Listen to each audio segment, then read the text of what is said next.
The Story of Civilization, Volume 9, The Age of Voltaire, by Will and Ariel Durant. Part 1, continued. Cassette 7, Side 2. In London, Roderick, who here equals Smollett, becomes a journeyman apothecary, a druggist's assistant. He escapes marriage by finding his betrothed in bed with another man. Heaven gave me patience and presence of mind to withdraw immediately, and I thanked my stars 1,000 times for the happy discovery by which I resolved to profit so much as to abandon all thoughts of marriage for the future. He contents himself with promiscuity, learns the ways and woes of street-walkers, cures their infections, denounces the quacks that fleece them, and notes how the prostitute, although often complained of as a nuisance, still escapes through her interest with the justices, to whom she and all of her employment pay contributions quarterly for protection.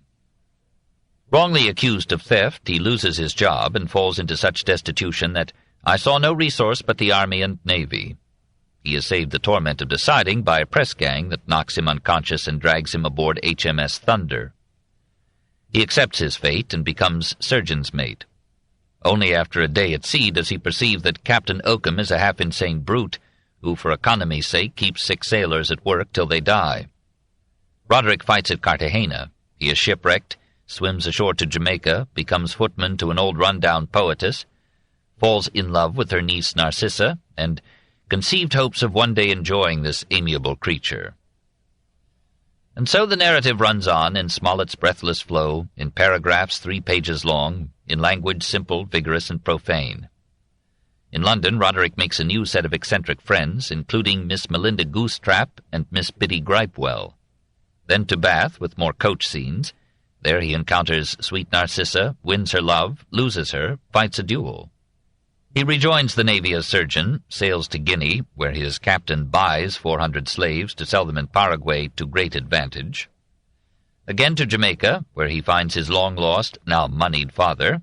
Back to Europe, back to Narcissa, marriage, back to Scotland and the paternal estate. Narcissa begins to grow remarkably round in the waist. As for Roderick, if there be such a thing as true happiness on earth, I enjoy it. The tempestuous transports of my passion are now settled and mellowed into endearing fondness and tranquillity of love, rooted by that intimate connection and interchange of hearts which naught but virtuous wedlock can produce. Roderick Random had a good sale. Smollett insisted now on publishing his play, The Regicide, with a prefatory annihilation of those who had rejected it. Throughout his career he gave his temper carte blanche to make enemies. He went up to Aberdeen in 1750 and received the degree in medicine, but his personality impeded his practice, and he sank back into literature. In 1751 he brought forth The Adventures of Peregrine Pickle. Here, as in Random, the title invited the reader to a round of exciting incidents in a wandering life. But now Smollett struck a vein of salty humor in his most successful character. Commodore Trunnion is described as a very oddish kind of gentleman. He has been a great warrior in his time and lost an eye and a heel in the service. He insists on telling for the nth time how he bombarded a French man-of-war off Cape Finisterre. He commands his servant Tom Piper to corroborate him, whereupon Tom opened his mouth like a gasping cod, and with a cadence like that of the east wind singing through a cranny, gave the required support. Here, perhaps, Sterne took some hints for Uncle Toby and Corporal Trim. Smollett frolics through a boisterous account of how Mrs. Grizzle courts the Commodore, whose one-legged lieutenant, Jack Hatchway, begs him not to let her bring him to under her stern. For if once you are made fast to her poop, egad, she'll spank it away and make every beam in your body crack with straining. The Commodore reassures him, no man shall ever see Hawser Trunnion laying astern in the wake of e'er a bitch in Christendom. Sundry stratagems, however, break down his chastity. He consents to grapple, that is, marry, but he goes to the splicing like a felon to execution, as if every moment he dreaded the dissolution of nature. He insists upon a hammock as a marriage bed. It breaks under the double load, but not before the lady thought her great aim accomplished and her authority secured against all the shocks of fortune. Nevertheless, this naval engagement ends without issue, and Mrs. Trunnion falls back upon brandy and the duties of religion, which she performed with the most rancorous severity. Sir Walter Scott pictured Smollett in his 40s as eminently handsome, his features prepossessing, and by the joint testimony of all his surviving friends, his conversation in the highest degree instructive and amusing. By all accounts, he was a man of hot temper and vivid speech. So he described Sir Charles Knowles as an admiral without conduct, an engineer without knowledge, an officer without resolution, and a man without veracity. The admiral prosecuted him for libel, and Smollett suffered 3 months' imprisonment and a fine of £100, this in 1757. Along with his irascibility went many virtues. He was generous and humane, helped poor authors, and became, said Sir Walter, a doting father and an affectionate husband. His house in Lawrence Lane, Chelsea, was a rendezvous of minor scribes who took his food, if not his advice. Some of them he organized into a corps of literary aides. He was one of the first prose writers, Dryden the first poet, to make the booksellers support him in a condition befitting his genius. He earned sometimes £600 in a year, but he had to work hard for them. He wrote 3 more novels, 2 of them negligible. He persuaded Garrick to produce his play The Reprisal, which won success with its attacks upon France. He contributed pugnaciously to several magazines, and edited The Briton as a Tory mouthpiece. He translated Gil Blas, several works of Voltaire, and, with the help of an earlier version, Don Quixote. And he wrote or presided over a 9-volume History of England, from 1757 to 1765. Certainly he used his literary factory of Grub Street hacks in compiling a universal history and an 8-volume Present State of the Nations. By 1763, aged 42, he had paid with broken health for his eager life of adventure, work, brawls, and vocabulary. His physician advised him to consult a specialist, Dr. Fies, at Montpellier. He went and was told that his asthma, cough, and purulent expectoration indicated tuberculosis. Loath to return to England's verdant moisture, he remained on the continent for 2 years, covering his costs by writing Travels Through France and Italy in 1766. Here, as in his novels, he showed his quick, sharp eye for the signs and mannerisms of individual and national character. But he peppered his description with candid vituperation. He told coachmen, fellow travelers, innkeepers, servants, and foreign patriots just what he thought of them. He challenged every bill, demolished French and Italian art, belabored Catholicism, and dismissed the French as acquisitive thieves who did not always coat their thefts with courtesy. Hear him. If a Frenchman is admitted into your family, the first return he makes for your civilities is to make love to your wife, if she is handsome, if not to your sister, or daughter, or niece, or grandmother. If he is detected, he impudently declares that what he had done was no more than simple gallantry, considered in France as indispensable to good breeding. Smollett returned to England much improved in health, but in 1768 his ailments revived and he sought a cure in Bath. He found its waters useless to him, and its damp air dangerous. In 1769 he was back in Italy. In a villa near Leghorn he wrote his last and best book, The Expedition of Humphrey Clinker, which Thackeray thought the most laughable story that has ever been written since the goodly art of novel-writing began. It is certainly the most pleasant and amiable of Smollett's books, if we can stomach a little scatology. Almost at the outset we meet Dr. L. Blank, who discourses on good or bad smells as purely subjective prejudices. For that every person who pretended to nauseate the smell of another's excretions snuffed up his own with particular complacency, for the truth of which he appealed to all the ladies and gentlemen there present, followed by a page or 2 of still more pungent illustrations. Having relieved himself of this morsel, Smollett went on to invent a jolly gamut of characters who carry the narrative forward by their letters in the most incredible and delightful way. At their head is Matthew Bramble, an old gentleman and invincible bachelor who serves as Smollett's voice. He goes to Bath for health, but finds the stench of its waters more impressive than their curative power. He hates crowds and once faints at their corporate odor. He cannot bear the polluted air of London or its adulterated foods. The bread I ate in London is a deleterious paste, mixed up with chalk, alum, and bone ashes, insipid to the taste and destructive to the constitution. The good people are not ignorant of this adulteration, but they prefer it to wholesome bread because it is whiter. Thus they sacrifice their taste and their health, and the miller or the baker is obliged to poison them. The same monstrous depravity appears in their veal, which is bleached by repeated bleedings, and other villainous arts, so that a man might dine as comfortably on a fricassee of kidskin gloves. You will hardly believe that they can be so mad as to boil their greens with brass halfpence in order to improve their color.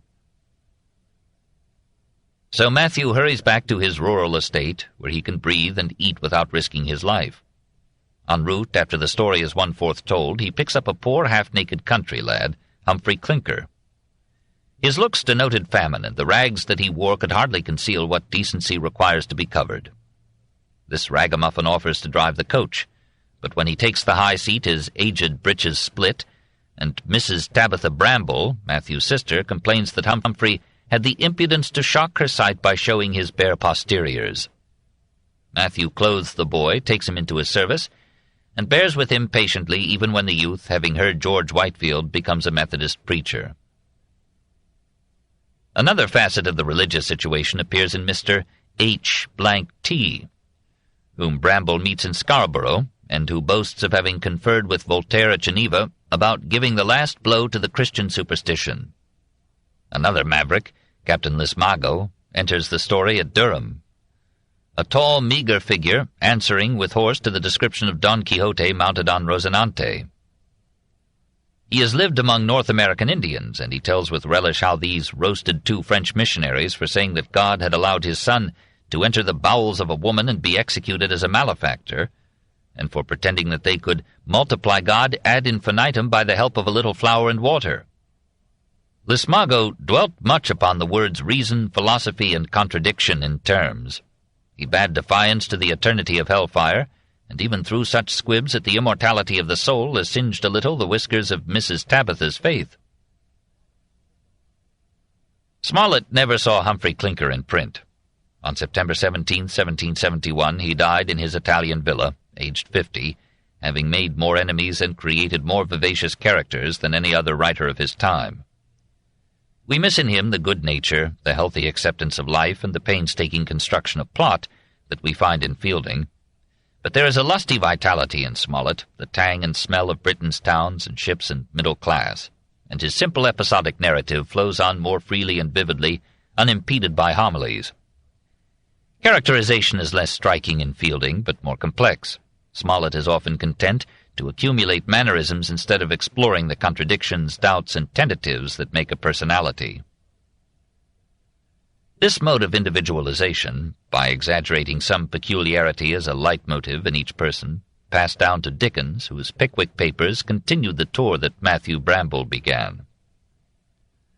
Taken together, Richardson, Fielding, and Smollett describe mid-18th century England more fully and graphically than any or all the historians, who lose themselves in exceptions. Everything is here but that upper class which took from France her manners and her colonies. These novelists brought the middle classes triumphantly into literature, as Lillo brought them into drama and Gay into opera and Hogarth into art. They created the modern novel and left it as a heritage unsurpassed. 6. Lady Mary.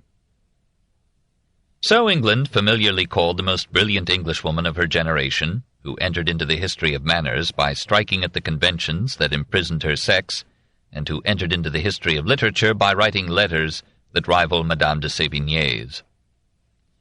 She had a good start. She was granddaughter of Sir John Evelyn and daughter of Evelyn Pierpont, who in the year of her birth, 1689, was elected to Parliament, and soon thereafter succeeded to a rich estate as Earl of Kingston. Hence his daughter was Lady Mary from her infancy. Her mother, Lady Mary Fielding, had an earl for her brother, and the novelist for her cousin. She died when our present heroine was only 4. The father sent his children to be reared by his mother. When she passed away, they returned to his luxurious country seat, Thoresby Park, in Nottinghamshire, and sometimes they lived in his town house in Piccadilly. He was especially fond of Mary, whom he nominated, aged 8, as Toast of the Year at the Kit Kat Club. There she moved from lap to lap and impishly displayed her wit. Helped by a governess, she educated herself in her father's library, spending there sometimes 8 hours a day, absorbing French romances and English plays. She gathered some French and Italian and taught herself Latin with Ovid's Metamorphoses. Addison, Steele, and Congreve frequented the house, encouraged her studies, and stirred her eager mind. We are told, on no authority but her own, that it was her knowledge of the Latin classics that won her the attention of Edward Wortley. He was a grandson of Edward Montague, 1st Earl of Sandwich. His father, Sidney Montague, had taken the name Wortley on marrying an heiress of that name.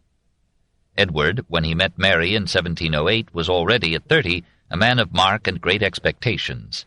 He had a university education, had been called to the bar at 21, had won a seat in Parliament at 27.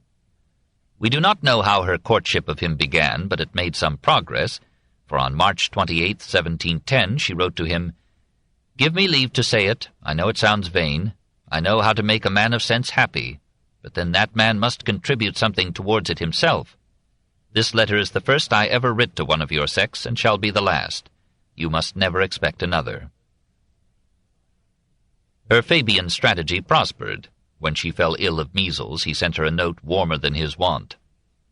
"I should be overjoyed to hear your beauty is very much impaired, could I be pleased with anything that would give you displeasure, for it would lessen the number of admirers." Her reply carried the campaign a step onward.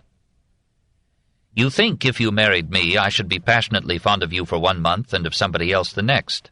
Neither would happen. I can esteem, I can be a friend, but I don't know whether I can love." This candor may have given him pause, for in November she wrote, "You say you are not yet determined. Let me determine for you and save you the trouble of writing again. Adieu forever. Make no answer." She wrote again in February 1711 to tell him, "This is the last letter I shall send." He resumed his advances, she retreated and lured him into precipitate pursuit. Financial considerations intervened, and parental opposition. They planned elopement, though this meant that she could expect no dowry from her father. She gave Wortley an honest warning. "Reflect now for the last time in what manner you must take me. I shall come to you with only a nightgown and petticoat, and that is all you will get with me." They met at an inn and were married in August 1712. Henceforward she was Lady Mary Wortley Montague. This last name she took as that of her husband's family line, but as he was the son of a second son, he continued to be called simply Edward Wortley. Business and politics soon carried him to Durham and London, while he left her with very modest means in divers country houses to await the coming of her child. In April she joined Wortley in London, and there in May her first child was born. Her happiness was brief, for her husband went off to seek re-election, and soon she was complaining of her loneliness. She had looked for a romantic honeymoon, he looked for a seat in the new Parliament. His costly campaign failed, but he was appointed a junior commissioner. He rented a house near St. James's Palace, and there in January 1715 Lady Mary began her conquest of London. She sampled the social whirl. She entertained on Mondays, went to the opera on Wednesdays, to the theatre on Thursdays. She visited and was visited, fluttered about the court of George I, and nevertheless won favor with Princess Caroline. She cultivated the poets and bandied wit with Pope and Gay. Pope was fascinated by her alert intelligence. He forgot for a moment his scorn of the subtler sex, applauded her efforts for the education of girls, and dedicated to her some hurried rhymes. "In beauty or wit, no mortal as yet to question your empire has dared, but men of discerning have thought that in learning to yield to a lady was hard. Impertinent schools with musty, dull rules have reading to females denied, so papists refuse the Bible to use, lest flocks be as wise as their guide. 'Twas a woman at first, indeed she was cursed in knowledge that tasted delight, and sages agree the laws should decree to the first possessor the right. Then bravely, fair dame, resume the old claim, which to your whole sex does belong, and let men receive from a second bright Eve the knowledge of right and of wrong. But if the first Eve hard doom did receive, when only one apple had she, what a punishment new shall be found out for you, who, tasting, have robbed the whole tree." Gay now composed an eclogue, The Toilet, in which some London celebrities were satirized under transparent pseudonyms. Lady Mary took a hand in the game. With help from Gay and Pope, she wrote 2 eclogues whose cutting couplets rivaled theirs in elegance and pricking point. She did not publish these poems, but she allowed manuscript copies to pass among her friends. She now acquired the reputation of a female pope, adept with pen and rhyme and wounds. In December 1715 she suffered a blow sharper than her darts. Smallpox, which had killed her brother, attacked her so severely that gossip talked of her death. She survived, but her face was pockmarked, her lashes had fallen out. Only her brilliant black eyes remained of the beauty on which she had counted as a help to her husband's advancement. Wortley got his plum nevertheless. In April 1716 he was appointed Ambassador Extraordinary to the court of Turkey. Lady Mary was delighted. She had dreamed of the East as the land of romance, and even with her husband along she might find romance in Constantinople or on the way. Pope, also touched with fantasy, wrote to her on July 1st a letter that elegantly skirted the precipice of love. "If I thought I should not see you again, I would say some things here which I could not to your person, for I would not have you die deceived in me, that is, go to Constantinople without knowing that I am, to some degree of extravagance, as well as with the utmost reason, madam," and then signed with the usual flourish of humble and obedient servitude. On August 1st, Wortley, Mary, their 3-year-old son, and a large retinue crossed to Holland. They passed down through Cologne to Regensburg, where they embarked on a houseboat which 12 oarsmen rowed past castled mountain tops. At Vienna she found a letter from Pope offering her his heart and assuring her, "Not that I think everybody naked altogether so fine a sight as yourself, and a few more would be. You may easily imagine how desirous I must be of a correspondence with a person who had taught me, long ago, that it was as impossible to esteem at first sight as to love, and who has since ruined me for all the conversation of one sex and almost all the friendship of the other. Books have lost their effect upon me, and I was convinced, since I saw you, that there is something more powerful than philosophy, and since I heard you, that there is one alive wiser than all the sages." But he added the hope that she would be happy with her husband. She replied, "Perhaps you'll laugh at me for thanking you very gravely for all the obliging concern you express for me. 'Tis certain that I may, if I please, take the fine things you say to me for wit and raillery, and it may be it would be taking them right. But I never in my life was half so well disposed to believe you in earnest." On February 3rd, 1717, Pope dispatched another declaration of profound affection, protesting against being considered only her friend. These letters Mary kept to herself, happy to have stirred the ruins of the greatest living poet. The party reached Constantinople in May. There Mary set about resolutely to learn Turkish. She progressed to the understanding and admiration of Turkish poetry. She adopted Turkish dress, visited harem ladies, and found them more civilized than the mistresses of George I. She observed the regular and successful practice of inoculation in Turkey as a preventive of smallpox, and she had her son inoculated by the English surgeon Dr. Maitland in Constantinople. Her letters from that city are as fascinating as any letters this side of Madame de Sévigné, Horace Walpole, or Melchior Grimm. She did not wait to be told that they were literature. She wrote with that aspiration, and told her friends, "The last pleasure that fell my way was Madame de Sévigné's letters. Very pretty they are, but I assert without the least vanity that mine will be full as entertaining 40 years hence. I advise you, therefore, to put none of them to the use of waste paper." Her correspondence with Pope continued. He begged her to take his protestations seriously, but his tone was a baffling mixture of playfulness and love. In his rakish imagination he conceived Turkey as a land of jealousy, where the unhappy women converse with none but eunuchs, and where the very cucumbers are brought to them cut. And then, thinking sadly of his misshapenness, he added, "I am capable myself of following one I loved, not only to Constantinople, but to those parts of India where, they tell us, the women best like the ugliest fellows, and look upon deformities as the signatures of divine favor." He will become a Mohammedan if she will, and will accompany her to Mecca. If sufficiently encouraged, he will meet her in Lombardy, the scene of those celebrated amours between the fairy princess and her dwarf. When he learned that she was coming home, he mounted to the semblance of ecstasy. "I write as if I were drunk. The pleasure I take in thinking of your return transports me beyond the bounds of common sense and decency. Come, for God's sake, come, Lady Mary, come quickly." Wortley's mission failed, and he was recalled to London. We get a sample of 18th century travel in their departure from Constantinople on June 25, 1718, and their arrival in London on October 2nd. There Lady Mary resumed her life at court and with the wits, but Pope, now marching through Homer, was busy at Stanton Harcourt.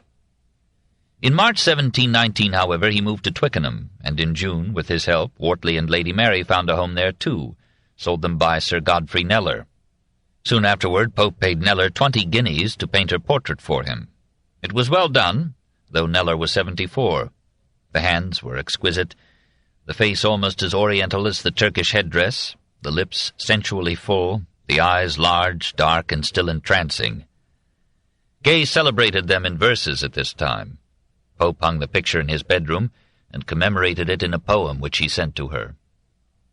The playful smiles around the dimpled mouth, the happy air of majesty and truth, the equal lustre of the heavenly mind, where every grace with every virtue's joined, learning not vain and wisdom not severe, with greatness easy and with wit sincere. That year was her meridian and the beginning of calamities. A French visitor to Saint-Raymond left £2,000 with her to invest at her discretion. On Pope's advice, she bought South Sea Company stock. It fell disastrously, reducing the 2,000 to 500. When she so reported to Raymond, he accused her of stealing his funds, this in 1721. In that same year, a smallpox epidemic threatened the life of the daughter born to her in 1718. She sent for Dr. Maitland, who had returned from Constantinople, and had him inoculate the girl. We shall see later the effect of this example on British medicine before Jenner. Suddenly, in 1722, her friendship with Pope collapsed. As late as July, they saw each other so frequently that gossip flared in Twickenham. But in September he began to write gallant epistles to Judith Cooper, in which, for her comfort, he mentioned an obvious decline in the brightest wit in the world. Lady Mary claimed that Pope had made her a passionate declaration of love, and that he had never forgiven the levity with which she had greeted this brave enterprise.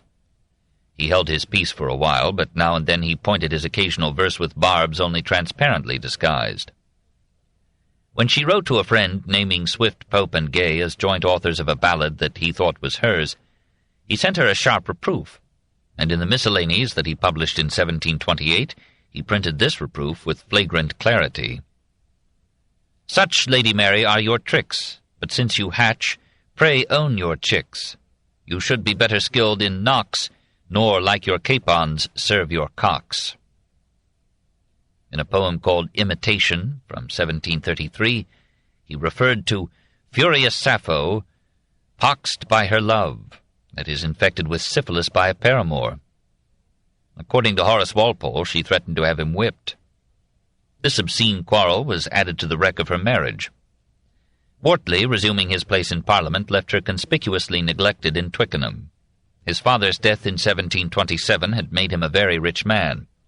He supplied her material wants, but left her to her own resources for love. Her son was proving himself a shiftless rascal. Her daughter, growing into an intelligent and well-mannered woman, was her only consolation. Lord Harvey tried to take the place of Pope in her life, but he was so constituted that he could not forgive her or his wife for being a woman. He must have known of Lady Mary's division of the human race into men, women, and Harveys. In 1736 an Italian meteor entered and altered her orbit. Francesco Algarotti, born in Venice in 1712, had already made some noise in science and belles lettres. In 1735 he had been the house guest of Voltaire and Madame du Châtelet at Cirey, where all three studied Newton. He came to London with letters of introduction from Voltaire, was received at court, met Harvey, and through him Lady Mary. She fell in love with him as never with Wortley, for her heart was empty, and he was handsome, brilliant, young. She trembled at the thought that she was 47 and he 24. Her road to romance seemed cleared by the marriage of her daughter to the Earl of Bute in August 1736. When she heard that Algarotti was returning to Italy, she dispatched to him a letter of girlish passion. I no longer know in what manner to write you. My feelings are too lively. I should not be able either to explain or hide them. To bear with my letters, you would have to be touched with an enthusiasm like mine. I see all its folly, without any possibility of correcting myself. The mere idea of seeing you has given me a transport to the point of melting away. What has become of that philosophic indifference which made the glory and tranquillity of my earlier days? I have lost it never to find it again, and should this passion be cured, I foresee nothing but a deadly ennui. Forgive the extravagance which you have caused, and come to see me." He came and supped with her on the eve of his departure. Harvey had also invited him and had been refused. Furious with jealousy, he wrote to Algarotti a bitter diatribe against Lady Mary, warning him that she was proclaiming to all London her Italian conquest with the boast, "Veni, vidi, vici." Possibly, but her letters to Algarotti were not those of a conqueror. "How timid one is when one loves. I fear to offend you in sending you this note, even though my intention is to give you pleasure. Indeed, I am so mad in all that concerns you that I am not sure of my own thoughts. All that is certain is that I shall love you all my life long, despite your caprice and my reason." He did not answer this letter, nor a second, nor a third, though she spoke of suicide. A fourth letter drew a reply, which came, she said, in very good time to save the small remains of my understanding. She offered to follow him to Italy. He discouraged the idea, and for 3 years she nursed her passion in solitude. But in 1739 she persuaded her husband that she needed a trip to Italy. Having lost his love for her, he could behave like a gentleman. He saw her off when she left London, and agreed to send her a quarterly allowance of £245 from his own income, and to transmit to her the £150 annual income bequeathed her by her father. She travelled as quickly as she could to Venice, hoping to find Algarotti there. Instead, he went to Berlin in 1740 to live with new-crowned Frederick II, who liked him this side of sodomy. Disconsolate, Mary took a house on the Grand Canal, established a salon, entertained literati and dignitaries, and received pleasant attentions from the Venetian aristocracy and government. After a year in Venice, she moved to Florence, where she stayed for 2 months at the Palazzo Ridolfi as the guest of Lord and Lady Pomfret. There Horace Walpole saw her, and he sent to H.S. Conway a tender description. "Did I tell you Lady Mary Wortley is here? She laughs at my Lady Walpole," Horace's sister-in-law, "scolds Lady Pomfret, and is laughed at by the whole town. Her dress, her avarice, and her impudence must amaze anyone that never heard her name. She wears a foul mob, a cap fastened under the chin, that does not cover her greasy black locks, that hang loose, never combed or curled, an old blue wrapper that gapes open and discloses a canvas petticoat. Her face swelled violently on one side with the remains of a blank, partly covered with a plaster and partly with white paint. She played Pharaoh 2 or 3 times at Princess Craon's, where she cheats horse and foot. She is really entertaining. I have been reading her works, which she lends out in manuscript, but they are too womanish. I like few of her performances." There was a basis in fact for this caricature. It was the custom in Italy for a woman in her own home to dress in loose and careless comfort, and doubtless Mary's face was badly pocked, but not certainly with syphilis. It was quite usual for authors to lend their manuscripts to friends. Lady Mary had earned young Walpole's displeasure by befriending Molly Scarrett, who had earned his displeasure by becoming the second wife of his father. Probably Lady Mary was more than usually careless of her appearance, now that Algarotti seemed hopelessly lost to her. Then, learning that Algarotti was in Turin, she hurried thither, joined him in March 1741, and lived with him for 2 months. But he treated her with coarseness and indifference. Soon they quarrelled and parted, he to Berlin, she to Genoa. There Walpole saw her again, enjoyed her hospitality, and addressed to her coach some venomous lines. "O chaise, who art condemned to carry the rotten hide of Lady Mary, to Italy's last corner drive, and prithee set her down alive, nor jumble off with jolts and blows the half she yet retains of nose." In 1760 she rejoiced to learn that her son-in-law had become a member of George III's Privy Council.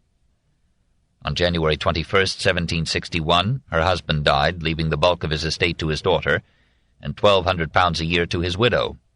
Whether because his death removed some mysterious obstacle to her return, or her son-in-law's political prominence attracted her, Lady Mary, after 21 years of absence, returned to England in January 1762.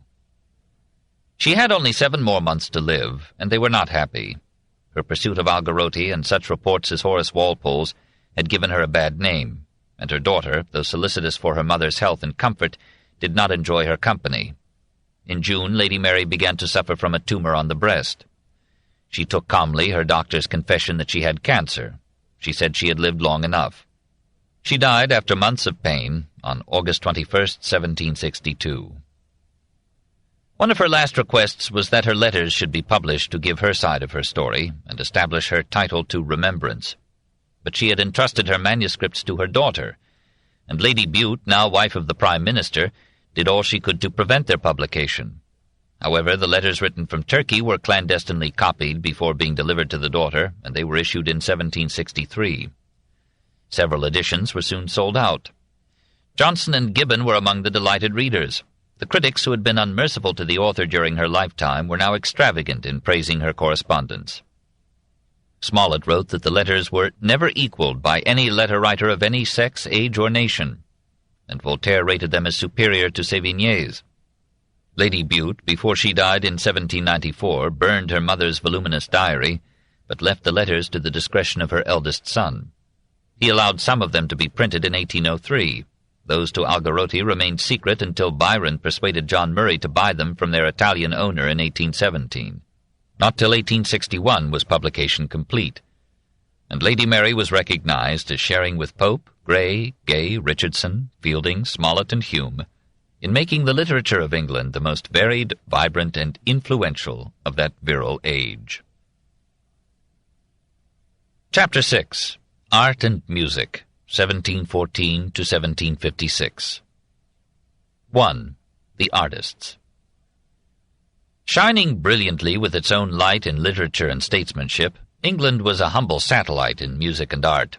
The retardation in art had many causes. The gloomy skies could hardly be one of them, for skies gloomed in the Netherlands too, and yet Holland had as many artists as windmills. The Channel may have been a cause, shielding England from the arts as well as the wars of the continent. Perhaps English talent was too absorbed in commerce and, after Walpole, in war. Protestantism might be blamed for the becalming of English art, for art grows on imagination, and Protestantism had banished imagination from art and dedicated it to literature and theology. But again, Holland was Protestant. Probably the chief factor was the Puritan revolt and legacy. The execution of the art-loving Charles I, the dispersion of his art collection, and the recession of the English mind, barring Milton, during the chaotic Commonwealth. The Puritan influence bowed its head during the Restoration, but it returned with William III and the Hanoverians, and in Methodism it took a reinvigorated form. Beauty was again a sin. There were some minor achievements in the minor arts. Fine soft-paste porcelain was produced in Chelsea in 1755, imitating Meissen and Sèvres. Birmingham Japanners made fortunes in lacquered ware. One of them, John Baskerville, grew rich enough to indulge in printing fine editions of English bards. Rococo curves in riotous fancy decorated books, fabrics, furniture, vessels, Sheffield silver, the Rotunda at Vauxhall Gardens, and some rooms in Chesterfield House and Strawberry Hill. Sculptors were just beginning to be distinguished from masons. The leading sculptors in England were of foreign birth, though they usually became British citizens. Peter Schamakers came from Antwerp and joined Laurent Delvaux in carving the statue of the Duke of Buckingham and Normanby in Westminster Abbey. Greatest of these aliens was Louis Roubilliac, son of a Lyonnese banker. Coming to England in 1744, he was rapidly advanced as a protégé of the Walpoles. He executed the bust of Shakespeare, now in the British Museum, and that of Handel, now in the National Portrait Gallery. Queen Caroline favoured him, sat for him, commissioned him to make busts of Boyle, Newton, Locke, and other English worthies for her grotto at Richmond. Chesterfield, a man of taste, called Roubilliac the Phidias of his day. Roubilliac died a bankrupt in 1762, after a life of devotion to his art. Architecture was in a Palladian ecstasy. The rising wealth of upper classes, prospering discontentedly under the Walpolean peace, financed 1,000 grand tours, during which British gentlemen imbibed a liking for Roman temples and Renaissance palaces. Venice was always on the itinerary. On the way, the traveller stopped at Vicenza to admire Palladio's facades, and on their return they littered England with classical columns, architraves, and pediments. In 1715-25, Colin Campbell issued his Vitruvius Britannicus, which became the Bible of the Palladians. William Kent in 1727 and James Gibbs in 1728 furthered the style with their architectural manuals. In 1716, Richard Boyle, 3rd Earl of Burlington, printed a sumptuous edition of Palladio's texts, and in 1730 he published Palladio's restorations of ancient edifices. His own country house at Chiswick included a replica of Palladio's Villa Rotunda at Vicenza, with columned portico and central dome. Burlington was an open-handed patron of literature, music, and art, friend of Berkeley and Handel, of Pope and Gay. In 1719 he brought back with him from Rome a young architect, William Kent, who had won a papal prize for his paintings and was also an enthusiast for everything classical. Housed till his death in Burlington House, still in its second incarnation a centre of English art, Kent became the most popular and versatile artist in England. He painted ceilings at Houghton, Stowe, and Kensington Palace. He designed furniture, dinner plate, mirrors, glass, a barge, and costumes for fashionable ladies. He carved the statue of Shakespeare in the Abbey. He was a leader in promoting the natural English garden. As an architect, he built the Temple of Ancient Virtue in the Stowe Gardens, Devonshire House in Piccadilly, the Horse Guards House in Whitehall, and the prodigious Holkham Hall in Norfolk. In 1738, Lord Burlington submitted to the London City Council Kent's Palladian plan for Mansion House, residence of the Lord Mayor. A member objected that Palladio was a papist. Kent's design was rejected. George Dance, the elder, a Protestant, received the commission and acquitted himself well. But in that year the excavations began at Herculaneum. The discoveries there led to the unearthing of Pompeii from 1748 onward. In 1753, Robert Wood published The Ruins of Palmyra, and in 1758, The Ruins of Baalbec. These revelations gave the classical campaign in England an irresistible verve, and put an end to the Baroque exuberance that had flowered in Vanbrugh's palace for the Churchills, Blenheim. In 1748, Isaac Ware, another protégé of Burlington, built Chesterfield House in Curzon Street. In their enthusiasm, the Palladians forgot that classical architecture had been designed for Mediterranean skies, not for English winds and clouds. Colin Campbell was a special sinner in adopting Italian models without adapting them to English winters. His Merworth Castle gave scant entry to the sun, and the Houghton Hall that he built for Robert Walpole sacrificed living space to majestic halls inviting icy draughts. James Gibbs, a disciple of Christopher Wren, used the classic style to fine effect in the Church of St. Mary le Strand in London from 1714 to 1717. Its steeple is a lyric in stone. To the Church of St. Clement Danes, built by Wren, Gibbs added in 1719 a steeple too lofty for its base, but still precariously beautiful. He capped his work in 1721 with the classic portico and Corinthian columns of St. Martin's in the Fields at Trafalgar Square. Finally, in the Radcliffe Library, from 1737 to 47, he created a perfect harmony of columns and dome at Oxford. The architectural splendor of Bath was due principally to John Wood. His dominating conception was to bind individual dwellings into a single mass. So he designed and began, and his son John ably completed, the massive Royal Crescent, 30 houses behind a united front of 114 Corinthian columns, severely but not irreparably damaged in the Second World War. Nearby, Wood Sr. and Jr. built the Circus between 1754 and 64, a handsome circle of residences faced by a continuous frieze and a three-tiered colonnade. Here once lived the elder Pitt, Thomas Gainsborough, and Clive of India. For three sides of Queen Square, Wood designed but never completed another series of homes united behind a palatial Renaissance facade. Much of this town planning and building program was financed by Ralph Allen, whom Fielding took as model for Squire Allworthy. For Allen, the elder Wood raised a magnificent Palladian palace at Prior Park from 1735 to 1743, 2 miles outside Bath. The poverty of Britain's masses was equaled by the splendor of her palaces. This book is continued on Cassette 8, Side 1. By Will and Ariel Durant. Part 1, continued. Cassette 8, Side 1. The poverty of Britain's masses was equaled by the splendor of her palaces. Allen's Temple at Prior Park cost £240,000. A competitive craze inspired nobles and merchants to raise immense mansions for hospitality and display. According to Harvey, Robert Walpole earned the lasting enmity of Lord Townshend by building Houghton Hall on a still more lavish scale than Townshend's neighboring Rainham Park. Lord Lyttelton denounced this epidemical madness of palatial building. His wife, however, demanded a new palace in Italian style.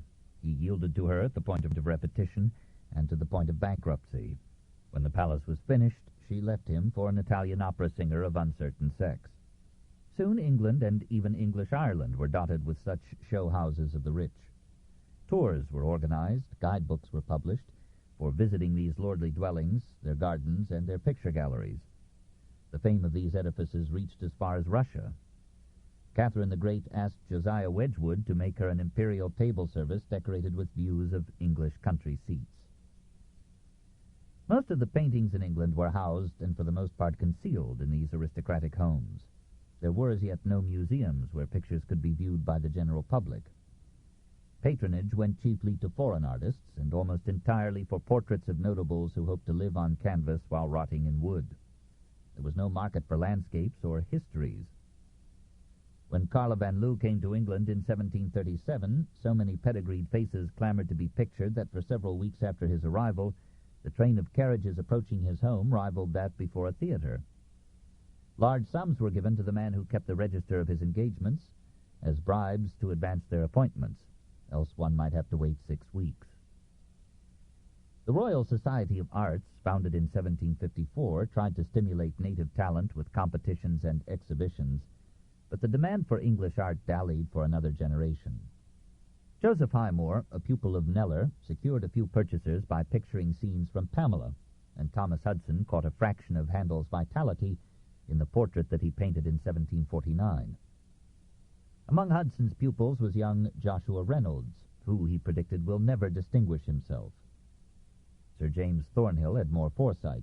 He won success with portraits of Newton, Bentley, and Steele.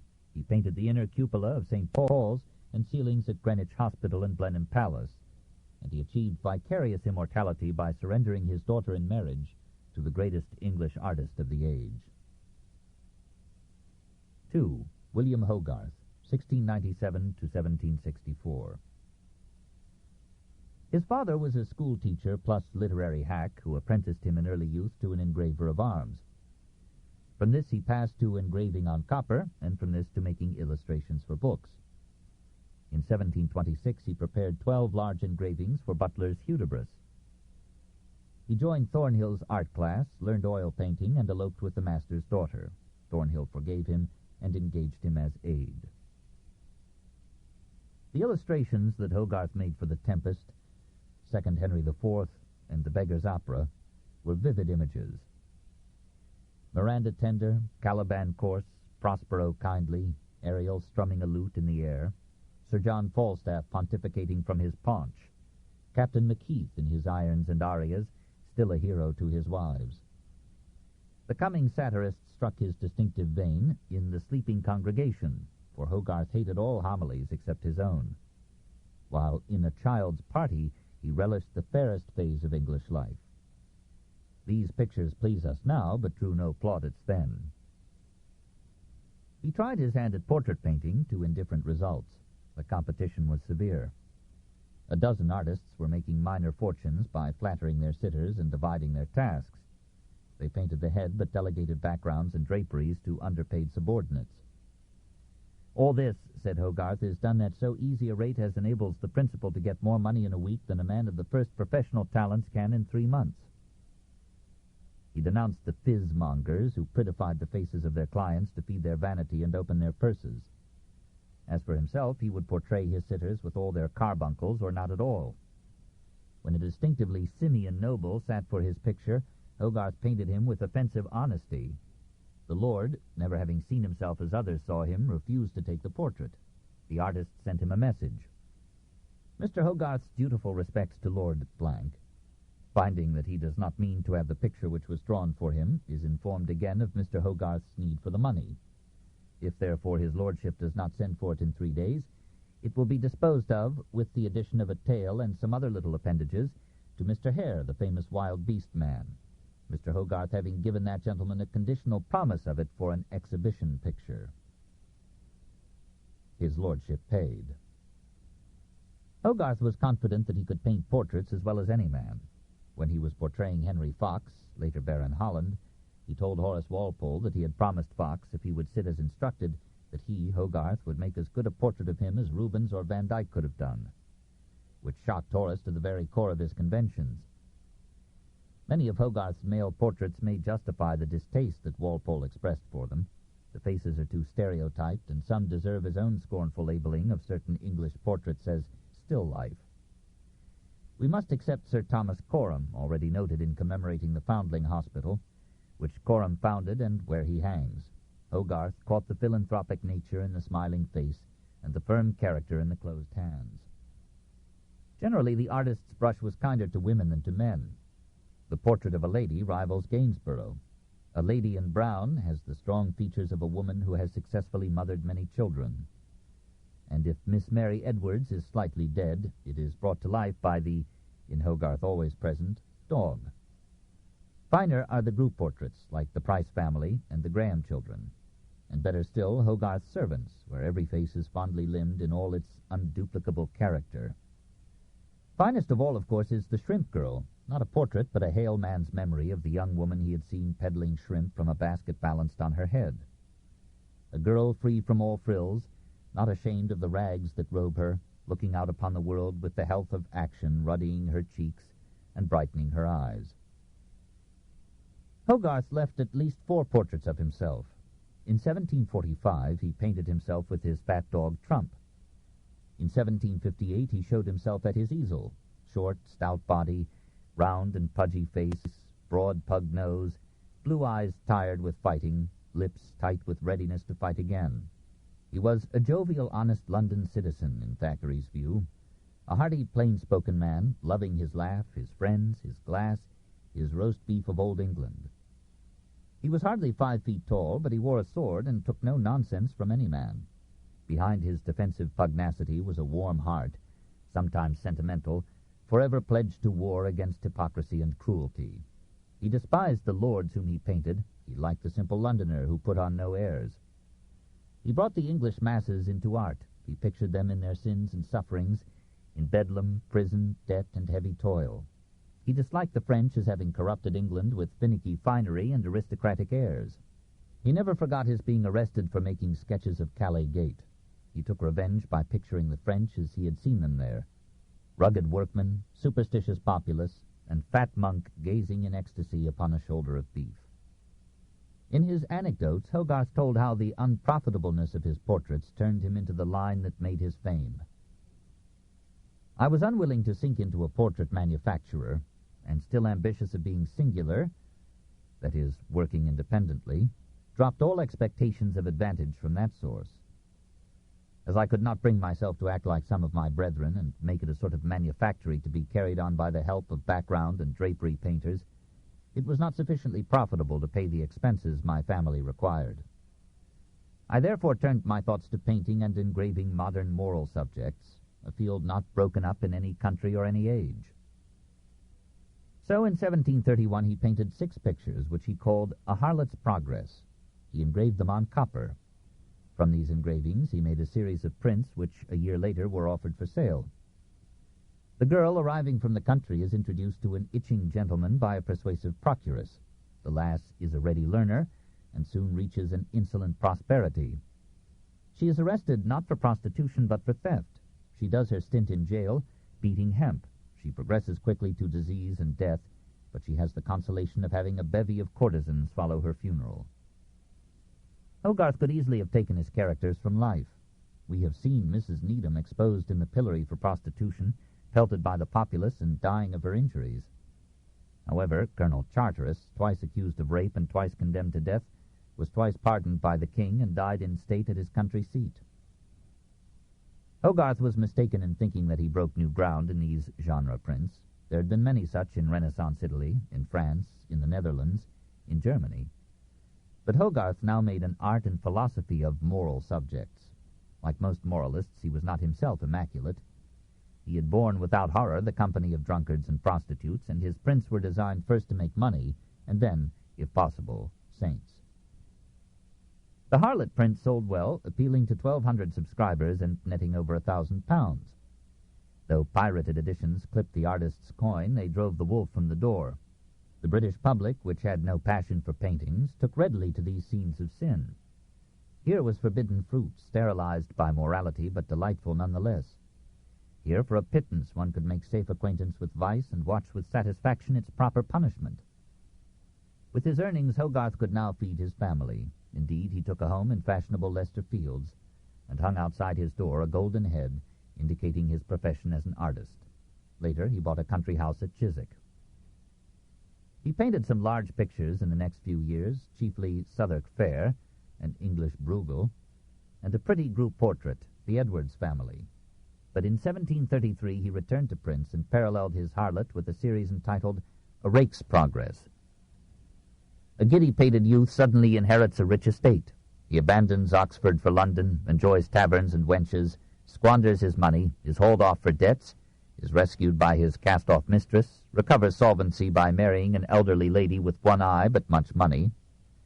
He gambles away his new fortune at White's, is jailed again, and ends his career insane in Bedlam Hospital. It was a morality play in pictures easily understood and graphically presenting a segment of life. To guard the rake prints from piracy, Hogarth campaigned for the legal protection of his rights. In 1735, Parliament passed an Act for the encouragement of the arts of designing, engraving, etching, etc. This law, popularly known as Hogarth's Act, gave him an equivalent of copyright on his prints. In 1745, he auctioned off the paintings from which he had engraved the harlot and the rake, and took in £427. Solvent and confident, he made another foray into painting. I entertained some hopes of succeeding in what the puffers in books called the great style of history painting. In the decade from 1735 to 1745, he produced some excellent pictures which had to wait a century for appreciation. The Distressed Poet is the old story of the impoverished author dunned for his rent, while his wife knits fitfully and their cat sleeps in unconcerned content. The Pool of Bethesda attempted a biblical scene, but Hogarth spiced it with a half-nude beauty full in the face of Christ. The artist was not immune to feminine flesh, and in the engraving Strolling Actresses Dressing in a Barn, he gave it the added lure of clothing half removed. The Good Samaritan comes close to the level of the Old Masters. More appealing is a large painting, David Garrick as Richard III. This was commissioned by Mr. Duncombe, who paid for it £200, the highest fee yet given to an English painter. Nevertheless, these works did not earn critical acclaim. Hogarth turned back in 1745 to the satire of London life and engravings, where the burin pointed a moral with a tail. In the first scene of Marriage à la Mode, a bankrupt gouty earl contracts to marry his title and unwilling son to the unwilling daughter of an opulent alderman. The earl displays the family pedigree as a tree on a scroll. The lawyer sprinkles blotting powder on the signatures. The bridegroom turns away from the bride, who lends an ear to her paramour, and two dogs monopolize the domestic peace. In the next scene, the married couple are already at odds. The young lord has returned exhausted from an all-night adventure whose nature is signaled by a girl's lace cap protruding from his pocket. The young wife yawns after spending the night entertaining company with music, gambling, and small talk. Again, only the dog is happy. The third scene is Hogarth at his boldest. The lordly scoundrel brings his mistress to a quack doctor for an abortion. Scene 4 shows the wife having her hair dressed at her levee, or morning reception. Her lover is with her, and she ignores the music played or sung by her guests, who include a deviate with curling papers in his hair. In the fifth scene, her husband has caught her with her lover. The two men draw their swords. The husband is mortally wounded. The lover flees through the window. The wife is overcome with remorse. A constable appears at the door. In the final scene, the young widow is dying. Her father, removing a costly ring from her finger, salvages the last remnant of the fortune that he had paid for her title. In 1751, Hogarth announced that he would sell at auction at a given hour in his studio, the oil paintings that he had made for Marriage à la Mode. But he warned picture dealers to stay away. Only one person appeared who bid £126 for the pictures and their frames. Hogarth let them go at this price, but privately raged at what he rated a shameful failure. In 1797, these paintings brought £1,381. Today, they are among the most highly prized possessions of London's National Gallery. Meanwhile, he had earned the ire of the king with the March of the Guards towards Scotland in 1745. This was the year of Bonnie Prince Charlie's attempt to overthrow the Hanoverians. Hogarth pictured the royal guards assembling at Finchley, a suburb of London. A fifer and a drummer summon them. The soldiers accept their fate with the help of intoxication. They are a sorry-looking lot, fitter for a tavern carouse than for a rendezvous with heroic death. The artist had the painting shown to George II with request for permission to dedicate it to him. The king refused. "What?" he exclaimed. "A painter burlesque a soldier? He deserves to be picketed," or imprisoned, "for his insolence. Take this trumpery out of my sight." Hogarth, says an uncertain story, dedicated the picture to Frederick the Great as an encourager of arts and sciences. He resumed his satirical prints. In 12 plates entitled Industry and Idleness, from 1747, he traced the careers of 2 apprentices. Frank Goodchild works hard, reads good books, goes to church every Sunday, marries his master's daughter, gives alms to the poor, becomes sheriff, alderman, Lord Mayor of London. Tom Idyl snores over his loom, reads wicked books like Moll Flanders, drinks, gambles, picks pockets, is brought before Alderman Goodchild, who, weeping with mercy, condemns him to be hanged. 2 engravings, Gin Lane and Beer Street, in 1751, contrasted the dreadful consequences of gin drinking with the wholesome effects of beer. The 4 Stages of Cruelty, also from 1751, aimed, said the artist, to correct that barbarous treatment of animals, the very sight of which renders the streets of our metropolis so distressing to every feeling mind. I am more proud of having been the author of these prints than I should be of having painted Raphael's cartoons. He aimed at fancier evils in 4 prints of an election, 1755-58, which attacked the corruption of English politics. Taken merely as drawings, Hogarth's prints are crude in conception and execution, hasty and sketchy in detail. But he thought of himself as an author or playwright rather than an artist. He resembled his friend Fielding more than his favorite enemy, William Kent. He was presenting a picture of the age rather than displaying the techniques of art. I have endeavored to treat my subject as a dramatic writer. My picture is my stage, and men and women my players, who by means of certain actions and gestures are to exhibit a dumb show. As satires, the prints are deliberate exaggerations. They stress an aspect and etch a point. They are more crowded with detail than a work of art should be, but every detail, except the inevitable dog, contributes to the theme. Taken altogether, the prints allow us to see lower-middle-class London of the 18th century. The homes, taverns, Mall, Covent Garden, London Bridge, Cheapside, Bridewell, Bedlam, and the Fleet. It is not all of London, but what there is shown with extraordinary vividness. The art critics, collectors, and dealers of the time acknowledged neither Hogarth's ability as an artist nor his truth as a satirist. They charged him with picturing only the dregs of English life. They taunted him with having turned to popular prints through inability to paint successful portraits or historical scenes, and they condemned his drawing as careless and inaccurate. He retorted by denouncing the dealers as conspiring to praise their stock of old masters while letting live artists starve. Unsanctioned by their authority and unascertained, meaning not guaranteed, by tradition, the best preserved and highest finished picture will not at a public auction produce 5 shillings, while a despicable, damaged, and repaired old canvas, sanctioned by their praise, shall be purchased at any price and find a place in the noblest collections. All this is very well understood by the dealers. He refused to submit his judgment to such dealers or connoisseurs. He inveighed against the enslavement of English painters to the imitation of Van Dyck or Lely or Kneller. Even the giants of Italian art were nicknamed black masters by him, as having cast a pall upon English painting by the black magic of their brown sauce. When a picture attributed to Correggio brought £400 at a London sale, he questioned the attribution and the value, and offered to paint as good a picture any time he liked. challenged, he produced Sigismunda in 1759, a good imitation of Correggio, with lace and finery and delicate hands and lovely face. But the eyes were too melancholy to please the prospective purchaser, who refused to pay the £400 that Hogarth asked for it. It was sold after his death for £56. He gave another handle to his enemies by writing a book.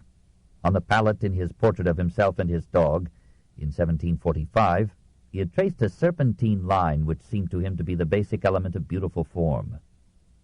In a pedagogical treatise, Analysis of Beauty, in 1753, he defined this line as that formed by winding a wire in even progression around a cone. Such a line, he thought, was not only the secret of grace, but also the movement of life. All this, to Hogarth's critics, seemed to be vapid moonshine. Despite them, he prospered. His prints were in almost every literate home, and their continuing sale gave him a steady income. In 1757, his March of the Guards having been forgotten, he was appointed Sergeant Painter of all His Majesty's works, which brought him an additional £200 a year. He could now afford new enemies. In 1762, he issued a print, The Times, which attacked Pitt, Wilkes, and others as warmongers. Wilkes replied in his journal, The North Briton, describing Hogarth as a vain and avaricious old man incapable of a single idea of beauty. Hogarth retaliated by publishing a portrait of Wilkes as a squint-eyed monster. Wilkes's friend Churchill answered with a savage epistle to William Hogarth. Hogarth issued a print showing Churchill as a bear. The pleasure and pecuniary advantage which I derived from these two engravings, he wrote, together with occasional riding on horseback, restored me to as much health as can be expected at my time of life. But on October 26, 1764, he burst an artery and died. He left no visible mark on the art of his time. In 1734, he opened a life school to train artists. It was merged in 1768 with the Royal Academy of Arts. Even the artists educated in his studio abandoned his realism for the fashionable idealism of Reynolds and Gainsborough. His influence was felt, however, in the field of caricature. There his humor and force passed down through Thomas Rowlandson to Isaac and George Cruikshank, and caricature became an art. Hogarth's present high repute as a painter began with Whistler's remark that Hogarth was the only great English painter. Whistler carefully excluded himself from the comparison. A less cautious judge ranked Hogarth, taking him at his best, as the supreme figure in 18th century painting. This estimate represents the current appreciation of Reynolds as a money-making beautifier of aristocrats. It is a mood that will pass. It is hard to rank Hogarth as an artist because he was not only that. He was the voice of England, angry at its own squalor and degradation. He rightly considered himself a social force. Fielding so understood him. I almost dare affirm that those two works of his, which he calls The Rake's and Harlot's Progress, are calculated more to serve the cause of virtue than all the folios of morality which have ever been written. One thing is certain, he was the most English artist that ever lived. 3. The musicians. It is one of the puzzles of history why England, which has contributed so richly to economic and political development and theory, to literature, science, religion, and philosophy, has been relatively barren in the more complex forms of musical composition since the age of Elizabeth I. The passage from Catholicism may serve as a partial explanation. The new faiths offered less inducement to lofty musical productions. And though Lutheran ritual in Germany and the Anglican in England called for music, the severer forms of Protestantism in England and the Dutch Republic gave little encouragement to any music above the congregational hymn. The legends and liturgy of the Roman Church, often stressing the joys of faith, were replaced by somber predestinarian creeds stressing the fear of hell. And only Orpheus could sing in the face of hell. The madrigals of Elizabethan England died in the Puritan frost. The Restoration brought a merrier spirit from France, but after the death of Purcell, a pall fell upon English music again. Except for songs, these ranged from the corporate sonorities of glee clubs to the airy delicacy of lyrics from Shakespeare's plays. The word glee was from the Anglo-Saxon meaning music. It did not necessarily imply joy. Usually it was applied to unaccompanied songs for 3 or more parts. Glee clubs flourished for a century, reaching their peak toward 1780 in the heyday of the chief composer of glees, Samuel Webb. More beautiful were Thomas Arne's settings for Shakespeare's songs. Blow, blow, thou winter wind, under the greenwood tree, and where the bee sucks, there suck I. These are still heard in England. It was the melodious Arne who put music to Thomson's Rule Britannia. Now, or earlier, some unknown patriot composed the national anthem of Britain, God Save the King. So far as we know, this was first publicly sung in 1745, when news came that the forces loyal to George II had been defeated at Prestonpans by the Scots under the Young Pretender, and the Hanoverian dynasty seemed doomed.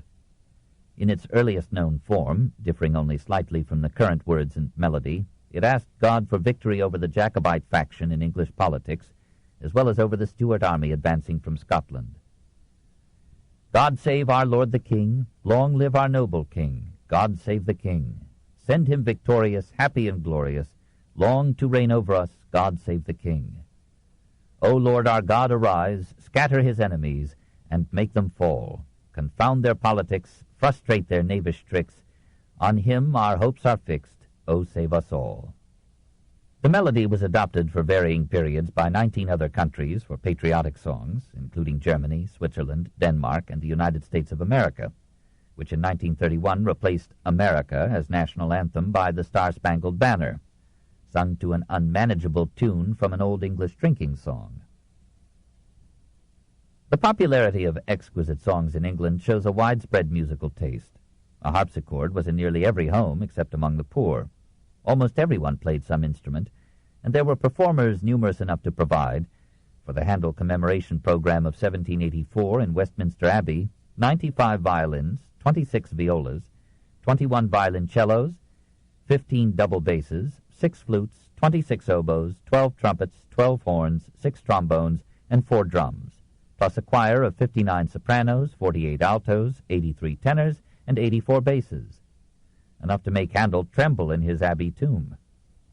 The clarinet was not admitted till later in the century.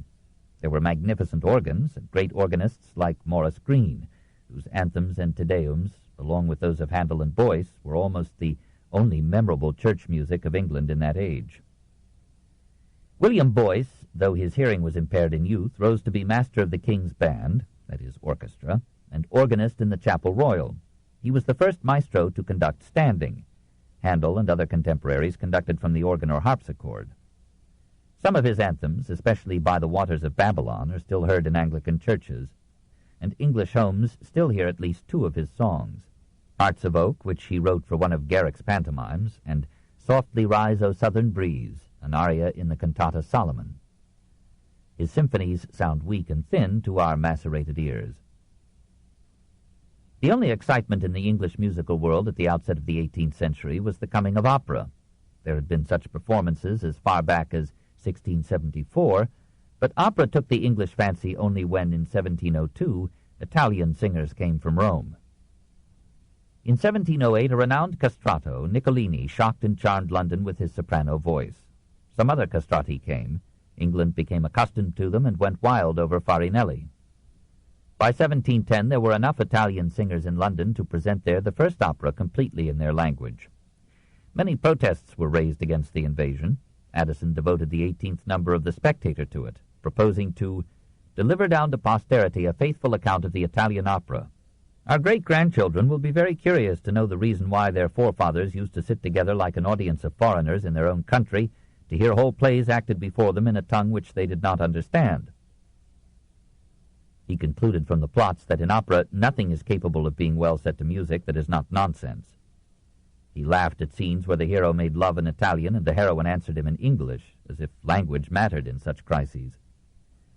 He objected to lavish scenery, to actual sparrows flying about the stage, and Niccolini shivering in an open boat on a pasteboard sea. Addison had a grudge. He had written the libretto for Thomas Clayton's English opera Rosamund, which had failed. His blast, from March 21st, 1711, was probably set off by the premiere on February 24th of an Italian opera, Rinaldo, at the Haymarket Opera House. To complicate the insult, while the words were Italian, the music was by a German recently arrived in England. To Addison's dismay, the new opera was a great triumph. Within 3 months it was produced 15 times, always to packed houses, London danced to excerpts from its music and sang its simpler arias. So began the English phase of the most spectacular career in the history of music. 4. Handel, 1685 to 1759. 1. Growth. The most famous composer of Johann Sebastian Bach's time was Georg Friedrich Handel. He triumphed in Germany. He brought musical Italy to his feet. He was the life and history of music in England for the first half of the 18th century. He took his supremacy for granted, and no one questioned him. He bestrode the world of music like a commanding colossus, weighing 250 pounds.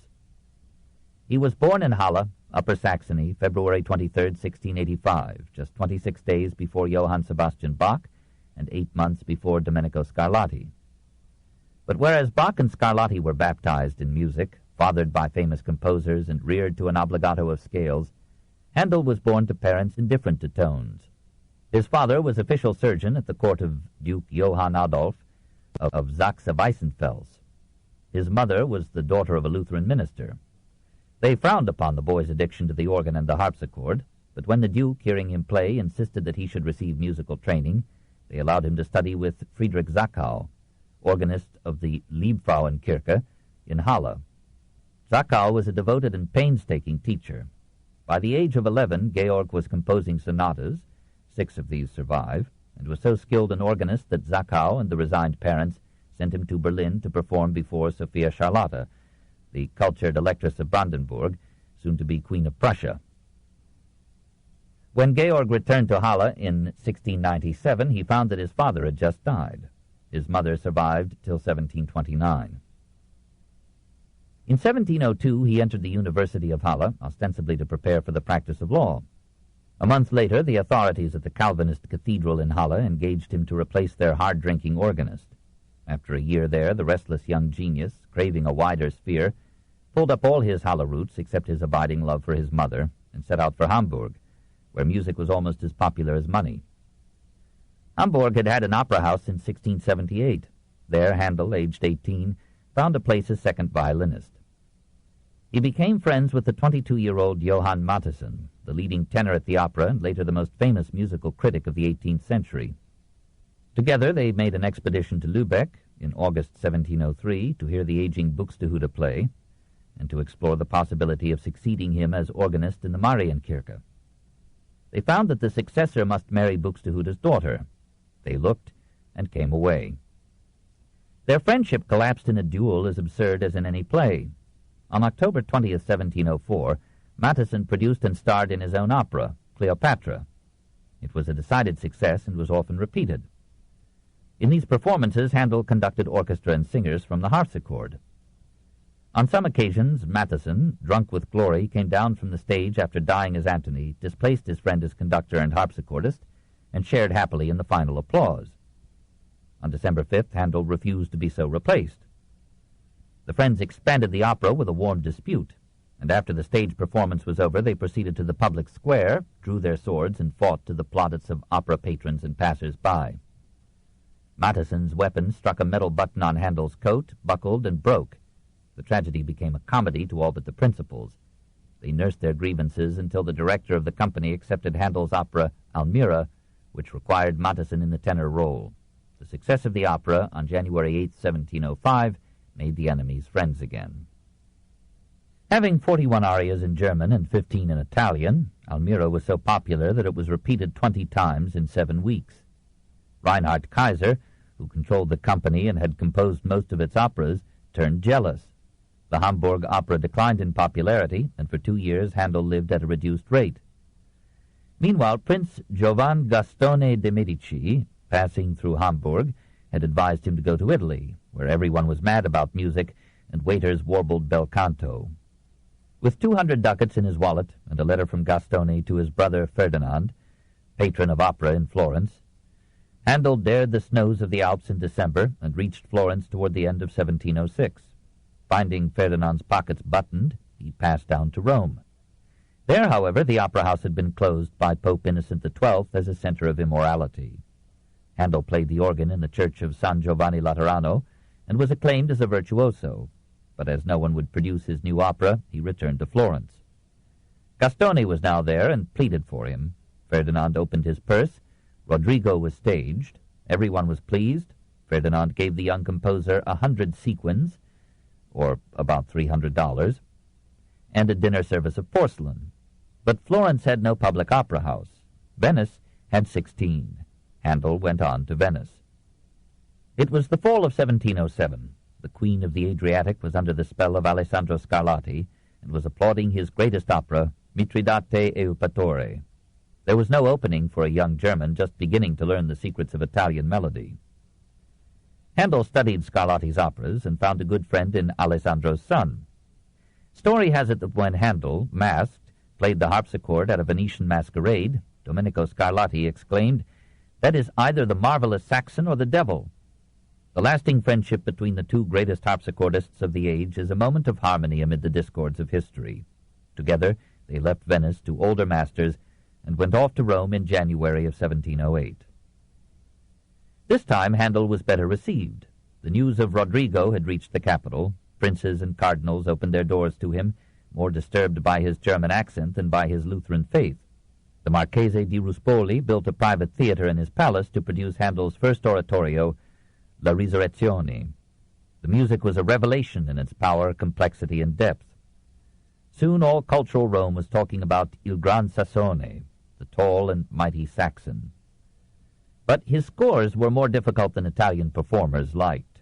When Cardinal Pietro Ottoboni produced Handel's Serenata, the music troubled Arcangelo Corelli, who played first violin and conducted the orchestra. He murmured politely, "Caro Sassone, this music is in the French style, which I do not understand." Handel took the violin from Corelli's hands and played with his usual dash. Corelli forgave him. Naples remained to be conquered. An unreliable tradition describes Handel, Corelli, and both the Scarlattis as traveling to that city together in June of 1708. Another dubious story ascribes a love affair to Handel there, but cautious history regrettably admits that it has no sound evidence of any love affair anywhere in Handel's life, except for his mother and music.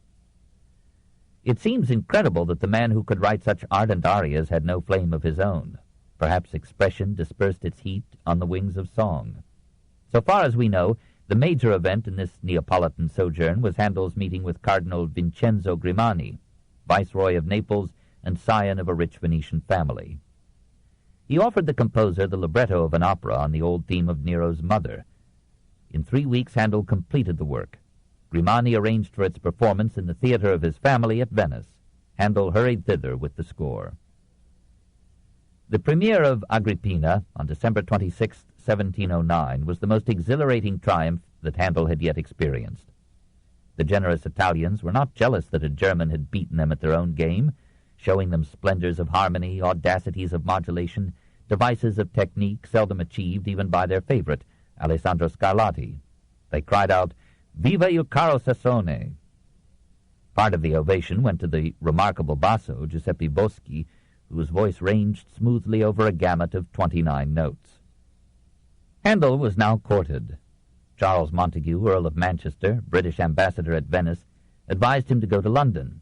Prince Ernest Augustus, younger brother of Elector George Louis, offered him the post of Kapellmeister at Hanover. Venice was lovely, it breathed music, but how long could one eat out of one opera, and how long could you depend upon those temperamental Italians? At Hanover there would be fog and clouds and gutturals, but also a fine opera house, a steady salary, substantial German food, and he could ride off now and then to visit his mother at Halle. On June 15, 1710, aged 25, Handel was appointed Kapellmeister at Hanover, with an annual salary of 1,500 crowns and permission for occasional absences. In the autumn of that year he asked and obtained permission to visit England, promising to return soon. 2.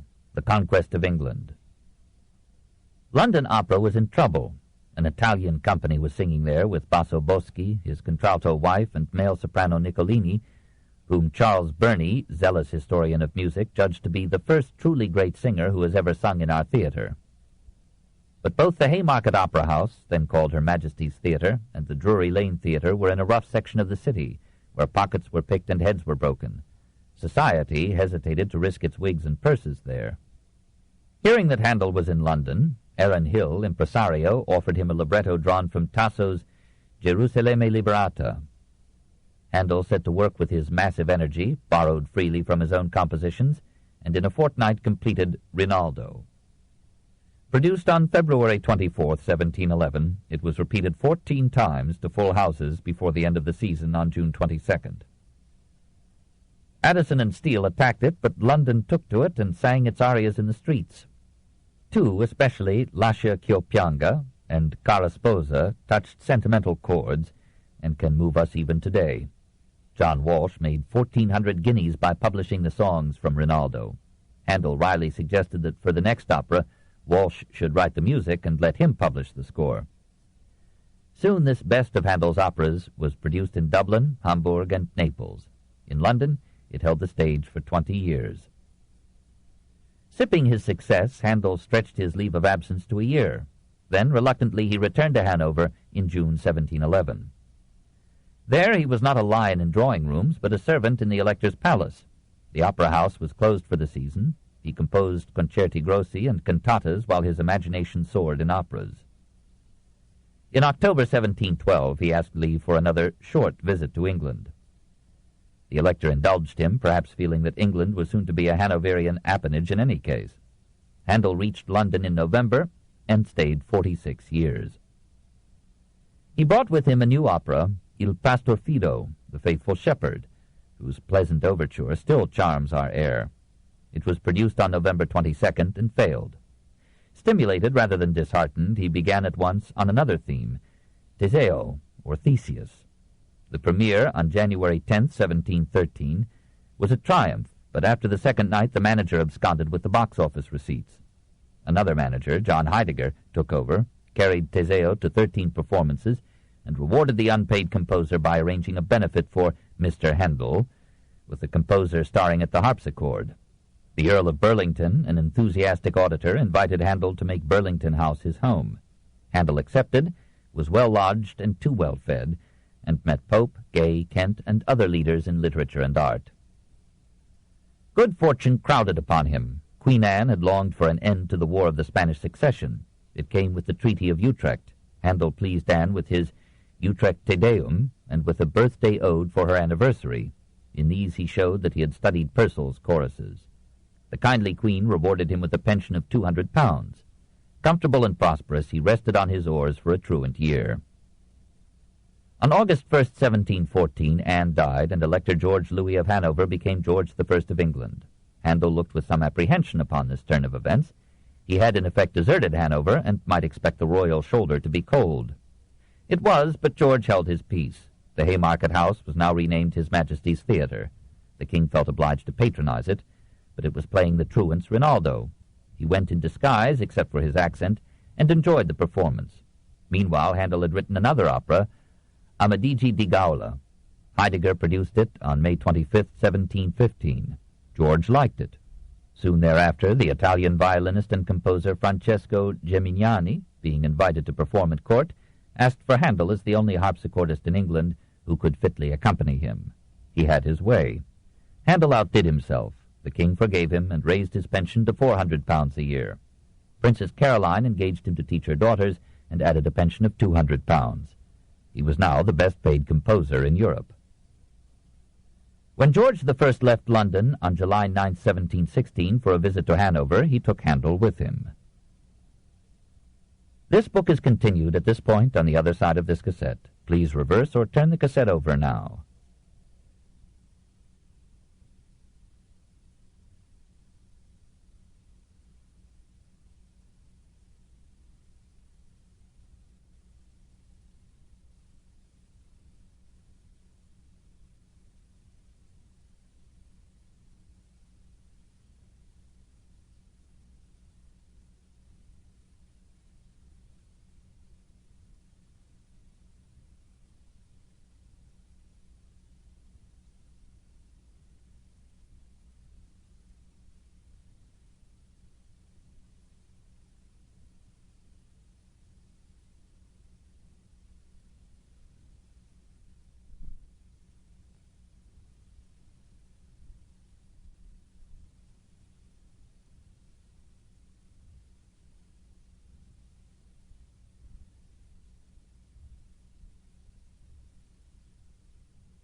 The Story of Civilization, Volume 9, The Age of Voltaire, by Will and Ariel Durant.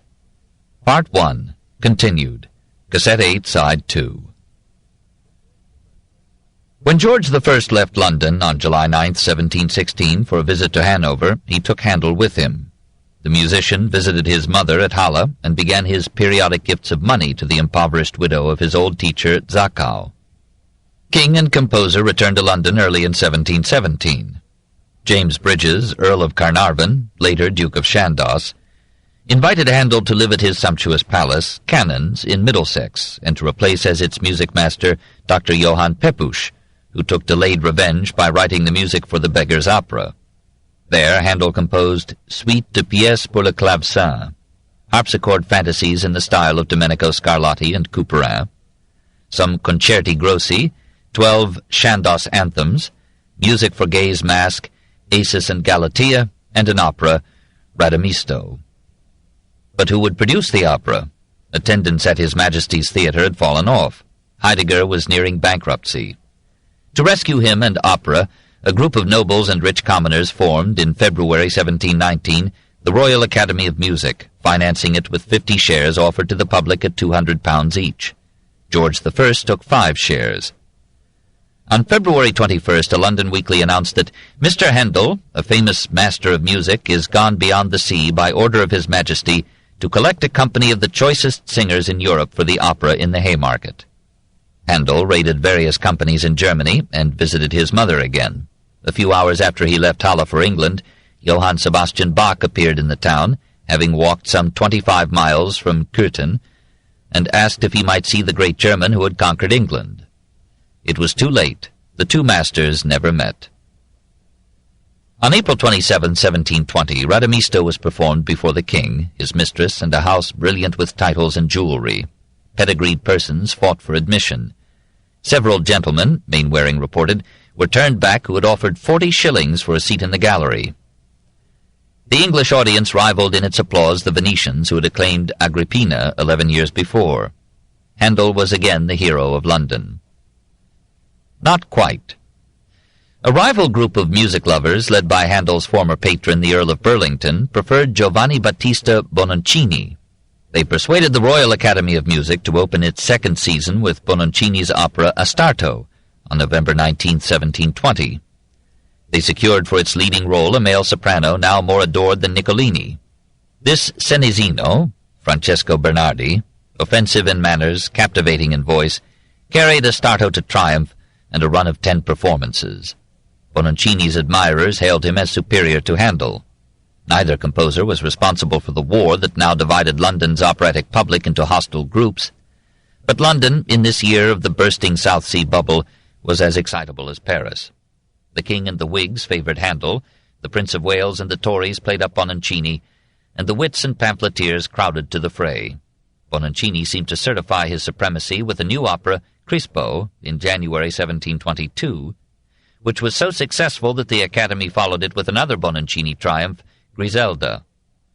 When the great Marlborough died in June, Bononcini, not Handel, was chosen to compose the funeral anthem, and the Duke's daughter settled upon the Italian an annuity of £500 a year.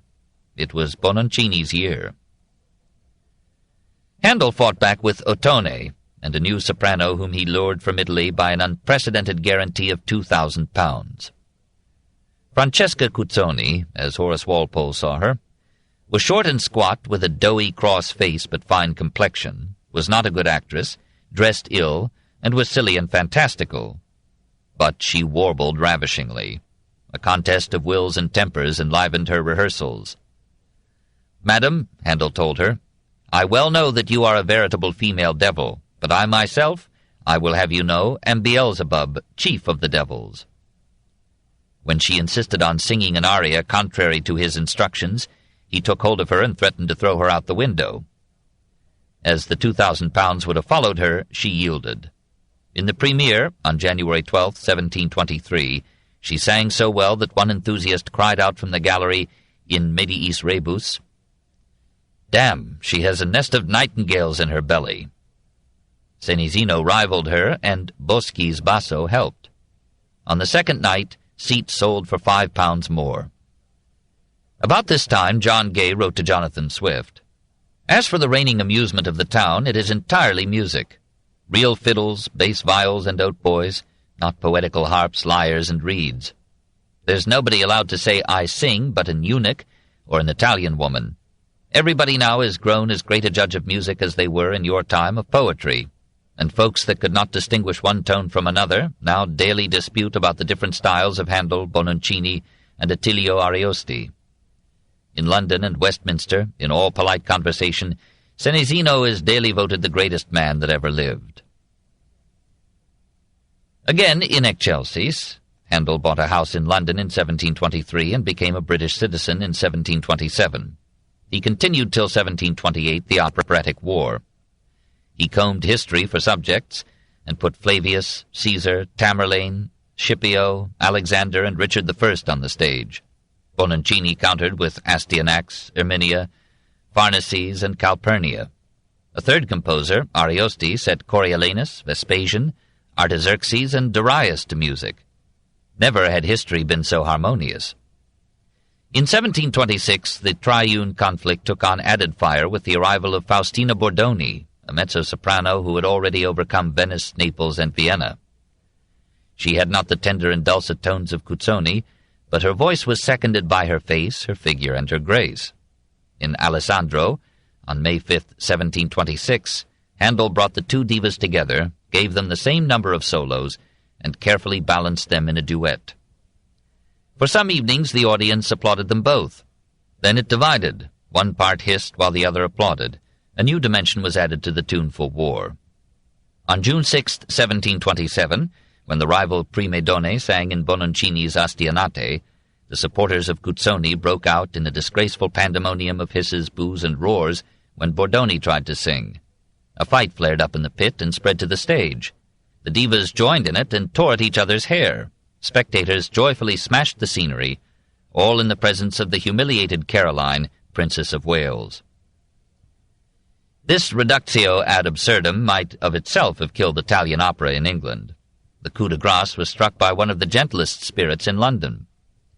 On January 29, 1728, in Lincoln's Inn Fields Theatre, John Gay presented the Beggar's Opera.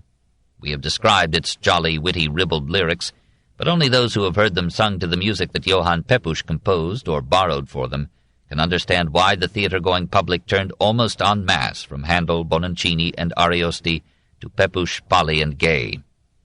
Night after night for 9 weeks the Beggar's Opera played to full houses, while the sirens and eunuchs at His Majesty's Theatre sang to empty seats.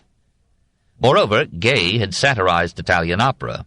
He had made fun of the silly plots, the coloratura trills, and ornaments of sopranos of either sex. He had taken thieves, beggars, and prostitutes as his dramatis personae instead of kings, nobles, virgins, and queens. And he offered English ballads as better songs than Italian arias. The public was delighted with words that it could understand, especially if the words were a bit risque. Handel came back with more operas, Cirey and Tolomeo, Re d'Egitto, in 1728. They had fine moments, but paid no bills. On June 5th, the Royal Academy of Music declared bankruptcy and expired. Handel did not admit defeat. Deserted by the nobles, who blamed him for their losses, he formed with Heidegger, in June 1728, the new Academy of Music, put into it £10,000, nearly all his savings, and received from the new king, George II, a pledge of 1,000 a year in support. In February, he set out on another continental tour to recruit new talent, for Cuzzoni, Bordoni, Senesino, Niccolini, and Boschi had deserted his sinking ship and were trilling Venice. In their place, Handel engaged new chanticleers and nightingales, Antonio Bernacchi, a male soprano, Annibale Fabri, tenor, Anna Maria Strada del Po, soprano. On his way back, he stopped to see his mother for the last time. She was now 79, blind and almost paralyzed. While he was in Halle, he was visited by Wilhelm Friedemann Bach, who brought him an invitation to visit Leipzig, where the Passion according to St. Matthew had just received its first performance. Handel had to refuse. He had barely heard of Johann Sebastian Bach and never dreamed that this man's fame would one day eclipse his own. He hurried back to London, picking up on the way the Hamburg basso Johann Riemenschneider. The new cast appeared in Lothario, on December 2, 1729, without success. He tried again on February 24th with Partenope, without success. Bernacchi and Riemenschneider were restored to the continent. Senesino was recalled from Italy, with him and Strada del Po, and a libretto by Metastasio. Handel's Porro, on which he had lavished some of his most moving arias, caught the ear of London on February 2, 1731. His Majesty's Theatre filled again. 2 further operas, Ezio and Sosarme, were favorably received. But the struggle to keep an English audience with Italian opera was becoming ever more arduous. It appeared now to be a blind alley in which physical and financial exhaustion was always around the corner. Handel had conquered England, but now England was apparently conquering him. His operas were too much alike and were bound to wear thin. They were exalted by magnificent arias, but these were only tenuously related to the plot. They were in an unintelligible, however mellifluous language, and many of them were composed for male sopranos, who were increasingly hard to find. Rigid rules and artistic jealousy governed the distribution of arias and added to the artificiality of the tale. If Handel had continued on this Italian line, he would hardly be remembered today. A series of accidents jolted him off his beaten track and turned him into the field where he was to remain, even to our time, unsurpassed. 3. Defeat. On February 23, 1732, at the Crown and Anchor Tavern, Bernard Gates, to celebrate the composer's 47th birthday, gave a private production of Handel's Esther, an oratorio. It drew so profitable an audience that Gates repeated it twice, once for a private group, then on April 20th for the public.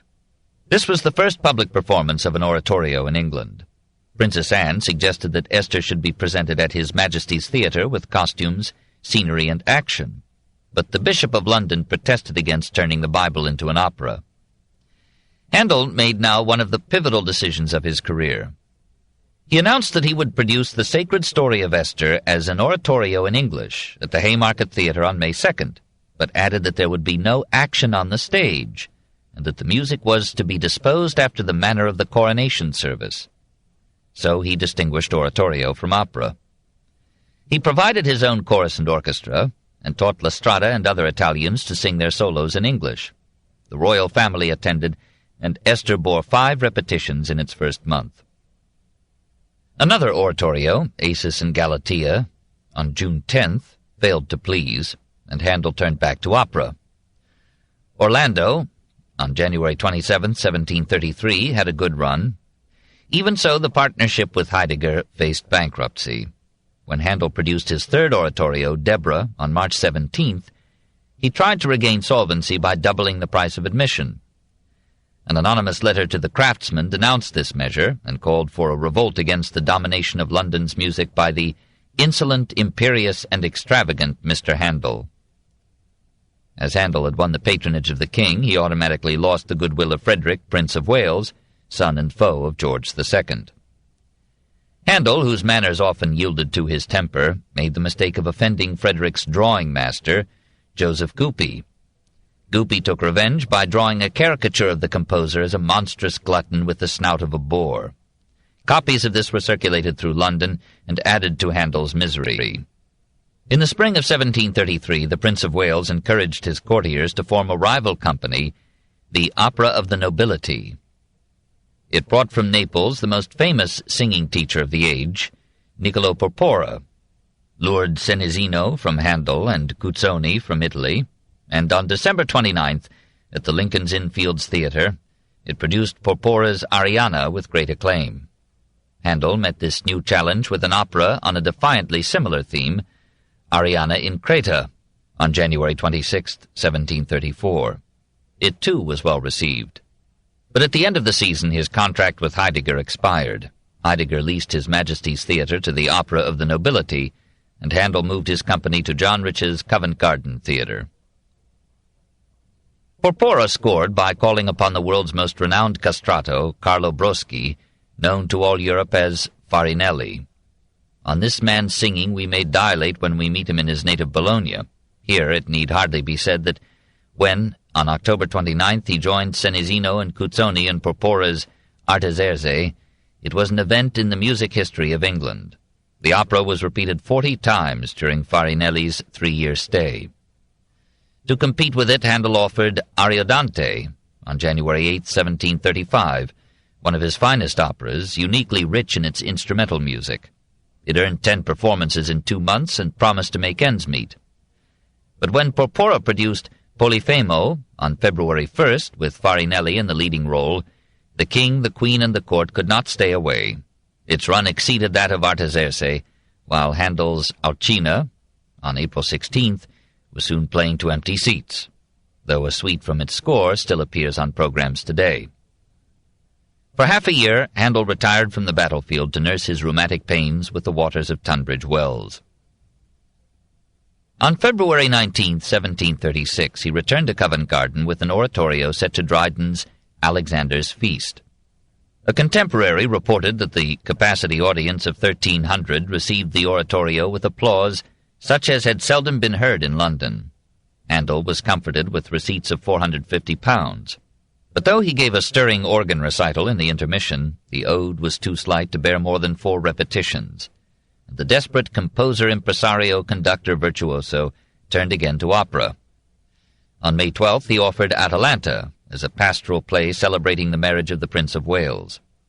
He had summoned from Italy a new castrato, Giziello, Gioacchino Conti, for the soprano role, and had distinguished the part with an aria, Care Selve, which is one of the most lovely and enduring of his songs. Frederick was so pleased that he transferred his patronage from Porpora's company to Handel's, but this victory was made sorrowful when the king, hearing of his son's move, cancelled his annual subscription of £1,000 to Handel's enterprise. Porpora gave up the battle in the spring of 1736. Handel filled his theatre by alternating operas with oratorios, and adding to the cast of Giustino, on February 16, 1737, bears, fantastic animals, and dragons vomiting fire. But the strain of his diverse responsibilities broke him down. In April he suffered a nervous collapse and a stroke that for a time paralyzed his right arm. On May 18th he staged Berenice, the last of the operas that he wrote for his company. He closed his theatre on June 1st, owing many debts and vowing to pay them all in full. He did. 10 days later, the rival opera of the Nobility disbanded, owing £12,000. The great age of opera in England was over. Handel's health was among the ruins. Rheumatism in his muscles, arthritis in his bones, gout in his extremities were capped in the summer of 1737 with a passing attack of insanity. He left England to take the waters at Aachen. There, reported Sir John Hawkins, he submitted to such sweats excited by the vapor baths as astonished everyone. After a few essays of this kind, during which spirits seemed to rise rather than sink under an excessive perspiration, his disorder left him, and a few hours after he went to the great church of the city and got to the organ, on which he played in such a manner that men imputed his cure to a miracle. In November he returned to London to solvency and honours. Heidegger had again engaged His Majesty's Theatre. He paid Handel £1,000 for 2 new operas. One of them, Cirey, on April 15, 1738, contained the famous Largo, Ombra mai fu. The lessee of Vauxhall Gardens paid Roubilliac £300 for a statue showing the composer strumming a lyre. On May 2nd, this figure, ungainly in pose and stupid in expression, was unveiled in the gardens with a musical entertainment. More pleasing to Handel must have been the benefit tendered him on March 28th, bringing over £1,000 in receipts. Handel now paid off the more urgent of his creditors, one of whom was threatening to put him in the debtor's jail. Despite all honours, he was near the end of his financial rope. He could no longer look to Heidegger, who announced on May 24th that he had not received sufficient subscriptions to warrant his producing operas in 1738-39. Without a commission and without a company, Handel, aged 53 and shaken with ailments, entered upon his greatest period. 4. The oratorios. This relatively modern form had grown out of medieval chorales representing events in biblical history or the lives of the saints. St. Philip Neri had given the form its name by favoring it as a means of devotion and religious instruction in the oratorio, or prayer chapel, of the Fathers of the Oratory in Rome. Giacomo Carissimi and his pupil Alessandro Scarlatti developed the oratorio in Italy. Heinrich Schütz brought it from Italy into Germany. Reinhard Kaiser raised the genre to high excellence before his death in 1739. This was the heritage that in 1741 culminated in Handel's Messiah. Part of Handel's success came from his adaptation of the form to English taste. He continued to choose the subjects of his oratorios from the Bible, but he gave them now and then a secular interest, as with the love theme in Joseph and His Brethren and in Jephthah.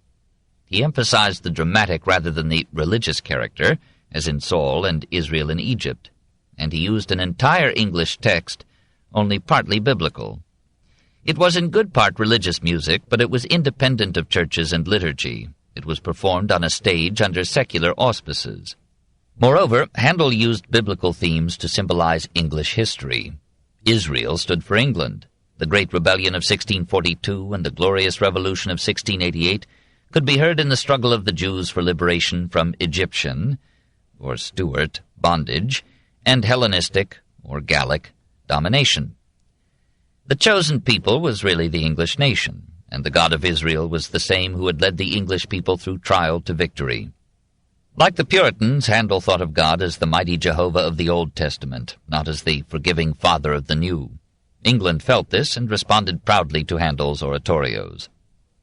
The ascent to the Messiah began with Saul, produced at His Majesty's Theatre, January 16, 1739. The solemn and majestic Dead March would alone immortalize this work. But the audience was not accustomed to the oratorio form. Saul could sustain only 6 performances.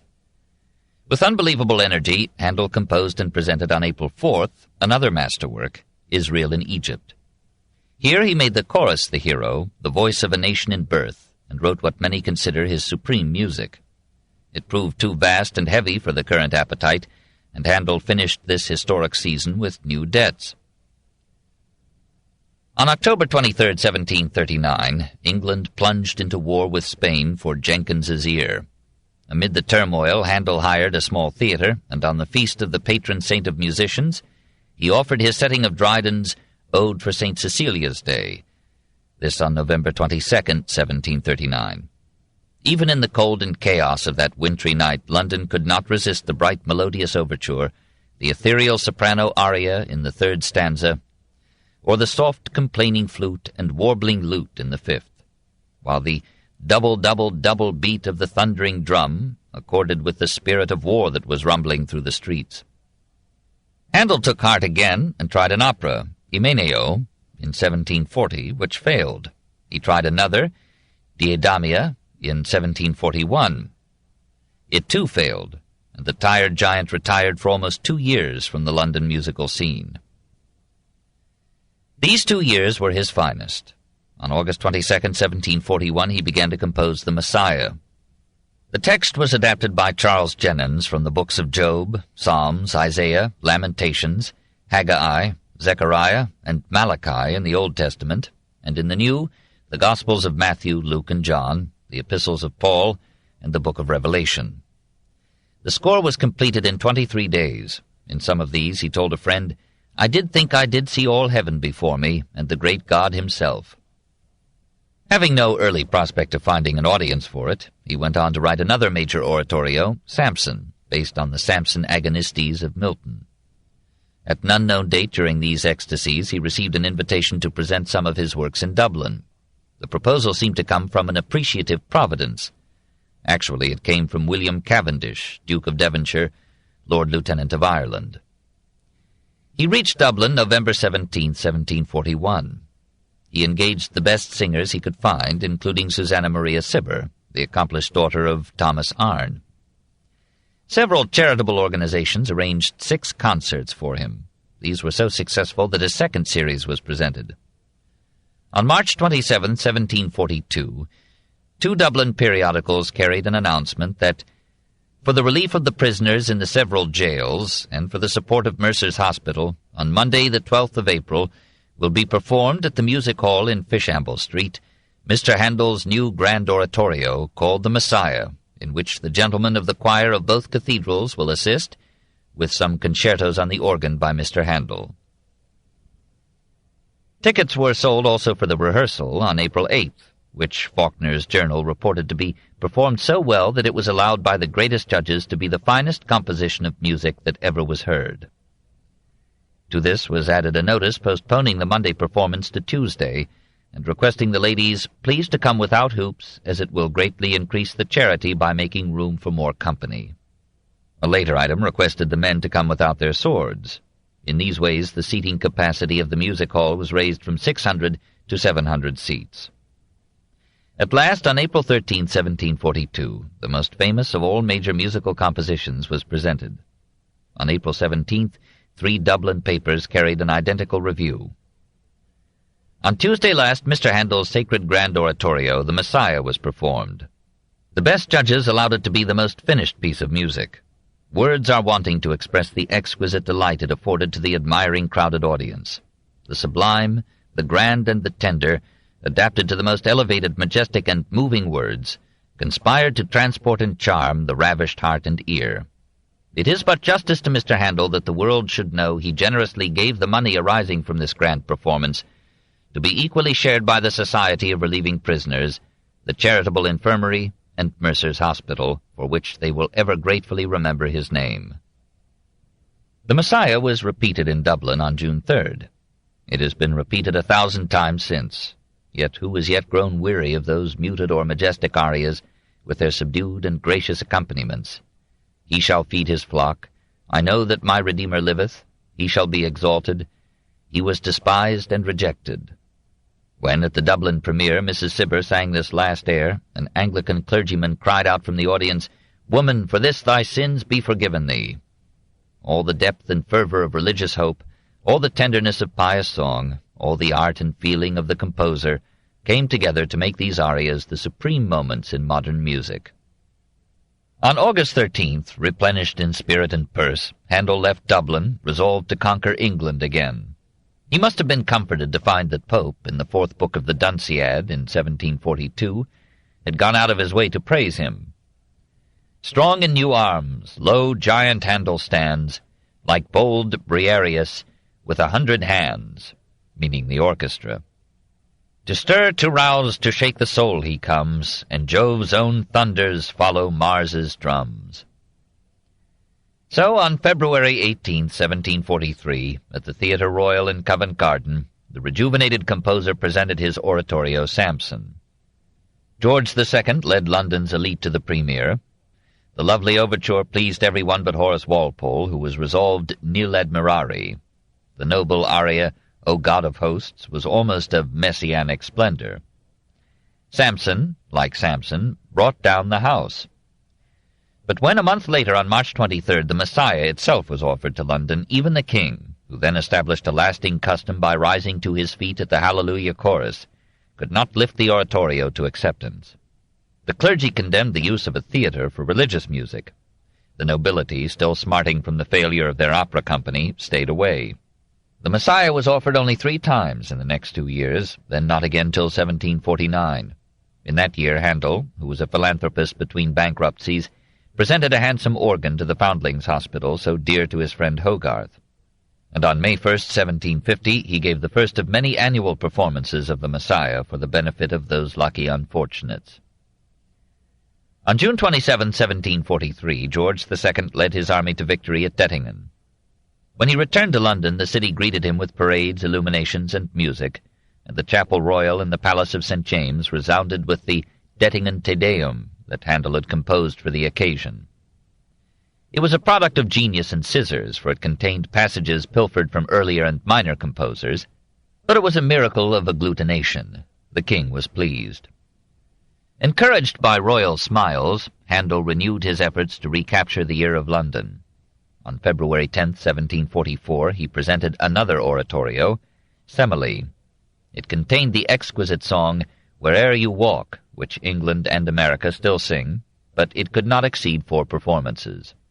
The nobles remained hostile. Many titled ladies made a point of entertaining lavishly on the evenings scheduled for a concert by Handel.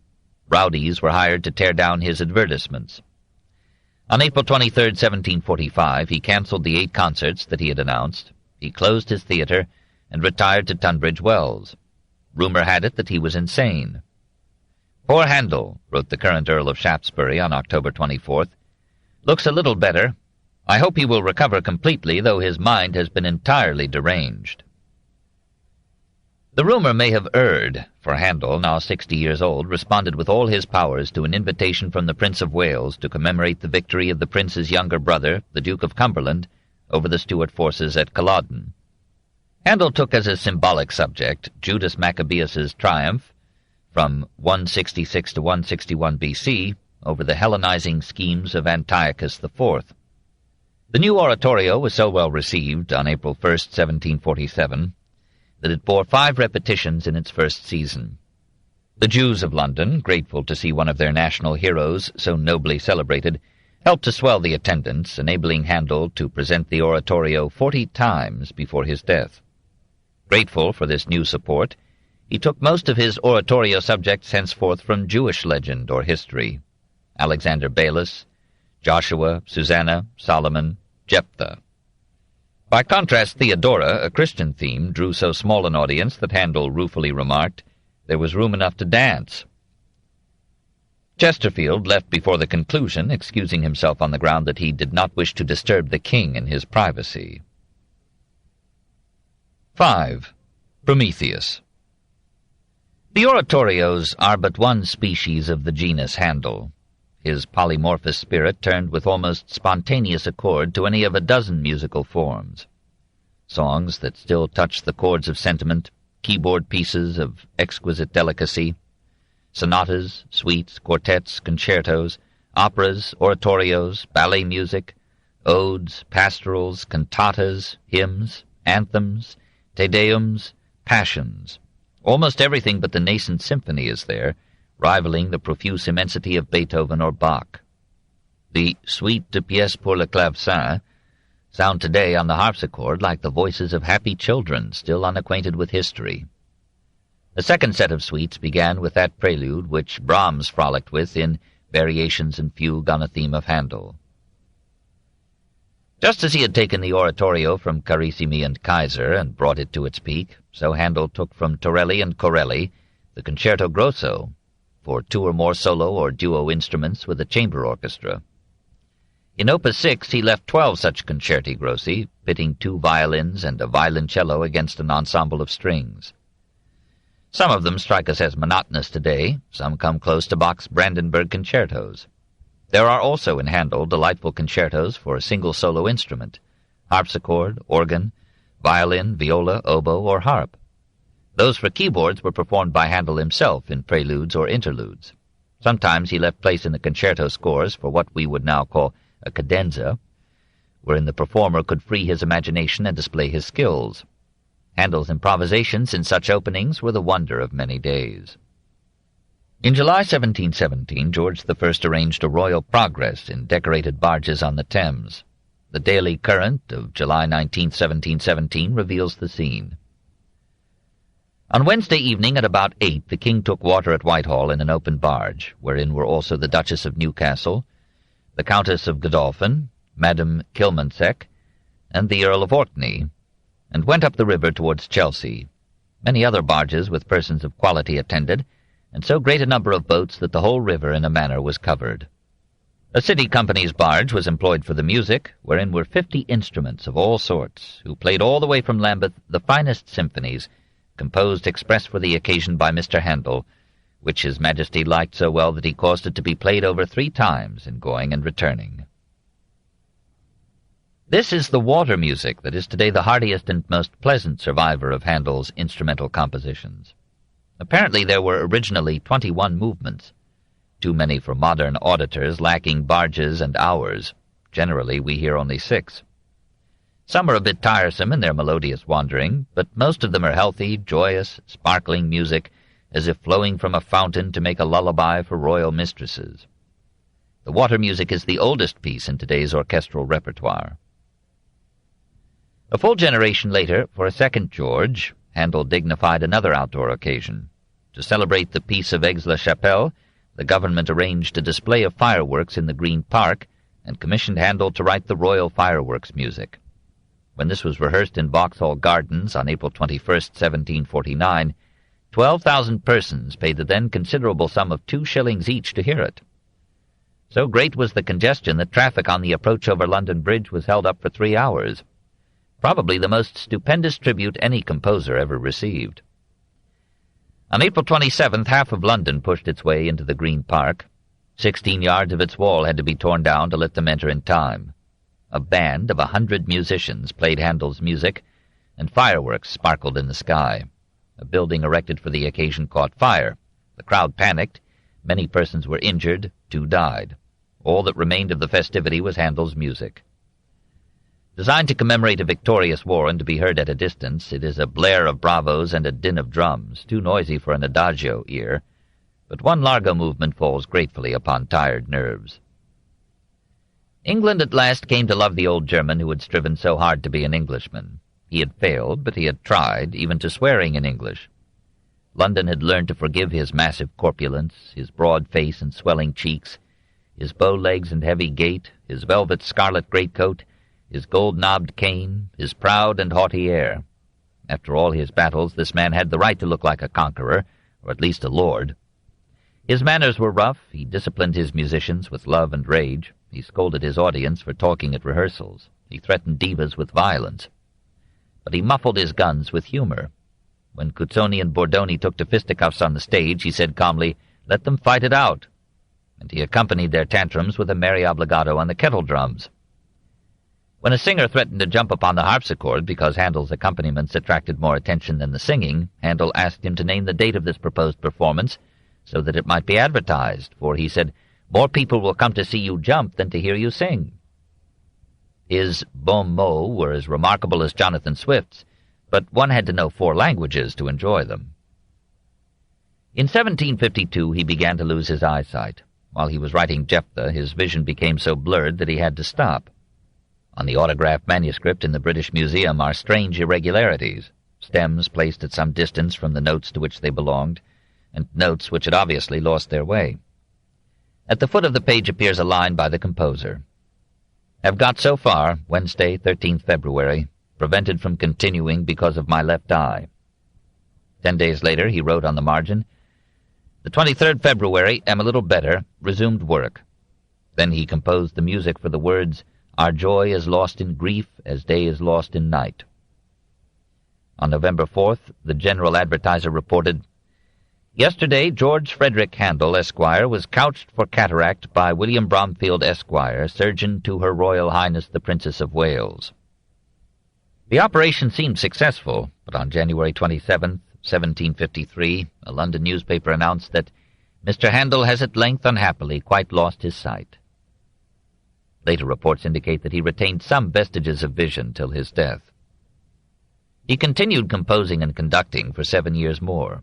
In 6 weeks, from February 23rd to April 6th, 1759, he gave 2 performances of Solomon, 1 of Samson, 2 of Judas Maccabeus, 3 of the Messiah. But on leaving the theater after the Messiah of April 6th, he fainted and had to be carried to his home. Regaining consciousness, he asked for 1 more week of life. "I want to die on Good Friday in the hope of rejoining the good God, my sweet Lord and Savior, on the day of his resurrection." He added to his will a codicil, bequeathing £1,000 to the Society for the Support of Decayed Musicians and their Families, and some substantial bequests to 13 friends, and to my maidservants each 1 year's wages. He died on Holy Saturday, April 14, 1759. He was buried in Westminster Abbey on April 20th, before the greatest concourse of people of all ranks ever seen upon such, or indeed upon any other occasion. He left an unparalleled quantity of music, 46 operas, 32 oratorios, 70 overtures, 71 cantatas, 26 concerti grossi, 18 organ concertos, and so much else that the whole fills 100 bulky volumes, almost equaling the works of Bach and Beethoven combined. Some of it was repetition, and some of it was theft, for Handel plagiarized without acknowledgment from at least 29 authors to help him meet a deadline. So the minuet in the overture to Samson was taken, so to say, notatim from Kaiser's opera Claudius. It is difficult to estimate Handel, for only a small part of his oeuvre is offered to us today. The operas, except for some captivating arias, are beyond resurrection. They were adjusted to Italian modes that seem irrevocably gone. Their extant scores are incomplete and use symbols and abbreviations now largely unintelligible. They were written for orchestras of quite other constitution than ours, and for voices of a third sex quite different from the intermediate sexes of our time. The concertos remain a happy hunting ground of forgotten treasures, and the water music, and the oratorios. But even the oratorios are dated, having been written for embattled Englishmen and grateful Jews. Those massive choruses and proliferated vowels require a musicological stomach for their digestion, though we should be glad to hear Jephthah and Israel in Egypt again. Musicians tell us that in the neglected oratorios there is a solemn grandeur, a sublimity of feeling, a power of conception, expression, and drama, a variety and skill in compositional technique, never again reached in the literature of that form. The Messiah survives its repetitions and dismemberments partly because it enshrines the central doctrines of Christianity, dear even to those who have shed them, but chiefly because its profound chants and triumphal choruses make it, all in all, the greatest single composition in the history of music. England realized his greatness when he was gone. As the anniversary of his birth approached, the nobility, once hostile, joined with king and commoners to commemorate it with 3 days of his music. As his birth had fallen in 1684 by the English calendar, the first performance was given on May 26, 1784, in Westminster Abbey, the second and third on May 27th and 29th. These having failed to meet the demand, 2 more were given in the Abbey on June 3rd and 5th. The singers numbered 274, the orchestra 251. Now began the custom of making Handel overwhelmingly monumental. Similar immensities celebrated later Handel anniversaries, until in 1874 the number of performers swelled to 3,500. Burney, who heard one of these enormities, thought that the quantity of sound had not injured the quality of the music. In any case, these were the most massive commemorations that any musician has ever received. Now that they have subsided, it may be possible to hear Handel's music again. 5. Voltaire in England, 1726 to 1728. There was a young Frenchman in the England of 1726 who was to prove far more important than Handel in the history of the 18th century. Voltaire touched English shores at Greenwich, near London, on May 10th or 11th. His first impression was enthusiastic. It was the week of the Greenwich Fair. The Thames was almost covered with boats and stately sails. The king was coming downstream in a decorated barge, preceded by a band.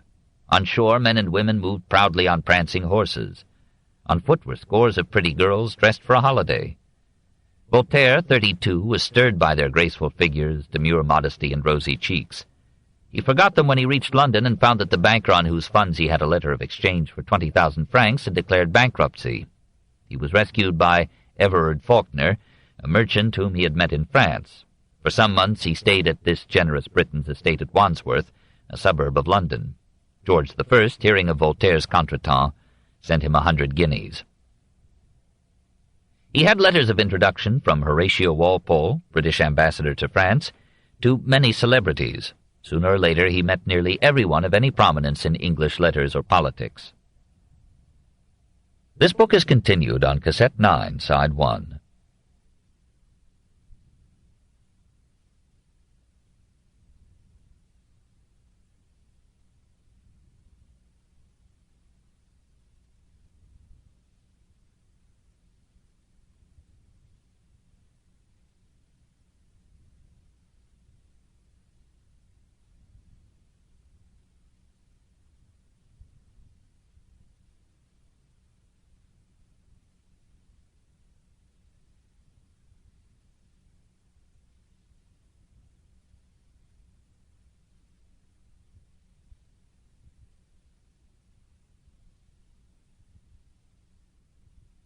The Story of Civilization, Volume 9, The Age of Voltaire, by Will and Ariel Durant.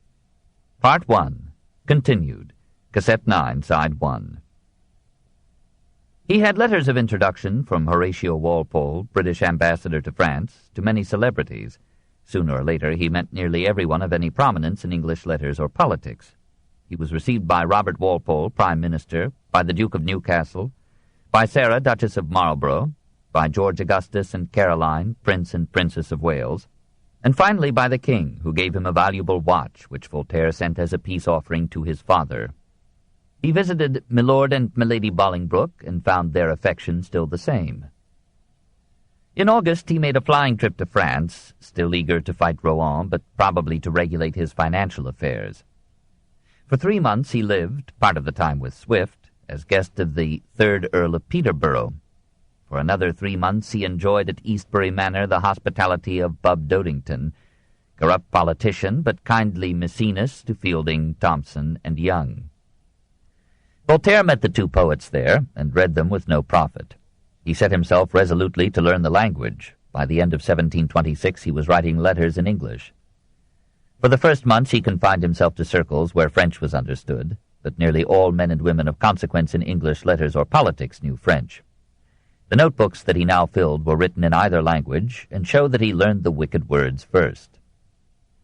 He developed such an acquaintance with English literature as no Frenchman of note acquired again till Hippolyte Taine.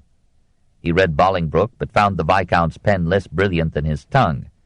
However, he may have taken from Bolingbroke's idea of a patriot king the belief that the best chance of social reform would be through an enlightened monarchy. He made his way through Swift's distilled hatreds, learned from him perhaps some arts of satire, and pronounced him infinitely superior to Rabelais. He read Milton and pounced at once upon the fact that Satan was the real hero of Paradise Lost. We have seen elsewhere his confused reaction to Shakespeare, admiration of the amiable barbarian's eloquence, pearls of sublimity or tenderness in an enormous dunghill of farces and vulgarities. He imitated Julius Caesar in L'Amour de César, and Othello in Zaire. So Gulliver's Travels reappeared in Micromégas, and Pope's Essay on Man in the Discours en vers sur l'homme. Soon after his arrival in England he went to see Pope. He was shocked by Pope's deformity and sufferings, amazed by Pope's sharpness of mind and phrase. He rated Pope's Essay on Criticism above Boileau's Art Poétique. He visited the aging Congreve, and was piqued to find that the once great dramatist wished to be considered not as an author but as a gentleman. He learned with envy of the sinecures and pensions given to authors by English ministries before Walpole's, and contrasted this with the fate of France's leading poet, thrown into the Bastille for resenting a nobleman's slur. From literature he passed to science, met members of the Royal Society, and began that study of Newton which would enable him later to replace Descartes with Newton in France. He was deeply impressed by the ceremonial funeral given to Newton by the elite of England, and noted how the Anglican clergy welcomed a scientist into Westminster Abbey. Though he had become a deist before visiting England, had learned the art of doubt from Rabelais, Montaigne, Gassendi, Fontenelle, and Bayle, he now derived corroboration from the deists of England, Toland, Woolston, Tyndall, Chubb, Collins, Middleton, and Bolingbroke. Later his library would be armed with their books. Stronger still was the influence of Locke, whom Voltaire praised as the first to make a realistic study of the mind. He observed that very few of these insistent heretics had been imprisoned for their views. He remarked the growth of religious toleration since 1689. He thought there was no religious bigotry or fanaticism in England. Even the Quakers had subsided into comfortable businessmen. He visited one of them and was pleased to be told that Pennsylvania was a utopia without classes, wars, or enemies. "How I love the English," he later wrote to Madame du Deffand. "How I love these people who say what they think." And again, "See what the laws of England have achieved. They have restored to every man his natural rights, from which nearly all monarchies have despoiled him. These rights are full freedom of person and property, to speak to the nation through his pen, to be judged in criminal matters by a jury of free men, to be judged in any matter only according to precise laws, to profess in peace whatever religion he prefers, while abstaining from those employments to which only members of the Anglican Church are eligible." The last line shows that Voltaire recognized the limits of English freedom. He knew that religious liberty was far from complete, and in his notebooks he recorded the arrest of Mr. Shipping for derogatory remarks on the King's speech. Either House of Parliament could summon authors to trial for unpleasant statements about MPs. The Lord Chamberlain could refuse to license plays. Defoe had been pilloried for a sarcastic pamphlet. Nevertheless, Voltaire felt the government of England, corrupt as it was, gave the people a degree of liberty creatively stimulating in every area of life. Here, for example, commerce was relatively free, not shackled by such internal tolls as hobbled it in France. Businessmen were honored with high posts in the administration. Friend Faulkner was soon to be made ambassador to Turkey. Voltaire the businessman liked the practicality of the English, their respect for facts, reality, utility, their simplicity of manners, habits, and dress, even in opulence. Above all, he liked the English middle class. He compared the English with their beer, froth at the top, dregs at the bottom, but the middle excellent. "If I were to follow my inclination," he wrote on August 12, 1726, "I would stay right here for the sole purpose of learning to think." And in a burst of enthusiasm he invited Thierrot to visit a nation fond of their liberty, learned, witty, despising life and death, a nation of philosophers. This love affair with England was clouded for a while by the suspicion in Pope and others that Voltaire was acting as a spy on his Tory friends for the Walpole ministry. The suspicion proved unjust and was soon rejected, and Voltaire won considerable popularity among the aristocracy and the intelligentsia of London. When he decided to publish La Henriade in England, nearly all literate circles, beginning with George I, Princess Caroline, and the rival courts, sent in subscriptions. Swift solicited or commanded a number of these. When the poem appeared in 1728, it was dedicated to Caroline, now Queen, with an incidental bouquet to George II, who responded with a gift of £400 and an invitation to royal suppers. 3 editions were sold out in 3 weeks, despite the princely price of 3 guineas per copy. From this English edition, Voltaire estimated his receipts at 150,000 francs. He used part of the money to help several Frenchmen in England. The remainder he invested so wisely that he later judged this windfall to have been the origin of his wealth. He never ceased to be grateful to England. He owed to it, above all, an immense stimulation of mind and maturing of thought. When he returned from exile, he brought Newton and Locke in his baggage. He spent part of his next 20 years introducing them to France. He brought also the English deists, who supplied him with some of the ammunition that he was to use in his war against l'infâme. As England under Charles II had learned good and evil from the France of Louis XIV, so the France of Louis XV was to learn from the England of 1680 to 1760. Nor was Voltaire the only medium of exchange in this generation. Montesquieu, Maupertuis, Prévost, Buffon, Raynal, Morlaix, Lalande, Helvétius, Rousseau also came to England, and others who did not come learned enough English to become carriers of English ideas. Voltaire later summed up the debt in a letter to Helvétius. "We have borrowed from the English annuities, sinking funds, the construction and maneuvering of ships, the laws of gravitation, the 7 primary colors, and inoculation. Imperceptibly we shall acquire from them their noble freedom of thought, and their profound contempt for the petty trifling of the schools." Nevertheless, he was lonesome for France. England was ale, but France was wine. He repeatedly begged permission to return. Apparently it was granted on the mild condition that he avoid Paris for 40 days.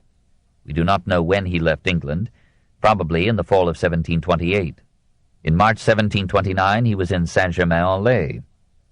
On April 9th he was in Paris, chastened but indestructible, bursting with ideas, and itching to transform the world. Book 2, France, 1723 to 1756. Chapter 7, The People and the State. The France that Voltaire returned to in 1728 had some 19 millions population, divided into 3 états, states or classes, the clergy, the nobility, and the tiers état, third estate, all the rest. We must look at each state carefully if we would understand the revolution. 1. The nobility. The territorial seigneurs who derived their titles from the land they owned, approximately 1/4 of the soil, called themselves la noblesse d'épée, the nobility of the sword. Their chief duty was to organize and lead the defense of their seigneury, their region, their country, and their king. In the first half of the 18th century, they headed some 80,000 families comprising 400,000 souls. They were divided into jealous ranks. At their top stood the offspring and nephews of the reigning king. Below these were the pairs, or peers of France, princes of the blood, lineal descendants of previous kings, 7 bishops, 50 dukes. Then came lesser dukes, then marquises, then counts, viscounts, barons, chevaliers. Various ceremonial privileges distinguished the several grades. So there were tragic disputes over the right to walk under parasols in the Corpus Christi procession or to sit in the presence of the king. Within the noblesse d'épée, a minority tracing its titles and possessions through many generations designated itself la noblesse de race, and looked down upon those nobles who owed their titles to the ennoblement of recent ancestors or themselves under Louis XIII or Louis XIV. Some of these new titles had been conferred as reward for services to the state in war, administration, or finance. Some had been sold for as little as 6,000 livres by the late needy Grand Monarque. In this way, said Voltaire, a huge number of citizens, bankers, surgeons, merchants, clerks, and servants of princes, obtained patents of nobility. Certain governmental offices, such as Chancellor or Chief Justice, automatically ennobled their holders. Under Louis XV, any commoner could achieve nobility by buying for 120,000 livres appointment as a Secretary of State. Under Louis XVI, there would be 900 such imaginary secretaries. Or one could buy a title by buying a nobleman's estate. By 1789, probably 95% of all nobles were of middle-class origin. Among these, the majority had arrived at exaltation by studying law and becoming judicial or administrative magistrates. In this number were the members of the 13 parlements that served as law courts in the greater cities of France. As a magistrate was allowed to transmit his office to his son, a new hereditary aristocracy took form, la noblesse de robe, the nobility of the gown. In the judiciary, as in the clergy, the gown was half the authority. Overwhelming in their scarlet robes, massive mantles, frilled sleeves, powdered wigs, and plumaged hats, the members of the Parlement ranked just below the bishops and the territorial nobility. But as some magistrates, through their legal fees, became richer than most pedigreed landholders, the barriers between the noblesse d'épée and the noblesse de robe broke down, and by 1789 there was an almost complete amalgamation of the two nobilities. The class thus formed was then so numerous and powerful that the king did not dare oppose it, and only the jacqueries of the Revolution could overthrow its costly privileges. Many of the old nobility were impoverished by careless or absentee management of their domains, or by unprogressive agricultural methods, or by exhaustion of the soil, or by depreciation of the currency in which they received tenant rents or feudal dues. And as nobles were not supposed to engage in commerce or industry, the growth of manufactures and trade developed a money economy in which one might own much land and still be poor. In some districts of France there were hundreds of nobles as indigent as the peasantry. But a large minority of nobles enjoyed and dissipated great fortunes. The Marquis de Villette had an annual income of 150,000 livres, the Duc de Chevreuse 400,000, the Duc de Bouillon 500,000. To make their lives more tolerable, most nobles were exempt, except in emergency, from direct taxation. Kings feared to tax them lest they demand the summoning of a States General. Such a meeting of the three États might exact some control over the monarch as the price of voting subsidies. Every year, said de Tocqueville, the inequality of taxation separated classes, sparing the rich and burdening the poor. In 1749, an income tax of 5% was levied on the nobles, but they prided themselves on evading it. Before the 17th century, the landed nobility had served economic and administrative as well as military functions. However their property had been acquired, the seigneurs organized the division and cultivation of the soil, either through serfdom or through leasing parcels to tenants. They provided law and order, trial, adjudication, and punishment. They maintained the local school, hospital, and charity. On hundreds of seigneuries, the feudal lord had performed these functions as well as the natural selfishness of men allowed, and the peasants, recognizing his usefulness, gave him obedience and respect, sometimes even affection. Two main factors changed this feudal relationship: the appointment of intendants by and after Cardinal Richelieu, and the transformation of the major seigneurs into courtiers by Louis XIV. The intendants were middle-class bureaucrats sent by the king to govern the 32 districts into which France was divided for administration. Usually they were men of ability and goodwill, though they were not all Turgots. They improved the sanitation, lighting, and embellishment of the towns. They reorganized the finances. They dammed rivers to irrigate the soil, or diked them to prevent floods. They gave France in this century a magnificent network of roads then unequaled elsewhere in the world, and began to line them with the trees that shade and adorn them today. Soon their greater diligence and competence displaced the territorial lords from regional rule. To accelerate this centralizing replacement, Louis XIV invited the seigneurs to attend him at court. There he gave them lowly offices, glorified with exalted titles and intoxicating ribbons. They lost touch with local affairs while drawing from their manors the revenues needed to maintain their palaces and equipages in Paris or Versailles. They clung to their feudal rights after abandoning their feudal tasks. Their loss of administrative functions in both the economy and the government opened them to the charge that they were dispensable parasites on the body of France. 2. The clergy. The Catholic Church was an essential and omnipresent force in the government. The number of her clergy in France has been estimated at 260,000 in 1667, 420,000 in 1715, 194,000 in 1762.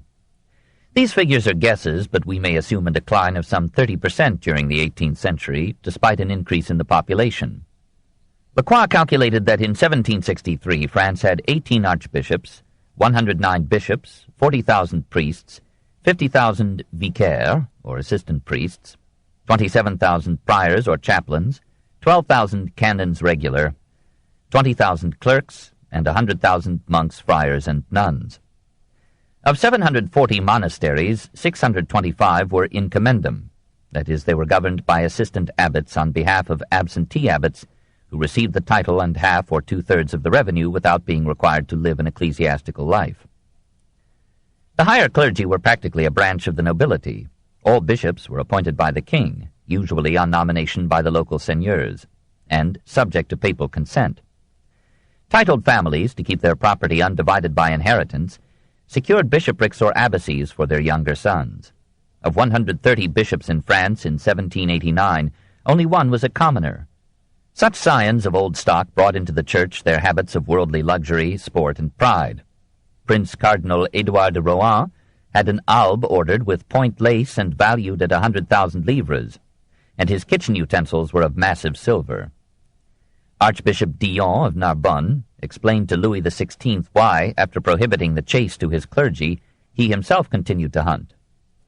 "Sire, my clergy's vices are their own. Mine come from my ancestry." The great age of French ecclesiastics, Bossuet, Fénelon, Bourdaloue, had passed. The Epicurean riot of the Regency had freed men like Dubois and Tencin to rise in the hierarchy of the Church despite their achievements in both forms of venery. Many bishops lived most of the year in Versailles or Paris, joining in the gaiety and sophistication of the court. They kept one foot in each world. Bishops and abbots had the rights and duties of seigneurs, even to providing a bull to service their peasants' cows. Their vast domains, sometimes enclosing whole towns, were managed as feudal properties. Monasteries owned a great part of the city of Rennes and most of the environing terrain. In some communes, the bishop appointed all judges and officials. So the Archbishop of Cambrai, suzerain over a region comprising 75,000 inhabitants, appointed all administrators in Cateau-Cambrésis, and half of those in Cambrai. Serfdom survived longest on monastic estates. The canons regular of Saint-Claude, in the Jura, had 12,000 serfs, and fervently resisted any reduction of feudal services. The immunities and privileges of the Church were bound up with the existing social order, and made the ecclesiastical hierarchy the most conservative influence in France.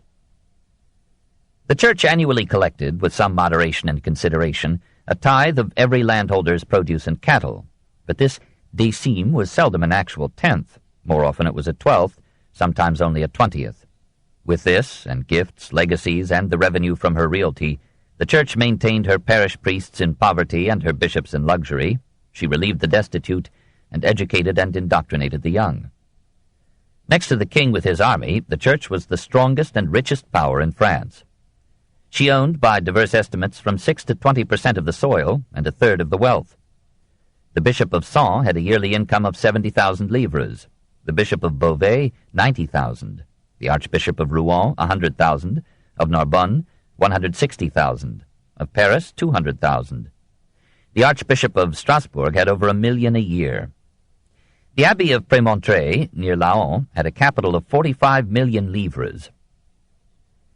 The 236 Dominican friars of Toulouse owned French property, colonial plantations, and Negro slaves, valued at many millions. The 1,672 monks of Saint-Maur held property worth 24 million livres, earning 8 million a year. None of the church's possessions or income was taxable, but periodically the higher clergy and national convocation voted a free donation to the state. In 1773, this amounted to 16 million livres for 5 years, which Voltaire reckoned to be a just proportion of the church's income. In 1749, J.B. Machaut d'Arnouville, Comptroller General of Finances, proposed to replace this don gratuit by extending to the church, as well as to all the laity, a direct annual tax of 5% on all income. Fearing that this was a first step toward despoiling the church to salvage the state, the clergy resisted with an inflexible passion. Machaut proposed also to outlaw legacies to the church without state sanction, to annul all religious establishments set up without royal approval since 1636, and to require all holders of ecclesiastical benefices to report their revenues to the government. An assembly of the clergy refused to obey these edicts, saying, "We will never consent that that which has heretofore been the gift of our love and respect should become the tribute of our obedience." Louis XV ordered the dissolution of the assembly, and his council bade the intendants collect an initial levy of 7,500,000 livres on the property of the church. Voltaire sought to encourage Machaut and the king by issuing a pamphlet, Voix du Sage et du Peuple, which urged the government to establish its authority over the church, to prevent the church from being a state within the state, and to trust to the philosophers of France to defend king and minister against all the forces of superstition. But Louis XV saw no reason for believing that philosophy could win in a contest with religion. He knew that half his authority rested upon his anointment and coronation by the church. Thereafter, in the eyes of the masses, who could never come close enough to him to count his mistresses, he was the vice-regent of God and spoke with divine authority. The spiritual terrors wielded by the clergy, enhanced by all the forces of tradition, habit, ceremony, vestments, and prestige, took the place of 1,000 laws and 100,000 policemen in maintaining social order and public obedience. Could any government, without the support of supernatural hopes and fears, control the innate lawlessness of men? The king decided to yield to the bishops. He transferred Machaut to another post, suppressed Voltaire's pamphlet, and accepted a don gratuit in lieu of a tax on ecclesiastical property. The power of the church rested ultimately on the success of the parish priest. If the people feared the mitred hierarchy, they loved the local curé, who shared their poverty and sometimes their agricultural toil. They grumbled when he collected the tithe, but they realized that he was compelled to do it by his superiors, and that 2/3 of it went to his bishop or some absentee beneficiary, while the parish church, as like as not, languished in a disrepair painful to piety. That beloved church was their town hall. There their village assemblies met under the presidency of the priest. In the parish register, as the witness of their patient continuity through the generations, were recorded their births, marriages, and deaths. The sound of the church bells was the noblest music to their ears. The ceremonies were their exalting drama. The stories of the saints were their treasured literature. The feasts of the church calendar were their grateful holidays. They did not look upon the exhortations of the priest or his instruction of their children as a mythical indoctrination to support ecclesiastical authority, but as an indispensable aid to parental discipline and moral restraint, and as the revelation of a divine order that redeemed with eternal significance the dreary routine of their earthly lives. So precious was that faith that they could be inflamed to kill anyone who tried to take it from them. The peasant father and mother welcomed religion into the daily routine of their home, transmitted its legends to their children, and led them in evening prayer. The parish priest, loving them as they loved him, sided with them in the revolution. Monks, friars, and nuns were diminishing in number and growing in virtue and wealth. They were rarely mendicant now, for they had found it wiser to elicit bequests from the dying as a fee for paradise than to beg pennies in the villages. Some of their wealth overflowed into charity. Many monasteries maintained hospitals and almshouses and daily distributed food to the poor. In 1789, many communities urged the revolutionary government not to suppress the local monasteries, since these were the only charitable organizations in their region. Nunneries performed several functions now otherwise served. They provided a refuge for widows, for women separated from their husbands, and for tired ladies who, like Madame du Deffand, wished to live away from the turmoil of the world.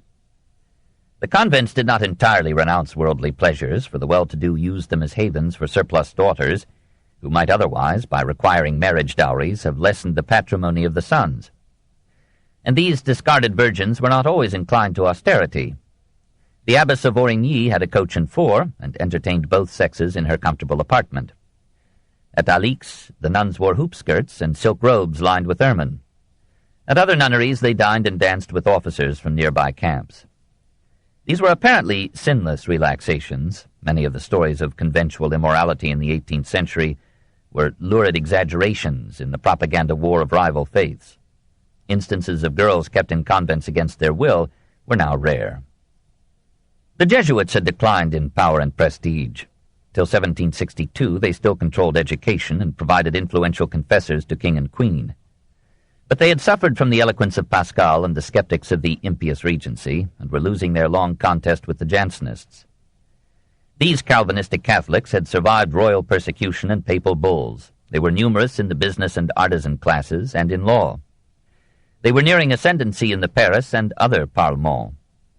After the death of their ascetic theologian François de Paris in 1727, fervent sick Jansenists made pilgrimages to his tomb in the cemetery of Saint-Médard. There they scourged themselves, and some fell into such cataleptic fits that they were called convulsionnaires. They groaned and wept and prayed for cures, and several claimed to have been miraculously healed. After 3 years of these operations, the authorities closed the cemeteries. As Voltaire put it, God was forbidden by order of the king to work any miracles there. The convulsions ceased, but the impressionable Parisians were inclined to credit the miracles, and in 1733 a journalist reported, with obvious exaggeration, that the good town of Paris is Jansenist from top to bottom. Many of the lower clergy, defying a royal edict of 1720, refused to sign the bull Unigenitus of 1713, wherein Pope Innocent XIII had condemned 101 allegedly Jansenist propositions. The Archbishop of Paris ruled that the last sacrament should not be administered to anyone who had not confessed to a priest who had accepted the bull. The dispute shared in weakening the divided church against the attacks of the philosophes. Huguenots and other French Protestants were still outlawed, but small groups of them gathered clandestinely. Legally, a French Protestant's wife was a concubine. Her children were accounted illegitimate and could not inherit property. Under Louis XV, there were several outbreaks of persecution. In 1717, 74 Frenchmen caught in Protestant worship were sent to the galleys, and their women were jailed. An edict of 1724 decreed death for Protestant preachers. All persons attending a Protestant assemblage were to suffer confiscation of property. The men were to be condemned to the galleys, the women were to have their heads shaved and be shut up for life. During the ministry of Cardinal Fleury, this edict was only laxly enforced, but after his death it was revived at the request of Catholic bishops in southern France. In 1749, the Parlement of Bordeaux ordered the separation of 46 couples who had been married by Protestant rites. Children of parents who were suspected of Protestantism could be taken from them to be brought up in Catholic homes. We hear of a rich Huguenot spending 200,000 livres in bribing officials to let him keep his children. Between 1744 and 1752, some 600 Protestants were imprisoned, and 800 others were condemned to various penalties. In 1752, the Protestant preacher Benizet, 26 years old, was hanged at Montpellier. In that year, Louis XV, under the influence of Madame de Pompadour, ordered an end to these persecutions. Thereafter, especially in or near Paris, Protestants could escape penalties, provided they attended a Catholic service once in the year. Despite the bigotry, worldliness, and will to power of their leaders, the French clergy included hundreds of men distinguished by laborious learning or devoted lives. Besides those bishops who squandered in Paris the tithes taken from the peasantry, there were others who came as close to sanctity as administrative duties would permit. Cardinal Louis-Antoine de Noailles, Archbishop of Paris, was a man of intelligence and nobility. Jean-Baptiste Massillon, Bishop of Clermont, was loved by the people despite the erudition of his sermons, which Voltaire liked to listen to at meals, if only for the beauty of their style. Gabriel de Caylus, Bishop of Auxerre, gave all his wealth to the poor, sold his silver plate to feed the hungry, and then apologized to further suppliants. "My children, I have nothing left to give you." Bishop François de Belsunce remained at his post in the terrible plague at Marseille in 1720, when a third of the population died and most doctors and magistrates fled. "Look at Belsunce," wrote Le Montet. "All he possessed he has given. All who served him, his personal staff, are dead. Alone, in poverty, on foot, in the morning he penetrates into the most horrible den of misery, and in the evening he is found again in the midst of places bespattered with the dying. He quenches their thirst, he comforts them as a friend, and in this field of death he gleans abandoned souls. The example of this prelate, who seems to be invulnerable, animates with courageous emulation the parish priests, the vicars, and the religious orders. Not one deserts his colors, not one puts any bounds to his fatigue save with his life. Thus perished 26 Recollect friars and 18 Jesuits out of 26. The Capuchins summoned their brethren from other provinces, and the latter rushed to martyrdom with the alacrity of the ancient Christians. Out of 55, the epidemic slew 43. The conduct of the priests of the Oratory was, if possible, even more magnanimous. Let us remember, as we record the bitter conflict between religion and philosophy, and share the anger of the philosophe at stifling censorship and disgraceful superstition, that there was devotion as well as wealth in the hierarchy, dedication as well as poverty among the village priests, and among the people an abiding, indestructible love for a faith that gave some saving discipline to pride and passion, and brought a consoling vision to toilsome days. 3. The Third Estate. 1. The Peasantry. The political economy that Carlyle branded as the dismal science wondered whether the poor are poor because they are ignorant, or ignorant because they are poor. The question can be answered by contrasting the proud independence of the French paysan today with the degrading indigence of the French peasant in the first half of the 18th century. His condition was improving in 1723 as compared with the extremity to which he had been reduced by the wars and exactions of Louis XIV. Subject to feudal dues and church tithes, he owned a rising proportion of the soil of France, varying from 20% in Normandy and Brittany to 50% in Languedoc and Limousin. But the average holding of these small proprietors was so small, 3 to 5 acres, that they had to support their families by serving as hired hands on other farms. Most of the land was owned by the nobles, the clergy, or the king, and was tilled by tenants, by métayers, sharecroppers, or by day laborers under the discipline of a steward. Tenants paid the owner in money, produce, and service. Métayers, in return for land, implements, and seed, paid the landlord half the crop. Despite the growth of peasant proprietorship, there remained many survivals of feudalism. Only a small minority of proprietors, often as low as 2%, held land in franc-à-lieu, that is, free from feudal dues. All peasants except these allodial freeholders were required to give the local seigneur several days of labor yearly, enough to plow and plant his acres, reap his harvest, and stow his barns. They paid him a fee for fishing in the lakes or streams, and for pasturing their cattle in the fields of his domain. In Franche-Comté, Auvergne, and Brittany, until the Revolution, they paid him for permission to marry. They were obliged to use his mill, his bakehouse, his wine or oil presses, and no other, and to pay for each use. They paid the lord for every fireplace they had, every well they dug, every bridge they crossed on his terrain.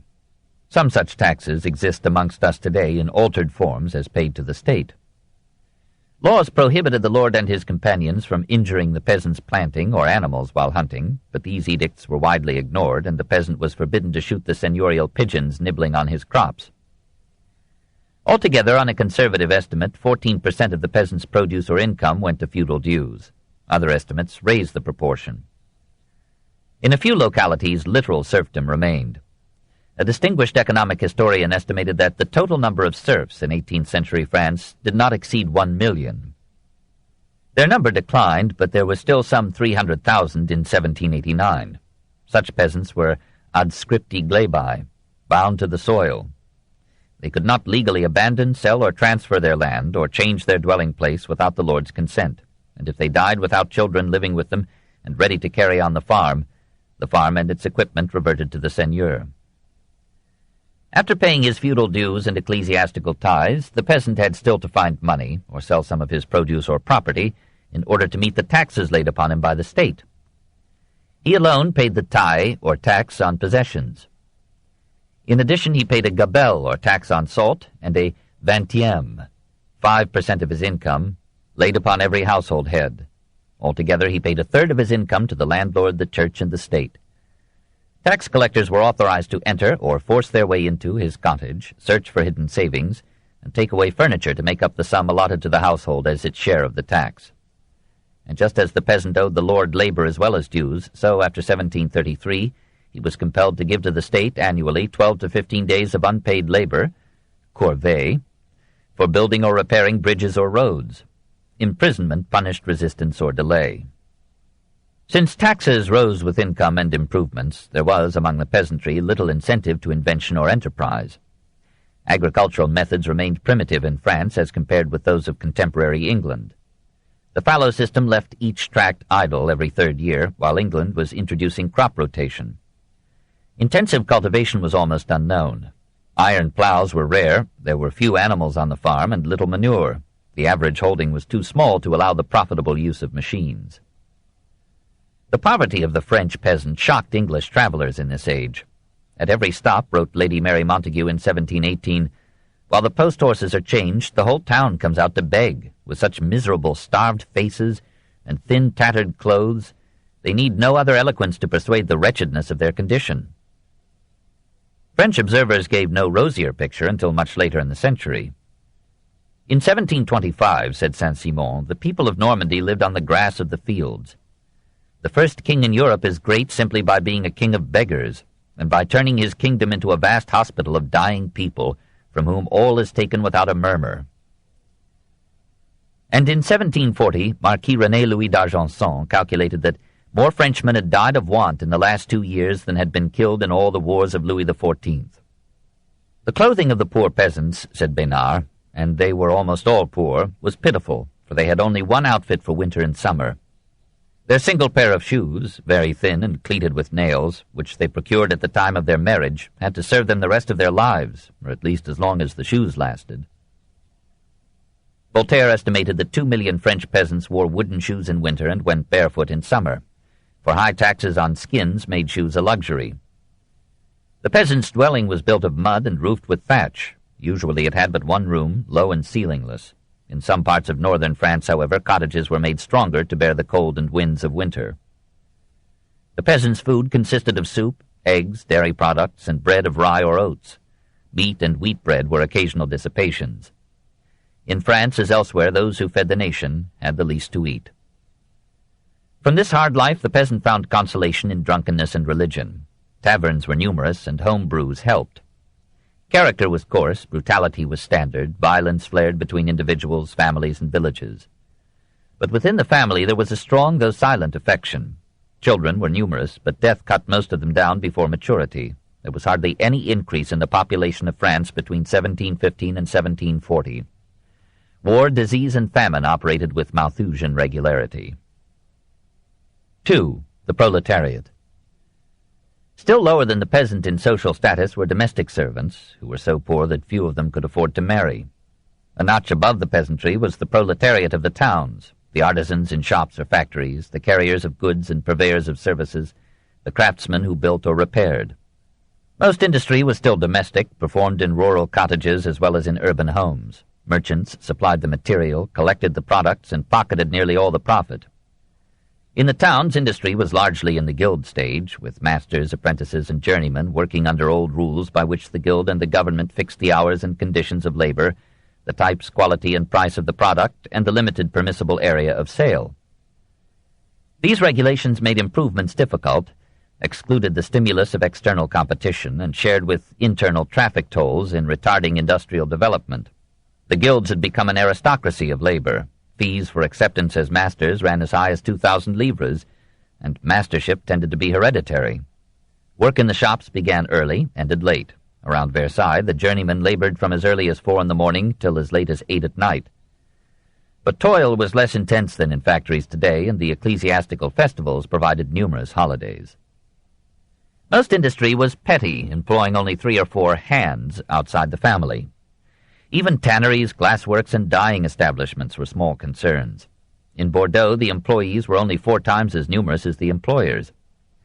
The government, however, maintained some large plants, soap factories, the Gobelin tapestry works, and the porcelain industry at Sèvres. Mining was becoming a large operation as coal replaced wood for fuel. Protests were made about coal smoke poisoning the air, but industry then as now had its way, and in Paris as in London people breathed at the risk of their health. There were steelworks in Dauphiné, paper mills in Angoumois. Textile factories reached considerable size in the north, so Van Robey employed 1,500 persons in one mill at Abbeville, and Van der Cruisson engaged 3,000 men at Lille. Such multiplication encouraged division and specialization of labor, and stimulated the invention of machinery for routine processes. The Encyclopédie of Diderot, from 1751 on, contained descriptions and drawings of a surprising variety and complexity of mechanisms already introduced in French industry, seldom to proletarian applause. When the jacquard loom was installed at Lyon, the silk weavers smashed it to pieces in fear that it would throw them out of work. To encourage new industries, the government, as in Elizabethan England, granted several monopolies, for example to the Van Robey family for the production of fine Dutch cloths. And it helped other projects with subsidies and interest-free loans. Over all industry, the government exercised a rigorous regulation inherited from Colbert. This system aroused a rising protest from manufacturers and merchants who argued that the economy would expand and prosper if liberated from governmental interference. It was in voicing this claim that Vincent de Gournay, toward 1755, uttered the historic phrase, laissez-faire, let it alone, which in the next generation, with Quesnay and Turgot, would express the physiocrat plea for free enterprise and free trade. The artisans, too, resented the regulations, which severely hampered their organization for better conditions and pay, but their chief grievance was that rural and factory labor was capturing the market from the guilds. By 1756, the manufacturers had reduced the artisans in the larger cities, and even the guild masters, to the condition of wage earners dependent upon the entrepreneurs. Within the guilds, the masters underpaid their journeymen, who periodically went on strike. Poverty in the towns was almost as great as in the villages. Crop failures brought the urban proletariat to famine and riot every few years. So at Toulouse in 1747, at Paris in 1751, at Toulouse in 1752. Already, about 1729, Jean Meslier, the atheist priest, proposed to replace the existing system with a libertarian communism. By the middle of the century, Paris, Rouen, Lille, Lyon, Bordeaux, Marseille were teeming with prolétaires. This book is continued at this point on the other side of this cassette. Please reverse or turn the cassette over now. The Story of Civilization, Volume 9, The Age of Voltaire, by Will and Ariel Durant, Part 1, continued, Cassette 9, Side 2. By the middle of the century, Paris, Rouen, Lille, Lyon, Bordeaux, Marseille were teeming with prolétaires. Lyon for a time surpassed Paris as a manufacturing center. Thomas Gray, the English poet, described it in 1739 as the second city of the kingdom in bigness and rank, its streets excessively narrow and nasty, the houses immensely high and large, 25 rooms on a floor and 5 stories high, and swarming with inhabitants. Paris was a turbulent hive of 800,000 souls, of whom 100,000 were servants and 20,000 were beggars, dismal slums and magnificent palaces, dark alleys and dirty streets behind fashionable promenades, art fronting destitution. Coaches, public cabs, and sedan chairs were engaged in vituperative collisions and traffic jams. Some thoroughfares had been paved since 1690. In 1742, Trezaquet paved roads with rolled stones, chaussées empierrées et roulées, but most of the streets were plain dirt, or laid with cobblestones fit for revolutionary barricades. Street lamps began to replace lanterns in 1745, but were lit only when the moon was not full. Street signs appeared in 1728, but there were no house numbers before the Revolution. Only the well-to-do had faucet water in their homes. The rest were supplied by 20,000 water carriers, each bearing 2 buckets, sometimes up 7 flights of stairs. Water closets in the home and bathrooms with running hot and cold water were privileges of the very rich. Thousands of shops, marked with their picturesque emblems, maintained their own chaos of discordant and suspected weights and measures, till the Revolution established the metric system. There were honest shopkeepers in maisons de confiance, but the majority had a reputation for short measures, rigged prices, and shoddy goods. Some shops were assuming a specious splendor for the carriage trade. Poor people bought chiefly from peddlers, who laboriously toted their wares in pails or baskets on their backs, and contributed to the music of the streets with their traditional, unintelligible welcome cries, from baked potatoes to death on rats. Rats contested with humanity the housing facilities of the city, and men, women, and children rivaled the rats in the race for food. Said Montesquieu's Persian visitor, "The houses are so high that one would suppose they were inhabited only by astrologers. You may imagine that a town built in the air, with 6 or 7 houses, the one on top of the other, is densely populated, and that when all the inhabitants come down into the street there is a pretty crush. I have been here a month, and I have not yet seen a single person walking at a foot pace. There is no one in the world like a Frenchman to get over the ground. He runs and flies." Add the beggars, the vagabonds, the pickpockets, the street singers, the organ players, the medicine mountebanks. All in all, a populace with 100 human faults, never to be trusted, always alert for gain, heartily and profusely profane. But, given a little food and wine, the kindest, jolliest, brightest populace in the world. 3. The bourgeoisie. Between the lowly and the great, hated by the one and scorned by the other, the middle class, doctors, professors, administrators, manufacturers, merchants, financiers, subtly, patiently made its way to wealth and power. The manufacturers took economic risks and demanded commensurate rewards. They complained that they were harassed in 100 ways by governmental regulations and by guild control of markets and skills.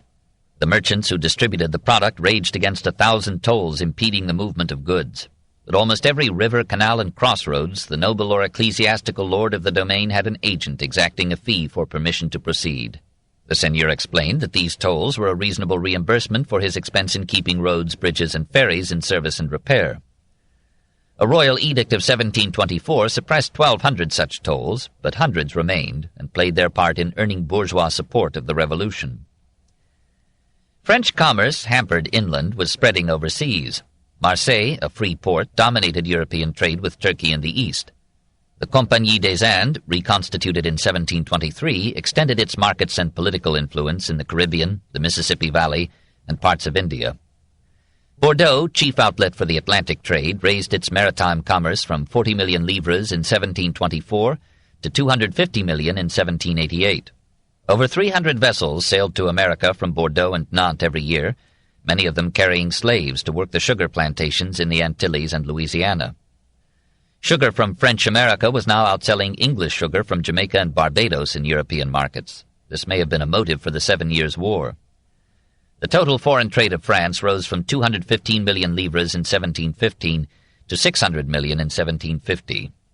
Voltaire estimated that the number of trading vessels in French service had increased from 300 in 1715 to 1,800 in 1738. The rising profits from maritime commerce were the chief stimulus to the conquest of colonies. The zeal of French merchants and missionaries had won for France most of Canada and the Mississippi Basin, and some Caribbean isles. England challenged these French possessions as enclosing and endangering its colonies in America. War would decide that issue. A like rivalry divided the French and the English in India. At Pondicherry, on the east coast south of Madras, the French had established themselves in 1683, and in 1688 they received from the Mughal emperor full control of Chandernagore, north of Calcutta. Under the energetic lead of Joseph Dupleix, these two ports captured so much trade and wealth that the English East India Company, which had set up strongholds at Madras in 1639, Bombay in 1668, and Calcutta in 1686, felt itself compelled to fight the French for the disintegrating Mughal realm. When England and France found themselves on opposite sides in the War of the Austrian Succession in 1744, Mahé de la Bourdonnais, who had made a record of enterprising administration in the French islands of Mauritius and Bourbon in the Indian Ocean, proposed to the Versailles government a plan to ruin the commerce and colonies of the English in India. With a French squadron and the jealous consent of Dupleix, he attacked Madras and soon compelled its surrender in 1746. On his own responsibility, he signed an agreement with the English authorities to restore Madras to them for an indemnity of £420,000. Dupleix refused to sanction this arrangement. La Bourdonnais persisted. He sailed on a Dutch ship to Europe, was captured by an English ship, was released on parole, entered Paris, and was sent to the Bastille on a charge of insubordination and treason. But within the family there was a strong though silent affection. Children were numerous, but death cut most one. He died in 1753. Meanwhile, a powerful British fleet besieged Pondicherry in August 1748. Dupleix defended it with such spirit and skill that the siege was abandoned in October. 7 days later, the news reached India that the Treaty of Aix-la-Chapelle had returned Madras to England. The French government, knowing that the inferiority of its navy doomed it to defeat in India, refused to support Dupleix's schemes of conquest. It sent him only minor forces and funds, and finally recalled him to France in 1754. He lived long enough to see the utter rout of the French by the English in the India phase of the 7 Years' War. At the top of the Third Estate were the financiers. They could be old-fashioned, small-scale money-lenders, or full-scale bankers handling deposits, loans, and investments, or tax farmers serving as revenue agents for the state. The restrictions laid by the Catholic Church upon the charging of interest had now very little effect. John Law found half of France eager to trade in stocks and bonds. Paris opened its bourse in 1724. Some financiers were richer than most nobles. Paris-Montmartel had 100 million livres, Lenormand de Tournem 20 million, Samuel Bernard 33 million. Bernard married his daughters into the aristocracy by giving each of them a dowry of 800,000 livres. He was a gentleman and a patriot. In 1715 he himself fixed the tax on his property at 9 million livres, so revealing a wealth that he might have partly concealed. And when he died in 1739, the examination of his accounts disclosed the great extent of his secret charities. The four brothers Paris developed their banking firm into a political power. Voltaire learned from them much of his financial cunning, and shocked Europe by being both a philosopher and a millionaire. The best-hated financiers in 18th-century France were the farmers general. The Ferme Générale had been organized in 1697 to collect indirect taxes, chiefly on subsidies, registrations, drafts, salt, and tobacco. In order to spend these revenues before they were collected, the government farmed them out to some individual who paid it a stipulated sum for the right to gather them over a period of 6 years. The increase in taxes, wealth, and inflation is reflected in the rising price paid for this lucrative lease. 80 million livres in 1726, 92 million in 1744, 152 million in 1774. No government has ever been at a loss for ways to spend its people's money. The lessee delegated the collection of the taxes to 40 or more farmers general, each of whom paid 1 million or more livres as advance security, and licked his fingers as the revenues passed through them. So the profits of the 40 farmers general for 1726-30 exceeded 156 million livres. Many of such collectors bought estates and titles, built costly palaces, and lived in a pompous luxury that aroused the ire of aristocracy and clergy. Some of them collected art and artists, poets and mistresses, and opened their homes as havens or salons to the intelligentsia. Helvétius, most amiable of the philosophes, was one of the most generous of the fermiers généraux. Rousseau was long the guest of Madame d'Épinay, a farmer general's wife. Rameau and Van Loo enjoyed the hospitality of Alexandre de la Popelinière, chief Maecenas among the financiers. The upper bourgeoisie, anxious for social recognition, revenged themselves for ecclesiastical censures and titled contempt by supporting the philosophers against the church and later against the nobility. Perhaps it was the financiers who financed the revolution. 4. The government. The middle classes were now powerful in the state, for they filled all but those lofty ministries that needed the aura of a family tree. They were the bureaucracy. Their wits having been sharpened by natural selection in the economic arena, they proved more skillful and competent than the unprodded and lackadaisical scions of the vegetating nobility. The noblesse de robe in the Parlement and the magistracies really belonged to the bourgeoisie in origin and character. The middle class governed the communes, the 40 provinces, the commissaries of war, supplies and communications, the care of mines, roads, streets, bridges, rivers, canals, and ports. In the army, the generals were nobles, but they followed campaigns planned for them by middle-class strategists in Paris. The bourgeois form of the French state in the 19th century was already prefigured in the 18th. The administration of France was generally acknowledged to be the best in Europe, but it had mortal defects. It was so centralized, pervasive, and detailed that it checked local initiative and vitality and wasted much time in the transmission of orders and reports. Compared with England, France was a stifling despotism. No meetings of the people were permitted, no popular suffrage was taken except in minor local affairs, no parliament checked the king. Louis XV improved the government by neglecting it, but he delegated to his ministers such royal powers as the issuance of lettres de cachet, and this authority was often abused. Sometimes, it is true, such secret letters served to accelerate governmental action by evading technical details of administrative procedure, or red tape. One lettre de cachet of Louis XIV established the Comédie Française in 1680. Some lettres saved the reputation of a family by summarily imprisoning a miscreant member without a public trial that would have bared private woes. Some, as in Voltaire's second sojourn in the Bastille, prevented a forgivable fool from completing his folly. In several cases they were issued at the request of a desperate parent, like the elder Mirabeau, to discipline an unruly son. Usually, in such instances, incarceration was genteel and brief.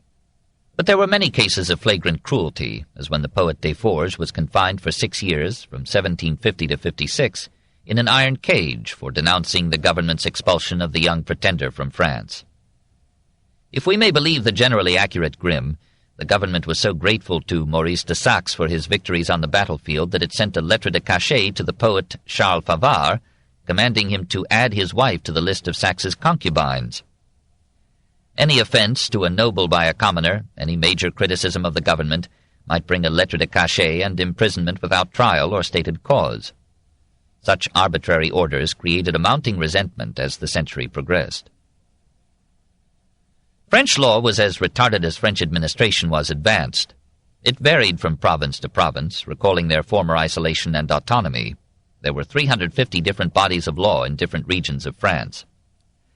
Colbert had made an unsuccessful attempt to systematize and define French law in the Ordonnance Criminelle of 1670, but even his code mingled confusedly medieval and modern, Germanic and Roman, canon and civil legislation. New laws were made on the need of the moment by the king, usually at the urging of his ministers, with only a hurried inquiry into their consistency with existing laws. It was difficult for the citizen to discover what the law was in his particular place and case. Criminal law was enforced in the counties by the maréchaussée, or mounted police, and in the larger cities by municipal police. Those in Paris had been well organized and trained by Marc René de Voyer d'Argenson, who not only fathered famous sons, but as Lieutenant General of Police from 1697 to 1718, earned the nickname Damné because he looked like the devil. In any case, he was a terror to the criminals of Paris, for he knew their haunts and ways. And yet, Saint-Simon assures us, he was full of humanity, a Joubert before Les Miserables. An arrested person was confined before his trial under conditions hardly different from those designed for punishment. He might, like Jean Calas, spend months in chains and mental torture, in filth and daily danger of disease. If he tried to escape, his property was confiscated. If charged with a major crime, he was not allowed to communicate with a lawyer. There was no right of habeas corpus, no trial by jury.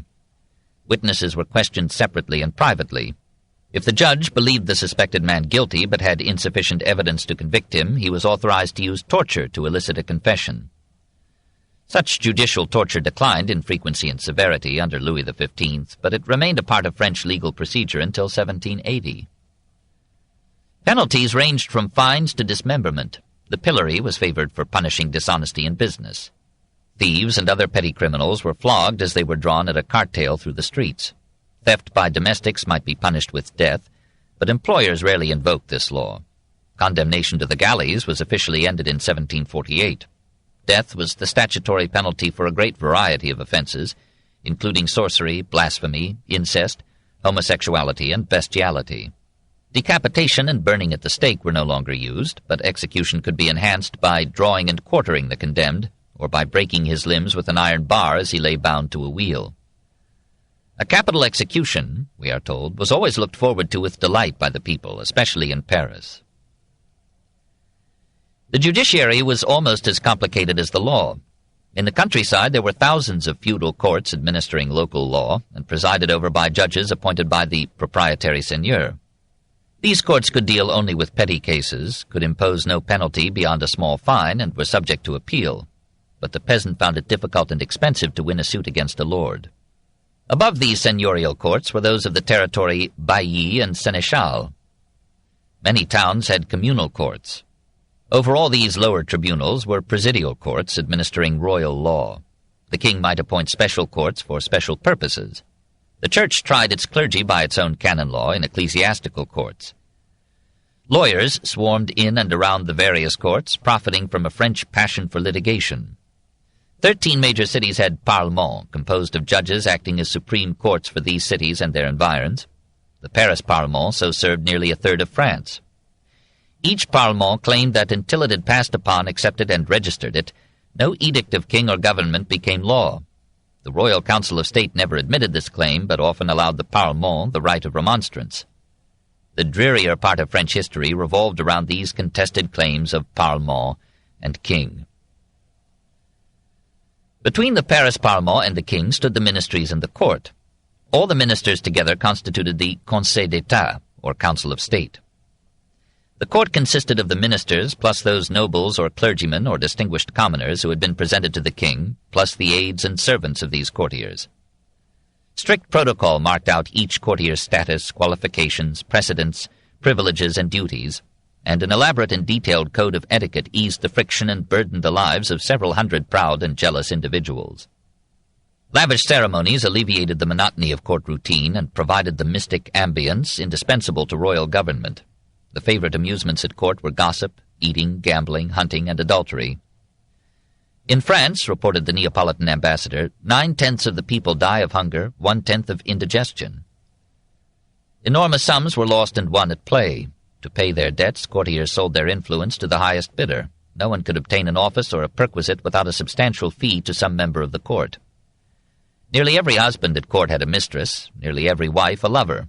No one grudged the king his concubines. The nobles merely complained that in Madame de Pompadour he had taken a commoner to his bed, when they would have felt honored to have him deflower their daughters. Though Louis XV had officially come of age in 1723, he was then only 13 years old, and he turned over the administration to Louis-Henri, Duc de Bourbon. The Comte de Toulouse, legitimized offspring of Louis XIV, had been considered for the post, but had been rejected as too honest to make a good minister. Monsieur le Duc himself was a man of good will. He did his best to alleviate the poverty of the people. He thought to do this by an officially fixed scale of prices and wages, but the law of supply and demand defeated his hopes. He dared to lay an income tax of 2% upon all classes. The clergy protested and conspired for his fall. He allowed too much influence to his mistress, the Marquise de Prie. She was clever, but her intelligence fell short of her beauty. She maneuvered the marriage of Louis XV to Marie Leszczyńska, hoping to keep the young queen in tutelage. However, Marie soon lost her influence. Madame de Prie favored Voltaire, alienated the clergy, and led the king to attack the episcopal tutor who had recommended him to the king as chief minister. But the king admired and trusted his tutor beyond any other man in the state. André Hercule de Fleury had been made Bishop of Fréjus in 1698, royal tutor in 1715. Soon he gained a dominant influence over the boy's mind. The bishop was tall, handsome, pliant, gracious, a bit lazy and never pushing his fortune, but he arrived. Michelet and Sainte-Beuve believed that Fleury, as preceptor, had weakened the young monarch's character with carefree indulgence and had trained him to favor the Jesuits. But Voltaire, no friend of the clergy, thought highly of Fleury both as tutor and as minister. Fleury applied himself to mold the mind of his pupil to business, secrecy, and probity, and preserved, amid the hurry and agitation of the court, during the minority of the king, the good graces of the regent and the esteem of the public. He never made a merit of his own services, nor complained of others, and never engaged in cabals or intrigues of the court. He privately endeavored to make himself acquainted with the affairs of the kingdom at home and its interests abroad. In a word, the circumspection of his conduct and the amiability of his disposition made all France wish to see him at the head of the administration. When Fleury learned that his continuing influence in the determination of policy had provoked the Duc de Bourbon to recommend his dismissal from the court, he made no attempt to maintain his place, but quietly withdrew to the monastery of the Sulpicians at Issy, a suburb of Paris. This on December 18, 1725. The king ordered the Duke to ask Fleury to return. Fleury did. On June 11th, Louis XV, responding to the evident desire of the court, the clergy, and the public, abruptly commanded Bourbon to retire to Chantilly and remain there till further orders. Madame de Prie was banished to her chateau in Normandy, where, bored to death, she poisoned herself in 1727. Fleury, still advancing by retreating, took no official position. On the contrary, he persuaded the king to declare that henceforth he himself would rule. But Louis preferred to hunt or gamble, and Fleury became prime minister in all but name, this on June 11, 1726. He was now 73 years old. Many ambitious souls looked for his early death, but he ruled France for 17 years. He did not forget that he was a priest. On October 8th, he revoked the 2% tax so far as it concerned the clergy. They responded with a don gratuit of 5 million livres to the state. Fleury asked their support to his request for a cardinal's hat, which he needed for precedence over the dukes in the Council of State. It was given him on November 5th, and now he made no effort to conceal the fact that he was ruling France. He astonished the court by remaining as modest in power as he had been in preparation. He lived with an almost parsimonious simplicity, satisfied with the reality, without the appurtenances of power. His exaltation, wrote Voltaire, made no change in his manners, and everyone was surprised to find in a prime minister the most engaging and at the same time the most disinterested courtier. He was the first of our ministers, said Henri Martin, who lived without luxury and died poor. He was perfectly honest and never abused his position. He was infinitely more tolerant than his entourage. He dealt amiably with Voltaire and winked at the private practice of Protestant rites, but he gave no toleration to the Jansenists. He attended in his leisurely way not only to the formation of policy, but to the administration of the government. He chose his aides with discerning judgment and managed them with both firmness and courtesy. Under him, Henri-François d'Aguesseau continued with his long task, from 1727 to 1751, of reforming and codifying the law, and Philibert Horry restored order and stability in the finances of the state. Avoiding war until he was forced to it by the dynastic ambitions of the ruling family, Fleury gave France long periods of peace that allowed her to reinvigorate her economic life. His success seemed to justify in advance the arguments soon to be voiced by the physiocrats that to govern little is to govern well. He promised to halt inflation and kept his word. Internal and foreign commerce expanded rapidly. Revenues rose. Spending the revenues with resolute economy, checking the cost of court festivities, he was able to remove from all classes, by 1727, the 2% income tax, and to lower the tie that fell so heavily upon the peasantry. He returned to the cities and towns the right to elect their own officials. Under the example of his personal rectitude, the morals of the court reluctantly improved. Against these credits, some major debits raised their heads. He allowed the farmers general to continue their collection of taxes without ministerial interference. To further the vast plan of road building conceived by the intendants, he established the corvée that put the peasants to work with no reward but food. He founded military schools for the sons of the aristocracy, but he economized imprudently by neglecting the repair and extension of the navy. Soon French commerce and colonies were at the mercy of English fleets. He trusted too fondly to his ability to keep the peace with England. So long as Robert Walpole ruled England, the cardinal's pacific policy prospered. The two men, though poles apart in morals and character, agreed on the desirability of peace. In 1733, however, his advisers on foreign affairs persuaded him into a half-hearted attempt to replace the king's father-in-law, Stanislas Leszczynski, upon the throne of Poland. But Leszczynski proposed to reform the Polish constitution and set up a strong government. Russia and Austria preferred a Poland hamstrung by the liberum veto. In the War of the Polish Succession, from 1733 to 38, they chased Leszczynski from Warsaw and then from Danzig. Fleury, averse to a major conflict, advised Stanislas to retire to Nancy and Lunéville as titular King of Lorraine. It was not all a disaster. Leszczynski and the powers agreed that on his death, Lorraine, which was predominantly French, should revert to France. It so transpired in 1766. Fleury, 88 years old, strove with all his waning energy to keep France out of the War of the Austrian Succession in 1740. A woman overruled him. Félicité de Nesle, Marquise de Vintimille, who for the time was sharing the king's bed, listened in rapture to Charles-Auguste Fouquet, Comte de Belle-Île, grandson of the artistic embezzler Nicolas Fouquet, whom Louis XIV had so profitably deposed. Belle-Île told her that Fleury was an old fool, that now, when Frederick II of Prussia was attacking the young Maria Theresa of Austria, a golden opportunity had come for dismembering her empire. France must join Frederick and share the spoils. The charming mistress sang these strains to her royal lover. She urged him to take the reins from the cardinal's timid hands and make France glorious again. Fleury pleaded with him that both honor and interest forbade Belle-Île's scheme. England would not let Austria be destroyed to make France so dangerously great. France would have to fight England too, and France was doing so well in peace. On June 7, 1741, Louis declared war on Austria. On November 25th, Belle-Isle captured Prague, and nearly all France agreed with him that Fleury was an old fool.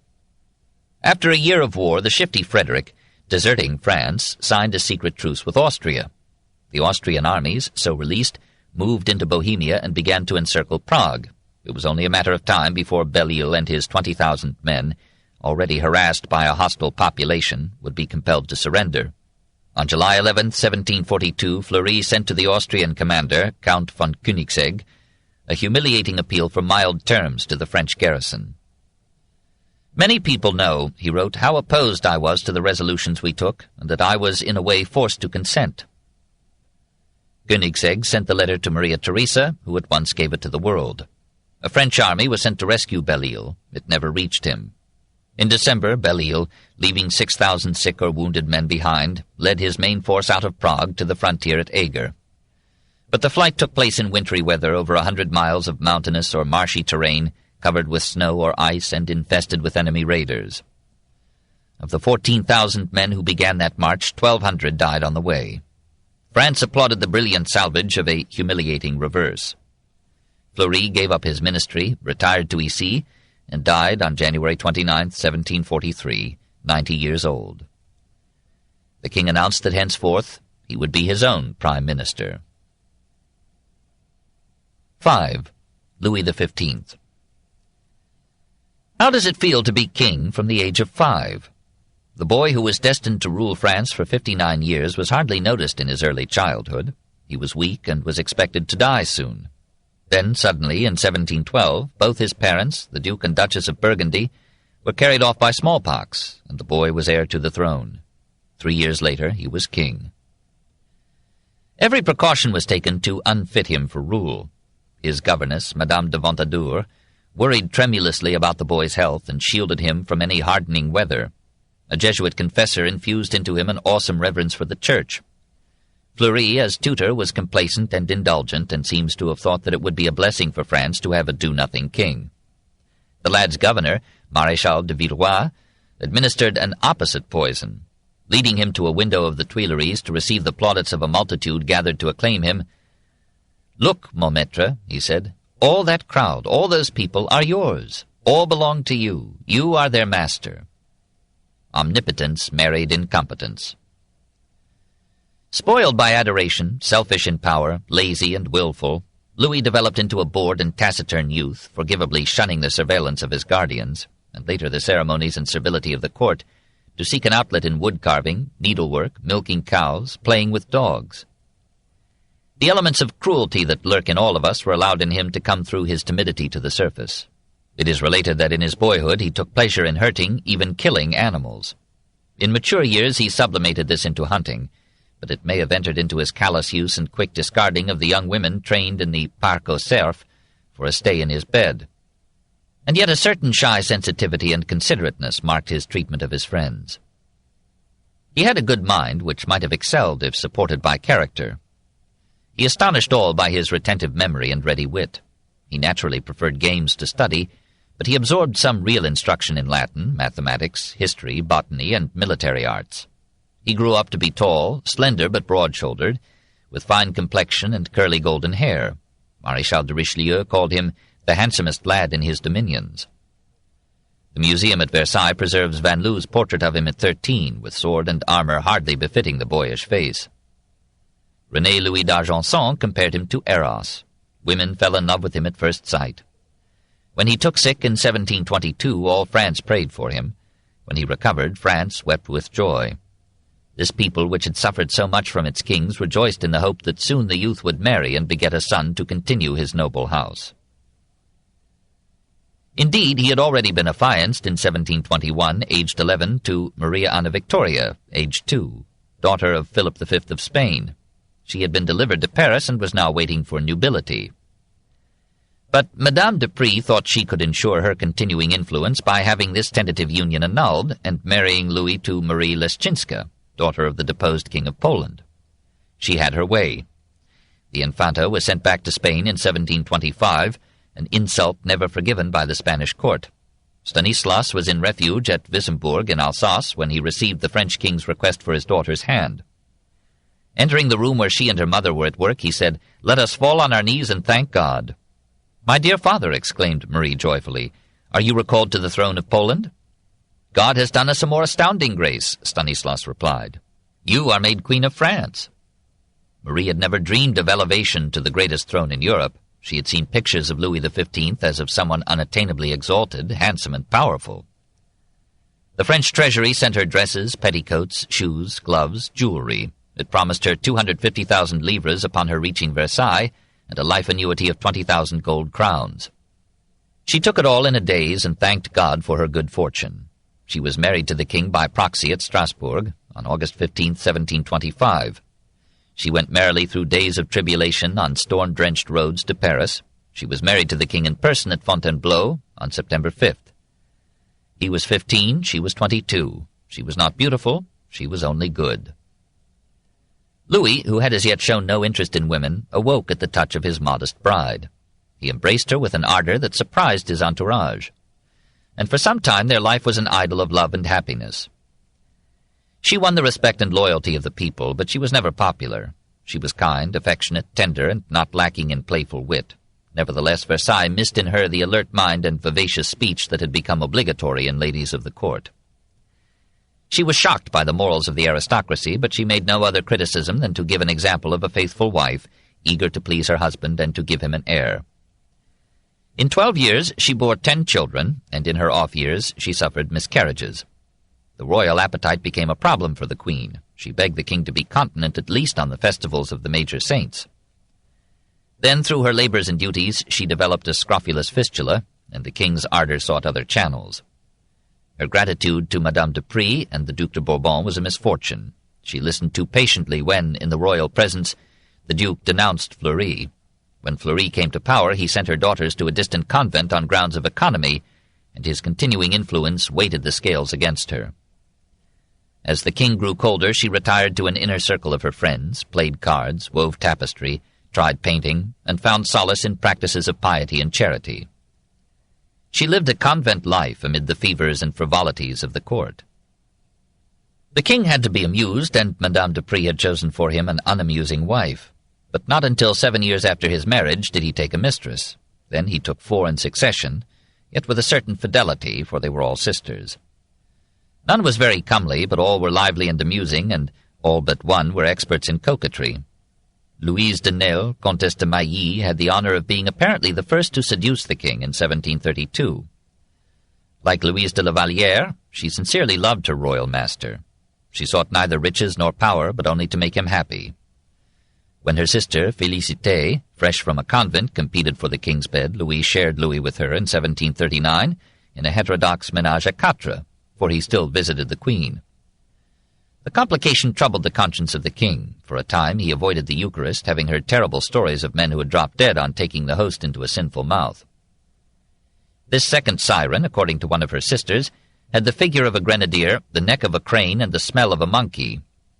She managed, nevertheless, to become pregnant.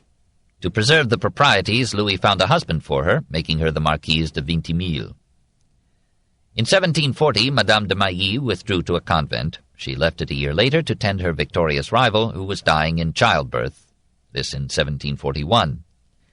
The king wept, Madame de Mailly wept with him. He found comfort in her arms. She became mistress again. A third sister, Adélaïde de Nesle, fat and ugly, was clever and witty. She amused the king with her mimicry and repartee. He enjoyed her, found a husband for her, and passed on.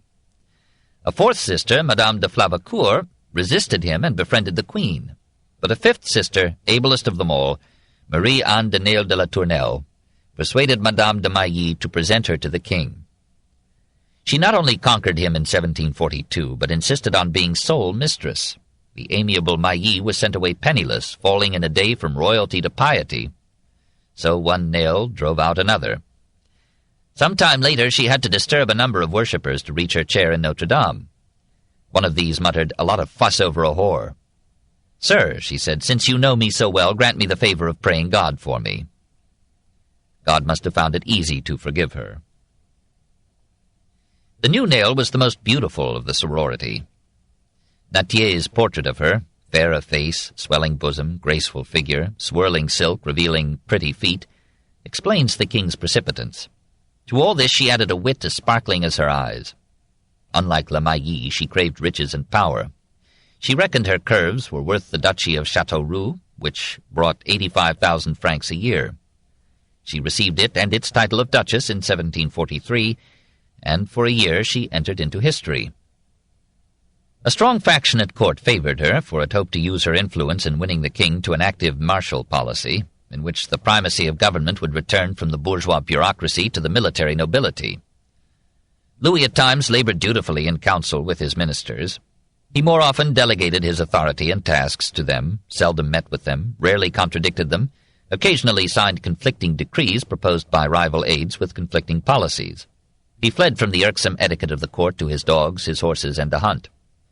When he did not hunt, the court said, "Today the king does nothing." Though he did not lack courage, he had no taste for war. He preferred a bed to a trench.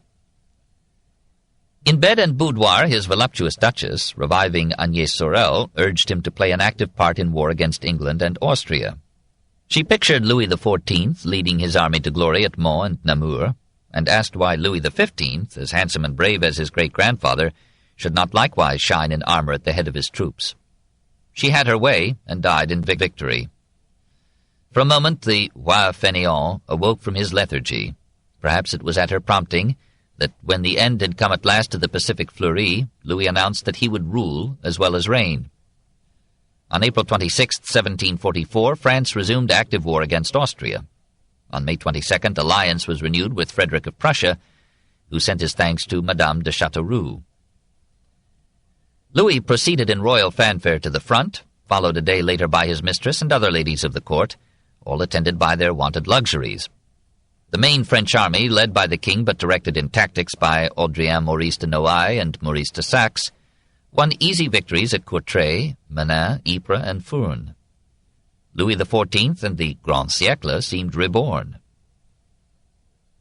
Amid the festivities, word came that a French force, badly supported by its Bavarian allies, had allowed an Austro-Hungarian army to occupy parts of Alsace and Lorraine. Stanislas, never rid of misfortune, had to flee from Lunéville. Louis left Flanders and hurried to Metz, hoping to inspire the defeated army by his presence. But there, as the result of unwanted excitement, varied labors, indigestion, and midsummer heat, he fell seriously sick and worsened so rapidly that by August 11th he was thought to be in danger of death. His mistress had followed him and now superintended his care. The Bishop of Soissons refused to allow him the last sacrament until the Duchess had been dismissed. Louis yielded and banished her to 150 miles from the court on August 14, 1744. The populace hooted her as she left the city. Meanwhile, Marie Leschinska had traveled in haste across France to be at the bedside of her husband. En route, her cortege met the carriages of Châteauroux and her party. The king embraced the queen and said, "I've caused you much sorrow, which you do not deserve. I beg you to forgive me for it." She answered, "Do you not know that you never need pardon from me? God alone has been offended." When the king began to mend, she wrote to Madame de Maurepas that she was the happiest of mortals. All France went wild with joy at the king's recovery and repentance. In Paris, the citizens embraced one another in the streets. Some embraced the horse of the courier who had brought the good news. A poet called the king Louis le Bien-Aimé, Louis the Well-Beloved. The nation echoed the phrase. Louis, hearing of it, wondered, "What have I done to make them love me so much?" He had served as a father-image for his people. Frederick saved Alsace for France by invading Bohemia. The Austro-Hungarian army left Alsace to rescue Prague. Louis, still weak, joined his army advancing into Germany and saw it take Freiburg im Breisgau. In November he returned to Versailles. He recalled Madame de Châteauroux to favor and exiled the Bishop of Soissons. But on December 8th, after many days of fever and delirium, the mistress died. She was buried at night to spare her corpse the insults of the crowd. Resentful of the clergy, the king avoided the sacraments at Christmas and waited for another love. For a time the nation forgot the sins of Le Bien-Aimé in the triumphs of its army, and a German Protestant general was the hero of France. This book is continued on Cassette 10, Side 1. The Story of Civilization, Volume 9, The Age of Voltaire. By Will and Ariel Durant. Part 1. Continued. Cassette 10, Side 1. For a time the nation forgot the sins of Le Bien-Aimé in the triumphs of its army, and a German Protestant general was the hero of France. Maurice de Saxe was the son of Augustus the Strong, Elector of Saxony and King of Poland. His mother was the Countess Maria Aurora von Königsmarck, distinguished among that monarch's mistresses for such beauty and wit that Voltaire called her the most famous woman of 2 centuries. At 18, Maurice married Johanna Victoria, Countess von Leuben, whose morals were as wicked as his father's. He dissipated her fortune, denounced her adulteries, and divorced her in 1721. After displaying his courage in many campaigns, he went to Paris to study mathematics, and in 1720 he obtained a commission in the French army. After surviving all the efforts of his ex-wife to have him poisoned, he found a devoted mistress in Adrienne Lecouvreur, then, in 1721, dominating the Comédie Française. He left France in 1725 to carve out a kingdom for himself in Courland, now part of Latvia. The great tragedienne, although suffering deeply the loss of her lover, gave him, toward the expense of his enterprise, all her silver and jewels, 40,000 livres in all. With this and 7,000 thalers raised by his mother, he went to Courland, and was elected to the ducal throne in 1726. But both Catherine I of Russia and his own father supported the Polish Diet in opposing his accession, and a Polish army drove the otherwise invincible soldier out of Courland. Returning to Paris in 1728, he found that the great actress had waited for him faithfully, hoping now to be his sole love. But he had inherited the morals and instability of his father. He accepted her as merely prima inter pares among his mistresses. Despicable in morals, using one woman after another without returning their devotion, he became on the battlefield an incomparable genius of strategy, bold in conception, alert to every danger and opportunity. Frederick the Great, his only rival in that age, said of him that he could give lessons to any general in Europe. In the spring of 1745, having been appointed commander-in-chief of the French army, he was ordered to the front. He was near death in Paris at the time, exhausted with excesses and suffering agonies from dropsy. Voltaire asked him how in such a condition he could think of taking the field.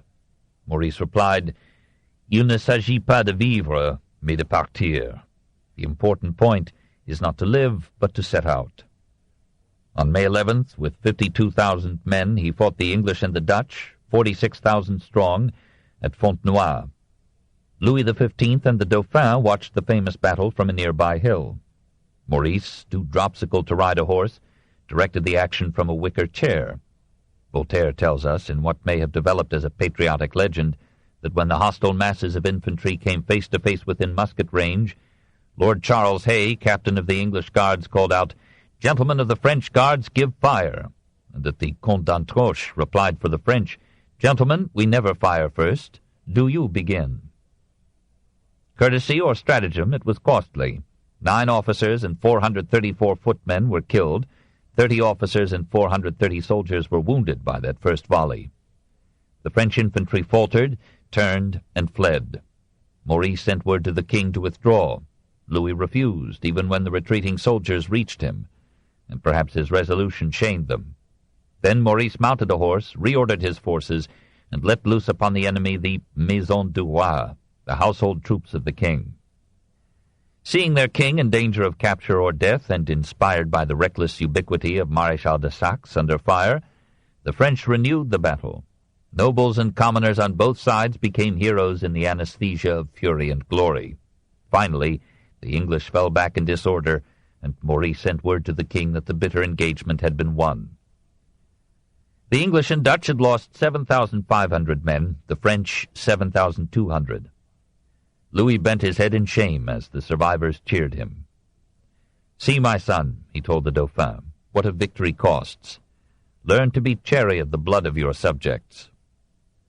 While the king and his entourage returned to Versailles, Maurice went on to take Ghent, Bruges, Oudenarde, Ostend, Brussels.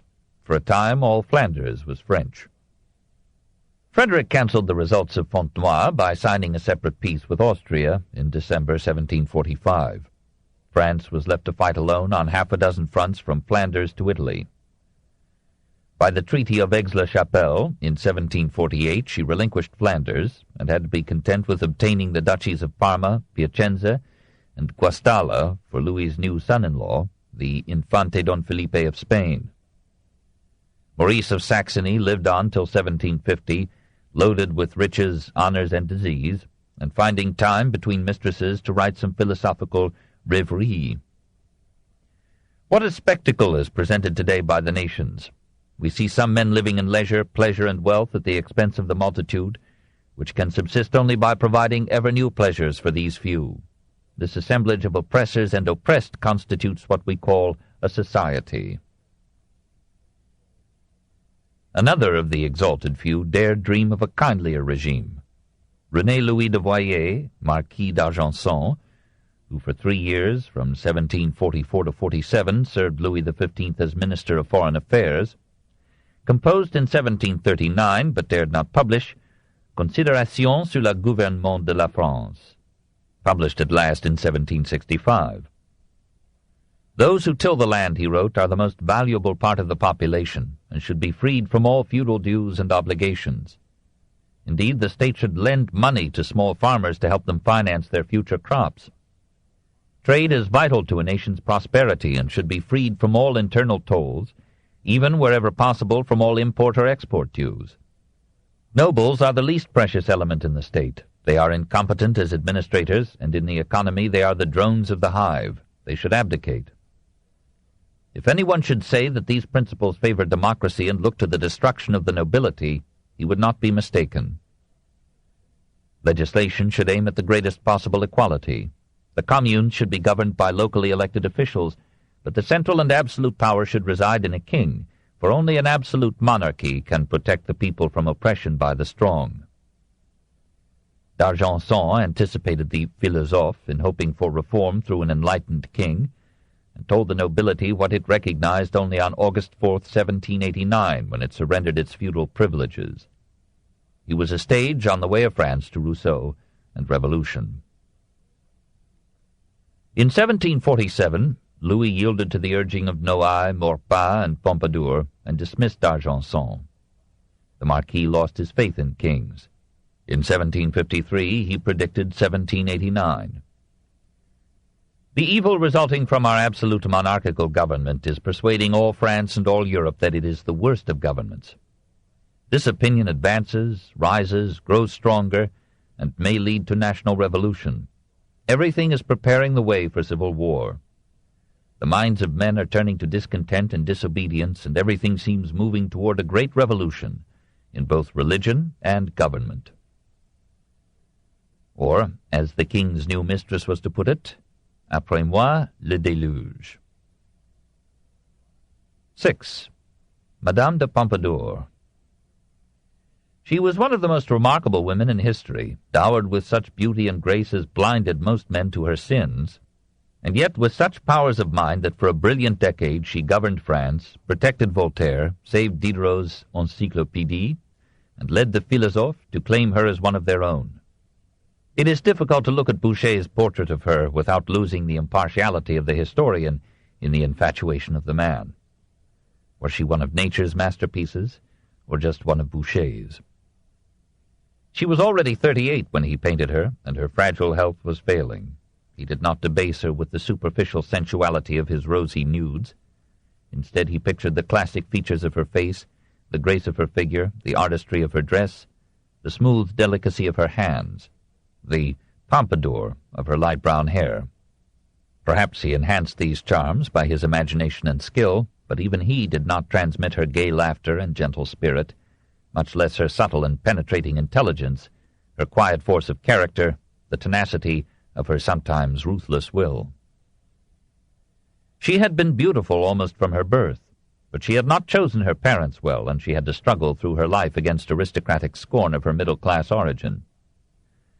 Her father was a provision merchant, François Poisson, who could never live down his name, Mr. Fish. Accused of malversation, he was sentenced to be hanged. He fled to Hamburg, maneuvered a pardon, and returned to Paris in 1741. The mother, a daughter of the entrepreneur des provisions des Invalides, engaged in gallantries while her husband languished in Hamburg. She enjoyed a long liaison with the rich farmer-general, Charles-François Lenormand de Tournem, who paid for the education of the pretty girl born to Madame Poisson in 1721. Jeanne-Antoinette Poisson had the best available tutors: Gilliot, the great baritone for singing, Crébillon père for elocution. In time she rivaled the stars of the stage in singing, dancing, and acting. Her voice in itself was a seduction.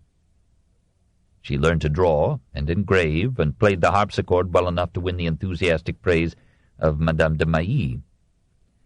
When Jeanne was 9, an old woman, whom she later rewarded for prescience, predicted that she would someday be a mistress to the king. At 15, her beauty and accomplishments were such that her mother called her a morceau de roi, a morsel for a king, and thought it would be a pity not to make her a queen. But the royal tidbit had already begun to cough blood. When she was 20, Monsieur de Tournem persuaded her to marry his nephew, Charles-Guillaume Lenormand d'Étoile, son of the treasurer of the Mint. The husband fell in love with his wife and displayed her proudly in the salons. At Madame de Toncin's she met Montesquieu, Fontenelle, Duclos, Marivaux, and added the art of conversation to her other charms. Soon she herself was entertaining, with Fontenelle, Montesquieu, and Voltaire on her line. She was happy, bore 2 children, and vowed that no one in the world but the king himself would make her unfaithful to her husband. What foresight!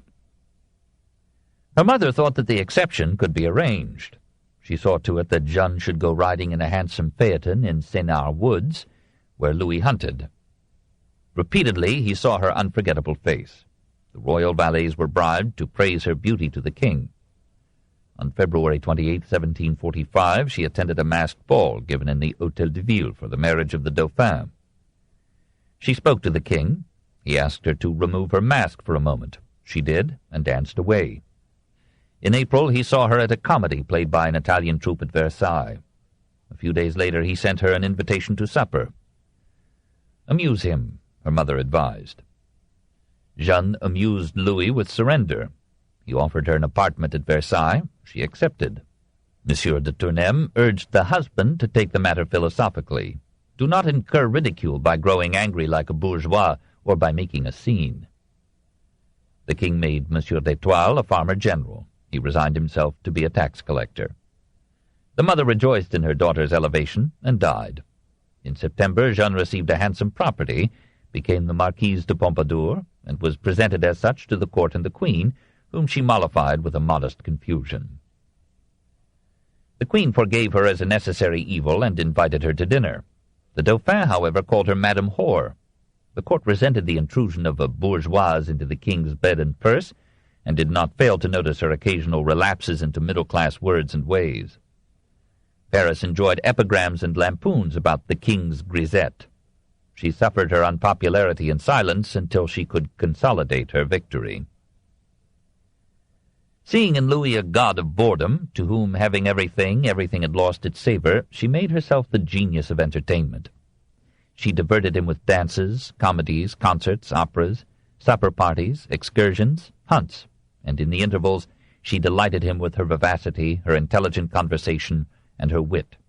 She set up the Théâtre des Petits Appartements at Versailles, and persuaded the court, as in the days of Louis XIV, to take parts on the stage. She herself acted in Molière's comedies, and so well that the king pronounced her the most charming woman in France.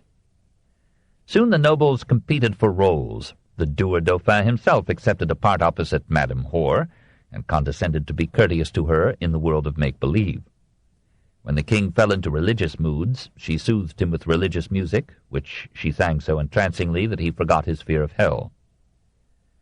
He became dependent upon her for his interest in life. He ate with her, played, danced, drove, hunted with her, spent nearly every night with her. Within a few years, she was physically exhausted.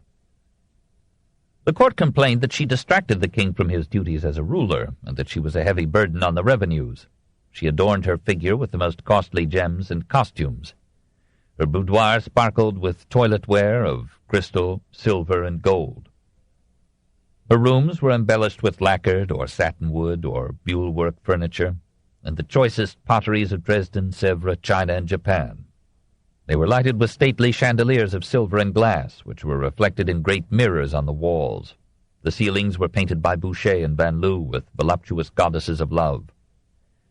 Feeling imprisoned even amid this luxury, she drew immense sums from the king or the treasury to build or furnish palaces, whose lavish equipment and extensive gardens she excused as required for entertaining majesty.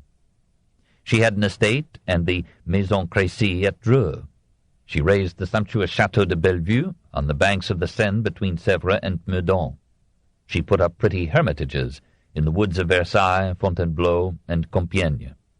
She took over the Hôtel de Pontchartrain as her Paris residence, and then moved to the palace of the Comte d'Evreux in the Rue du Faubourg Saint-Honoré. Altogether, the charming lady seems to have spent 36,327,268 livres, part of which took the form of art that remained in the possession of France. Her household expenses ran to 33,000 livres per year. France condemned her as costing more than a war. She gathered power as well as wealth. She became the main channel through which appointments, pensions, pardons, and other blessings flowed from the king. She secured gifts, titles, sinecures for her relatives. For her little daughter, Alexandrine, whom she called Fanfan, she judged nothing too good. She dreamed of marrying her to a son of Louis XV by Madame de Vintimille. But Fanfan died at 9, breaking Pompadour's heart. Her brother, Abel, handsome and well-mannered, earned his own favor with the king, who called him petit frère, brother-in-law, and often invited him to supper. Pompadour made him Marquis de Marigny, and appointed him Directeur Général des Bâtiments, Commissioner of Buildings. He performed his functions with such industry and competence that nearly everyone was pleased. Pompadour offered to make him a duke. He refused.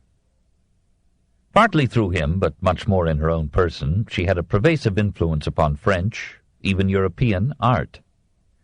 She failed in her efforts to be an artist herself, but she loved art with a sincere devotion, and everything that she touched took on beauty. The minor arts smiled bewitchingly under her encouragement. She convinced Louis XV that France could make her own porcelain instead of importing it from China and Dresden at a cost of 500,000 livres per year. She persevered until the government undertook to finance the porcelain works at Sèvres. Furniture, dinner services, clocks, fans, couches, vases, bottles, boxes, cameos, mirrors, assumed a fragile loveliness to meet her refined and exacting taste. She became the Queen of Rococo. Much of her extravagant expenditure went to support painters, sculptors, engravers, cabinet-makers, and architects. She gave commissions to Boucher, Oudry, Latour, and 100 other artists.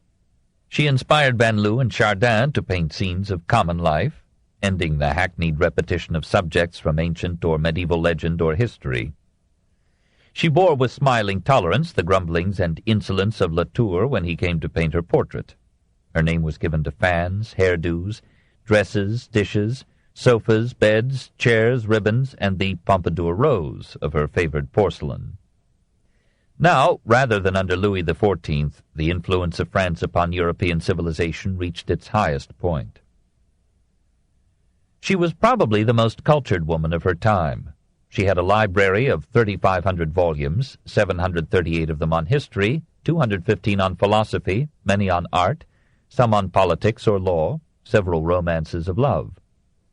Apparently, besides amusing the king, fending off her enemies, and helping to govern France, she found time to read good books, for she herself wrote excellent French, in letters rich in substance as well as charm. She begged her lover to rival his great-grandfather in the patronage of literature, but his piety and parsimony held him back. When she tried to shame him by noting that Frederick the Great had given d'Alembert a pension of 1,200 livres, he answered, "There are so many more beaux esprits here than in Prussia, I should be forced to have a very large dinner-table to assemble them all." And he began to count them on his fingers. Maupertuis, Fontenelle, Lamotte, Voltaire, Fréron, Piron, Destouches, Montesquieu, Cardinal de Polignac. People around him added d'Alembert, Clairaut, Crébillon fils, Prévost. "Well," sighed the king, "for 25 years all that might have been dining or supping with me." So Pompadour took his place as patron. She brought Voltaire to court, gave him commissions, tried to protect him from his faux pas.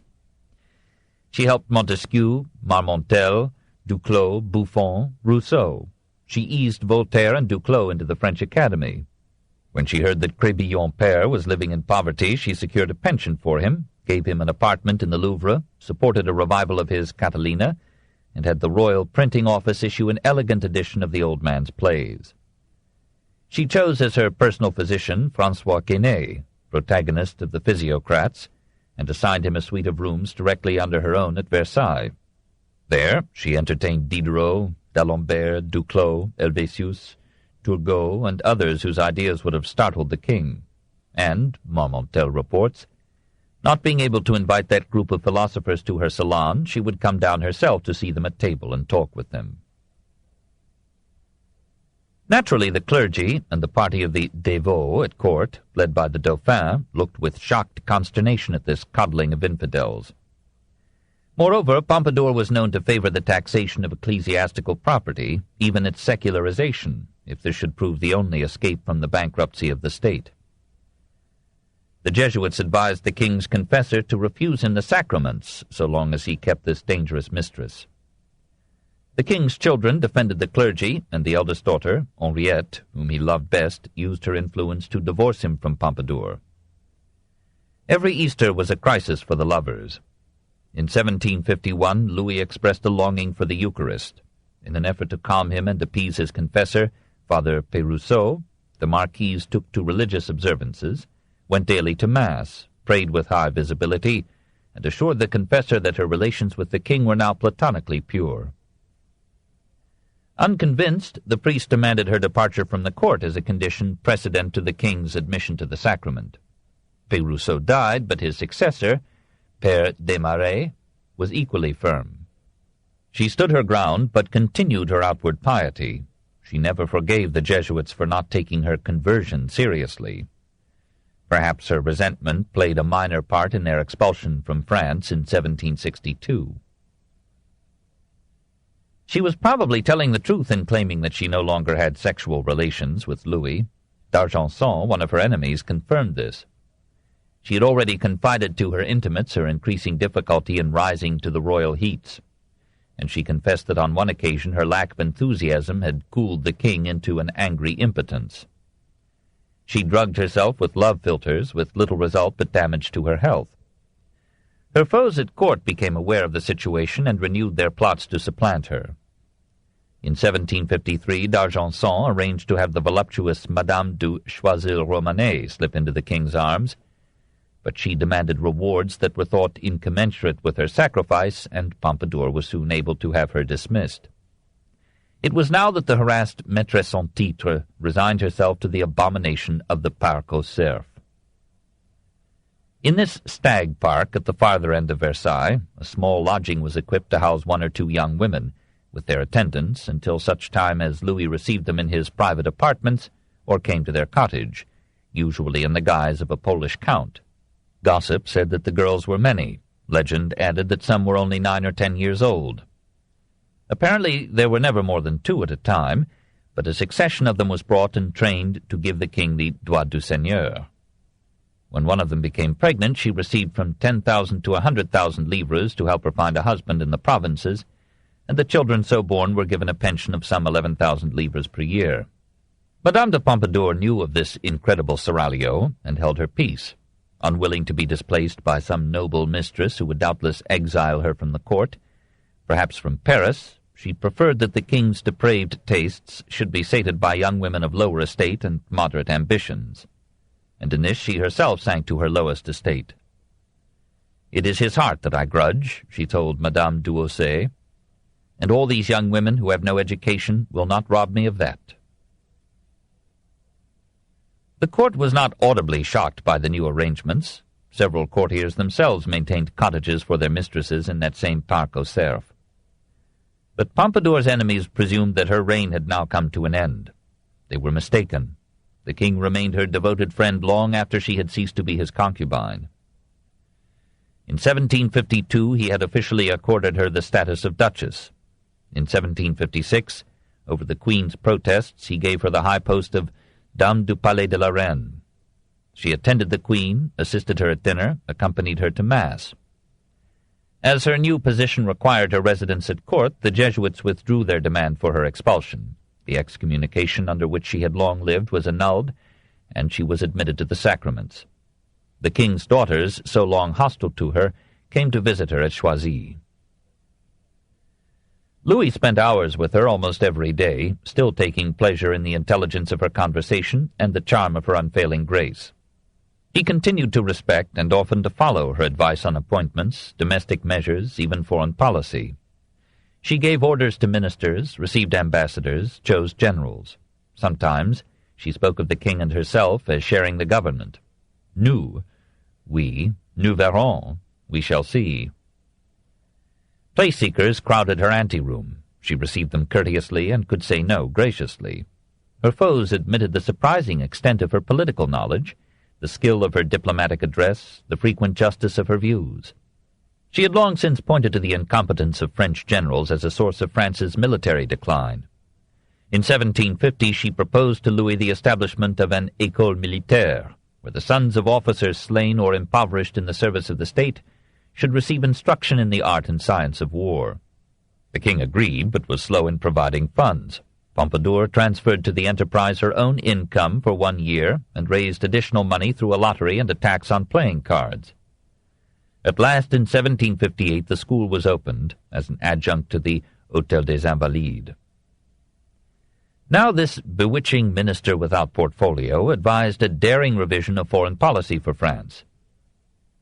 Probably the initiative in this fateful reversal of alliances was taken by Count von Kaunitz, the Austrian ambassador at Paris.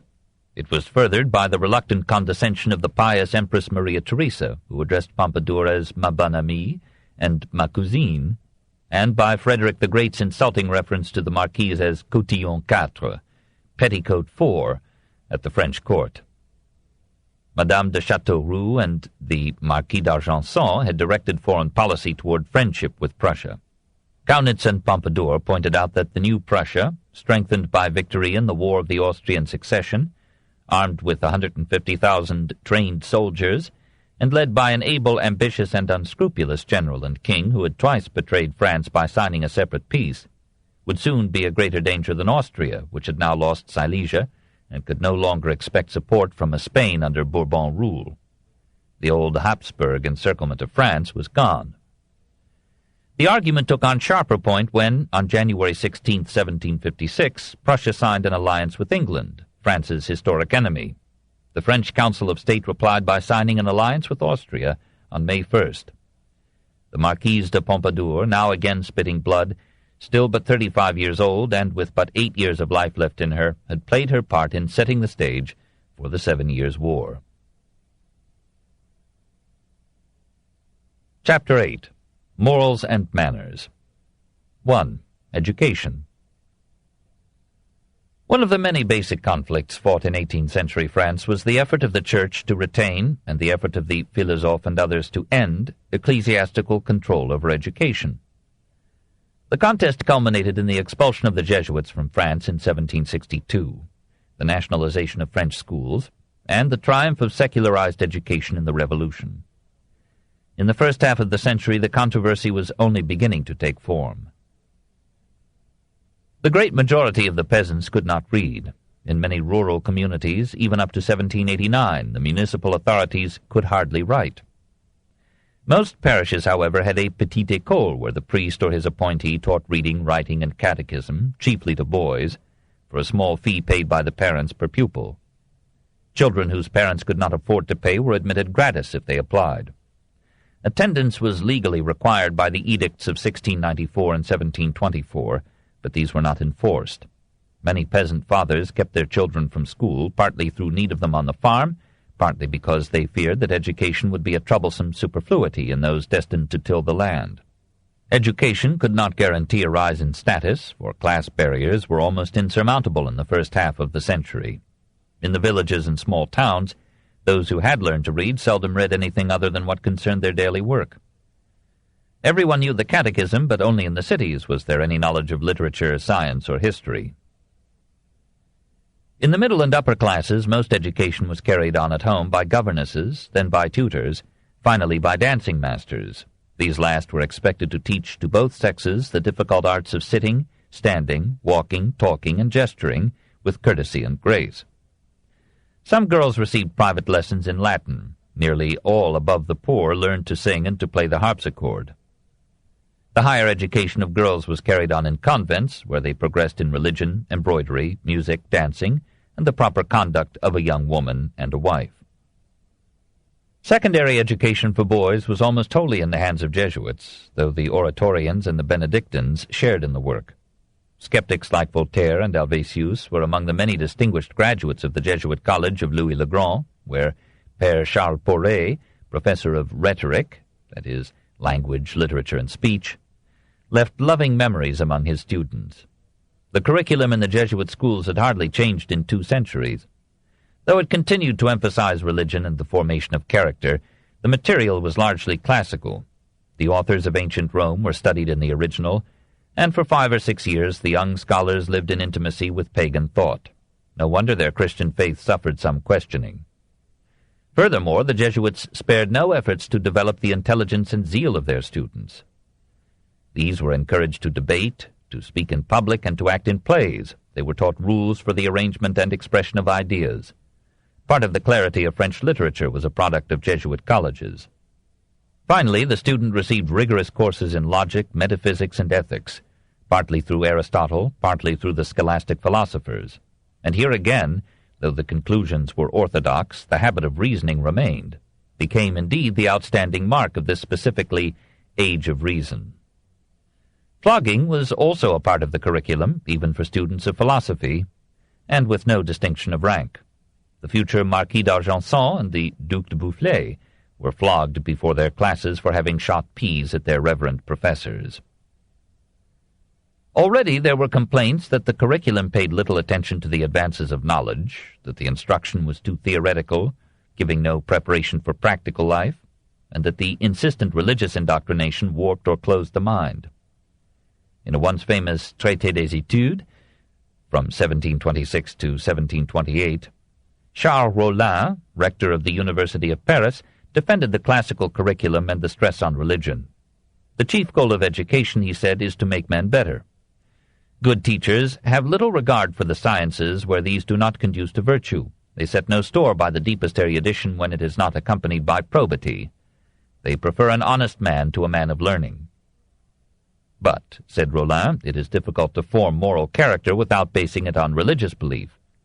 Hence, the aim of our labors, the end of all our teaching, should be religion. The philosophe would soon call this in question. The debate on the necessity of religion for morality would continue throughout the 18th century and through the next. It is alive today. 2. Morals. Rollin's argument seemed to be borne out by the class differences in morality. The peasants, who clung to their religion, lived a relatively moral life. This, however, may have been due to the fact that the family was the unit of agricultural production. The father was also the employer, and family discipline was rooted in an economic discipline enforced by the sequence of the seasons and the demands of the soil. In the middle classes, too, religion actively survived, and supported parental authority as the basis of social order. The conception of the nation as an association of families through generations of time gave the strength of solidarity and tradition to middle-class morality.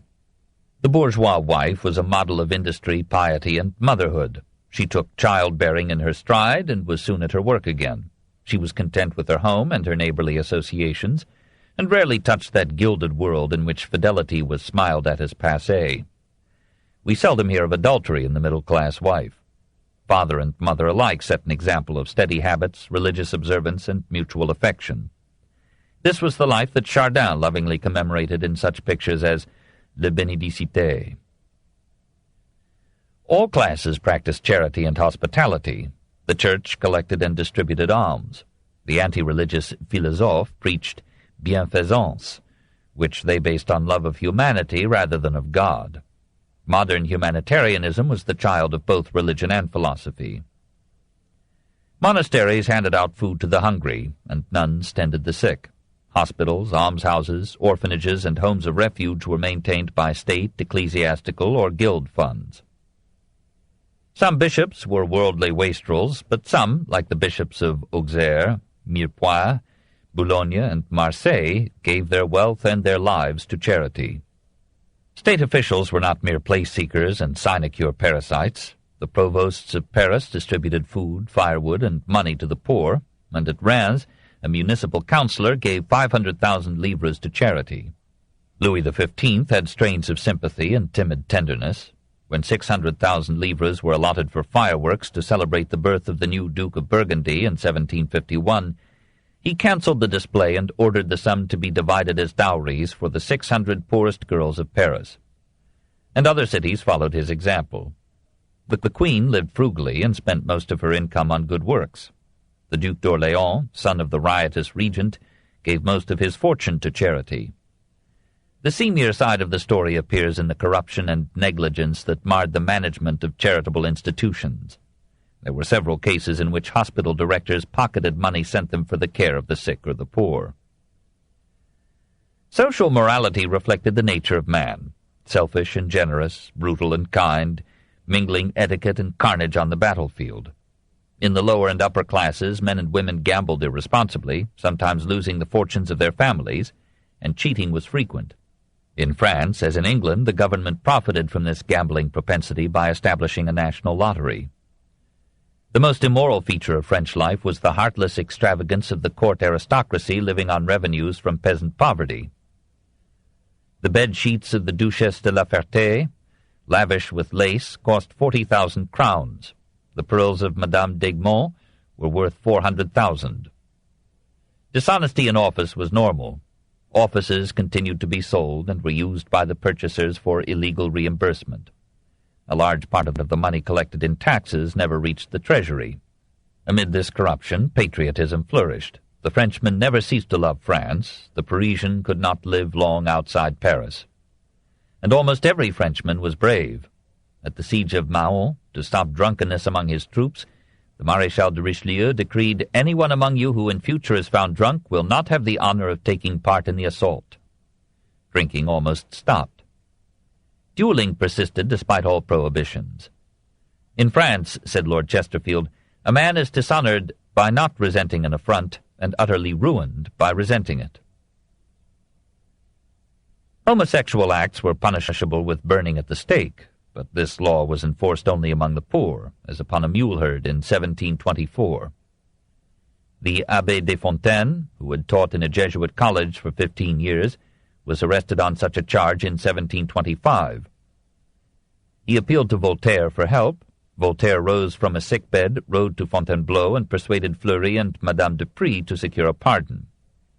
For the next 20 years, de Fontaine was one of Voltaire's most active enemies. Some of the king's pages were deviates. One of them, La Trémouille, appears to have made the 16-year-old ruler his Ganymede. Prostitution was popular among the poor and the rich. In the towns, employers paid their female help less than the cost of necessaries and allowed them to supplement their daily labor with nocturnal solicitation. A contemporary scribe reckoned the prostitutes in Paris at 40,000. Another estimate said 60,000. Public opinion, except in the middle classes, was lenient to such women. It knew that many nobles, clerics, and other pillars of society helped to create the demand that generated this supply, and it had the decency to condemn the poor vendor less than the affluent purchaser. The police looked the other way, except when some private or public complaint was made against the fille. Then a wholesale arrest would be made to clear the skirts of the government. The women would be herded before some judge, who would then condemn them to jail or hospital. They would be shaved and disciplined and soon released, and their hair would grow again.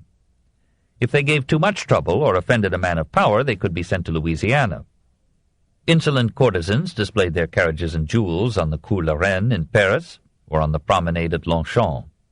If they secured membership, even as supernumeraries in the Comédie Française or the Opéra, they were usually immune to arrest for selling their charms.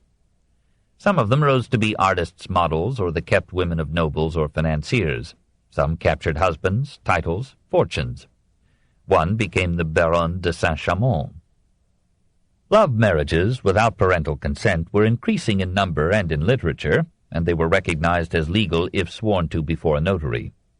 But in the great majority of cases, even in the peasantry, marriages were still arranged by the parents as a union of properties and families rather than as a union of persons. The family, not the individual, was the unit of society. Hence the continuity of the family and its property was held more important than the passing pleasures or tender sentiments of precipitate youth. Moreover, said a peasant to his daughter, chance is less blind than love. The legal age of marriage was 14 for boys, 13 for girls, but they might be legally betrothed from the age of 7, which medieval philosophy had fixed as beginning the age of reason. The hounds of desire were so hot in the chase that parents married off their daughters as soon as practicable to avoid untimely deflowering. So the Marquise de Sauf-Boeuf was a widow at 13. Girls in the middle and upper classes were kept in convents until their mates had been chosen. Then they were hurried from nunnery to matrimony and had to be well guarded on the way. In this immoral regime, nearly all women were virgins at marriage. Since the French aristocracy disdained commerce and industry, and feudal revenues seldom paid for court residence and display, the nobility resigned itself to mating its land-rich, money-poor sons with land-poor, money-rich daughters of the upper bourgeoisie. When the son of the Duchesse de Chaulnes objected to marrying the richly dowered daughter of the merchant Bonnier, the mother explained to him that to marry advantageously beneath oneself is merely taking dung to manure one's acres. Usually in such unions, the titled son, while using his wife's livres, periodically reminded her of her lowly origin, and soon took a mistress to certify his scorn. This, too, was remembered when the middle classes aided the revolution. No social stigma in the aristocracy was attached to adultery. It was accepted as a pleasant substitute for the divorce that the national religion forbade. A husband serving in the army or the provinces might take a mistress without giving his wife an acceptable reason for complaint. He or she might be separated by attendance at court or duties on the manor. Again, he might take a mistress. Since marriage was contracted with no pretense that sentiment could override property, many noble couples lived much of their lives apart, mutually licensing each other's sins, provided these were gracefully veiled and, in the woman's case, confined to one man at a time. Montesquieu made his Persian traveller report that in Paris, a husband who would wish to have sole possession of his wife would be regarded as a disturber of public happiness, and as a fool who should wish to enjoy the light of the sun to the exclusion of other men. The Duc de Lauzun, who for 10 years had not seen his wife, was asked what he would say if his wife sent him word that she was pregnant. He answered like an 18th-century gentleman. "I would write and tell her that I was delighted that heaven had blessed our union. Be careful of your health. I will call and pay my respects this evening." Jealousy was bad form. The champion adulterer and model of fashion in this age was Louis-François Armand de Vignerot du Plessis, Duc de Richelieu, grand-nephew of the austere cardinal. A dozen titled ladies fell in turn into his bed, drawn by his rank, his wealth, and his reputation. When his 10-year-old son was rebuked for slow progress in Latin, he retorted, "My father never knew Latin, and yet he had the fairest women in France." This did not prevent the Duke's election to the French Academy 23 years before his friend and creditor Voltaire, who was 2 years his senior. Public opinion frowned, however, when he served as procurer of concubines for the king. Madame Geoffrin barred him from her circle as an éplucheur, select assemblage des grands vices. He lived to the age of 92, escaping the revolution by 1 year. Such being the relations of spouses, we can imagine the fate of their children. In the nobility, they were frankly treated as impediments. They were dismissed at birth to wet nurses. They were brought up by governesses and tutors. They only intermittently saw their parents. Talleyrand said he had never slept under the same roof as his father and mother. Parents thought it wise to maintain a respectful distance between themselves and their progeny. Intimacy was exceptional, familiarity was unheard of. The son always addressed his father as monsieur. The daughter kissed her mother's hand. When the children grew up, they were sent off to the army, to the church, or to a nunnery. As in England, nearly all the property went to the eldest son. This way of life continued in the court nobility till the accession of Louis XVI in 1774. This book is continued at this point on the other side of this cassette. Please reverse or turn the cassette over now. The Story of Civilization, Volume 9, The Age of Voltaire, by Will and Ariel Durant. Part 1, continued. Cassette 10, Side 2. This way of life continued in the court nobility till the accession of Louis XVI in 1774. It revealed in another aspect the loss of religious belief in the upper classes. The Christian conception of marriage, like the medieval ideal of chivalry, was quite abandoned. The pursuit of pleasure was more nakedly pagan than at any time since imperial and decadent Rome. Many works on morality were published in 18th century France, but books of deliberate indecency abounded, and circulated widely, though clandestinely. The French, wrote Frederick the Great, and above all else the inhabitants of Paris, were now sybarites enervated by pleasure and ease. The Marquis d'Argenson, about 1749, saw in the decline of moral sensibility another omen of national disaster. The heart is a faculty of which we despoil ourselves every day by giving it no exercise, while the mind is continually sharpened and refined. We become more and more intellectual. I predict that this realm will perish from the extinction of the faculties that derive from the heart. We have no more friends. We no longer love our mistresses. How shall we love our country? Men lose daily some part of that fine quality which we call sensibility. Love and the need to love disappear. Calculations of interest absorb us continually. Everything is a commerce of intrigue. The interior fire goes out for lack of nourishment. A paralysis creeps over the heart. It is the voice of Pascal speaking for Port-Royal, the voice of Rousseau a generation before Jean-Jacques, the voice of sensitive spirits in any age of intellectual ferment and liberation. We shall hear it again. 3. Manners. Never was a reckless morality so gilded with refinement of manners, elegance of dress and speech, variety of pleasures, the charm of women, the flowery politeness of correspondence, the brilliance of intellect and wit. Never before had there been in France, nor was there in contemporary Europe, nor has there ever been in the world since, a society so polished, so intelligent, so delightful as French society of the 18th century. The French, said Hume in 1741, have in a great measure perfected that art, the most useful and agreeable of any art, l'art de vivre, the art of society and conversation. It was toward the end of this period that the word civilization came into use. It did not appear in Johnson's dictionary in 1755, nor in the Grand Vocabulaire, published in 30 volumes in Paris in 1768. The French felt especially civilized in their dress. Men quite rivaled women in the care they took with their clothes.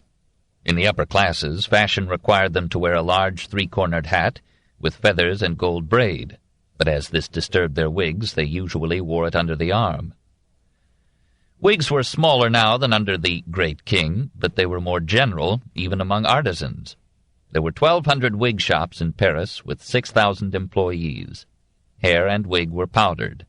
Male hair was usually long, caught behind the neck by a ribbon or in a bag. A long coat of fancy coloring and material, generally of velvet, covered the inner costume, which showed a vest open at the throat, a fluffy silk shirt, a wide cravat, and sleeves spreading into ornate ruffles at the wrists. Knee breeches, culottes, were colored. Stockings were of white silk. Shoes were buckled with silver clasps. Courtiers, as a distinguishing mark, wore shoes with red heels. Some of them used whalebones to keep their coat-tails in proper spread. Some wore diamonds in their buttonholes. All carried a sword, and some a cane. The wearing of a sword was forbidden to servants, apprentices, and musicians.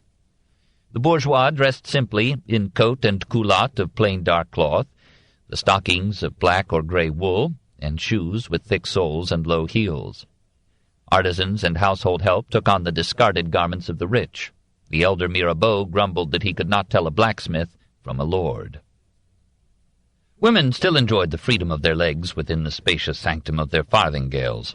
The clergy denounced as she-monkeys and clerks of the devil the women who wore such hoop-skirts, but the ladies loved them for the majesty they gave to their figures, even when enceinte. Madame de Créquy tells us, "I could not whisper to Madame d'Egmont, because our hoops prevented our being near together." Milady's high-heeled shoes, of coloured leather set off with embroidery of silver or gold, made her feet entrancing if unseen. Her bootmakers rose into the upper bourgeoisie by such artistry. Romances were written about a pretty foot, which was usually a pretty shoe. Almost as exciting were the flowered heelless mules which Milady wore at home. Useful also were the flounces, ribbons, fans, and pretentailles, or ornamental pretties, that caught the male's roving eye or disguised the female's roving form. Corsets of whalebone molded that form to fashionable shape. Enough of the bosom was shown to certify a cozy amplitude. Coiffures were low and simple. The Tower hairdo waited till 1763. Cosmetics doctored hands, arms, face, and hair, but men fell little short of women in using perfume. Every ladylike face was painted and powdered and strategically patched with beauty-spot mouche, or flies, made of black silk and cut in the shape of hearts, teardrops, moons, comets, or stars. A great lady would wear 7 or 8 of these pasted on the forehead, on the temples, near the eyes, and at the corners of the mouth. She carried a patch-box with additional mouche in case any should fall off. A rich lady's boudoir table shone with nécessaire, boxes of gold or silver or lapis lazuli designed to hold toiletries. Costly jewels sparkled on arms, throats, and ears, and in the hair. Favored males were admitted to the boudoir to converse with Milady as her maids equipped her for the campaigns of the day. In the aristocracy, men were slaves to women, women were slaves to fashion, and fashion was determined by couturiers. Attempts to control fashion or dress by sumptuary laws were abandoned in France after 1704. Western Europe generally followed French fashions, but there was also a reverse flow. So the marriage of Louis XV with Marie Leschinska brought in styles à la polonaise. The war against Austria-Hungary introduced Hongreline, and the marriage of the Dauphin to the Infanta Maria Teresa Raffaella in 1745 restored the mantilla to popularity in France. Meals were not as ornate as dress, but they required as subtle and varied a science, as delicate an art. French cooking was already the model and peril of Christendom. Voltaire warned his countrymen in 1749 that their heavy repasts would eventually numb all the faculties of the mind. He gave a good example of simple diet and nimble wits. The higher the class, the more was eaten. So a typical dinner at the table of Louis XV included soup, a roast of beef, a cut of veal, some chicken, a partridge, a pigeon, fruit, and preserves. There are very few peasants, Voltaire tells us, who eat meat more than once a month. Vegetables were a luxury in the city, for it was difficult to keep them fresh. Eels were in fashion. Some grand seigneurs spent 500,000 livres a year on their cuisine. One spent 72,000 on a dinner given to the king and the court. In great houses, the maître d'hôtel was a person of impressive majesty. He was richly clad, wore a sword, and flashed a diamond ring. Woman cooks were contemned. Cooks were ambitious to invent new dishes to immortalize their masters. So France ate filet de volaille à la Bellevue, Pompadour's favorite palace, poulet à la Villois, and sauce mayonnaise, which commemorated the victory of Richelieu at Mahon. The main meal was taken at 3 or 4 in the afternoon. Supper was added at 9 or 10. Coffee now rivaled wine as a drink.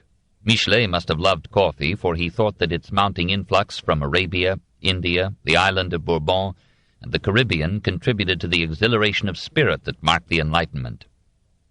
Every apothecary sold coffee in grain or in a drink at the counter. There were 300 cafes in Paris in 1715, 600 in 1750, and a proportionate number in the provincial towns. At the Café Procope, also called the Cave because it was always kept dark, Diderot spilled ideas and Voltaire came in disguise to hear comments on his latest play.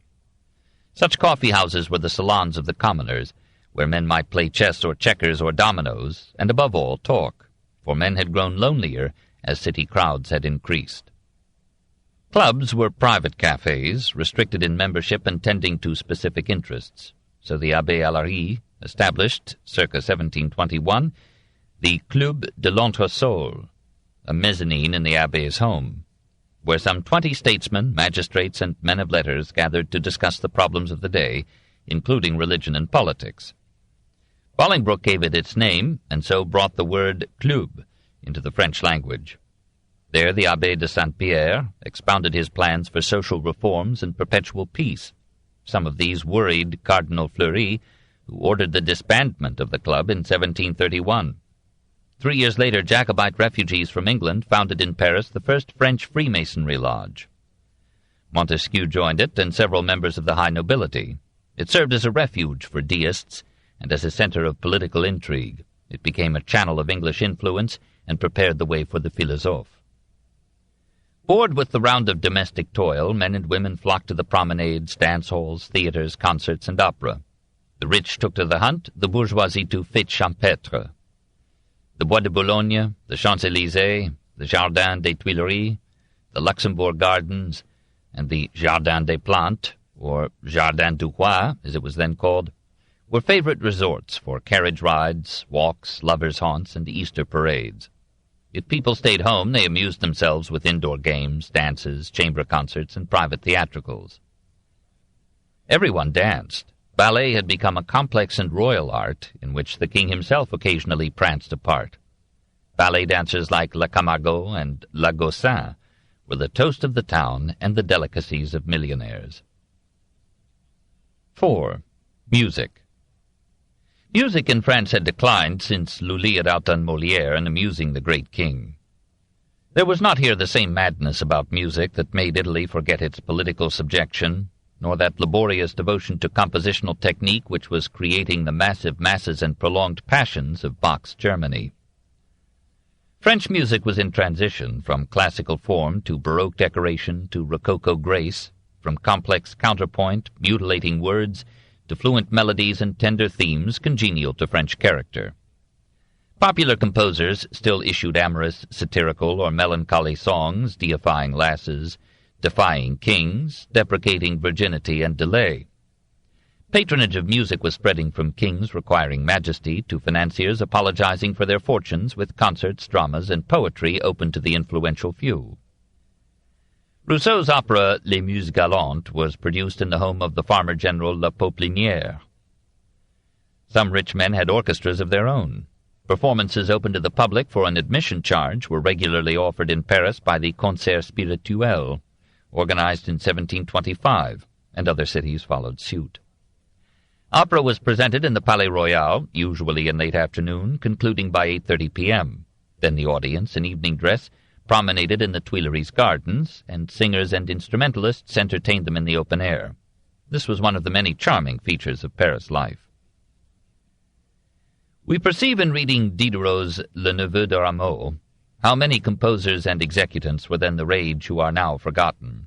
Only one French composer in this period left behind him works that still cling to life. Jean-Philippe Rameau had every impulse to music. His father was organist in the church of Saint-Étienne at Dijon. Enthusiastic biographers assure us that Jean at 7 could read at sight any music placed before him. At college he so absorbed himself in music that the Jesuit fathers expelled him. Thereafter he hardly ever opened a book except of or on music. Soon he was so proficient on organ, harpsichord, and violin that Dijon had nothing more to teach him. When he strayed into love, his father, thinking this a waste of talent, sent him to Italy to study its secrets of melody, this in 1701. Back in France, Jean served as organist in Clermont-Ferrand, succeeded his father in Dijon from 1709 to 1714, returned to Clermont as organist of the cathedral in 1716, and settled in Paris in 1721. There, in 1722, aged 39, he wrote the outstanding work of musical theory in 18th century France.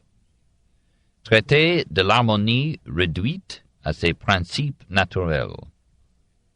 Rameau argued that in a proper musical composition there is always, whether scored or not, a fundamental base from which all chords above it can be derived, that all chords can be deduced from the harmonic series of partial tones, and that these chords may be inverted without losing their identity.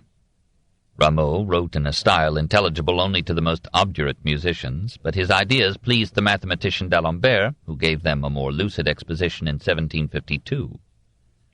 Today, the laws of choral association formulated by Rameau are accepted as the theoretical foundation of musical composition.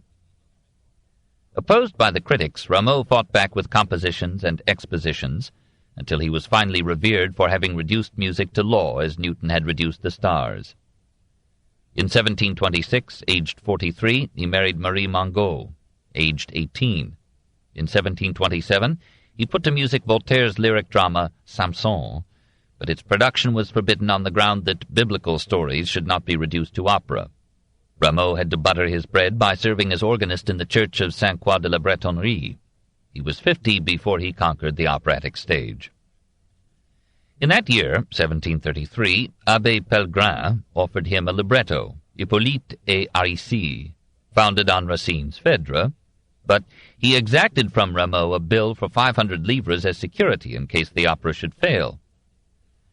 When it was rehearsed, the abbé was so delighted with the music that he tore up the bill at the end of the first act. The public performance at the Académie de Musique surprised the audience with bold departures from the modes that had become a sacred tradition since Lully. Critics protested Rameau's novel rhythms, heretical modulations, and orchestral elaborations. Even the orchestra resented the music. For a time, Rameau thought of abandoning all attempts at opera, but his next effort, Les Indes Galantes, from 1735, won the audience by its flow of melody, and his Castor et Pollux, in 1737, was one of the great triumphs in French operatic history. Success spoiled him. He boasted that he could turn any libretto into a good opera, and that he could set a newspaper to music. He produced a long succession of indifferent operas. When the managers of the Académie de Musique tired of him, he composed pieces for the harpsichord, violin, or flute. Louis XV, or Madame de Pompadour, came to his aid by engaging him to write the music for Voltaire's La Princesse de Navarre, which had a reassuring success at Versailles in 1745. He was restored to favor at the Académie and wrote more operas. As Paris became familiar with his style, it forgot Lully and acclaimed Rameau as the unrivaled monarch of the musical world. Then in 1752 he found himself faced with a new challenge. Virtuosos and composers had come in from Italy, and a noisy war began between French and Italian music, which would culminate in the 70s with Piccini versus Gluck. An Italian troupe presented at the Paris Opera, as an intermezzo, Pergolesi's La Serva Padrona, one of the classics of comic opera. The friends of French music countered with pamphlets and Rameau. The court divided into two camps. Madame de Pompadour supported French music, the Queen defended the Italian. Grimm attacked all French opera in 1752, and Rousseau declared French music impossible. The final sentence of Rousseau's Lettres sur la musique française, from 1753, was characteristic of his emotional unbalance. I believe I have made it evident that there is neither measure nor melody in French music, because the language does not allow them, that French singing is only a continued barking and complaining, unbearable to any unprepossessed ear, that its harmony is rough without expression, and feeling only what it has learned from its teacher, that French arias are not arias, that French recitative is no recitative, whence I concluded that the French have no music and cannot have any, or that if ever they have any it will be so much the worse for them. The partisans of French music retaliated with 25 pamphlets and burned Rousseau in effigy at the Opéra d'Or. Rameau was unwillingly used as the pièce de résistance in this guerre des bouffons, or war of buffoons. When it subsided and he was pronounced victor, he acknowledged that French music had still much to learn from the Italian, and were he not so old, he said he would go back to Italy to study the methods of Pergolesi and other Italian masters. He was now at the height of his popularity, but he had many enemies, old and new. He added to them with a pamphlet exposing the errors in the articles on music in the Encyclopédie. Rousseau, who had written most of the articles, turned upon him with hatred, and Diderot, father of the Encyclopédie, abused the old composer with respectful discrimination in Le Neveu de Rameau, which Diderot had the grace not to publish. The famous musician who delivered us from the plain song of Lully that we had intoned for over a century, and who wrote so much visionary gibberish and apocalyptic truth about the theory of music, writings which neither he nor anyone else ever understood. We have from him a number of operas in which one finds harmony, snatches of song, disconnected ideas, clatter, flights, triumphal processions, spears, apotheoses, and dance tunes that will last for all time. When in 1760, aged 77, Rameau appeared in a box at the revival of his opera Dardanus, he received an ovation that almost rivaled that which would be given to Voltaire 18 years later. The king gave him a patent of nobility, and Dijon, proud of its son, exempted him and his family from municipal taxes to the end of time. At the height of his glory he caught typhoid fever, wasted away quickly, and died September 12, 1764.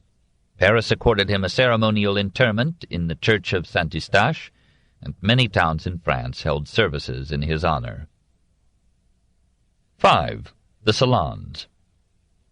Paris was the cultural capital of the world rather than of France. Those who live 100 leagues from the capital, said Duclos, are 100 years away from it in ways of conduct and thought. Probably never in history had a city so hummed with varied life. Polite society and advanced literature were bound in an intoxicating intimacy. The fear of hell had gone from the educated Parisians, and had left them unprecedentedly gay, careless in their new confidence that there was no omnipotent ogre in the skies eavesdropping on their sins. From that emancipation of the mind no somber aftermath had yet come of a world shorn of divinity and moral goal and shivering in the chill of insignificance. Conversation was brilliant, wit frolicked and crackled, and often lapsed into superficial badinage. Thought then stayed on the surface of things, as if in fear of finding nothing beneath, and scandal gossip ran quickly from club to club, from home to home. But often conversation dared to play on dangerous heights of politics, religion, and philosophy, where it would seldom venture to move today. This society was brilliant because women were its life. They were the deities it worshipped, and they set its tone. Somehow, despite custom and hindrances, they caught enough education to talk intelligently with the intellectual lions they loved to entertain. They rivaled the men in attending the lectures of scientists. As men lived less in the camp, more in the capital and at the court, they became increasingly sensitive to the intangible charms of woman, grace of movement, melody of voice, vivacity of spirit, brightness of eyes, delicacy of tact, tenderness of solicitude, kindness of soul. These qualities had made women lovable in every civilization, but probably in no other culture had nature, training, dress, jewelry, and cosmetics made them such bewitching contraptions as in 18th century France. All these allurements, however, could not explain the power of women. Intelligence in the handling of men was needed, and the intelligence of women matched and sometimes overreached the intellect of men. Women knew men better than men knew women. Men came forward too precipitately for ideas to mature into understanding, while the modest retreat required even of receptive women gave them time to observe, experiment, and plan their campaigns. As male sensitivity widened and deepened, feminine influence grew. Bravery on the battlefield looked for reward in the salon as well as in the boudoir and the court. Poets were thrilled to find pretty and patient ears. Philosophers were exalted to win a gracious hearing from women of refinement and rank. Even the most learned savant discovered an intellectual stimulus in soft bosoms and rustling silk. So before their emancipation, women exercised a sovereignty that gave its distinctive character to the age. Women ruled then, Madame Vigée-Lebrun later recalled. The Revolution has dethroned them. They not only taught manners to men, they advanced or demoted them in political, even in academic life. So Madame de Tencin secured the election of Marivaux instead of Voltaire to the immortals in 1742. Cherchez la femme was the technique of success. Find the woman whom the man loves, and you find the way to your man. Claudine Alexandrine de Tencin was, after Pompadour, the most interesting of these women who swayed the powers of France in the first half of the 18th century. We have seen her escaping from a convent and generating d'Alembert. In Paris, she took a home in the Rue Saint-Honoré, where she entertained a succession of lovers, including Bolingbroke, Richelieu, Fontenelle, silent but virile at 70, sundry abbés, and the head of the Paris police. Gossip added her brother to the list, but probably she loved Pierre only as a fond sister resolved to make him a cardinal, if not prime minister. Through him and others she proposed to be a power in the life of France. First, she gathered money. She invested in Law's system, but sold in good time. She accepted the guardianship of Charles-Joseph de la Fresnay's fortune, then refused to return it to him. He killed himself in her rooms, leaving a will denouncing her as a thief in 1726. She was sent to the Bastille, but her friends secured her release. She kept most of the money and outfaced and outlived all the gossip of the city and the court. About 1728 she added a salon to her bed as a stepping stone to power. On Tuesday evenings she entertained for dinner a number of distinguished men, whom she called her bête, or menagerie: Fontenelle, Montesquieu, Marivaux, Prévost, Helvétius, Astruc, Marmontel, Hainaut, Duclos, Mably, Condorcet, and occasionally Chesterfield. The assemblage was usually all male. Tencin brooked no rivals at her table, but she gave her beasts free rein and took no offense at their evident rejection of Christianity. All ranks were leveled there. Count and commoner met on one level. Here, tradition would later say, was the most brilliant and searching conversation in all that century of boundless talk. Through her guests, her lovers, and her confessors, she pulled strings that ran from Versailles to Rome. Her brother was not ambitious. He longed for the quiet simplicity of provincial life, but she saw to it that he was made archbishop, then cardinal, at last a minister in the Council of State. She helped to make Madame de Châteauroux the king's mistress, and prodded her to prod him to lead his army in war. She saw in the lethargy of Louis a source and omen of political decay, and perhaps she was right in thinking that if she were prime minister the government would take on more direction and vitality. In her salon men boldly discussed the degeneration of the monarchy and the possibility of revolution. In her old age she lost memory of her sins, allied herself with the Jesuits, campaigned against the Jansenists, and corresponded intimately with Pope Benedict XIV, who sent her his portrait in recognition of her services to the Church. The kindness that had often graced her faults found many outlets. When Montesquieu's Spirit of Laws, in 1748, was received at first with public indifference, she bought up almost the whole first edition and distributed it gratis among her many friends. She took young Marmontel in tow and mothered him with advice, above all to attach himself in friendship to women rather than to men as a means of rising in the world. She herself, in these years of her decline, became an author, covering the indiscretion with anonymity. Her two romances were compared by friendly critics with Madame de Lafayette's Princesse de Clèves. La Tencin died in 1749, aged 68. "Where shall I dine on Tuesdays now?" old Fontenelle wondered, and then answered himself cheerfully, "Very well, I shall dine at Madame Geoffrin's. Perhaps we shall meet him there." Almost as old as Tencin's salon, almost as lasting as Geoffrin's, was Madame du Deffand's. Orphaned at 6 in 1703, Marie de Vichy-Chamron was placed in a convent of some educational repute. She began to reason at an unseemly age, asking questions alarmingly skeptical. The abbess, at a loss, turned her over to the learned preacher Massillon, who, unable to explain the unintelligible, gave her up as beyond salvation. At 21 she became Marquise du Deffand through a marriage of convenience. She soon found her husband intolerably prosaic and separated from him by an agreement that left her well-financed. In Paris and Versailles she gambled passionately. I thought of nothing else. But after 3 months and painful losses, I was horrified at myself and cured myself of that folly. She did a brief stint as mistress to the regent, then passed over to his enemy, the Duchesse du Maine. At Sceaux she met Charles Hainaut, president of the Chambre des Enquêtes, Court of Inquiry. He became her lover, and then subsided into her lifelong friend. After living for some time with her brother, she moved into that same house in the Rue de Beaune, where Voltaire was to die. Already famous for her beauty, her sparkling eyes, and her merciless wit, she attracted to her table, from 1739 onward, a group of celebrities who came to constitute a salon almost as notable as Tencin's. Hainaut, Montesquieu, Voltaire, Madame du Châtelet, Diderot, d'Alembert, Marmontel, Madame de Staël de Launay. In 1747, now 50 and slightly subdued, she took a handsome apartment in the convent of Saint-Joseph in the Rue Saint-Dominique. It was the custom for convents to let rooms to spinsters, widows, or women separated from their mates. Usually such accommodations were in buildings outside the nunnery proper, but in the case of this wealthy skeptic the suite was within the convent walls. Indeed, it was the very apartment that had lodged the sinful founder of that convent, Madame de Montespan. The Marquise Salons followed her to her new home, but perhaps the environment frightened the philosophe. Diderot came no more, Marmontel seldom, Grimm now and then. Soon d'Alembert would break away.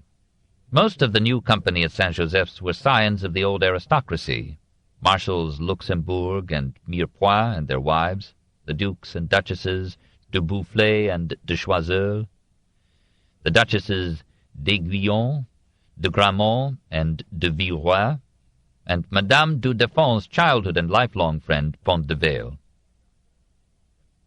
They met at 6, dined at 9, played cards, gambled, dissected current politics, literature, and art, and departed toward 2 a.m. Distinguished foreigners coming to Paris angled for an invitation to this bureau d'esprit of the nobility.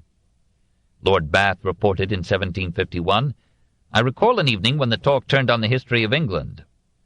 How surprised and confused I was to find that the company knew all our history better than we knew it ourselves." Du Deffand had the best mind and the worst character among the salonières. She was proud, cynical, and more openly selfish than we usually allow ourselves to appear. When Helvétius's de l'Esprit labored La Rochefoucauld's point that all human motives are egoistic, she remarked, "Bah, he has only revealed everyone's secret." She could be spitefully satirical, as in describing Madame du Châtelet. She had seen all but the simple and tender sides of French life, and assumed that the poor shared, as far as their means allowed, all the vices of the rich. She put no more stock in the utopian aspirations of the philosophers than in the comforting myths of the ancient faith. She shunned conclusions and preferred good manners. She despised Diderot as a boor, liked and then hated d'Alembert, and admired Voltaire because he was a seigneur of manners as well as of the mind. She met him in 1721. When he fled from Paris, she began with him in 1736 a correspondence that is one of the classics of French literature. Her letters equaled his in subtlety, penetration, finesse, and art, but fell short of his amiability, ease, and grace. At 55 she began to lose her sight. She consulted every specialist, then every quack. When, after 3 years of struggle, she became completely blind in 1754, she notified her friends that if they continued to attend her soirées, they must put up with a blind old woman.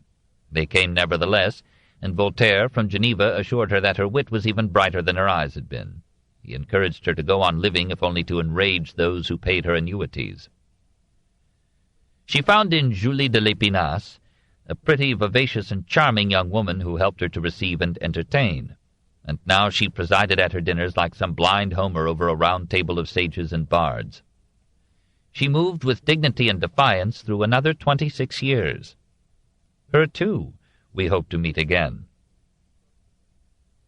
It was a brilliant age because the women in it were brilliant, combining brains with beauty beyond any precedent. It was because of them that French writers warmed thought with feeling and graced philosophy with wit. How could Voltaire have become Voltaire without them? Even blunt and cloudy Diderot confessed, "Women accustom us to discuss with charm and clearness the driest and thorniest of subjects. We talk to them unceasingly. We wish them to listen. We are afraid of tiring or boring them. Hence we develop a particular method of explaining ourselves easily, and this method passes from conversation into style." Because of women, French prose became brighter than poetry, and the French language took on a suave charm, an elegance of phrase, a courtesy of speech, that made it delectable and supreme. And because of women, French art passed from the massive bizarrerie of Baroque to a refinement of form and taste that embellished every aspect of French life. Chapter 9. The Worship of Beauty. 1. The Triumph of Rococo. In this age between the Regency and the 7 Years' War, the age of le style Louis XV, women challenged the gods for adoration, and the pursuit of beauty rivaled the devotions of piety and the passions of war. In art and music, as in science and philosophy, the supernatural receded before the natural. The ascendancy of a woman over a sensual and sensitive king gave new prestige to delicacy and sentiment. The hedonistic orientation of life that had begun under Philippe d'Orléans reached its fullest expression under Pompadour. Beauty became more than ever a matter of tactile values. It was something pleasant to touch as well as to behold, from Sèvres porcelains to Boucher's nudes. The sublime gave place to the delightful, the dignified to the graceful, the grandeur of size to the charm of elegance. Rococo was the art of an Epicurean moneyed minority eager to enjoy every pleasure before the disappearance of its fragile world in an anticipated deluge of change. In that frankly earthly style, lines gambled, colors softened, flowers had no thorns, subjects shunned tragedy to stress the bright potentialities of life. Rococo was the last stage of Baroque, of the rebellion of imagination against reality, of freedom against order and rules. Yet it was not disorderly license. Its products still had logic and structure, giving form to significance, but it abhorred straight lines and sharp angles. It shied away from symmetry and found it painful to leave any piece of furniture uncarved. Despite its coquettish prettiness, Rococo produced thousands of objects unsurpassed in finish and elegance. And for half a century it made the minor arts the major art of France. Never before, so far as we know, had there been such activity, rarely such excellence, in the once lesser fields of aesthetic enterprise. In this period the artist and the artisan were again made one, as in medieval Europe, and those who could beautify the intimate appurtenances of life were honored with the painters, sculptors, and architects of the age. Never before had furniture been so exquisite. In this style of Louis XV, it was no longer so monumental as under the great king. It was designed for comfort rather than for dignity. It was more fitted to feminine contours and finery than to majesty and display. Sofas took on a diversity of shapes to suit attitudes and moods. Today, Voltaire wrote, social behavior is easier than in the past, and ladies can be seen reading on sofas or daybeds without causing embarrassment to their friends and acquaintances. Beds were crowned with delicate canopies, their panels were painted or upholstered, their posts were handsomely carved. New types of furniture were developed to meet the needs of a generation that preferred Venus to Mars.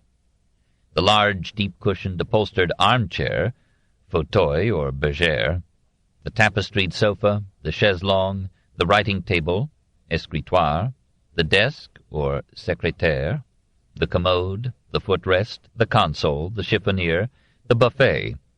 These took now the forms, often the names, that they have in essence retained to our time. Carving and other ornamentation were profuse to an extent that provoked a reaction in the second half of the century. The buhl work introduced by André Charles Boulle under Louis XIV, an inlay of furniture with metal or shell, was carried on by his sons as cabinet-makers to Louis XV, and a dozen variations of marquetry broke up the surface of painted, veneered, or lacquered wood. Voltaire ranked some lacquer work of 18th-century France as equal to any that had come from China or Japan. Craftsmen like Cresson, Oppenort, Eubon, Caffieri, and Meissonier achieved such preeminence in the design or adornment of furniture that cabinet-makers came from abroad to study their techniques, and then spread French styles from London to St. Petersburg. Juste Aurel Meissonier included in one mind a dozen arts. He built houses, decorated their interiors, fashioned furniture, molded candlesticks and silverware, designed snuff-boxes and watch-cases, organized pompes funèbres or galantes, and wrote several works to transmit his skills. He was almost the uomo universale of his time. As the ceremonious publicity of the 17th century was replaced by the intimacies of life under Louis XV, interior decoration passed from splendor to refinement, and here again the age marked a zenith.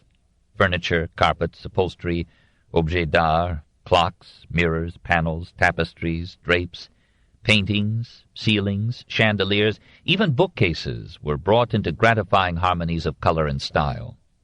Sometimes, we may suspect, books were bought for the color and texture of their bindings as well as for their contents, but we can understand that pleasure too, and we gaze with envy at personal libraries housed behind glass in handsome cases set into the wall. Dining rooms were rare in France before 1750. Dining tables were usually made to be easily multiplied and removed, for dinner guests might be incalculably numerous. Chimney-pieces were no longer the massive monuments that had come down from the Middle Ages to Louis XIV, but they were richly embellished, and now and then, a rare instance of poor taste in this period, Female figures were used as caryatids, upholding the mantelpiece. Heating was almost entirely by open fireplaces, protected by ornamental screens. But here and there we find in France a stove, faced, as in Germany, with decorated faience. Lighting was by candles in 100 different fixtures, culminating in immense and glittering chandeliers of rock crystal, glass, or bronze. We marvel at the amount of reading that was done by candlelight, but perhaps the difficulties diminished the production and consumption of trash. Wall panels, lightly colored and delicately adorned, replaced tapestries as the century advanced, and in this period the art of tapestry had its final flowering.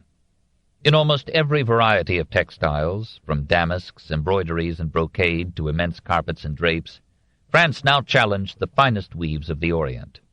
Amiens specialized in pictured velvets. Lyon, Tours, and Nîmes were famous for their decorated silks. In Lyon, Jean Pillemont, Jean-Baptiste Huet, and others made wall hangings stamped and sewn with Chinese or Turkish motifs and scenes that captivated Pompadour. Tapestries were woven in the nationalized factories of Paris and Beauvais and in private shops at Aubusson and Lille. They had by this time lost their utilitarian function of protecting against damp and drafts. They were purely decorative and were often reduced in size to suit the tendency to smaller rooms. The weavers at Les Gobelins and Beauvais followed designs prepared and the colors prescribed by the leading painters of the age. Especially beautiful were the 15 tapestries woven by the Gobelins in 1717, after cartoons provided by Charles-Antoine Coipel to illustrate Don Quixote. The Beauvais weavers, as we shall see, produced some fine tapestries after designs by Boucher. The Savonnerie, originally soap works, were reorganized in 1712 as the Royal Factory for the Manufacture of Carpets in the Persian and Near Eastern styles. Soon they were weaving massive carpets distinguished by careful drawing, varied colors, and soft velvet pile. These are the finest pile carpets of 18th century France. It was the tapestry factories that made the painstaking upholstery for the chairs of the well-to-do. Many humble fingers must have been worn to calluses to prevent the same on thriving fundaments. French potters were entering upon an adventurous age. The wars of Louis XIV gave them an opportunity. The old king melted his silver to finance his armies. He replaced his silverware with faience, and bade his subjects do likewise. Soon the faience factories at Rouen, Lille, Sceaux, Strasbourg, Moustier-Sainte-Marie, and Marseille were meeting this new demand. After the death of Louis XIV, the taste for dishes and other objects in faience encouraged the potters to produce some of the finest wares of the kind in European history. Artists as famous as Boucher, Falconet, and Pajou painted scenes or molded forms for French faience. Meanwhile, France was moving toward the production of porcelain. Soft-paste varieties had long since been made in Europe, as far back as 1581 in Florence, 1673 in Rouen. These, however, were imitations of Chinese exemplars. They were made not from the hard-paste kaolin, or China stone clay, as fused at high temperatures in the Far East, but from softer clays fired at low temperatures and covered with a glossy frite. Even so, these pâte tendre porcelains, especially those fired at Chantilly, Vincennes, and Mennecy-Villeroy, near Paris, were very beautiful. Hard-paste porcelain continued to be imported from China or Dresden. In 1749, Madame de Pompadour coaxed 100,000 livres from Louis XV and 250,000 from private sources to expand the production of soft-paste wares at Vincennes. In 1756, she had Vincennes' 100 artisans moved to a more commodious building at Sèvres, between Paris and Versailles. And there, in 1769, France began to make true hard-paste porcelain. Goldsmiths and silversmiths had the advantage that the French monarchy used their products as a national reserve, transferring bullion into extravagant forms of beauty that could be readily fused in emergency. This book is continued on Cassette 11, Side 1.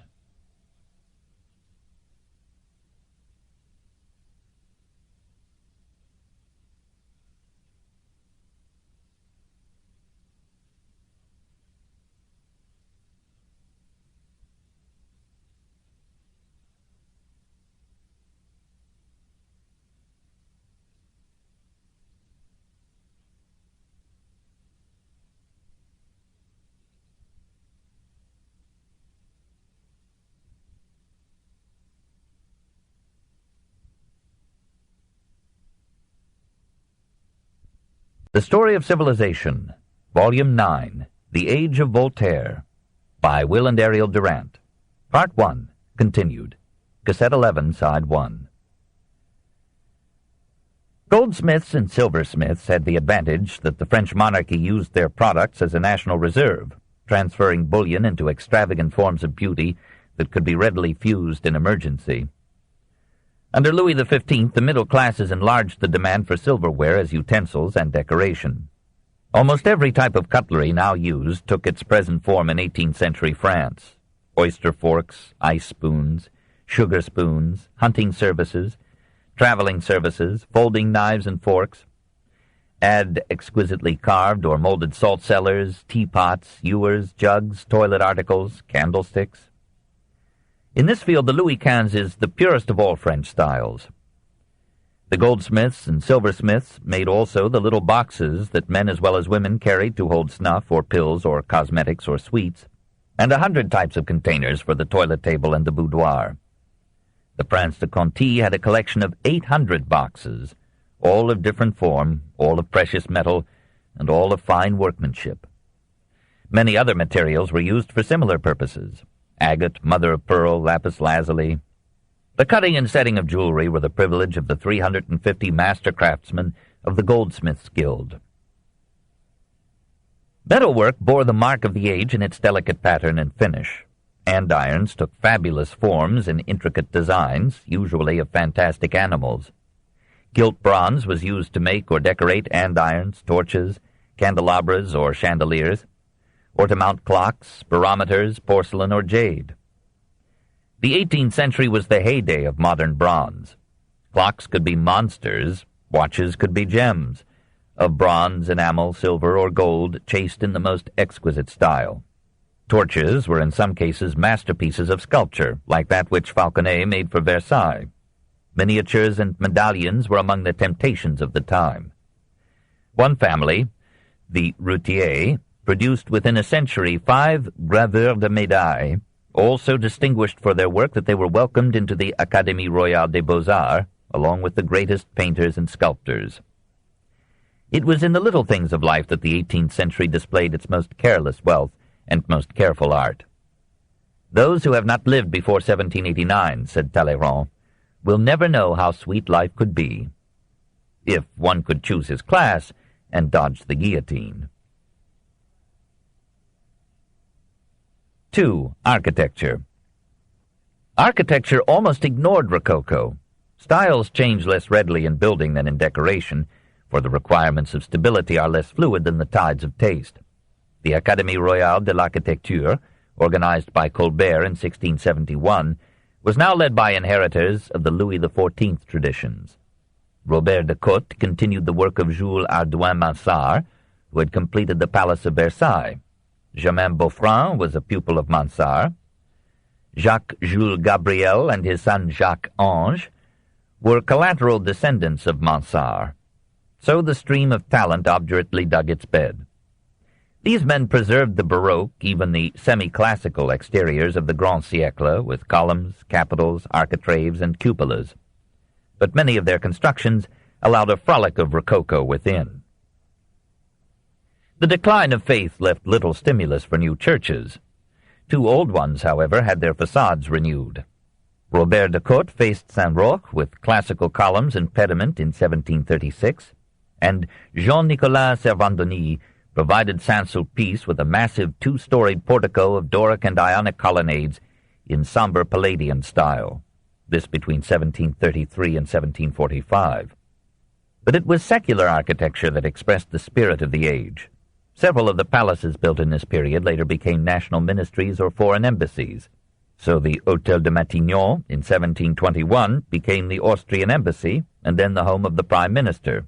The Palais Bourbon between 1722 and 1750 was partly incorporated into the Chambre des députés. The Hôtel de Soubise, remodeled in 1742, became the Archives Nationales. Under the Marquis de Marigny as Commissioner of Buildings, a large number of architects, sculptors, painters, and decorators prospered. He found lodgings and commissions for them and saw that they were adequately paid. His favorite architect was Jacques-Ange Gabriel, who accepted wholeheartedly the classical tradition.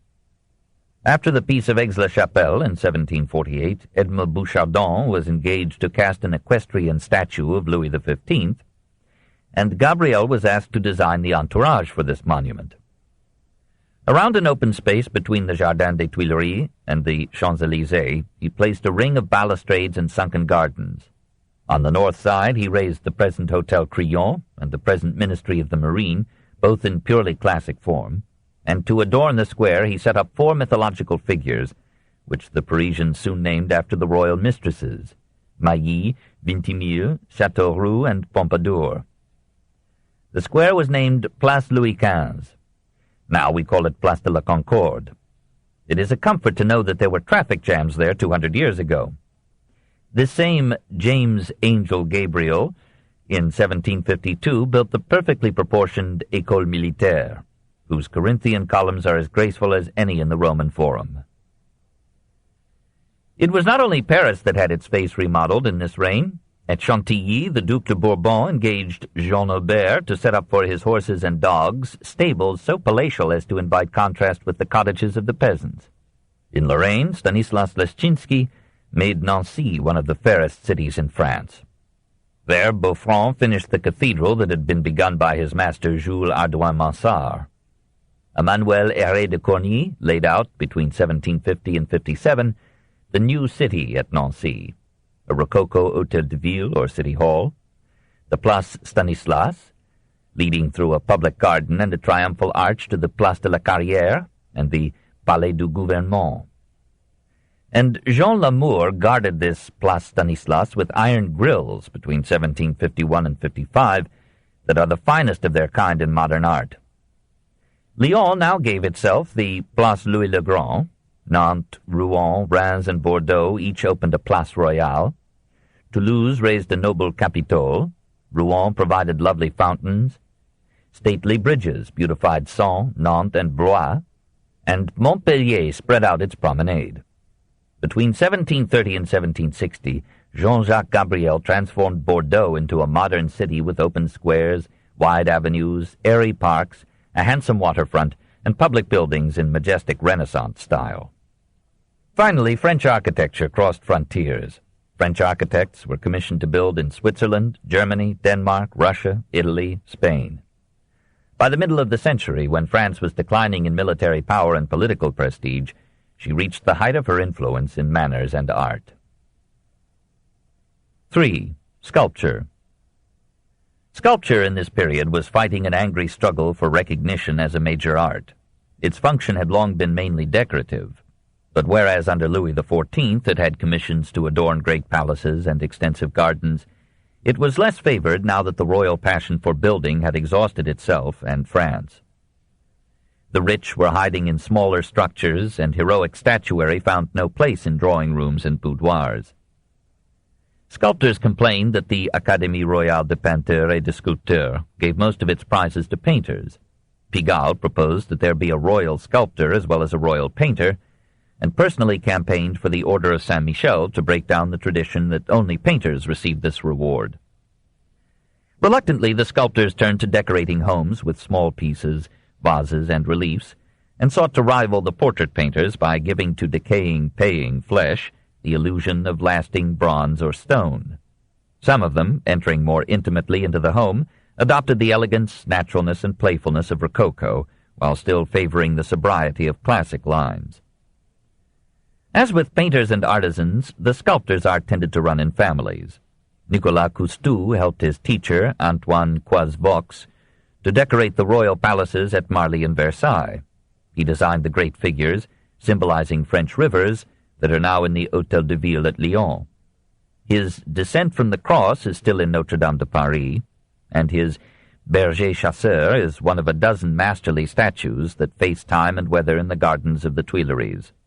Nicolas' younger brother, Guillaume Cousteau I, turned Marie Leszczynska into marble as Juno, and carved the powerful Horses of Marly between 1740 and 45, originally for that palace, but now rebelling against the bridle at the west and east approaches to the Place de la Concorde.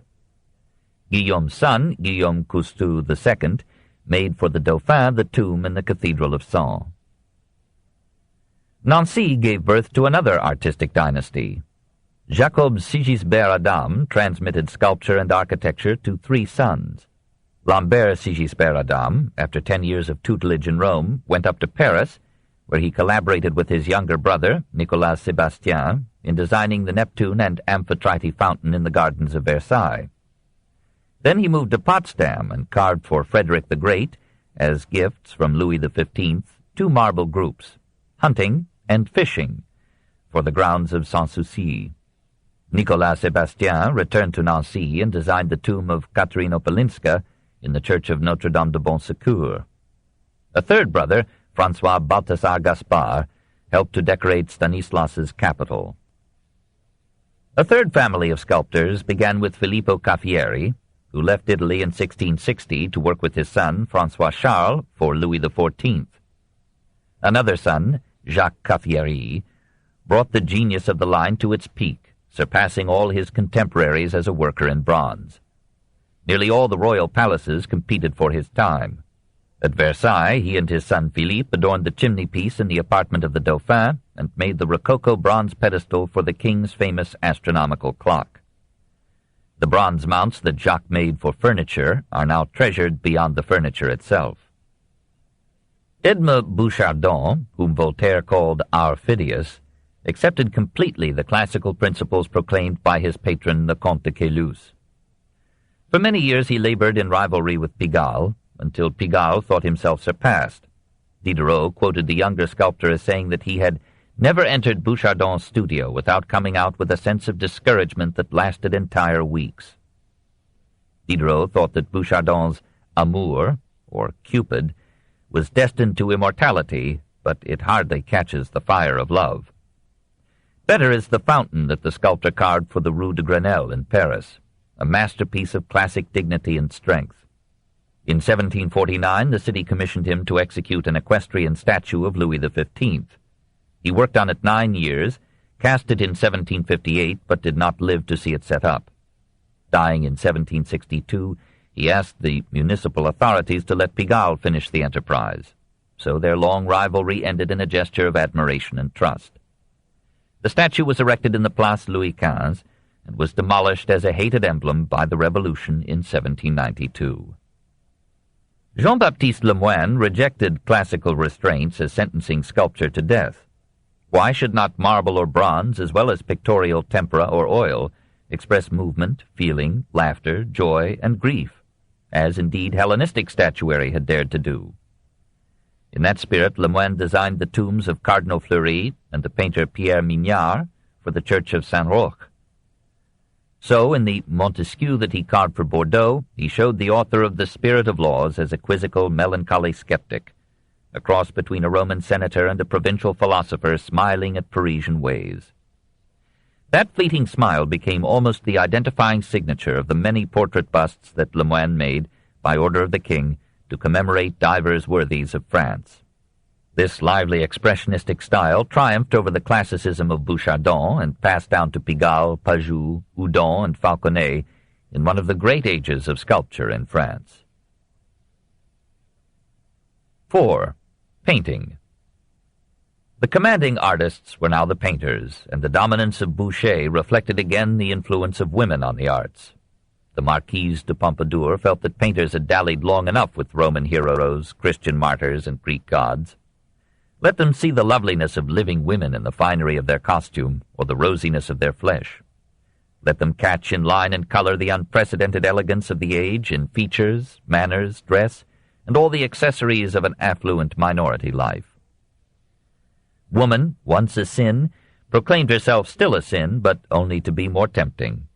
She revenged herself on those frightened centuries in which she had been humiliated by the Church as the mother and agent of damnation, and had been admitted to a eunuch-conceived paradise only through the virginity of the Mother of God. Nothing could more boldly announce the decline of religion in France than the displacement of the Virgin in French art. The king, the aristocracy, and the financiers replaced the Church in patronage. In Paris, the painters' Académie de Saint-Luc served as a rival and prod to the conservative Académie Royale des Beaux-Arts. And in the provinces, additional academies sprang up at Lyon, Nancy, Metz, Marseille, Toulouse, Bordeaux, Clermont-Ferrand, Pau, Dijon, and Reims. Besides the annual Prix de Rome, a dozen competitions and prizes kept the art world in movement and ferment, and sometimes the king or another patron would console losers by buying their entries or pensioning them for a stay in Italy. Artists displayed their paintings in the streets. On some religious festivals, they pinned them to the hangings that the pious draped from their windows on processional routes. To discourage what seemed to established artists in an unseemly procedure, the Académie des Beaux-Arts, after an interruption of 33 years, resumed in 1737, in the Salon Carré of the Louvre, the public exhibition of contemporary paintings and sculpture. This annual, or after 1751 biennial, Salon, became in late August and through September an exciting event in the artistic and social life of Paris and in the literary world. The war between conservatives in the Academy and rebels in or out of it made art a battle rivaling sex and war in the gossip of the capital. Devotees of chaste line and corrective discipline scorned, and were scorned by, protagonists of color, experiment, innovation, liberty. Art criticism became a flourishing enterprise. The Réflexions sur la peinture, from 1747, of Comte de Caylus, were read to a full concourse of the Académie. Grimm reported the exhibitions to the clients of his letters, and Diderot came out of his war on Christianity to emerge as the most controversial art critic of the time. Engravers like Jacques Leblanc and Laurent Carré spread the flutter by disseminating prints of famous works, by illustrating books, and by producing masterpieces of their own. Engraving in color began with Leblanc in 1720. Never, except in religious art, had artists won so keen a public or so wide a patronage. Now the painter addressed himself to the world. 1. In the antechamber. So many painters rose to prominence in this period that merely to mention them would dam our stream. We shall look more carefully at Boucher, Chardin, and Latour, but there are others who would be shocked to be ignored. There was the brilliant but lackadaisical Jean-François de Troyes, too handsome to be great. Everybody loved him, and he agreed sufficiently to use his own features as those of Christ in the agony in the garden. He judged it more pleasant to seduce women than to picture them, and left behind him many broken hearts and blemished works. François, not to be confused with the sculptor Jean-Baptiste Lemoine, decorated the vault of the Salon d'Hercule at Versailles with 142 vast figures, and transmitted to his pupil Boucher the art of replacing the brown sauce of Rembrandt with Pompadour rose. Charles-Antoine Coipel, son and grandson of painters, anticipated Chardin in genre. We have met him as painter to the Regent. In 1747 he was premier peintre to Louis XV. Frederick was glad to have his Lady before a mirror for the Palace of Sans Souci, and the Louvre still displays his Gobelin tapestry of L'Amour et Psyché, a rich assemblage of flesh and drapery. Jean-Marc Nattier was the vogue in portraiture, for he knew how to redeem with pose, color, and the play of light the defects with which birth or life had flawed his sitters. All but one of the ladies he painted were pleased to find themselves on his canvases as alluring as they had always believed themselves to be. His Madame de Pompadour hangs in Versailles, lovely tinted hair and gentle eyes hardly revealing her will to power. Royalty competed for Nattier. He showed Marie Lestinska as a modest bourgeoise setting out for a rural holiday, and did full justice to the beauty of the Queen's daughter Adelaide. When Peter the Great came to Paris, Nattier made portraits of him and his Tsarina. Peter invited him to move to Russia. Nattier refused. Peter carried off the portraits without bothering to pay. Jacques-André Aved, born in Flanders, brought to Paris some Flemish realism, picturing people as they were. The elder Mirabeau must have been alarmed to see himself as Aved saw him, but it is one of the great portraits of the century. To all these gentlemen of the antechamber, even to Boucher and Chardin, Grimm and Diderot preferred Karl van Loo. He came of a long line of pictorial Van Loos, of whom we know 9 by name. Born at Nice in 1705, he was taken by his painter brother Jean-Baptiste to Rome, where he studied with both the chisel and the brush. At Paris he won the Prix de Rome in 1724. He spent another session in Italy and returned to France. He pleased the Academy and angered Boucher by following all the academic rules.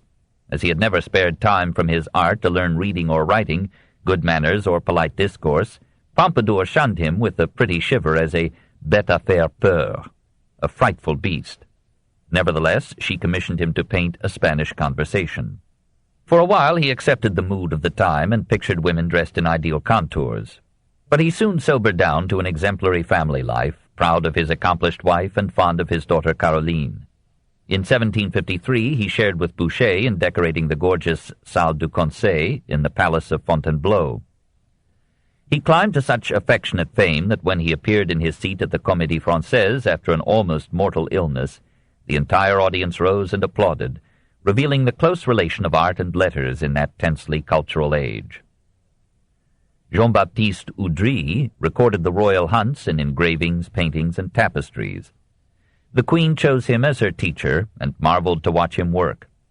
Some of his engravings provided excellent guides for tapestry weavers. Soon Oudry was appointed director of the royal factory at Beauvais. He found there nothing but chaos and decadence. He reorganized the operations with a firm hand, infected the workers with his enthusiasm, and designed for them a series of tapestries illustrating with delectable animals the fables of La Fontaine. There, too, he made the cartoon for the dazzling assemblage of women and beasts that hangs in the Louvre as the Diane Portière. The weavers at Les Gobelins became jealous of these Beauvais successes. They persuaded the king to transfer Oudry to the older factory, and there Oudry wore himself out in a long struggle to have the weavers accept the colors that he prescribed. Meanwhile, he contributed, both in Beauvais and in Paris, to train the varied talents of the most distinctive, brilliant, and berated artist of mid-century France. 2. Boucher, 1703 to 1770. Listen to Diderot contemplating Boucher's nudes. What colors, what variety, what wealth of objects and ideas! This man has all but truth. The degradation of taste, of color, of composition, of character, of expression has followed step by step the debasement of morals. What should this man paint save what he conceives in his imagination? And what can he conceive who spends his life in the company of women of the town? This man takes the brush only to show me buttocks and breasts. He knows not what grace is. Delicacy, honesty, innocence, and simplicity have become strangers to him. He has never seen nature for an instant, at least not the nature which interests my soul, yours, that of any well-born child, that of any woman who has feeling. He is without taste, and it is at that moment, forsooth, that he is made first painter to the king. In 1765. Boucher presumably never saw this critique, since it was directed to Grimm's foreign clientele. Let us look at him without malice aforethought. He was a child of Paris, of its code and ways. His father was a designer who kept an art shop near the Louvre and taught Francois the rudiments of painting and sculpture. As the boy showed a facile talent, he was apprenticed to the engraver Laurent Carre, then to the painter Francois Lemoine. Being engaged to paint scenery for the Opéra, he fell in with a succession of actresses and chorus girls. He imitated, so far as his means allowed, all the dissipations of the Regency. Once, he tells us, he experienced an idyllic love for a pretty fruitière, Rosette. She seemed to him simplicity and purity incarnate. He took her as model for a Madonna into which he poured all that remained of his boyhood piety. But while this work was still unfinished, he relapsed into promiscuity. When he tried to finish it, his inspiration had vanished, and Rosette too. He never recaptured that moment of tender imagination. His skill developed rapidly under the tutelage of Lemoine. In that atelier he learned something of Correggio's flair for feminine figures of classic features and supple grace. At the Luxembourg Palace he studied the resplendent canvases in which Rubens had turned the life of Marie de Médicis into an epic of color and noblesse de robe. In 1723, aged 20, he won the Prix de Rome, entitling him to 3 years' board and lodging in Paris, a pension of 300 livres, and 4 years in Rome. We get a picture of student life in the Paris of the Regency when we are told that his companions carried the victor on their shoulders around the Place du Louvre. In 1727 he accompanied Carl van Loo to Italy. The director of the Académie Royale de France in Rome reported that he had found for a young man named Boucher a little hole of a room, and I have packed him in there. I'm afraid it is really no more than a hole, but at least he will be under cover." The modest youth, as the director described him, did not always have to sleep there, for he found many beds open to him in Rome. It is significant of changing taste that he showed no liking for the work of Raphael or Michelangelo, but struck up a friendship with Tiepolo. Returning to Paris in 1731, he continued to burn the candle at both ends. He was seldom content with any but a first-hand knowledge of his models. Nevertheless, he found time to paint some outstanding pictures. For example, L'Enlèvement de Europe, The Rape of Europa, one of his countless expositions of the female form. In 1733 he thought he had discovered Venus herself in his model Jeanne Bouzeau, and, though he felt that marriage is scarcely in my line, he took her as his wife. He was briefly faithful to her, and she repaid him in kind. Probably she posed for his painting Renaud et Armide, which won him full membership in the Académie des Beaux-Arts in 1734. Louis XV now commissioned him to paint cheerful scenes in the bedroom of the still-loved queen. With the reopening of the Salons in 1737, his work found wider fame and patronage. Thereafter he knew no poverty, and soon no rival. His specialty was nudes. Until his marriage, he had seldom lingered long enough with one woman to discover much more of her than her skin, but he had found that surface endlessly interesting, and seemed resolved to portray it in every nook and cranny, every form and pose, from hair of blonde silk to feet that never knew a shoe. Boucher was Rococo in the flesh. But he was more than that. Though later critics condemned his art as technically defective, he was actually a master craftsman in composition, color, and line. However, he sometimes scrimped his art in hurry for a fee. Many contemporaries acclaimed the fresh, plein-air spirit of his pictures, the fertility of his imagination, the easy grace of his line. And the hostile Diderot thought that no one understands as Boucher does the art of light and shade. Hardly any branch of painting eluded his skill. Those of us who know only some of his paintings and tapestries are surprised to learn that the popularity of Boucher was due as much to his drawings as to his paintings. His drawings became precious items in his lifetime. Illustrious collectors competed for them. They were bought like easel pictures and were hung on bedroom or boudoir walls. They were marvels of economy, a dimple made with a dot, a smile dashed off with a line, and all the sheen and rustle of silken skirts emerging miraculously from a bit of chalk. Surely not for the pelf involved, but because of the genius and imagination swelling in him, lighting his eyes, driving his hands, Boucher worked 10 hours a day in his studio, leaving his mark on almost everything that he touched. Besides 1,000 pictures, he painted fans, ostrich eggs, pottery, medallions, screens, furniture, carriages, stage scenery, the walls and ceiling of a theater. All alert Paris came to see the decor he provided as background for Nauver's ballet Les Fêtes Chinoises in 1754. He had only a minor interest in landscapes, being Aphrodite's ambassador to the Louvre, yet he enshrined his human forms in woods and fields, by sparkling waters or shady ruins, under white clouds in a blue sky, and a warm sun abetting and approving the heat of the blood. One would have thought genre pictures quite uncongenial to him. Nevertheless, he painted a family scene, and, as if to free himself from the thraldom of beauty, he represented farmyards, barns, dovecotes, wheelbarrows, backyard debris, donkeys ambling under a load of clattering pans. To round out his repertoire, he became the greatest tapestry designer of the century. In 1736, Oudry invited him to Beauvais to design for the weavers there. He began with 14 drawings of Italian village scenes. They proved so successful that they were woven at least a dozen times before his death. He proceeded to a more typical theme, the story of Psyche, 5 hangings modeled by Madame Boucher. These tapestries are among the choice masterpieces of 18th century art. He crowned his work with 6 tapestries called The Noble Pastoral. One of these, The Bird Catchers, La Pipée aux Oiseaux, shows as charming a pair of lovers as ever evolved from silk or wool. Critics have complained that with Oudry and Boucher, tapestry became too much like painting and lost its distinguishing virtues. Louis XV hardly minded, for when Oudry died in 1755, he promoted Boucher to head Les Gobelins. Meanwhile, the triumphant artist had won the ardent patronage of Pompadour. For her he decorated the Palace of Bellevue and designed its furniture. For the theatre with which she strove to entertain the king, he painted the scenery and devised the costumes. He made several portraits of her, so appealing in beauty and grace that all judgment hesitates before them. The charge that Boucher never got beyond the flesh is silenced here.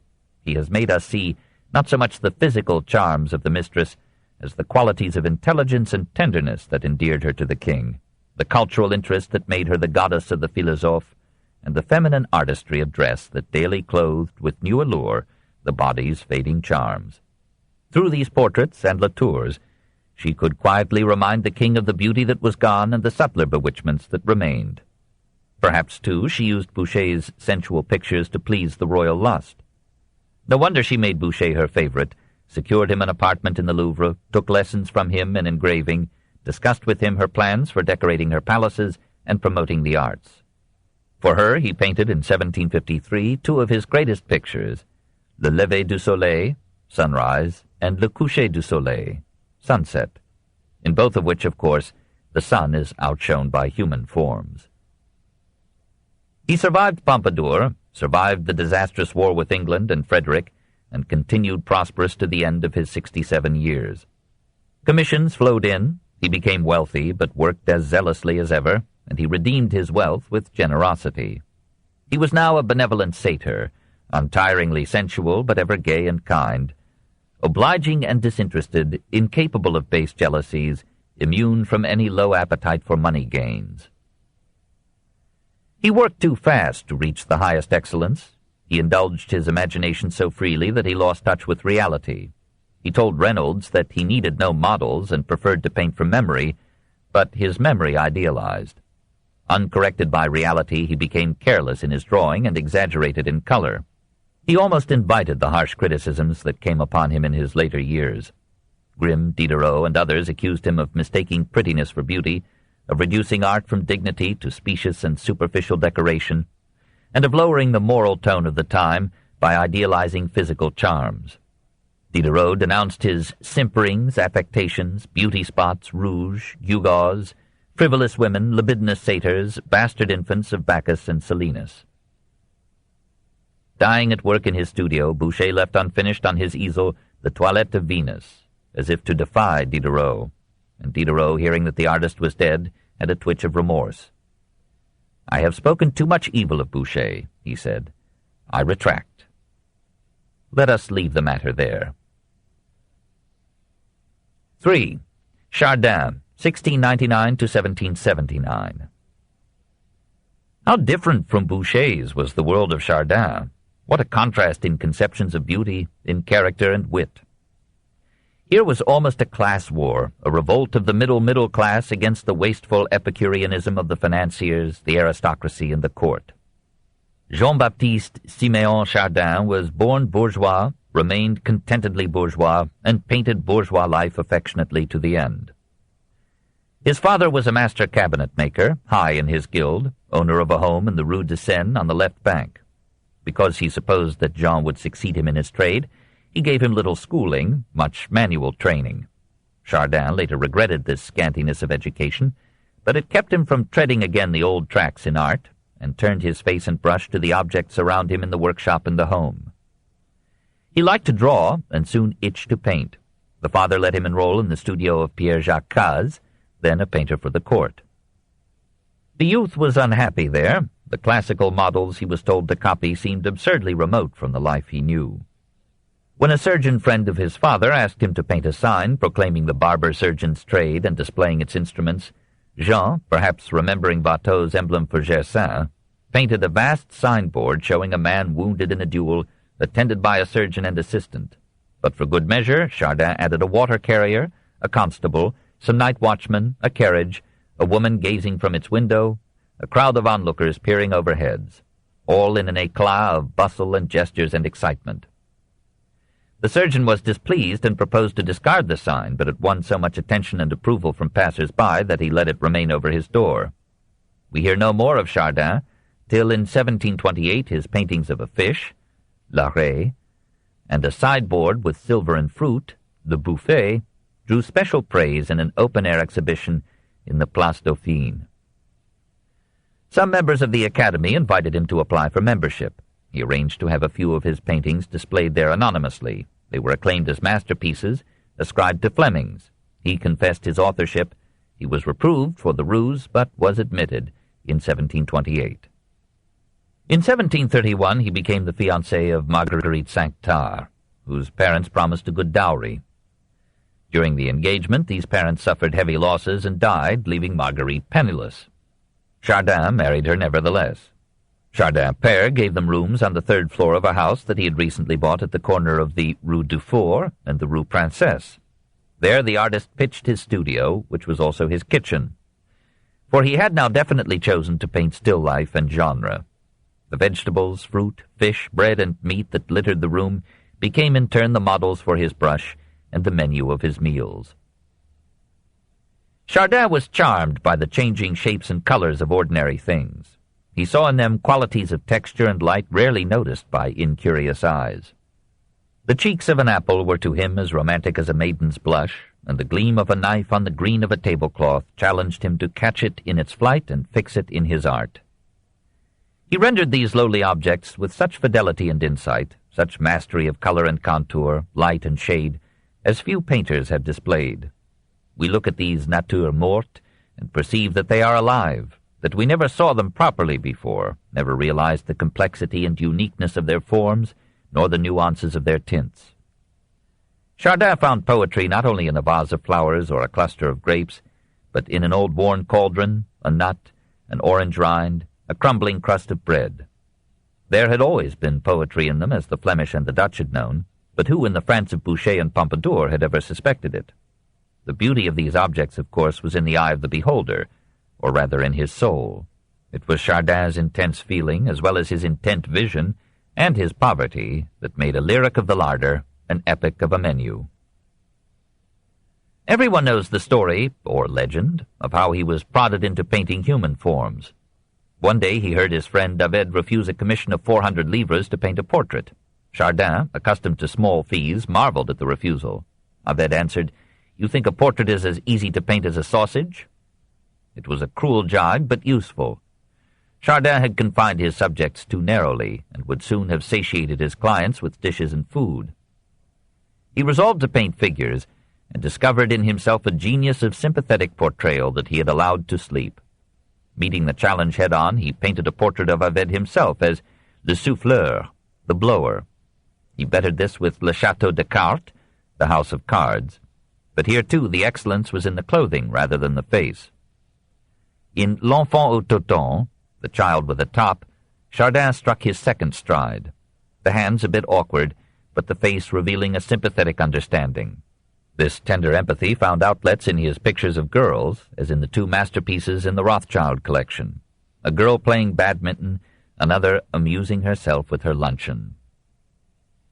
In women, Chardin saw not the rosy lures that had aroused Boucher, but the wifely and maternal virtues that made the family the prop and savior of the state. With Chardin, the middle-class woman entered French art and had her due. He knew her and loved her in all her engaging services, bringing food from the market, drawing water, peeling turnips, winding wool, caring for the sick, warning the schoolboy against truancy, or, in the most famous of Chardin's pictures, the Bénédicité, holding up the meal until the youngest daughter, with little hands joined, has murmured grace. He saw a woman always in her house dress, without frills, never idle, serving her husband or her children from dawn and the morning prayers till they are all safely tucked in bed. Through Chardin we see a Paris saner than the court, still clinging to the old morality and to the religious faith that gave it a mystical support. It is the most wholesome art in all of art's history. These now universally acclaimed pictures found a very limited market and brought Chardin just enough francs to maintain him in contented simplicity. He did not haggle with customers. He let his pictures go for almost any offered fee, and as he worked slowly and laboriously, he wore himself out in relative poverty, while Boucher used himself up in affluence. When his first wife died, after only 4 years of marriage, he let his rooms and affairs fall into a baccalaureate disorder. His friends prevailed upon him to remarry, if only to have a woman's deft and patient hand restore some order to his ménage. He hesitated for 9 years, then took to wife the widow Marguerite Puget, in literally a marriage of convenience. She brought him a moderate dowry, including a house that she owned at 13 Rue Princesse. He moved into it, and his poverty ended. She was a good woman and a solicitous wife. He learned to love her gratefully. To further finance him, the king gave him in 1752 a pension of 500 livres, and the Academy in 1754 appointed him its treasurer. Soon afterward it engaged him to place the pictures submitted to its salons. He was thoroughly unsuited to this task, but his wife helped him. In 1756, a friendly engraver, Charles-Nicolas Cochin II, persuaded Marigny to give Chardin a comfortable apartment in the Louvre. It was the same Cochin who, anxious to draw Chardin away from culinary repetitions, secured for him a commission to paint 3 dessous de porte pictures, to be placed over the door for some rooms in Marigny's chateau. Chardin laboriously produced in 1765 Attributs des Arts, Attributs des Sciences, and Attributs de la Musique. A further commission resulted in 2 similar tableaus for Pompadour's Palace of Bellevue. Unfortunately, the 5,000 livres pledged for these pictures were not paid till 1771. Meanwhile, the aging artist was losing his skill. In 1767, Diderot, who in 1759 had hailed his work as the soul of nature and truth, said sadly, "Chardin is an excellent genre painter, but he is passing." Latour's pastels were capturing the fancy of Paris.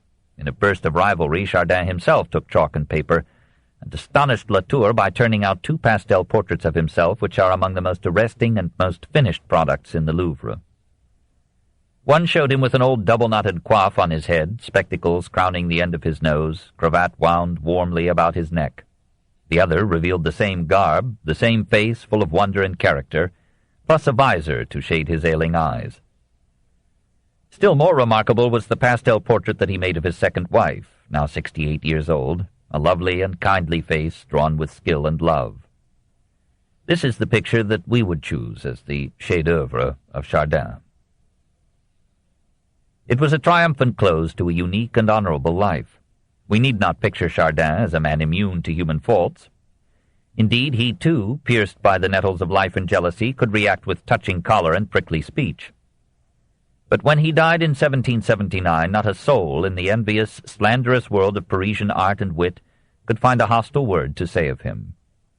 Even that decaying regime seemed to realize that Chardin had revealed, with a technique that none surpassed in his time, the France that was the real and still healthy France, that hidden world of simple labor and family loyalty that would survive, and would enable France to survive, a century of chaos and revolution. He was, said Diderot, the greatest magician that we have had. 4. Latour, 1704 to 1788. The veering veins of taste today award the palm for 18th-century French painting not to Boucher, nor to Chardin, but to Maurice Quentin de Latour. As a character, he is the most interesting of the 3, for he mingled his vices and virtues with impish insouciance, drove the whole cowering world into a corner, and, like Diogenes, told a king to get out of his way. He was a money-grubber of consummate rapacity, bumptious, impudent, arrogant, a bitter enemy and incalculable friend, as vain as an old man concealing or boasting his years.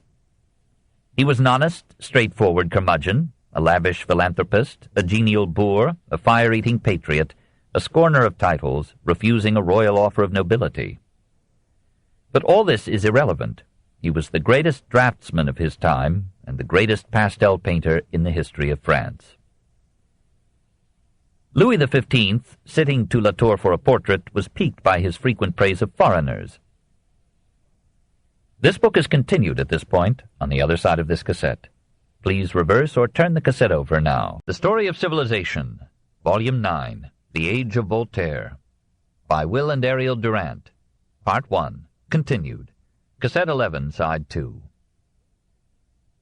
Louis XV, sitting to Latour for a portrait, was piqued by his frequent praise of foreigners. "I thought you were a Frenchman," said the king. "No, sire," answered the artist. "I am a Picard from Saint-Quentin." He was born there to a prosperous musician who proposed to make him an engineer. The boy preferred to draw pictures. The father reproved him. Maurice, aged 15, fled to Paris, then to Reims, then to Cambrai, painting portraits here and there. At Cambrai, an English diplomat invited him to London as his guest. Maurice went, made money and merry, returned to Paris, and posed as an English painter. Rosalba Carriera was in Paris in 1721. Her pastel portraits were sought for by every notable from the Regent to the newest nouveau riche. Latour found that such drawing with colored crayons suited his hectic temperament better than the patient elaboration of oil. Through years of trial and error, he learned to achieve with chalk such shades and subtleties of color and expression as no other portraitist of the time could match. When he exhibited some of his portrayals in the Salon of 1737, the oil painters began to fear this crayon competition. His three pastels were the talk of the Salon of 1740, his portrait of Président de Rieux, in the black robe and red gown of a magistrate, was the triumph of the Salon in 1741. His portrait of the Turkish ambassador was besieged with admiring spectators in 1742. Soon all the fashionable world demanded transfiguration into chalk. Latour's encounter with the king became historic. The artist began by objecting to the room chosen, which admitted light from every side. "What do you expect me to do in this lantern?" grumbled Latour. "I particularly chose this sequestered room," replied the king, "so that we should not be interrupted." "I did not know, sire," said Latour, "that you were not the master in your own house." On another occasion he expressed regret that France had no adequate fleet. The king slyly countered, "And what about Vernet?" who was painting seascapes crowded with ships. When Latour found the Dauphin misinformed on some affair, Latour told him blandly, "You see how easily people of your kind allow yourselves to be taken in by swindlers." Despite his distressing candor, the Academy in 1746 admitted him to full membership, which was a certificate of mastery. But in 1749, prodded by the oil painters, it resolved to accept no more works in pastel. In 1753, a painter complained that Monsieur de Latour has so developed the art of pastel that he may provoke a distaste for oil painting. Latour fought back with invectives and chefs-d'oeuvre. He had a rival in pastel. Jean-Baptiste Perronneau was preferred by Lemoine, Oudry, and other academicians. Latour asked him to paint a portrait of Latour. Perronneau complied and produced a masterpiece. Latour paid him handsomely, but then painted himself in one of the most revealing self-portraits known. He arranged with Chardin to have the two portraits exhibited side by side in the Salon of 1751. Everyone agreed that the Autoritato excelled Perronneau's portrait. Latour's Latour still smiles in victory in the Louvre. There, too, is the portrait with which he challenged Boucher, the one pastel that he exhibited in 1755. He almost lost the opportunity. When an invitation came to paint the most famous woman of the reign, he replied, "Kindly inform Madame de Pompadour that I do not go out to paint." It was his way of luring fortune by retreat. His friends begged him to yield. He sent word that he would come, but on condition that no one should interrupt the sitting. Arriving, he removed his gaiters, unbuckled his shoes, discarded his wig and his collar, covered his head with a taffeta cap, and began to paint. Suddenly the door opened. The king entered. Latour protested, "You gave me your promise, madam, that your door would remain closed." The king laughed and begged him to resume work. Latour refused. "It is impossible for me to obey your majesty. I shall return when madam is alone. I do not like to be interrupted." The king withdrew, and Latour completed the sitting. Of the two most famous portraits of Pompadour, Latour's is profounder than Boucher's. Less brilliant in color, less exquisite in finish and detail, but more mature in expression and interpretation. Latour pictured the marquise, doubtless at her own suggestion, as the patroness of art, music, letters, and philosophy. On a nearby sofa, a guitar, in her hand some sheets of music, on the table a globe, a portfolio of her own engravings, Voltaire's Henriade, Montesquieu's Esprit des Lois, and Volume 4 of Diderot's Encyclopédie. When Latour had finished the portrait, he asked for a fee of 48,000 livres. Madame, extravagant though she was, thought this a bit de trop. She sent him 24,000 livres in gold. Latour proposed to send the money back. Chardin asked him whether he knew the cost of the paintings in Notre Dame, which included masterpieces by Lebrun and Le Sueur. No, Latour admitted. Chardin calculated their total cost at 12,600 livres. Latour, readjusting his perspective, accepted the 24,000 livres. In general, He charged for his portraits according to the wealth of the sitters. If they objected, he sent them away unportrayed. Probably he made exceptions for Voltaire, Rousseau, and d'Alembert, for he warmly admired the philosophe, and frankly avowed his own loss of religious belief. Perhaps because of his high fees, he was in universal demand. Through him we know the leading personalities of the age. He became a pantheon in pastel. He drew lovely portraits of the Queen, of the young Dauphin and the demure Dauphine, and of La Camargo, prima ballerina. He managed to make Rousseau look amiable and sane. In one of his finest works he pictured Maurice de Saxe, the handsome victor over armies and women. He caught the full fire of life in the eyes of his friend the painter Jean Restou. And he dressed himself in silk and lace and wig for the self-portrait that now hangs in Amiens. Despite his rough manners, his lawless caprices, and his unpredictable moods, he was welcomed in aristocratic homes, in Monsieur de la Popeliniere's circle at Passy, in Madame Geoffrin's salon. He was on terms of friendship with the leading writers of his time, even with the painters and sculptors who envied his success, Van Loo, Chardin, Greuze, Pigalle, Pajou. The king gave him a superfluous pension and lodging in the Louvre. The man must have been lovable after all. He never married, but he did not scatter his seed as widely as Boucher. He had a mistress, Mademoiselle Fell, whose singing helped to make the success of Rousseau's opera Le Devin du Village. Grimm sickened with unrequited love for her, but she gave herself wholeheartedly to Latour. He remembered her accommodations so gratefully that in his 80th year he still drank to her memory.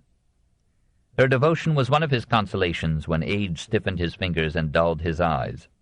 He paid for the hubris of his zenith with the long humiliation of his decline. He outlived his genius and had to hear critics speak of it as dead. Nearing 80, he left his apartment in the Louvre to live in the fresher air of Auteuil, and finally he returned to the city of his birth. Saint-Quentin received the prodigal son with salvos of gunfire, ringing of bells, and popular acclaim. In that quiet town he lived 4 years more, his proud reason fading into a mild and harmless insanity, mumbling a pantheistic philosophy, praying to God and the sun, and dreaming hopefully of revolution. He died a year before its coming, kissing the hands of his servants in his final agony. Chapter 10. The Play of the Mind. 1. The Word Industry. The French language had now become the second tongue of every educated European, the accepted medium of international diplomacy. Frederick the Great used it regularly, except to his troops.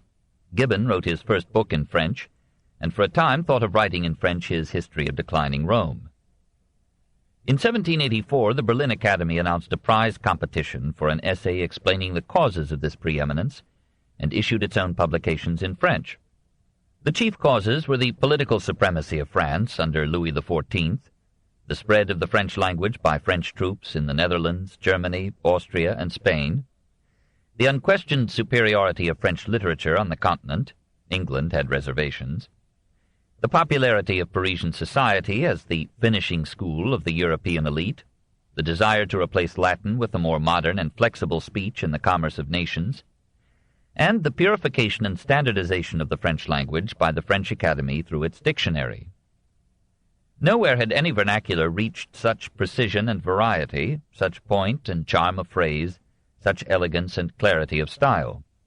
There were some losses in this victory. French prose sacrificed the simple directness of Montaigne, the rough and hearty vitality of Rabelais. French poetry languished in the prison of Boileau's rules. The Academy itself, until Duclos aroused it after his election in 1746, had slipped into dreamy formalism and cautious mediocrity. The relative freedom of thought and speech under the Regency had encouraged the multiplication of authors, publishers, and libraries. Printer, publisher, booksellers lurked everywhere, even though, as the century advanced, their trade became perilous. In Paris alone there were 360, nearly all of them poor. Many towns now had circulating libraries, and many libraries maintained reading rooms open to the public for an admission fee of 40 sous. Authorship seldom sufficed as a way of life. It was usually appended to some other occupation. So the elder Crébillon was a notary's clerk, and Rousseau copied music. A few famous writers could sell their product at a good price. Marivaux, ruined by the collapse of Law's system, retrieved his finances with his plays and Marianne, and Rousseau, usually poor, received 5,000 livres for Émile. The only copyright available was the privilège du roi, or royal permission to publish. This protected the author against the pirating of his book in France, but not against its piratical printing abroad. It was granted only to manuscripts guaranteed by official censors to contain nothing offensive to church or state. New ideas could surmount this barrier only through disguising their subject matter or their heresies. This ruse failing, an author might send his manuscript to Amsterdam, The Hague, Geneva, or some other foreign city to be printed there in French, distributed abroad, and circulated clandestinely in France. The expansion of the middle class, the spread of education, and the gathering of intellect in Paris were generating an audience eager for books, and a swarm of authors rose to saturate this demand. The weakening of the state under Louis XV and the decline of religious belief stimulated the oral and written discussion of political and philosophical issues. The aristocracy, resenting both the monarchy that had shorn it of power and the church that was supporting the monarchy, offered an interested hearing to criticism of the government and the creed. And the upper middle class joined in this receptivity, hoping for a change that would give them social equality with the nobility. In this new atmosphere, authors attained a status rarely accorded them either before or after the 18th century. They were welcomed in the salons, where they held forth with all the facility of their eloquence. They were received in titled homes, so long as they stepped upon no titled toes. They were entertained and sometimes housed by financiers like La Poplinière. Despite their poverty, they became a force in the state. Of all empires, said Duclos in 1751, that of the men of mind, gens d'esprit, without being visible, is most widely spread. Men of power can command, but men of intellect govern, for in the long run, public opinion sooner or later overcomes or upsets every form of despotism. The technique of forming public opinion by money or government had not yet been perfected in 1751. Cheered on by a widening audience, stimulated by hundreds of alert competitors, liberated by the decline of dogma, spurred by the vanity of print, French writers now launched upon the inky sea such a flotilla of letters, pamphlets, brochures, diatribes, essays, memoirs, histories, novels, dramas, poems, theologies, philosophies, and pornography, as finally broke through all the chains of censorship, swept away all resistance, and transformed the mind, the faith, and the government of France, and, in some measure, of the world. Never in literature had there been such subtle wit, such delicate pleasantry, such coarse buffoonery, such lethal ridicule. Every orthodoxy of church or state trembled under the assault of these sharply pointed, sometimes poisoned, usually nameless, pens. Even private correspondence became a public art. Men and women revised, rewrote, polished their letters in the hope that these would shine before more eyes than two. And sometimes they succeeded so well that their letters became belles lettres, literature. Loving conversation, they talked on paper to absent friends or enemies with all the naturalness of face-to-face speech, all the sparkle and vitality of exchanges across the table in salons. Such letters were no mere trivia of personal news. They were in many cases discourses on politics, literature, or art. Sometimes they were in verse, vers de société, bubbling with the rhymes that come so readily in French, and warm with the hope of praise. So Voltaire delighted his friends with epistolary poems poured from the cornucopia of his agile mind and facile art. The age of oratory was ending, for 18th-century France feared to be bored even by a Bossuet. It would return with the Revolution. Memoirs were still in fashion, for being letters to posterity, they kept some of the charm of correspondence. It was at the end of this period, in 1755, that the Memoir of the Baron de Staël de Launay, who had died in 1750, at last reached print, recalling the days of the Regency and the Soirée de Sceaux. Here, said Grimm, was a lady who rivaled Voltaire himself in the excellence of her prose. 2. The stage. The theatres surpassed the salons in the place they held in the life and affection of Paris. The theatre, said Voltaire to Marmontel in 1745, is the most enchanting of all careers. It is there that in one day you may obtain glory and fortune. One successful piece renders a man at the same time rich and celebrated. There were good theatres in the provinces, there were private theatricals in rich homes, there were dramatic performances before king and court at Versailles. But it was in Paris that the enthusiasm for plays became a fever of controversy and delight. The highest standards of subject and performance were maintained by the Comédie Française in the Théâtre Français, but larger audiences flocked to the Théâtre des Italiens and the Opéra Comique. All these theatres, and the Opéra in the Palais Royal, were spacious ellipses with several tiers of boxes or seats for the perfumed few. Less aromatic spectators stood in the parterre, that is, on the ground, which we misnamed the orchestra. No seats were placed there till the Revolution. As many as 150 extra-paying fops or devotees sat on the stage, surrounding the action on three sides. Voltaire denounced this custom as hampering the players and destroying the illusion. Hence it arises that most of our plays are nothing but long discourses. All theatrical action is lost, or, if practiced, appears ridiculous. How, he asked, could a dramatist represent on such a stage such a scene as Brutus and then Antony addressing the Roman populace after Caesar's assassination? How could the poor ghost in Hamlet peek through these privileged anatomies? Hardly any of Shakespeare's plays could be presented under such conditions. Voltaire's vigorous protests, seconded by Diderot and others, finally had effect, and by 1759 the stages of the French theatres were cleared. Voltaire had less success in his campaign to improve the theological status of actors. Socially their condition had improved. They were received in aristocratic homes, and in many cases they played at royal command. But the Church still condemned the theatre as a school for scandal, held all actors to be ipso facto excommunicated, and forbade their burial in consecrated ground, which included every cemetery in Paris. Voltaire pointed the contradiction. Actors are paid wages by the king and excommunicated by the Church. They are ordered by the king to play every evening and forbidden to play at all by the ritual. If they do not play, they are put into prison, as happened when His Majesty's players went on strike. If they play, they are at death cast into the sewers. We delight to live with them and object to be buried with them. We admit them to our tables and close our cemeteries to them. Adrienne Lecouvreur, the greatest French actress of her time, illustrated these antitheses in her life and death. Born near Reims in 1692, she came to Paris at the age of 10.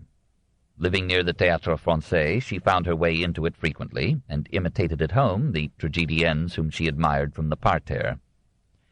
At 14, she organized a company of amateurs, which performed on private stages. The actor Legrand gave her lessons and secured a place for her in a troupe acting in Strasbourg. For years, like Molière, she played in the provinces, passing from role to role, and doubtless from one romance to another. Longing for love, she found only lechers. 2 of them in succession left her pregnant and refused her marriage. At 18, she bore a daughter, at 24, another.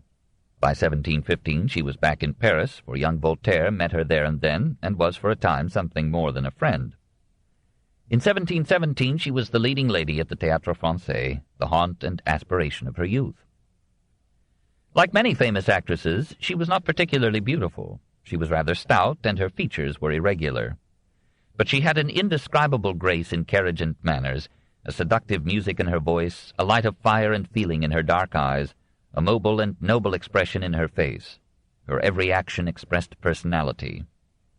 She refused to follow the oratorical style of speech that had been made traditional in French acting by the long rectangular form of the early theatres.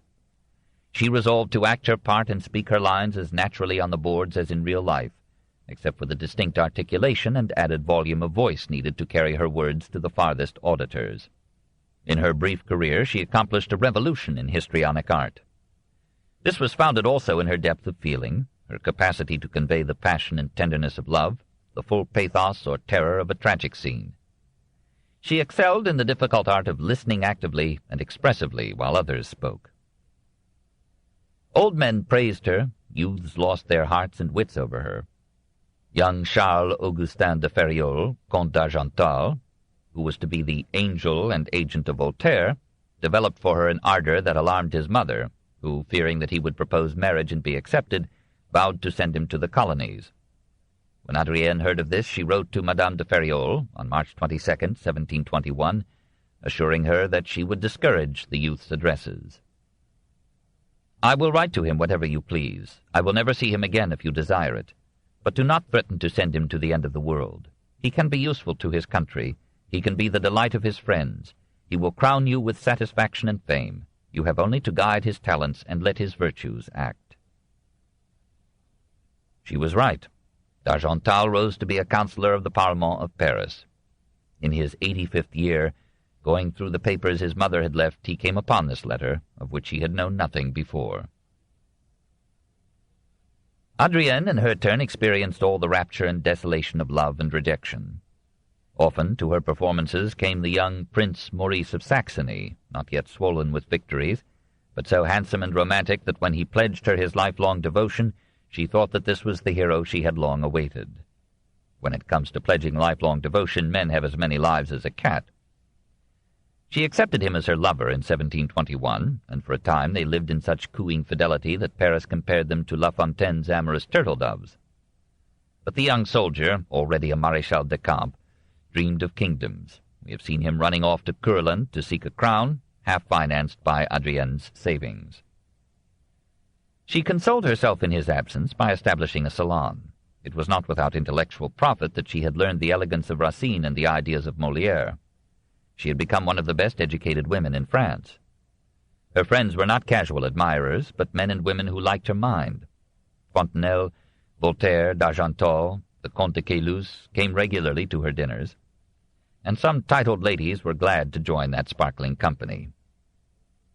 In 1728 the defeated soldier of fortune returned to Paris. Absence had cooled his glands. He discovered that Adrienne was 4 years his senior, being now 36, and a dozen rich women were offering to share his bed. One of them was almost as royal as himself, Louise de Lorraine, Duchesse de Bouillon, granddaughter of Poland's noble hero Jan Sobieski. She paraded Maurice so boldly in her box at the Théâtre Français that Adrienne faced that box when, with some emphasis, she recited angry lines from Racine's Phèdre. "I am not one of those brazen women who, bringing into crime a show of tranquil peace, have learned to put on a front that never blushes with shame."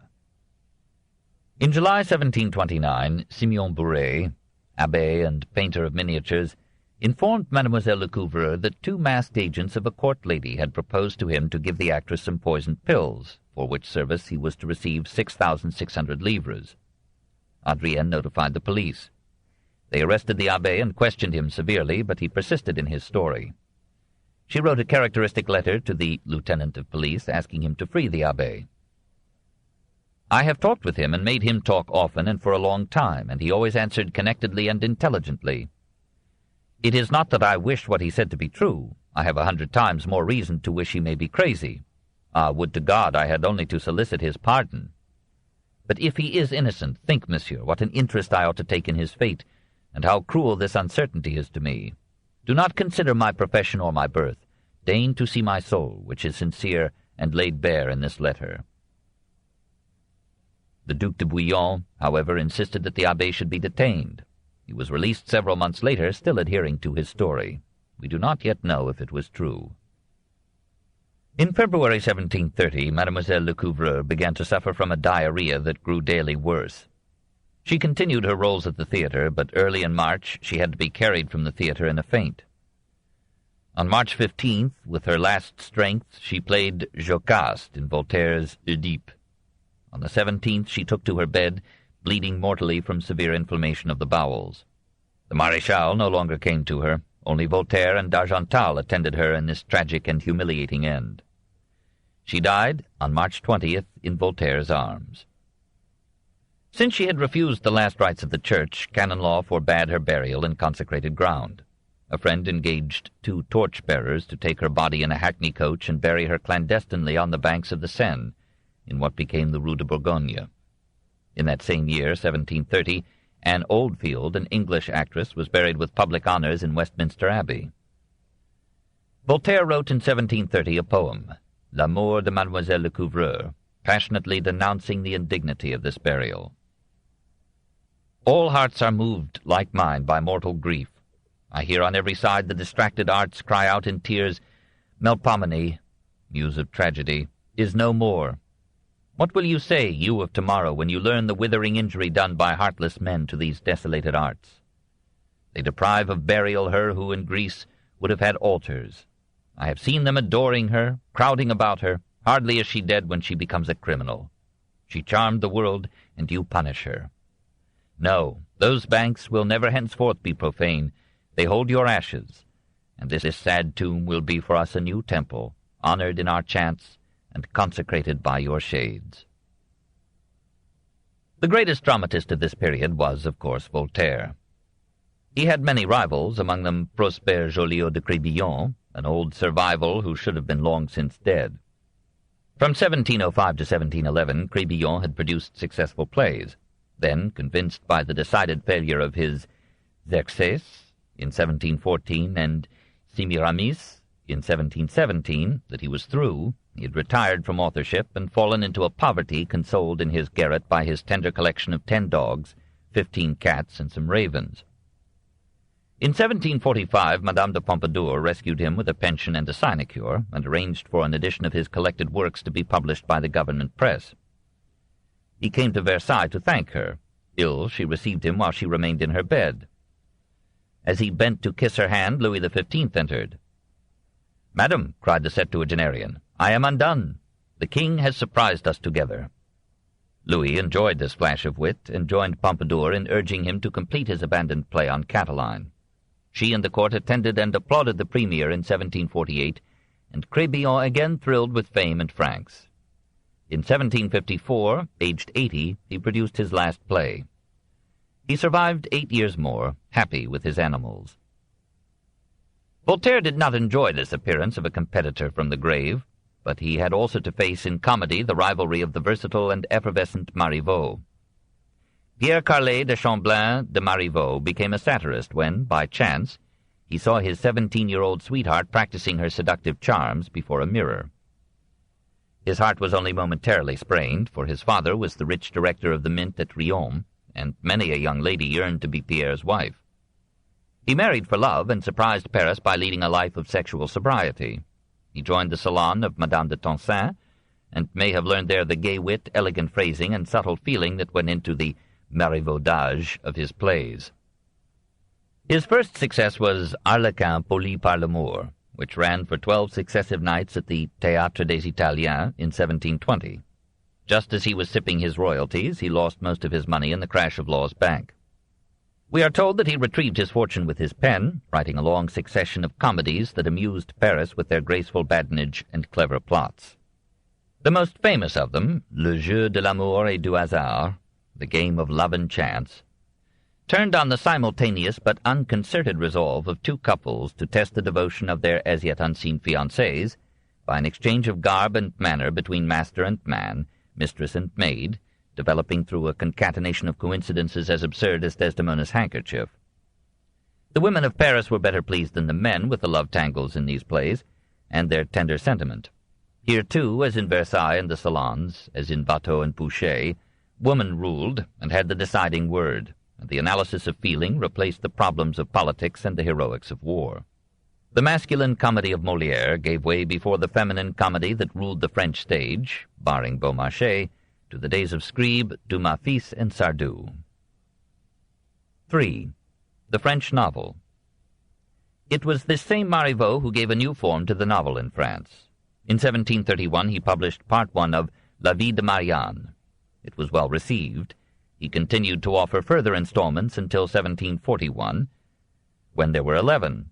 He left it unfinished, though he survived till 1763, because his aim had been not so much to tell a tale as to analyze character, particularly in woman, especially in love. Nothing could be more arresting than the opening scene. A band of robbers hold up a stagecoach and kill everybody in it except Marianne, who survives to tell the story in her old age. The heroine and supposed author keeps her intriguing anonymity to the end. She transmits the manuscript to a friend with the caution, "Do not forget that you have promised never to say who I am. I wish to be known only to you." As her parents were among the casualties, Marianne is brought up by a charitable bourgeoise, becomes a salesgirl in a lingerie shop, and swells into charms that arouse Monsieur de Climal. He brings her small gifts, then costly gifts, and soon asks for her person as his reward. She rejects him and sends back his presents after some hesitations which Marivaux describes with delicate understanding. We should have said that meanwhile she had met Climal's nephew, Monsieur de Valville, who has less money than his uncle, but also less years. Valville, however, keeps Marianne in suspense for 1,000 pages, and goes off with another woman, at which point Marivaux's story ends. This was the outstanding psychological novel of 18th century France, to be rivaled only by Choderlos de la Close's Liaison Dangereuse, from 1782. It recalled Madame de Lafayette's Princesse de Clèves, from 1678, hardly equaled it in delicacy of feeling or beauty of style, but surpassed it in the dissection of motive and sentiment. Here is a woman who, like Richardson's Pamela, preserves her honor, but for its marketable worth. She knows that women have only frail and perishable values to offer for the monogamous support of the polygamous male. It is a subtler picture than Richardson's. Pamela, from 1740, was begun 9 years after Marianne, and may have been influenced by it. In return, Richardson's Clarissa, of 1747, helped Rousseau's La Nouvelle Héloïse. Marivaux reflected the sturdy and cautious morals of the middle class. Crébillon fils found his interest in the reckless license of the aristocracy. Known as Crébillon le Gai, in contrast to his father, Crébillon le Tragique, who called his son the worst of his many productions, Claude Prosper Joliot de Crébillon grew up in the Paris of the Regency, whose morals quite outweighed his Jesuit education. For several years he shared his father's garret, ravens, dogs, and cats. In 1734, aged 27, he achieved fame by his novel L'Écumoire, the surface skimmer. This might have been the title of all his heroes and books, for in them love, as Chamfort put it, is merely the contact of two skins. The story was laid in Japan, but it was so transparent a satire on church and state in France, and on the tiny Duchesse du Maine, the fairy cucumber, that Cardinal Fleury banished him from Paris for 5 years. Returning, the author issued in 1740 his most notorious novel, Le Sofa, which earned him a briefer banishment. The scene was Agra, but the morals were Parisian. The Sultan is bored and calls for stories. The young courtier Amanzé obliges by telling how, in a previous incarnation, he had been a sofa, and he recalls some of the sins that had tested his springs. The succession of adulteries is increasingly detailed. Crébillon took special delight in the story of Almaïde and Mauchle, who, after verbose boasting of their chastity, confess that their thoughts are as unchaste as other people's conduct. They conclude that there could be no greater guilt in action than in the thought, whereupon they suit the deed to the word. This, however, was an exceptional case. Crébillon's women usually require some financial quid for their quo, so Amina counted her quid carefully and complied with her lover's desire only after she had made quite sure that he had not blundered in his arithmetic. The book had its calculated success and found readers in many languages, all addicted to irregular conjugations. Laurence Sterne confessed to having been influenced by the novels of Crébillon. Horace Walpole preferred them to Fielding's. The virtuous Thomas Gray's conception of paradise was to read eternally new romances by Marivaux and Crébillon. Lady Henrietta Stafford rushed over from England, became Crébillon's mistress, the mother of his child, then his wife. We are told that he made her a model husband. In 1752 he joined Alexis Piron and Charles Collet in founding the Caveau, or Cave, a club for gay wits notable for irreverence and pranks. In 1759, by a reductio ad absurdum, he was appointed Royal Censor of Literature, and when, after irritating delays, his father died in 1762, the son inherited his pension. All's well that ends well. Crébillon's books lost their popularity long before his death, but meanwhile a learned cleric had written a novel that still lives and moves today. The life of Antoine-François Prévost d'Exilles, known as the Abbé Prévost, was as varied and troubled as the careers that came from his pen. Born in Artois in 1697, educated by the Jesuits, he became a novice in the Jesuit order in 1713, left it to join the army, worked his way up to a commission, fell in love, suffered a broken heart, and became a Benedictine monk in 1719, and priest in 1726. Thenceforth, marvelous to relate, he supported himself almost entirely by his pen.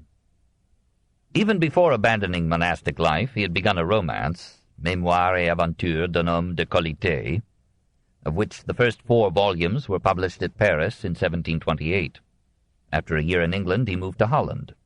In 1730 he began to publish a second romance, Le Philosophe Anglais, ou Histoire de Monsieur Cleveland, fils naturel de Cromwell. This, one of the earliest historical novels, he drew out to 8 volumes in the next 9 years. In 1731 he published at Amsterdam volumes 5 through 7 of the Mémoires. Volume 7 was separately published at Paris in 1731 as Les Aventures du Chevalier des Grieux et de Manon Lescaut par Monsieur D. It was forbidden by the French government and entered at once upon its still continuing popularity. Paris, we are told, went wild over it. People rushed for the book as if to a fire. The story of Manon is enclosed in a clumsy mechanism of make-believe. 12 prostitutes are in a vehicle en route to Le Havre for deportation to America. The Marquis blank, the nameless man of quality who is supposed to author all 7 volumes of the Mémoires, is struck by the beauty of one of the girls, whose face is later described as one that could bring back the world to idolatry. He sees also the desolate Chevalier des Grieux, who gazes in tears at his former mistress, Manon, and mourns that he is too bankrupt to follow her into exile. The Marquis, doubly touched, gives des Grieux 4 louis d'or, which enable the Chevalier to accompany Manon to Louisiana. 2 years later the Marquis sees him at Calais and takes him home. The remainder of the little volume is des Grieux's account of his romance. He was an exemplary, well-born youth who excelled in everything at college in Amiens. His parents intended him for the Order of the Knights of Malta, and in their fond hopes they already had me wearing the cross. But Manon passed by, and all was changed. She was then 15, he was 17, and had never given a thought to the difference of the sexes. This arrested development was at once accelerated. Manon tells him that she has been sent to Amiens against her will to become a nun. He offers to rescue her. They elope to Paris. Their mutual admiration seemed a sufficient covenant. We dispensed with the rites of the church and found ourselves man and wife without having given it a thought. His brother discovers him, has him arrested, and takes him back to the father, who informs him that Manon has already become the mistress of the banker, Monsieur B. Des Grieux proposes to go and kill B. The father locks up his son. A friend, Tibourge, comes, confirms the claim that Manon is B's mistress, and urges des Grieux to take holy orders. The youth enters the seminary of Saint-Sulpice and becomes an abbé. I thought myself absolutely purged from the wickedness of love. 2 years later he comes up for public examination and disputation at the Sorbonne. Manon is in the audience. She makes her way to him, confesses her infidelity, but swears that she has sinned with B only to raise money for des Grieux. They elope again. They take a house in suburban Chaillot. They live expensively on the 60,000 francs received by Manon from Monsieur B. Des Grieux, disabbéed and re-chevaliered, hopes to win forgiveness in francs from his father, or to inherit property on his father's death. They are robbed and find themselves suddenly penniless. I realized then that one can love money without being a miser. I knew Manon. However faithful and fond she might be in good fortune, one could not count on her in want. She cared too much for pleasure and plenty to sacrifice them for me. And he loves her more than honor. He lets her brothers teach him how to cheat at cards. He wins a small fortune, but is robbed again. Manon leaves him for a wealthy old voluptuary, explaining in a note, I am working to make my chevalier rich and happy. He joins with her in a plot to get money out of the old man. They succeed, abscond, are arrested. She is committed to the common hospital as a prostitute. He is sent to a monastery. From this he escapes by shooting dead the porter who guards the gate. He borrows money and bribes the hospital attendants to let Manon escape. She vows eternal love.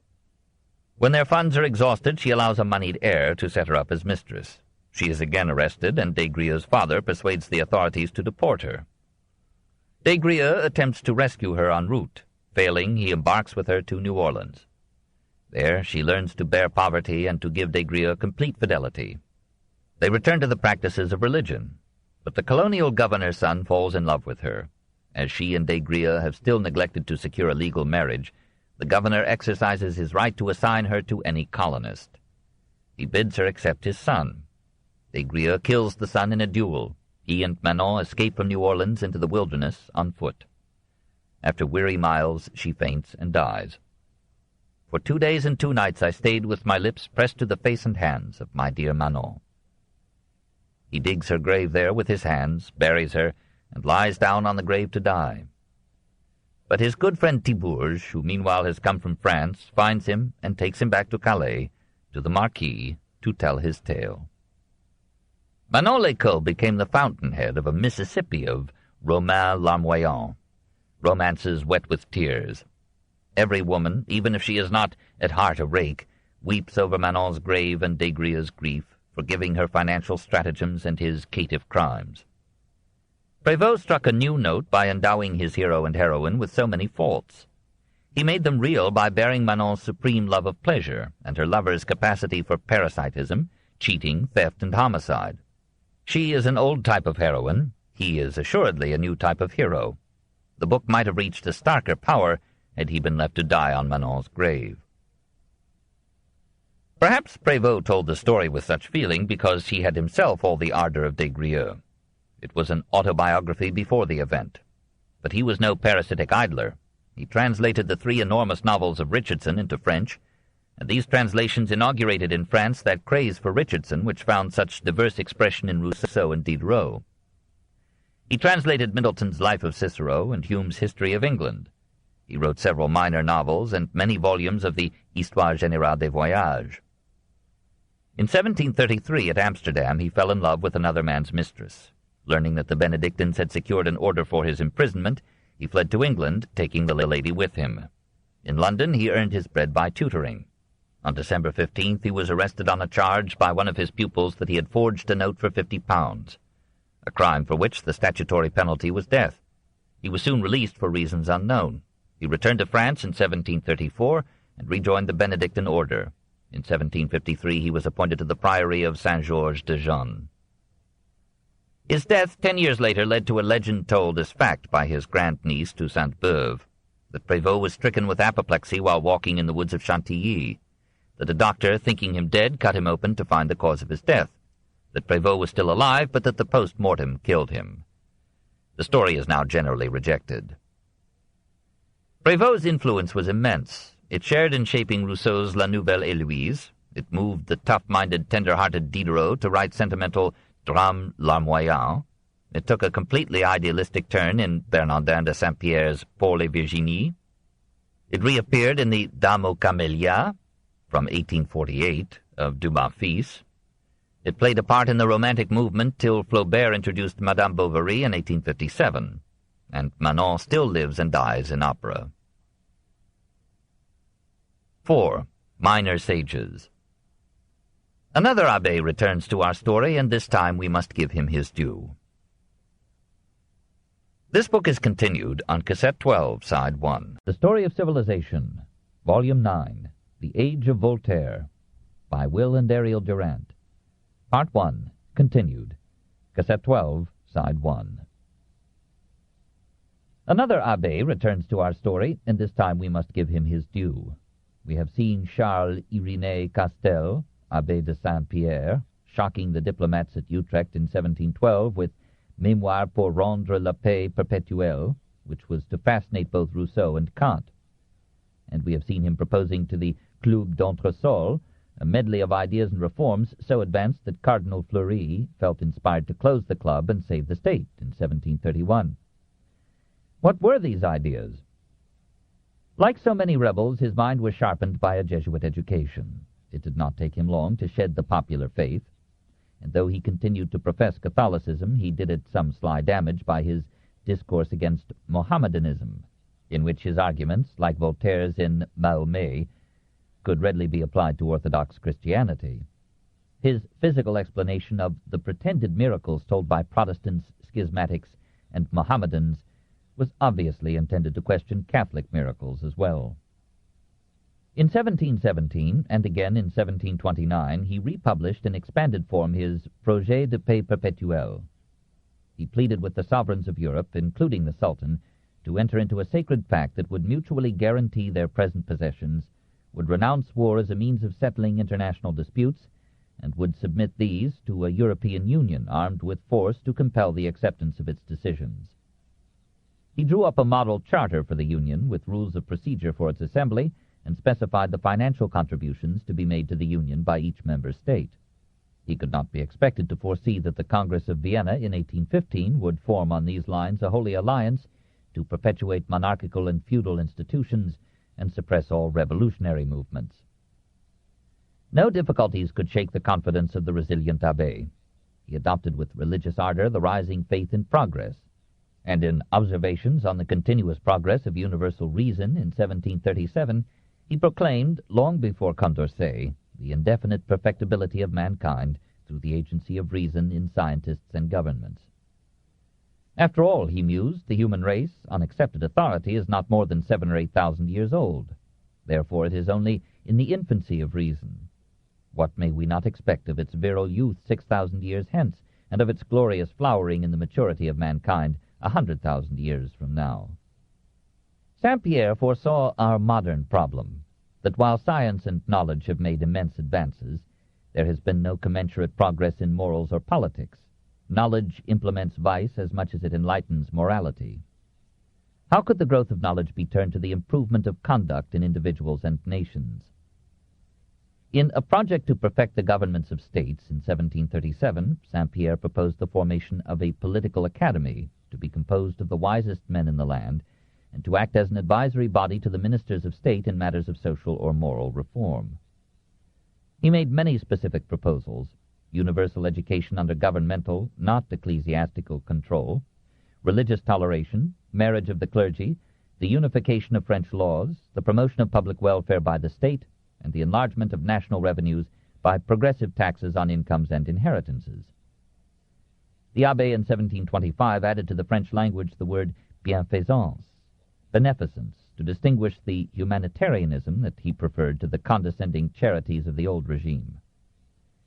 And long before Helvétius and Bentham, he laid down the utilitarian principle that the value of a book, of a regulation, of an institution, or of any public work is proportioned to the number and grandeur of the actual pleasures it produces, and of the future pleasures which it is calculated to procure for the greatest number of men.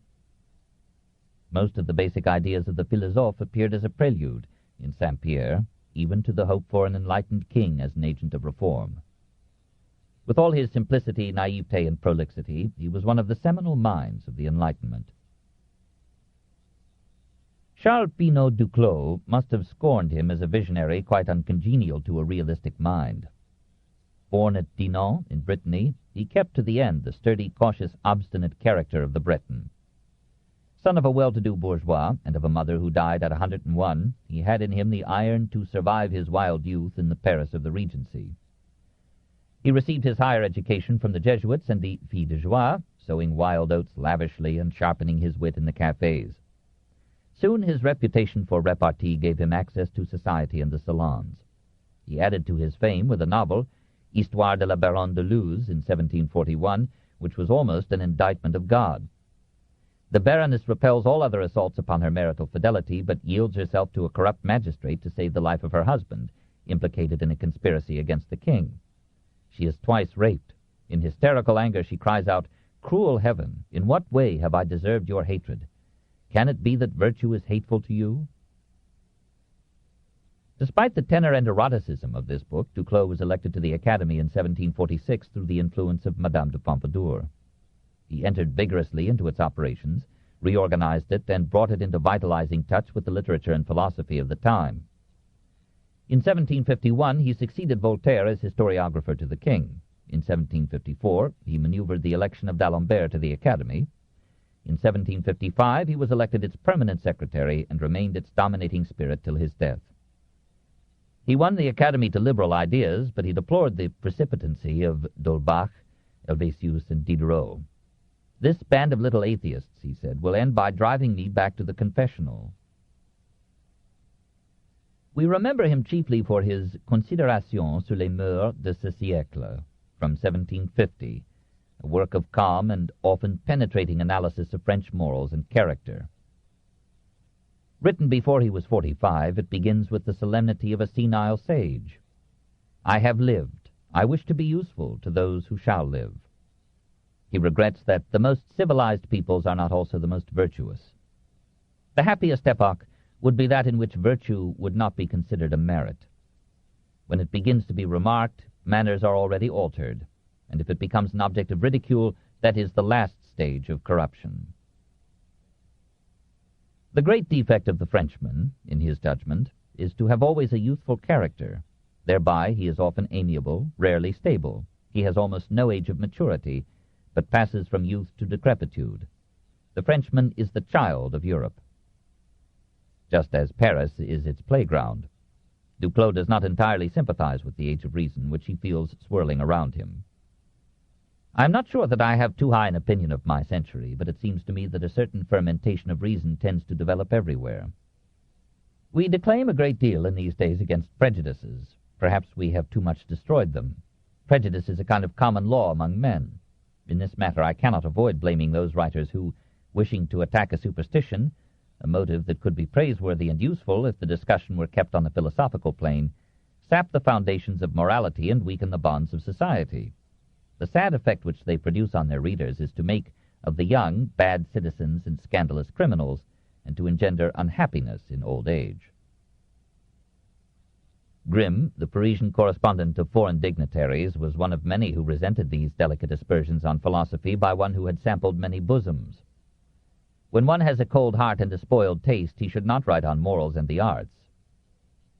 But Grimm had been Duclos' rival for the favors of Madame d'Épinay. The memoir of that tender lady pictured Duclos as rough and tyrannical in possession and coarsely bitter in defeat. But Grimm edited those memoirs. If we may believe these hot and tearful pages, Madame drove Duclos from her home as a treacherous satyr. The learned academician wandered to other beds and other lands, and so at 67 to death. Luc de Clapier, Marquis de Vauvenargues, was more lovable. At the age of 18 he joined the army, drunk with Plutarch and with ambition to earn glory in the service of the king. He took part in the disastrous adventure of Maréchal de Belle-Île in the Bohemian campaign of 1741-43. In the bitter retreat from Prague, his legs were frozen. He fought at Dettingen in 1743, but his health was so impaired that he was soon afterward retired from the army. He sought employment as a diplomat, and through Voltaire's help was on the point of securing it, when an attack of smallpox disfigured his face. His eyesight began to fail, and a chronic consumptive cough disabled him from active life. Books became his consolation. After all, he said, the best things are the most common. You can purchase the mind of Voltaire for a crown. He warned against judging books by their weight. Even the best authors talk too much, and many are ponderously obscure. Clearness is the ornament of deep thought. The volume that he himself sent to the press in 1746 was a 75-page Introduction à la connaissance de l'esprit humain, followed by 607 Réflexions et Maximes in 115 pages. A year later, in a dingy Paris hotel, he died, aged 32, the Mozart and Keats of French philosophy. Philosophy, said Vauvenargues, has its fashions, like dress, music, and architecture. His own ideas took little color from his time. Only a few years before Rousseau's idealization of nature and equality, he pictured nature as a brutal struggle for power and equality as a delusion. Among kings, among peoples, among individuals, the stronger gives himself rights over the weaker, and the same rule is followed by animals and inanimate beings, so that everything in the universe is executed by violence. And this order, which we blame with some semblance of justice, is the most general law, the most immutable, and the most important in nature. All men are born unfree and unequal. It is not true that equality is a law of nature. Nature has made nothing equal. Her sovereign law is subordination and dependence. He who is born to obey will obey even on the throne. As for free will, that too is a myth. The will is never the first cause of an action, it is the last spring. If you give the classic instance of free will, that you can choose odd or even at will, Vauvenargues replies, if I choose even, it is because the necessity of making a choice offers itself to my thought at the instant that even is present to it. The belief in God, however, is indispensable. Only through that faith, Vauvenargues felt, could life and history have any meaning other than everlasting strife and final defeat. The most individual feature of Vauvenargues' philosophy is his defense of the passions. They must not be destroyed, for they are the root of personality, genius, and all vigor of thought. The mind is the eye of the soul, but not its force. Its force is in the heart, that is to say, in the passions. The most enlightened reason does not give us the power to act and to will. Great thoughts come from the heart. Perhaps we owe to the passions the greatest accomplishments of the intellect. Reason and feeling advise and supplement each other turn by turn. Whoever consults only one of them and renounces the other foolishly deprives himself of a part of the resources given us for our conduct. Vauvenargues admitted the pervasiveness of self-love, but refused to consider it a vice, since it is the first necessity of nature's first law, self-preservation. Neither is ambition a vice. It is a necessary spur. The love of glory makes great careers of nations. He adds that one is not born to glory if he does not recognize the value of time. There are real vices, however, which must be controlled by laws and moral codes, and the science of government lies in guiding them, vices, to the public good. There are real virtues, too, and the first days of spring have less grace and charm than the growth of virtue in a youth. Despite his concessions to Hobbes and La Rochefoucauld, and despite his own experience of evil in life, Vauvenargues kept his faith in mankind. Said his friend Marmontel, "He knew the world and did not despise it. Friend of men, he ranked vice among the misfortunes, rather than among the crimes of men, and pity held in his heart the place of indignation and hatred. He never humiliated anyone. An unalterable serenity concealed his pains from the eyes of his friends. To sustain adversity one needed only his example. Seeing the equanimity of his spirit, we did not dare be unhappy before him." Voltaire described him as the most unfortunate of men and the most tranquil. One of the most gracious aspects of French literature in the 18th century is the warm sympathy and friendly aid that Voltaire, apostle of reason, extended to Vauvenargues, defender of Pascal and the heart. The youthful philosopher confessed his admiration for a man who honors our century and who is not less great nor less celebrated than his predecessors. And the older man wrote to him in a moment of modesty, "If you had been born a few years earlier, my writings would have had more worth." The most eloquent passage in all the 100 volumes of Voltaire is his funeral eulogy of Vauvenargues. 5. Montesquieu, 1689 to 1755. 1. Persian Letters. Voltaire found it harder to like Montesquieu, for the Spirit of Laws of 1748 was generally rated the greatest intellectual production of the age. It appeared when its author was 59. It was the fruit of 50 years of experience, 40 years of study, 20 of composition. Charles-Louis de Secondat, Baron de la Brède et de Montesquieu, was born at La Brède, near Bordeaux, in the country of Montagne, on January 18, 1689. He boasted good-humoredly of descent from those Goths who, after conquering the Roman Empire, established everywhere monarchy and liberty. In any case, he belonged to the nobility, both of sword and of robe. His father was Chief Justice at Guyenne, and his mother brought as her dowry the castle and domain of La Brède. At the moment of his birth, the beggar presented himself at the castle gate. He was brought in and fed, and was made the godfather of the child, allegedly in the hope that Charles would never forget the poor. The boy's first 3 years were spent at nurse among the village peasants. At 11 he was sent to the College of the Oratorians at Juilly, 20 miles from Paris. At 16 he returned to Bordeaux to study law. At 19 he received his law degree. The death of his father in 1713 left him at 24 considerable property and moderate wealth. He was to speak frequently of my domain and my vassals, and we shall find him firmly upholding feudalism. A year later he was admitted to the Bordeaux Parlement as councillor and magistrate. In 1716 his uncle, who had bought the presidency of the Parlement, bequeathed to him his fortune and his office. Later Montesquieu would defend the sale of employments as good in monarchical states because it makes it the profession of persons of family to undertake tasks which they would not assume from disinterested motives alone. While retaining the presidency of the Parlement, he spent most of his time in study.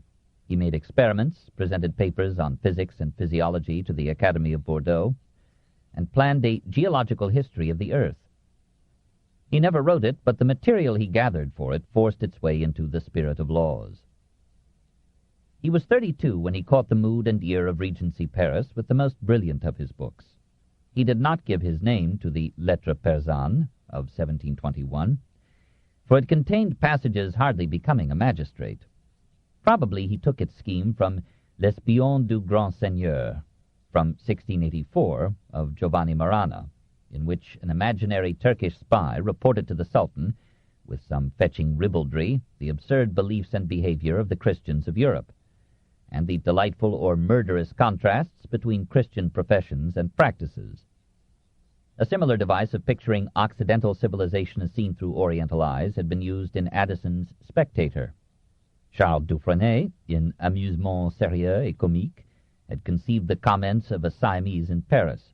Nicolas Goudeville had shown French customs as seen by an American Indian. Antoine Galland's translation of the Arabian Nights, Mille et une nuits, from 1704 to 1717, had sharpened French interest in Mohammedan life. So had the travelogues of Jean, or Sir John, Chardin and Jean Tavernier. From March to July 1721, the Turkish ambassador treated Paris to the exotic charm of his dress and ways. Paris was ready for the Lettres Persanes. 8 editions were sold out within a year. Montesquieu presented the letters as written by Rica and Usbek, 2 Persians traveling in France, and by their correspondents in Isfahan. The letters did not merely expose the foibles and prejudices of the French. They revealed also, through the writers themselves, the absurdities of Oriental conduct and creeds. Laughing at these faults, the reader was compelled to accept with good grace the ridicule of his own. It was done with so light a touch. Who could take offense at these unconscious epigrams, these rapier thrusts with politely buttoned foils? Moreover, certain of the letters contained alluring confidences from Uzbek's seraglio in Isfahan. Zaki, his favorite, writes to tell him how painfully she misses his passion. And Rica describes a Mohammedan lady's conception of paradise as a place where every good woman has a harem of handsome and virile men. Here Montesquieu let himself go into details in the reckless style of the Regency. Only during that interregnum could the political and religious heresies of the Lettres have escaped official rebuke. The old king was dead, the new one was a boy, the regent was tolerant and gay. Now Montesquieu could make his Persians laugh at a magician ruler who made people believe that paper was money. Law's system had just crashed. He could expose the corruption of the court, the idleness of spendthrift nobles, the maladministration of state finances. He could praise the ancient republics of Greece and Rome, and the modern republics of Holland and Switzerland. Monarchy, says Uzbek, is an abnormal condition which always degenerates into despotism. See below for a different view. In letters 11 through 14, Uzbek illustrates the nature of man and the problem of government by telling of the troglodytes, whom he conceives to be Arabian descendants of the troglodytae described by Herodotus and Aristotle as bestial tribes living in Africa. The word originally meant cave dwellers, literally those who dig holes and live in them, like our political opponents. Uzbek's troglodytes, resenting governmental interference, killed thinking magistrates and lived in a paradise of laissez-faire. Every seller took advantage of the consumer's need and raised the price of the product. When a strong man stole the wife of a weak man, there was no law or magistrate to appeal to. Murder, rape, and robbery went unpunished except by private violence. When the inhabitants of the highlands suffered from drought, the lowlanders let them starve. When the lowlanders suffered from flood, the highlanders let them starve. Soon the tribe died out. 2 families survived by immigration. They practiced mutual aid, raised their children in religion and virtue, and looked upon themselves as one single family. Their flocks were almost always intermixed. But as they increased in number, they found their customs inadequate to govern them. They chose a king and submitted to laws. Uzbek's conclusion: government is necessary, but fails in its function if it is not based on virtue in ruler and ruled. The religious heresies in the Persian letters were more startling than the political. Rica observes that Negroes conceive God as black and the devil as white. He suggests, like Xenophanes, that if triangles confabulated a theology, God would have 3 sides and sharp points. Uzbek marvels at the power of another magician called Pope, who persuades people to believe that bread is not bread and wine is not wine, and 1,000 things of a like nature. He laughs at the conflict between Jesuits and Jansenists. He is horrified by the Spanish and Portuguese Inquisition, where dervishes, meaning Dominican monks, cause men to be burned as they would burn straw. He smiles at rosaries and scapulars. He wonders how long the Catholic countries can survive in competition with Protestant peoples, for he thinks that the prohibition of divorce and the celibacy of nuns and monks will retard the growth of population in France, Italy, and Spain. Compare 20th century Ireland. At this rate, Usbek calculates, Catholicism in Europe cannot last 500 years more.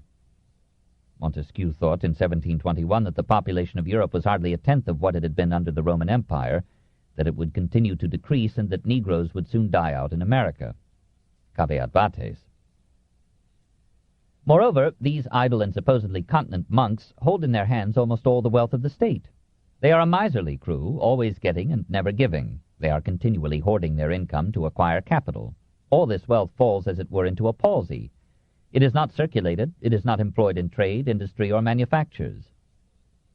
Usbek is troubled by the thought that Europe's benighted infidels, who worship Christ instead of Allah and Mohammed, seem all destined to hell, but he has some hope that ultimately they will accept Islam and be saved.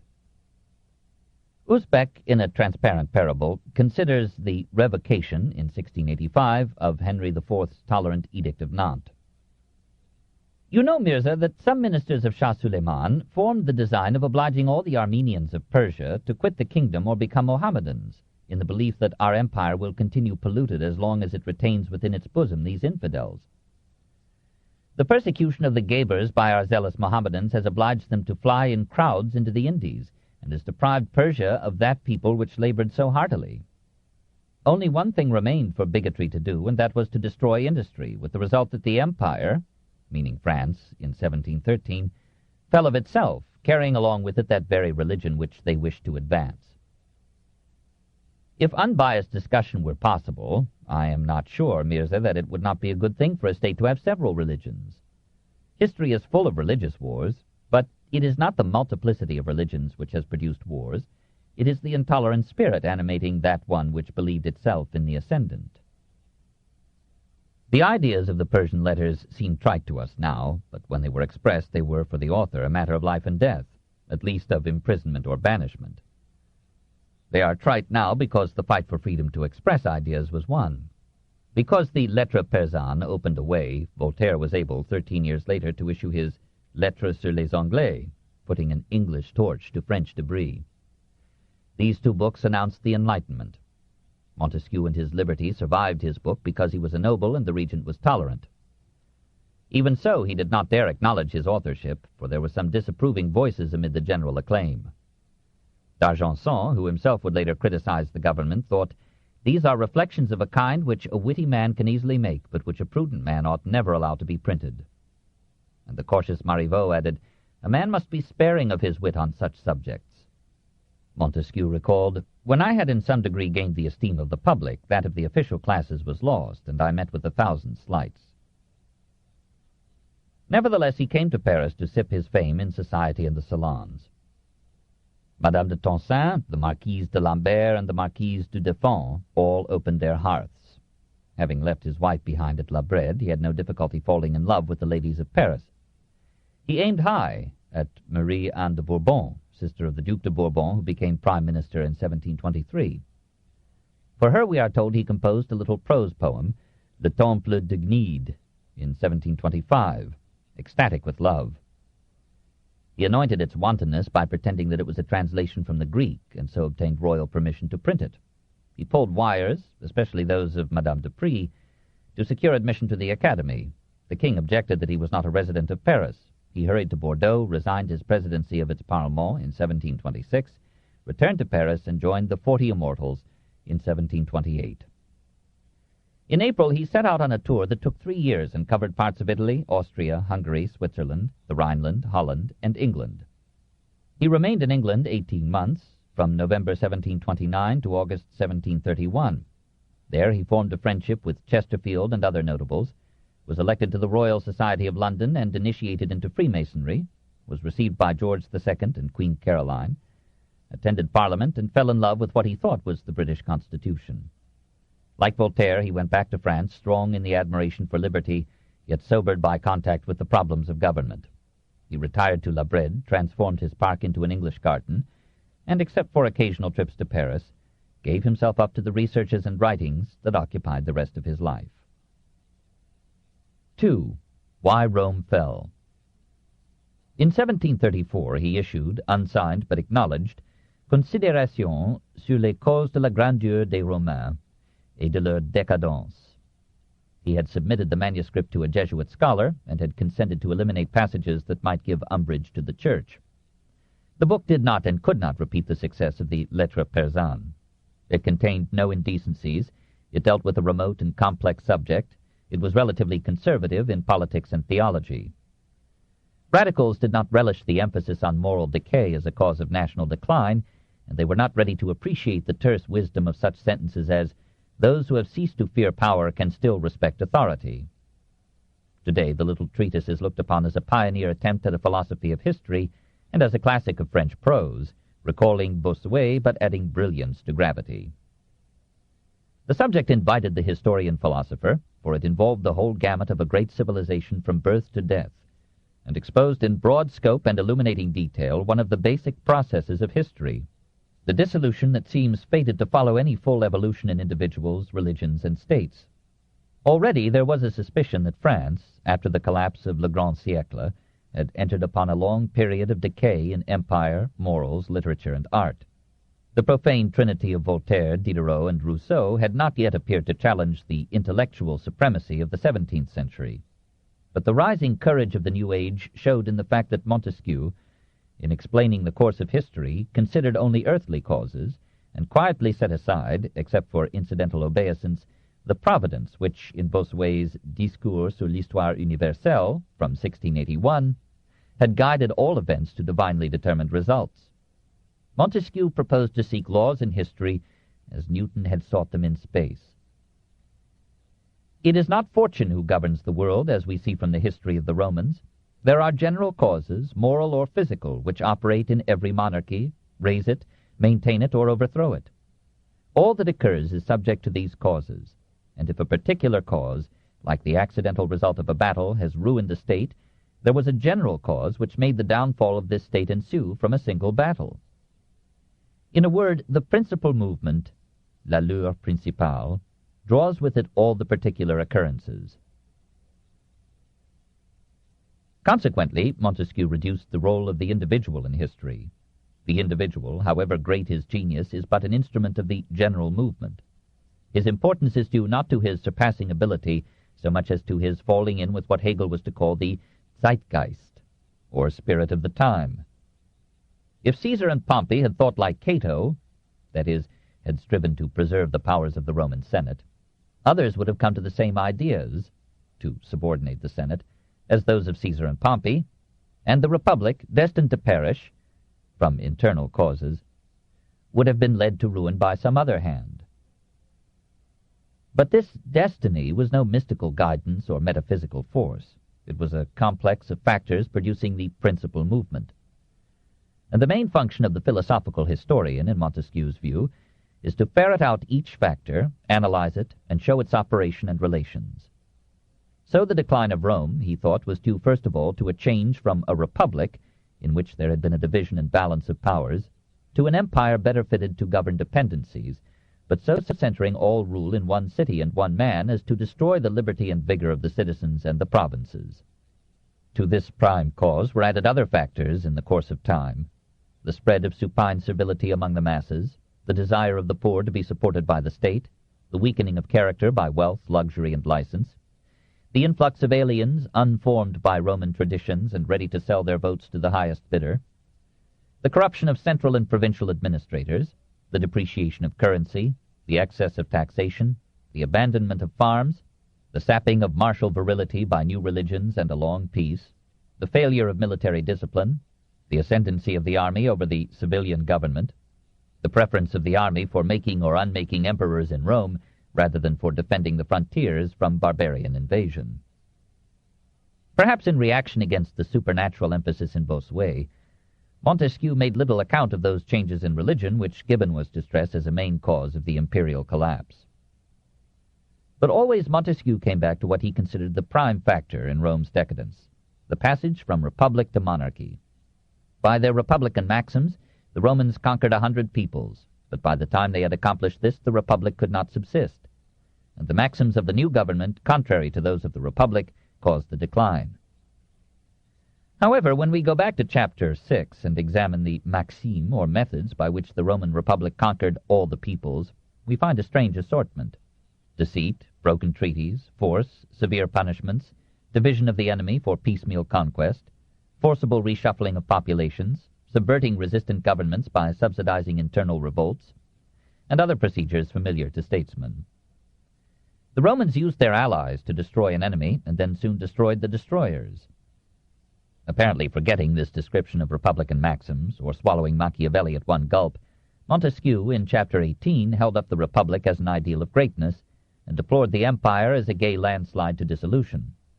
Yet he recognized the corruption of politics in the Republic and the political splendor of the empire under the wisdom of Nerva, the glory of Trajan, the valor of Hadrian, and the virtue of the two Antonines.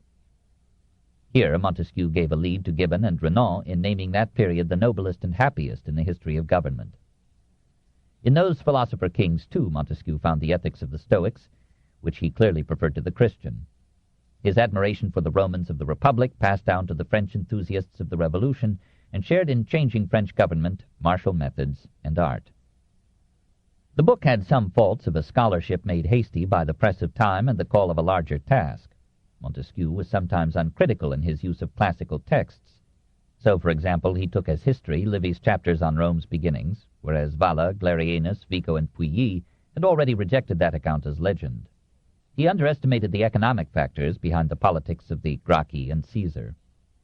But against these shortcomings, a larger view ranges the eloquence, vigor, and concentration of the style, the depth and originality of the thought, the bold attempt to see in one perspective the rise and fall of a complete civilization, and to elevate history from a record of details to the analysis of institutions and the logic of events.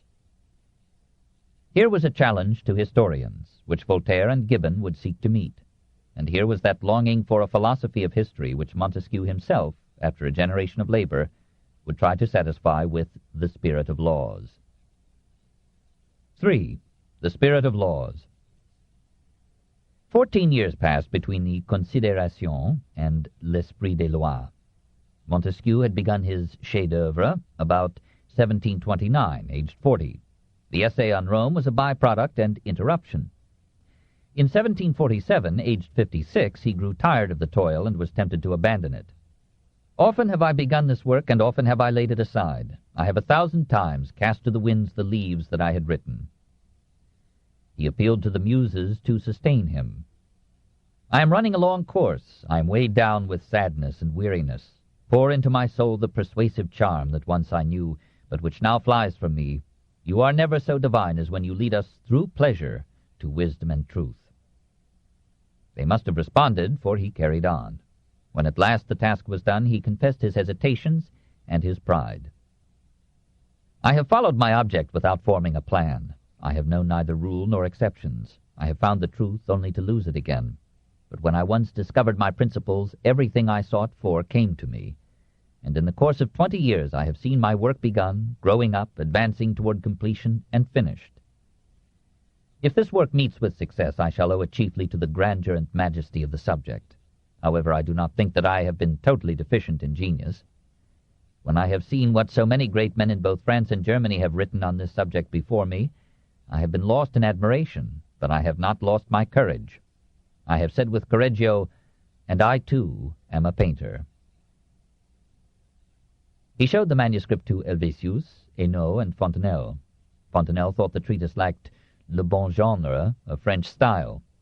Helvétius begged the author not to ruin his reputation as a liberal by publishing a book so lenient to many conservative beliefs. Montesquieu judged these cautions irrelevant and proceeded to print. Fearing the French censorship, he sent the manuscript to Geneva. It was published there in 1748 in 2 volumes, unsigned.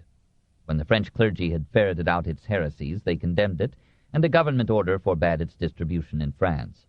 In 1750, Malesherbes, future savior of the Encyclopédie, became censor, removed the prohibition, and the book rapidly made its way. 22 editions were printed in 2 years, and soon the work was translated into all the languages of Christian Europe.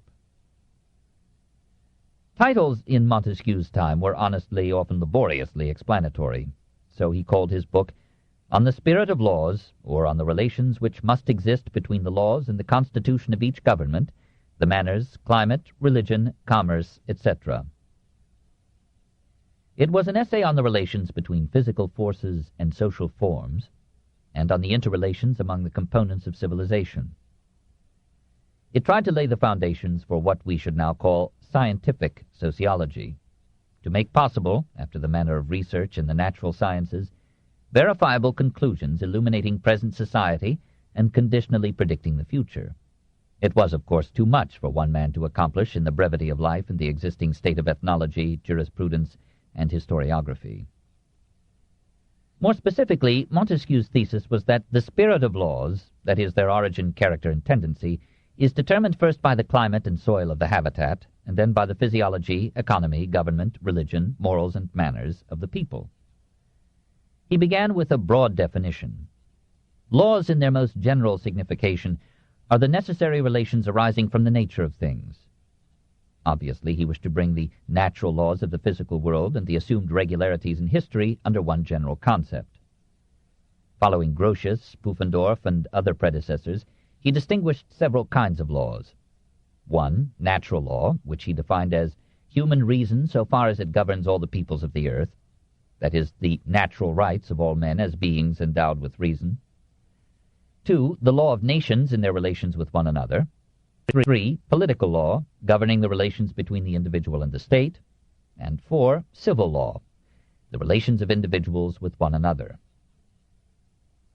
In the early stages of human society, Montesquieu thought, the basic determinant of laws is the physical character of the terrain. Is it jungle, desert, or arable? Is it inland or coastal? Is it mountainous or plain? What is the quality of the soil and the nature of the food it yields? In a word, climate is the first, and at first the most powerful factor in determining a people's economy, its laws, and its national character. Baudin in the 16th century anticipated, and Buckle in the 19th followed Montesquieu in this initial emphasis. For example, consider the climate and consequent human differences between North and South. People are more vigorous in cold climates. This superiority of strength must produce various effects. For instance, a greater boldness, that is, more courage, a greater sense of superiority, that is, less desire of revenge, a greater sense of security, that is, more frankness, less suspicion, policy, and cunning. I have been at the opera in England and in Italy, where I have seen the same pieces and the same performers, and yet the same music produced such different effects on the two nations. One is so cold and phlegmatic, and the other so lively and enraptured. If we travel toward the north, we meet with people who have few vices, many virtues. If we draw near the south, we fancy ourselves entirely removed from the verge of morality. Here the strongest passions are productive of all manner of crimes, each man endeavoring, let the means be what they will, to indulge his inordinate desires. In warm countries, the aqueous part of the blood loses itself greatly by perspiration. It must therefore be supplied by a like liquid. Water is there of admirable uses. Strong liquors would congeal the globules of the blood, which remains after the transuding of the aqueous humor. In cold countries, the aqueous part of the blood is very little evacuated by perspiration. They must therefore make use of spirituous liquors, without which the blood would congeal. The law of Mohammed, which prohibits the drinking of wine, is therefore fitted to the climate of Arabia. The law which forbade the Carthaginians to drink wine was a law of the climate. Such a law would be improper for cold countries, where the climate seems to force them to a kind of national intemperance. Drunkenness predominates in proportion to the coldness and humidity of the climate.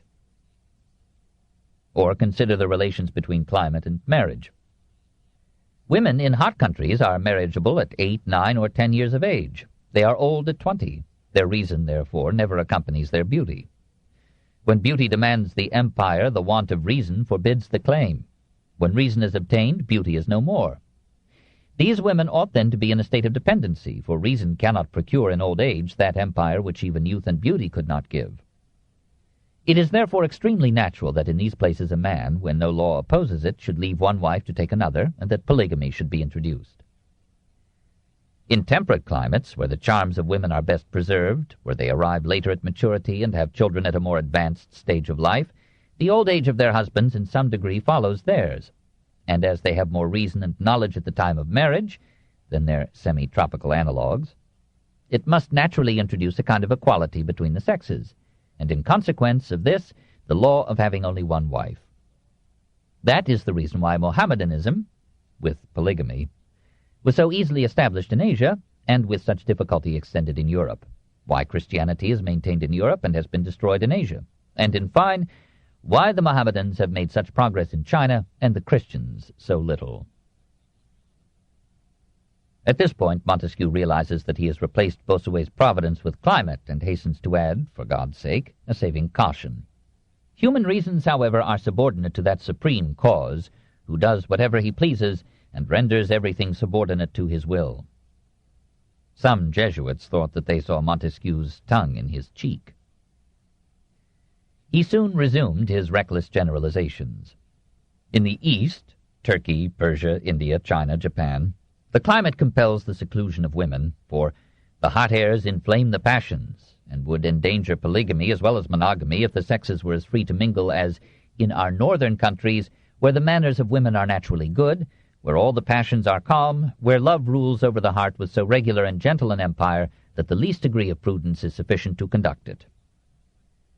It is a happiness to live in those climates which permit such freedom of converse, where the sex which has most charms seems to embellish society, and where wives, reserving themselves for the pleasure of one, contribute to the amusement of all. Customs are more directly the result of climate than laws are, for laws must sometimes seek to counter the effects of climate. This book is continued at this point on the other side of this cassette. Please reverse or turn the cassette over now. The Story of Civilization, Volume 9, The Age of Voltaire, by Will and Ariel Durant. Part 1, continued. Cassette 12, Side 2. Customs are more directly the result of climate than laws are, for laws must sometimes seek to counter the effects of climate. As civilization advances, climatic factors are and must be more and more controlled by moral or legal restraints, as in the Oriental seclusion of women. And the wisest legislators aim to balance physical causes. Customs are a function of place and time. None is in itself right or wrong or best. By and large, custom is the best law, since it is a natural adaptation of character to situation. We must move slowly in trying to change a custom. Usually, a custom refuses to be changed by law. Since habitat determines custom, which determines national character, the form of government will vary with the complex of all three. In general, it will depend upon the extent of the area ruled. A republic comports with a small territory, whose leading citizens can assemble in one place for deliberation or action. If the area expands, it will require more laws and wars, and will submit to monarchical rule. Monarchy passes into despotism when it governs too much terrain, for only despotic power can keep under subjection the local rulers of distant provinces. A monarchy must rest on honor. That is, its population must be ranged in ranks, and its citizens must be zealous for distinction and preference. A republic must rest on a wide dissemination of virtue, which Montesquieu defines in his own way as the love of one's country, that is, the love of equality. A republic may be either an aristocracy or a democracy, according as it is ruled by only a part of the citizenry or by all. Montesquieu admires Venice as an aristocratic republic, and the ancient city-states as democracies. He knows but ignores the fact that in these the enfranchised citizens were only a minority. He praises the rule established by William Penn in America, and still more enthusiastically the theocratic communism organized by the Jesuits in Paraguay.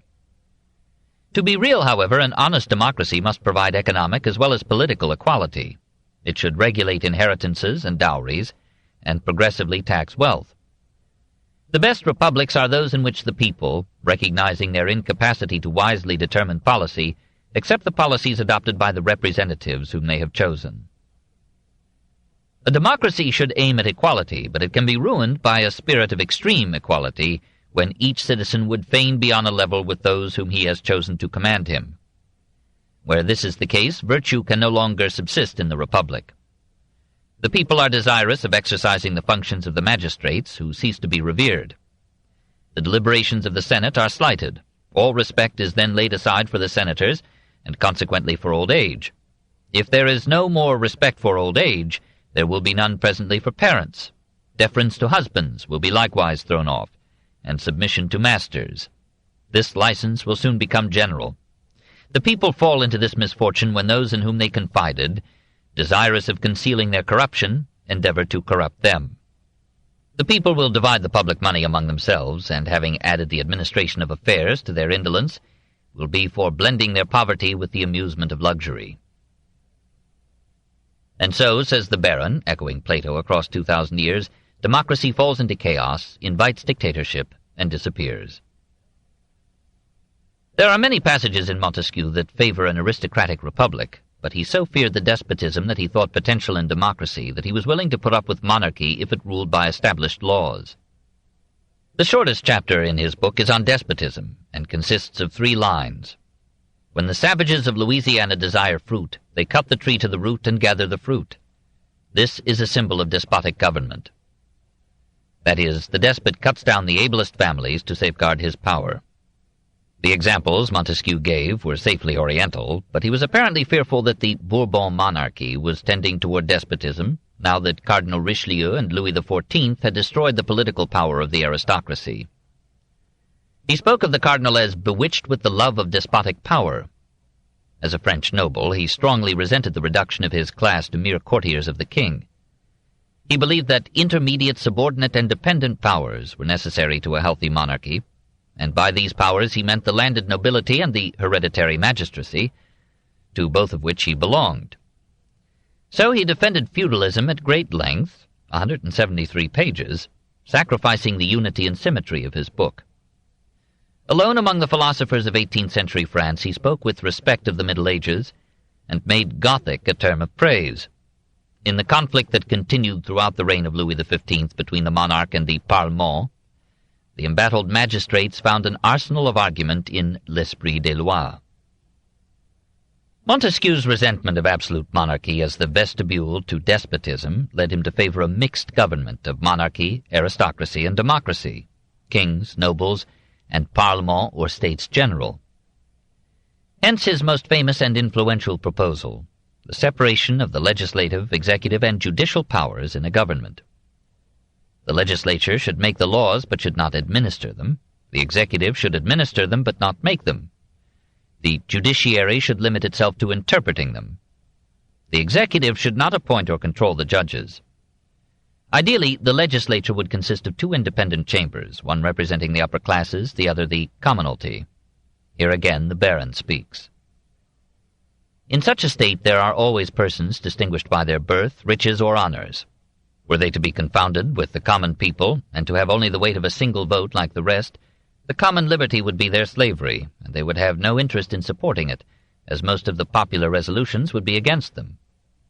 The share they have, therefore, ought to be proportioned to their other advantages in the state, which happens only where they form a body that has a right to check the licentiousness of the people, as the people have a right to oppose any encroachment upon their liberty.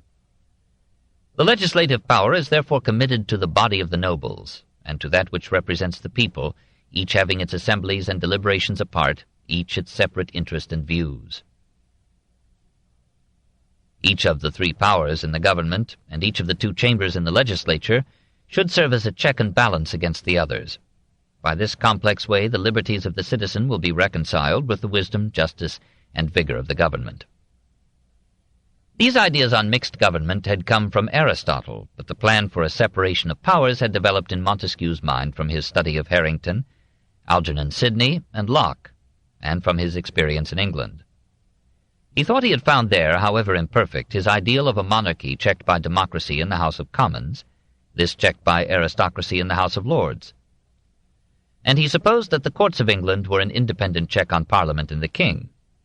He idealized what he had seen in England under the chaperonage of Chesterfield and other nobles, but like Voltaire he used this idealization as a spur to France.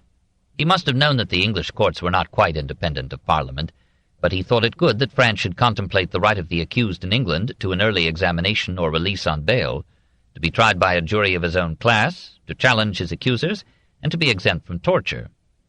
But also he thought that the nobility ought not to be cited before the ordinary court of judicature, but before that part of the legislature which is composed of their own body. They, too, should have the right of being judged by their peers. Montesquieu, like nearly all of us, became increasingly conservative with age. Conservatism is a function and obligation of old age, as radicalism is a useful function of youth, and moderation a gift and service of middle age. So we have a mixed constitution of a nation's mind, with a division and mutual checking of powers. With all his laud of liberty as the true end of government, Montesquieu defined liberty as a right of doing whatever the laws permit. If a citizen could do what they forbid, he would no longer be possessed of liberty, because all his fellow citizens would have the same power. And he agreed with his fellow Gascon, Montaigne, in deprecating revolutions. When the form of government has been long established and affairs have reached a fixed condition, it is almost always prudent to leave them there, because the reasons, often complicated or unknown, which have allowed such a state to subsist, will still maintain it. He rejected the idea of equality in property or power, but he felt like the Gracchi about the concentration of land ownership. With land sufficient to nourish a nation, the common people have scarcely enough to nourish a family. The clergy, the prince, the cities, the great men, and some of the principal citizens insensibly become proprietors of all the land which lies uncultivated. The families who are ruined have left their fields, and the laboring man is destitute. In this situation they, the ruling classes, should distribute land to all the families that are in want, and procure the materials for clearing and cultivating it. This distribution ought to be continued as long as there is a man to receive it. He condemned the farming of tax collecting to private financiers. He denounced slavery with moral fervor and bitter irony. He acknowledged the occasional necessity of war, and stretched the concept of defense to sanction preemptive war. With a state, the right of natural defense carries along with it sometimes the necessity of attacking, as for instance when one sees that a continuance of peace will enable another to destroy her, and that to attack that nation instantly is the only way to prevent her own destruction. But he deprecated the competitive massing of armament. A new distemper has spread itself over Europe, infecting our princes and inducing them to keep up an exorbitant number of troops. It has its redoublings and of necessity becomes contagious. For as soon as one prince augments his forces, the rest of course do the same, so that nothing is gained thereby but the public ruin. Though he esteemed patriotism so highly as to identify it with virtue, he had moments in which he dreamed of a larger ethic. If I knew of something that was useful to myself but injurious to my family, I would cast it from my mind. If I knew of something which was useful to my family but not to my country, I would try to forget it. If I knew of something that was useful to my country but injurious to Europe and the human race, I should regard it as a crime. His ultimate ethic and secret religion were those of the ancient Stoics. Never were any principles more worthy of human nature and more proper to form the good man. If I could for a moment cease to think that I am a Christian, I should rank the destruction of the sect of Zeno among the misfortunes that have befallen the human race. It was this sect alone that made citizens, this alone that made great men, this alone great emperors. Laying aside for a moment revealed truths, let us search through all nature, and we shall not find a nobler object than the Antonines, not even Julian himself. A commendation thus wrested from me will not render me an accomplice of his apostasy. No, there has not been a prince since his reign more worthy to govern mankind. Visibly, Montesquieu took care, in L'Esprit des Lois, to make his peace with Christianity. He acknowledged God, for what greater absurdity could there be than a blind fatality which had brought forth intelligent beings? But he conceived this supreme intelligence as expressed in the laws of nature, and never interfering with them. For Montesquieu, said Faguet, God is the spirit of laws. He accepted supernatural beliefs as a necessary support of a moral code uncongenial to the nature of man. It is proper there should be some sacred books to serve for a rule, as the Koran among the Arabs, the books of Zoroaster among the Persians, the Veda among the Indians, and the classics among the Chinese. The religious code supplements the civil, and fixes, or limits, the extent of arbitrary sway. State and church should act as checks and balances to each other, but should always remain separate. This great distinction is the basis of the tranquility of nations. Montesquieu defended religion against Baal, but he subjected it, like everything else, to the influence of climate and national character. A moderate government is most agreeable to the Christian religion, and a despotic government to the Mohammedan. When a religion adapted to the climate of one country clashes too much with the climate of another, it cannot be there established, and if introduced, it will be discarded. The Catholic religion is most agreeable to monarchy, and the Protestant to a republic.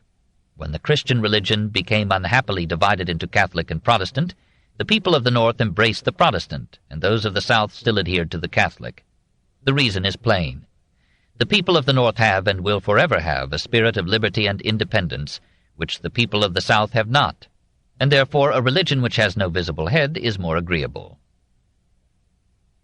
While conceding the benefits of religion in gross, he berated it in detail. He condemned the wealth of the clergy in France, and wrote a most humble remonstrance to the inquisitors of Spain and Portugal to stop roasting heretics.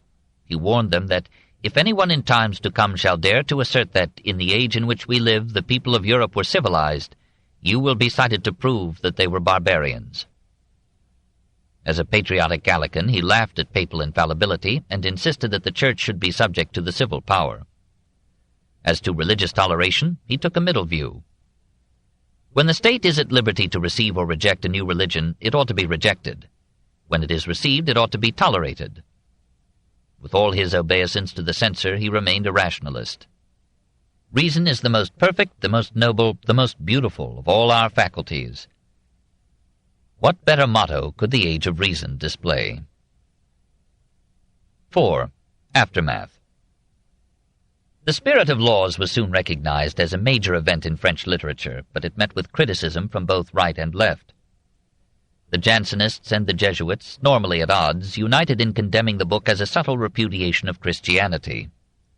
Said the Jansenist Ecclesiastical News, "The parentheses that the author inserts to inform us that he is a Christian give slight assurance of his Catholicism. The author would laugh at our simplicity if we should take him for what he is not." And the reviewer ended with an appeal to the secular authorities to take action against the book. The Jesuits accused Montesquieu of following the philosophy of Spinoza and Hobbes. In assuming laws in history as in natural science, he left no room for freedom of the will. Father Berthier, in the Jesuit Journal de Trévoux, argued that truth and justice are absolute, not relative to place or time, and that laws should be based on God-given universal principles, rather than on diversities of climate, soil, custom, or national character. Montesquieu thought it wise to issue in 1750 a Défense de l'Esprit des Lois, in which he disclaimed atheism, materialism, and determinism, and reaffirmed his Christianity. The clergy remained unconvinced. Meanwhile, the rising philosophes were also displeased. They considered the spirit of laws as almost a manual of conservatism. They resented its occasional piety, the moderation of its proposed reforms, and its half-hearted conception of religious toleration. Helvétius wrote to Montesquieu chiding him with laying too much emphasis on the dangers and difficulties of social change. Voltaire, who was preparing his own philosophy of history in the Essai sur les mœurs, was not enthusiastic over Montesquieu's achievement. He had not forgotten that Monsieur le Président had opposed his admission to the Academy with the words, "It would be a disgrace to the Academy if Voltaire were a member, and it will one day be his disgrace that he was not one." Under the circumstances, Voltaire's criticism was restrained, and was damned with considerable praise. He argued that Montesquieu had exaggerated the influence of climate. He noted that Christianity had originated in hot Judea, and was still flourishing in chilly Norway, and he thought it more likely that England had gone Protestant because Anne Boleyn was beautiful, than because Henry VIII was cold. If, as Montesquieu had suggested, the spirit of liberty rose chiefly in mountain regions, how explain the sturdy Dutch Republic, or the liberum veto of the Polish lords? In his Philosophical Dictionary of 1764, Voltaire filled pages with examples indicating that climate has some influence, government 100 times more, religion and government combined more still. We might ask those who maintain that climate does everything, Montesquieu had not claimed this, why the Emperor Julian, in his Missapogon, says that what pleased him in the Parisians was the gravity of their character and the severity of their manners, and why these Parisians, without the slightest change of climate, are now like playful children, whom the government punishes and smiles at the same moment, and who themselves, the moment after, also smile and sing lampoons upon their masters. Voltaire found it melancholy that in so many citations and so many maxims the contrary of what is asserted should be almost always the truth. People of warm climates are timid like old men, those of cold countries are courageous like young ones. We should take great care how general propositions escape us. No one has ever been able to make a Laplander or an Eskimo warlike, while the Arabs in 80 years conquered a territory which exceeded that of the whole Roman Empire.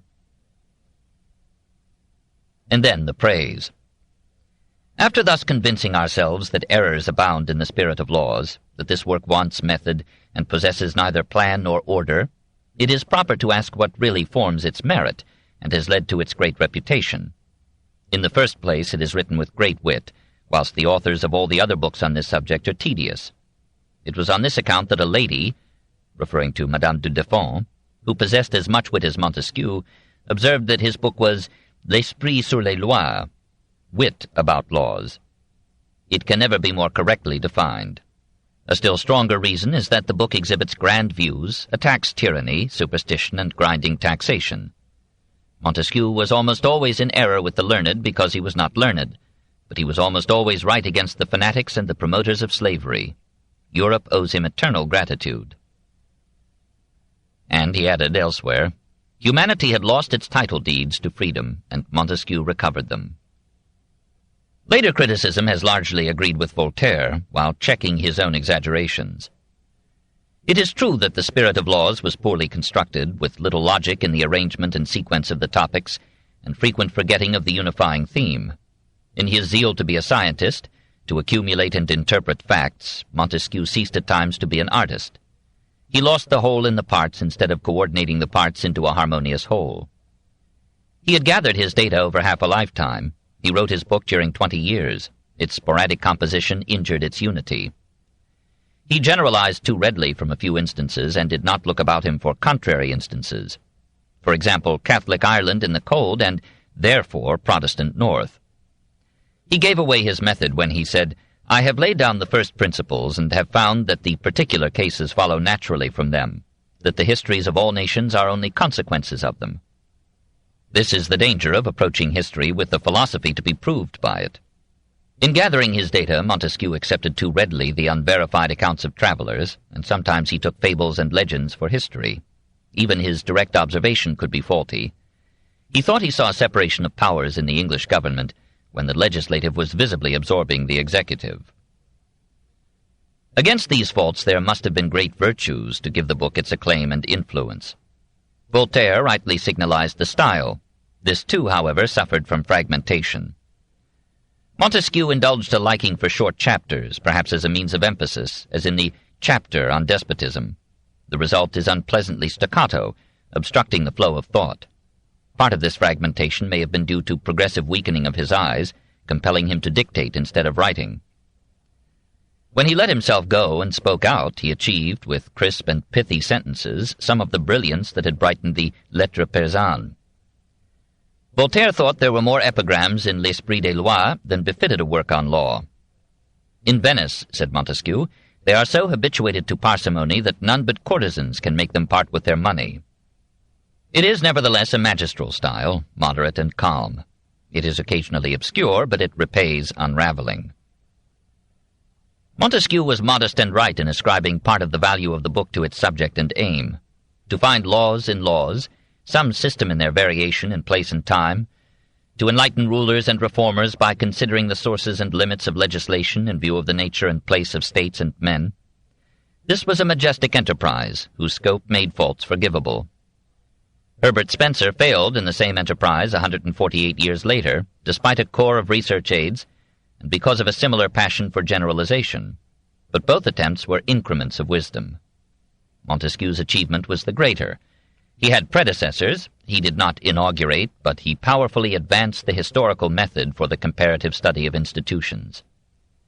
He anticipated Voltaire in establishing a philosophy of history independent of supernatural causes, and he achieved a breadth and impartiality of view never reached by Voltaire. Burke called Montesquieu the greatest genius which has enlightened this age. Taine considered him the best instructed, the most sagacious, and the best balanced of all the spirits of the time. Horace Walpole thought The Spirit of Laws the best book that ever was written.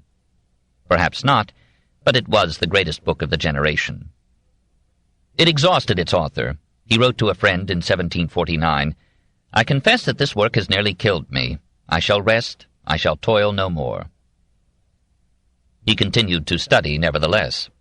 "Study has been for me," he said, "the sovereign remedy against all the disappointments of life. I have never known any trouble that an hour's reading would not dissipate." He visited Paris occasionally and enjoyed his fame, which at that time, in 1748, equaled Voltaire's. "The spirit of laws," said Raynal, "has turned the heads of the whole French people. We find this work in the libraries of our scholars, and on the dressing tables of our ladies and our fashionable young men." He was again welcomed in the salons, and he was received at court. But for the most part he stayed at La Brede, content to be a grand seigneur. His book so pleased the English that they sent in large orders for the wine grown in his lands. In his last years he became almost blind. "It seems to me," he said, "that the little light left to me is but the dawning of the day when my eyes will close forever." In 1754 he went to Paris to end the lease on his house there, but on that visit he developed pneumonia and died, February 10, 1755, aged 66. He had received the last rites of the Catholic Church, but the agnostic Diderot was the only man of letters who attended his funeral. His influence spread over centuries. "In the 40 years since the publication of The Spirit of Laws," wrote Gibbon, "no work has been more read and criticized, and the spirit of inquiry which it has excited is not the least of our obligations to the author." Gibbon, Blackstone, and Burke were among the English writers who profited from The Spirit of Laws and the greatness and decadence of the Romans. Frederick the Great thumbed L'Esprit des Lois only next to the Prince. Catherine the Great thought it should be the Breviary of Sovereigns, and made extracts from it for the men whom she appointed to revise Russia's laws. The framers of the American Constitution took from Montesquieu not only the separation of governmental powers, but the exclusion of cabinet members from Congress, and their writings were interspersed with quotations from his work. The Spirit of Laws became almost the Bible of the moderate leaders in the French Revolution, and from the greatness and decadence came in part their admiration for the Roman Republic. "All the great modern ideas," said Faguet, "have their commencement in Montesquieu." For a generation it was Montesquieu, not Voltaire, who was the voice and hero of the mind of France. Chapter 11. Voltaire in France. 1. In Paris, 1729 to 1734. On returning from England late in 1728 or early in 1729, Voltaire took an inconspicuous lodging in Saint-Germain-en-Laye, 11 miles northwest of Paris. He mobilized his friends to secure informal annulment of his exile from France and then from the capital. They succeeded, even to getting his royal pension restored. By April he was again bobbing about Paris. At one gathering he heard the mathematician La Condamine calculate that anyone who should buy all the tickets in a lottery just issued by the city of Paris would make a fortune. Voltaire rushed off, borrowed money from his banker friends, bought all the tickets, and won as predicted. The Comptroller General refused to pay. Voltaire took the matter to the courts, won his case, and was paid. Later in this year, 1729, he traveled 150 miles, in 2 nights and a day, from Paris to Nancy, to buy shares in the public funds of the Duke of Lorraine.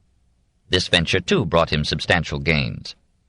Voltaire, the poet and philosopher, was supported by Voltaire, the financier. In 1730 we see him back in Paris, feverish with enterprise.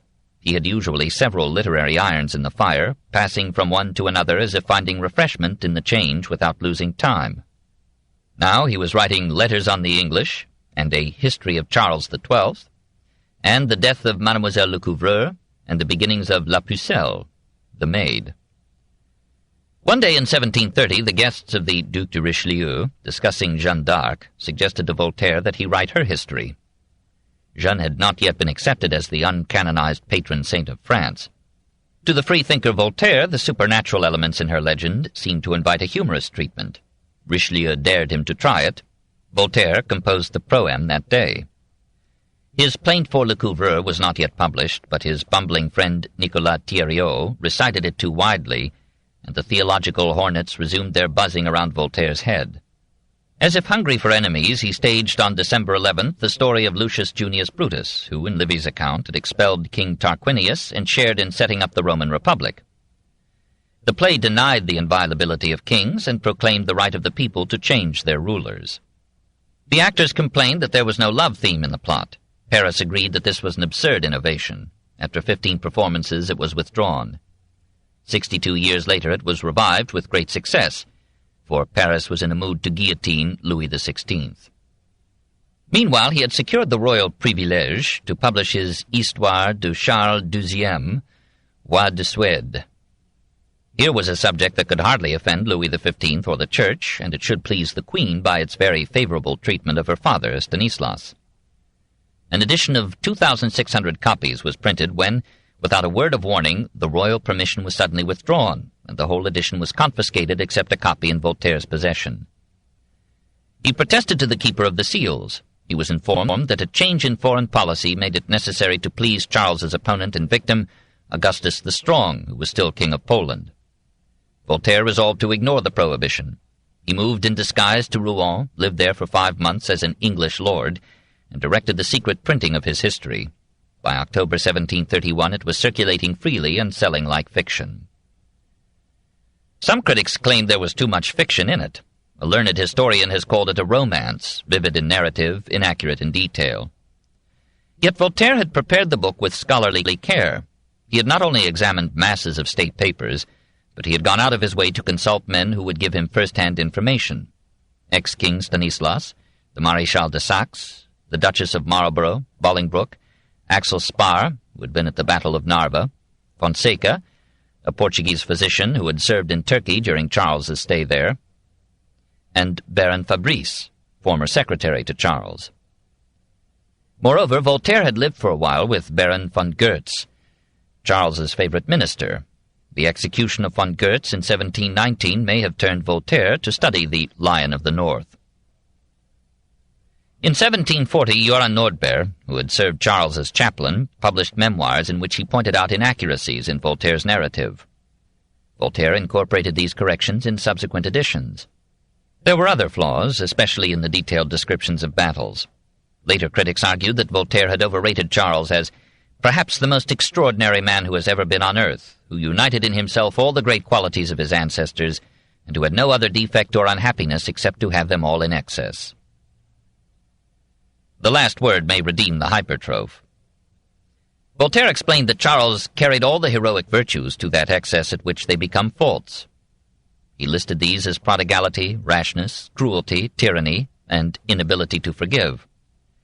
He showed how these faults in her king had injured Sweden, and he concluded that Charles was an extraordinary rather than a great man.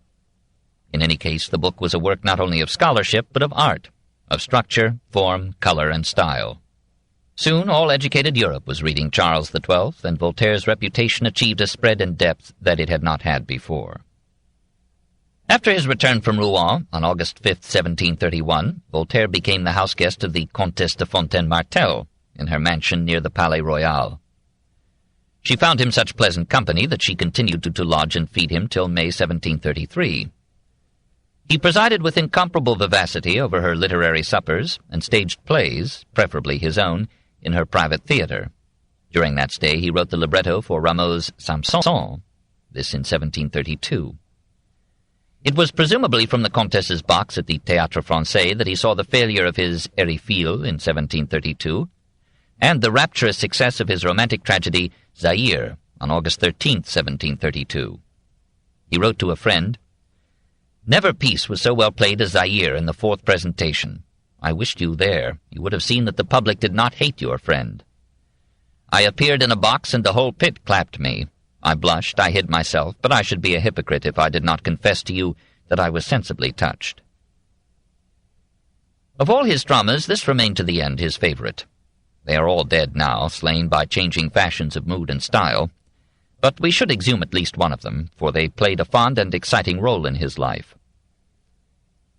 Zaire is a Christian captured in her infancy by the Moslems during the Crusades and brought up in the Islamic faith.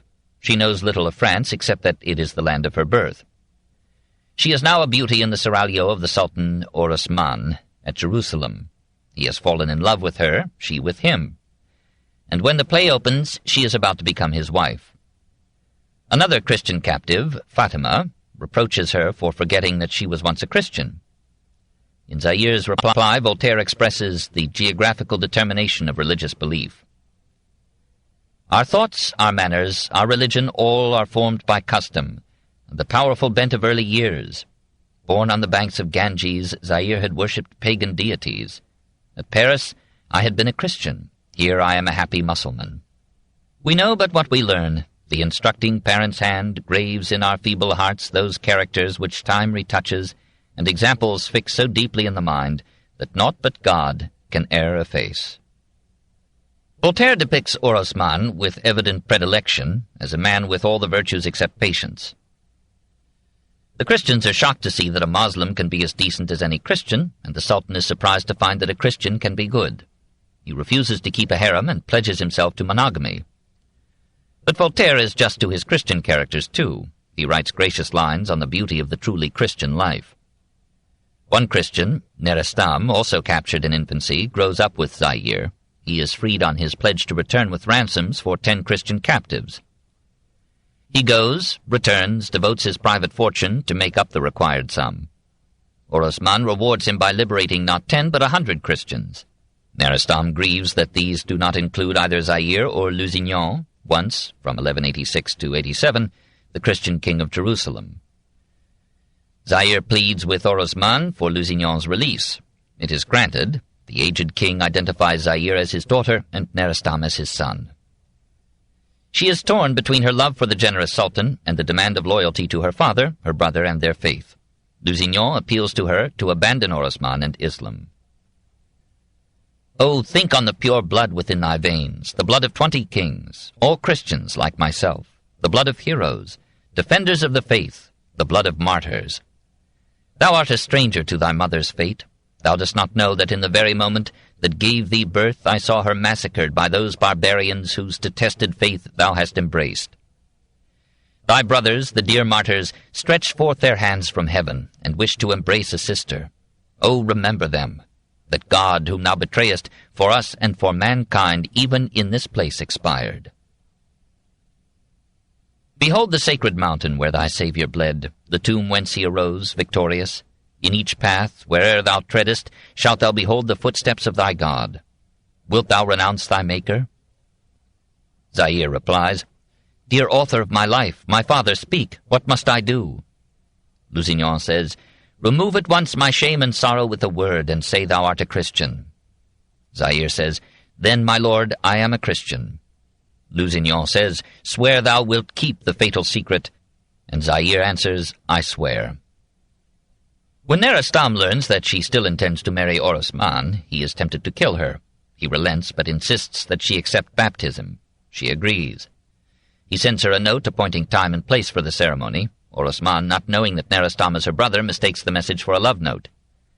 He comes upon Zaire as she keeps the appointment, stabs her, finds out that the supposed lovers are brother and sister, and kills himself. It is a plot cleverly conceived, consistently and dramatically developed, told in flowing melodious verse. And though the sentimental passages now seem overdone, we can understand why Paris took Zaire and Orosmane to its heart, and why the good sad queen wept when the play was performed for the court at Fontainebleau. Soon it was translated and produced in England, Italy, and Germany. Now Voltaire was hailed as the greatest living French poet, fit successor to Corneille and Racine. This did not rejoice Jean-Baptiste Rousseau, French poet surviving in exile at Brussels. He judged Zaire trivial and flat, an odious mélange of piety and libertinage. Voltaire retorted with a long discourse in verse, Le Temple de Goût, the Temple of Taste, pillaring Rousseau and exalting Molière. His head was in the stars, but he did not cease to work. In the winter of 1732-33, he studied mathematics and Newton with his future victim Maupertuis, rewrote Ariel, revised Zaire and Charles XII, collected materials for Le Siècle de Louis XIV, put the finishing touches on his Lettres sur les Anglais, produced a new play, Adélaïde, and wrote innumerable trifles, letters, compliments, invitations, epigrams, amorous ditties, all agleam with wit in smoothly polished verse. When his landlady bountiful, Madame de Fontaine-Martel, died, he moved to a house in the Rue du Long Point, and engaged in the business of exporting wheat. Then, mingling commerce with romance, he met in 1733 Gabrielle Émilie Le Tonnelier de Breteuil, Marquise du Châtelet. With that unique and enterprising woman, his life was to be mingled till her death. She was now 26, he 38, and she already had a varied career behind her. Daughter of the Baron de Breteuil, she received an unusual education. At 12, she knew Latin and Italian, sang well, played the spinet. At 15, she began to translate the Aeneid into French verse. Then she added English and studied mathematics with Maupertuis. At 19, she married the 30-year-old Marquis Florent Claude du Châtelet-Laumont. She gave him 3 children, but otherwise they did not see very much of each other. He was usually with his regiment. She remained near the court, gambling for high stakes and experimenting with love. When her first paramour left, she took poison, but was forcibly saved by an emetic. She bore with experienced composure her desertion by a second gallant, the Duc de Richelieu, for all France knew his mobility. Meeting the Marquise at dinner, Voltaire was not disturbed, but rather delighted with her ability to converse on mathematics, astronomy, and Latin poetry. Her physical allure was not irresistible. Other women described her with relish. Here Madame du Deffand. A woman big and dry, without hips, a shallow chest, big arms, big legs, enormous feet, very small head, sharp features, pointed nose, small eyes of marine green, dark complexion, bad teeth. The Marquise de Créquy concurred. She was a giantess of wonderful strength, and was, besides, a marvel of awkwardness. She had a skin like a nutmeg grater, and altogether she resembled an ugly grenadier, and yet Voltaire spoke of her beauty. And handsome Saint-Lambert made clandestine love to her when she was 42. We cannot trust these sisterly verdicts, femina feminae feliz. We gather from her portraits that Emilie was tall and masculine, with high forehead, proud look, features not unattractive, and we are comforted to be told that she had a bust voluptuous but firm. Perhaps she had just enough of the man in her to complement the woman in Voltaire. However, she used every feminine device to round out her rather angular charms: cosmetics, perfume, jewels, lace. Voltaire smiled at her love of ornament, but he admired her enthusiasm for science and philosophy. Here was a woman who, even in the hum and froth of Paris and Versailles, could retire from the gambling table to study Newton and Locke. She not only read Newton, she understood him. It was she who translated the Principia into French. Voltaire found it convenient to have the same woman as his fellow student and his mistress. Already in 1734 he counted himself her accepted lover. God, what pleasures I taste in your arms! How fortunate I am that I can admire her whom I love. 2. Letters on the English. In 1733 and 1734, after much tribulation, he published his first contribution to the Enlightenment. It took the form of 24 letters addressed from England to Theriot. These, translated into English, were issued in London in 1733 as Letters Concerning the English Nation. But to print the originals in France was to risk the liberty of both author and printer. Voltaire eliminated some passages and tried to get governmental permission to publish the rest. Refused, he again resorted to clandestine publication in Rouen. He warned Jour, the printer, not to let any of this impression circulate for the present, but early in 1734 several copies, entitled Lettres philosophiques, reached Paris. A pirate publisher secured a copy and printed a large edition without Voltaire's knowledge. Meanwhile, he and Madame du Châtelet had gone to the Château of Montjeu, near Autun, 190 miles from Paris, to attend the wedding of Richelieu. The book began with 4 letters on the English Quakers. These, Voltaire pointed out, had no ecclesiastical organization, no priests, and no sacraments, yet they practiced the precepts of Christ more faithfully than any other Christians he had ever known. He described, or imagined, a visit to one of them. "My dear sir," I said, "have you been baptized?" "No," replied the Quaker, "nor have my brethren." "How now, morbleu!" I cried. "Then you are not Christians?" "My son," he answered in a mild and quiet voice, "do not swear.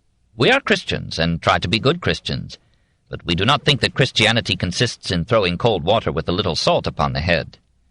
"Eh, ventrebleu!" I protested. "Not to speak of this impiety, have you forgotten that Jesus Christ was baptized by John?" "My friend, no more oaths. Christ received baptism from John, but he himself never baptized anyone. We are the disciples not of John, but of Christ." "Alas, my poor man," I said, "how you would be burned in the land of the Inquisition." "Are you circumcised?" he asked. I replied that I had not that honor. "Very well, then," he said, "you are a Christian without being circumcised, and I am a Christian without being baptized." Baptism, like circumcision, said the Quaker, was a pre-Christian custom, superseded by the new gospel of Christ. This book is continued on cassette 13, side 1. The Story of Civilization, Volume 9, The Age of Voltaire, by Will and Ariel Durant, Part 1, continued. Cassette 12, side 2. Customs are more directly the result of climate than laws are, for laws must sometimes seek to counter the effects of climate. As civilization advances, climatic factors are and must be more and more controlled by moral or legal restraints, as in the Oriental seclusion of women. And the wisest legislators aim to balance physical causes. Customs are a function of place and time. None is in itself right or wrong or best. By and large, custom is the best law, since it is a natural adaptation of character to situation. We must move slowly in trying to change a custom. Usually, a custom refuses to be changed by law. Since habitat determines custom, which determines national character, the form of government will vary with the complex of all three. In general, it will depend upon the extent of the area ruled. A republic comports with a small territory, whose leading citizens can assemble in one place for deliberation or action.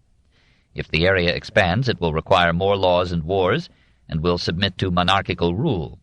Monarchy passes into despotism when it governs too much terrain, for only despotic power can keep under subjection the local rulers of distant provinces. A monarchy must rest on honor, that is, its population must be ranged in ranks, and its citizens must be zealous for distinction and preference. A republic must rest on a wide dissemination of virtue, which Montesquieu defines in his own way as the love of one's country, that is, the love of equality. A republic may be either an aristocracy or a democracy, according as it is ruled by only a part of the citizenry or by all. Montesquieu admires Venice as an aristocratic republic, and the ancient city-states as democracies. He knows but ignores the fact that in these the enfranchised citizens were only a minority. He praises the rule established by William Penn in America, and still more enthusiastically the theocratic communism organized by the Jesuits in Paraguay. To be real, however, an honest democracy must provide economic as well as political equality. It should regulate inheritances and dowries, and progressively tax wealth. The best republics are those in which the people, recognizing their incapacity to wisely determine policy, accept the policies adopted by the representatives whom they have chosen. A democracy should aim at equality, but it can be ruined by a spirit of extreme equality, when each citizen would fain be on a level with those whom he has chosen to command him. Where this is the case, virtue can no longer subsist in the republic. The people are desirous of exercising the functions of the magistrates, who cease to be revered. The deliberations of the Senate are slighted. All respect is then laid aside for the senators, and consequently for old age. If there is no more respect for old age, there will be none presently for parents. Deference to husbands will be likewise thrown off, and submission to masters. This license will soon become general. The people fall into this misfortune when those in whom they confided, desirous of concealing their corruption, endeavor to corrupt them. The people will divide the public money among themselves, and having added the administration of affairs to their indolence, will be for blending their poverty with the amusement of luxury. And so, says the Baron, echoing Plato across 2,000 years, democracy falls into chaos, invites dictatorship, and disappears. There are many passages in Montesquieu that favor an aristocratic republic, but he so feared the despotism that he thought potential in democracy that he was willing to put up with monarchy if it ruled by established laws. The shortest chapter in his book is on despotism, and consists of 3 lines. When the savages of Louisiana desire fruit, they cut the tree to the root and gather the fruit. This is a symbol of despotic government. That is, the despot cuts down the ablest families to safeguard his power. The examples Montesquieu gave were safely oriental, but he was apparently fearful that the Bourbon monarchy was tending toward despotism, now that Cardinal Richelieu and Louis XIV had destroyed the political power of the aristocracy. He spoke of the cardinal as bewitched with the love of despotic power. As a French noble, he strongly resented the reduction of his class to mere courtiers of the king.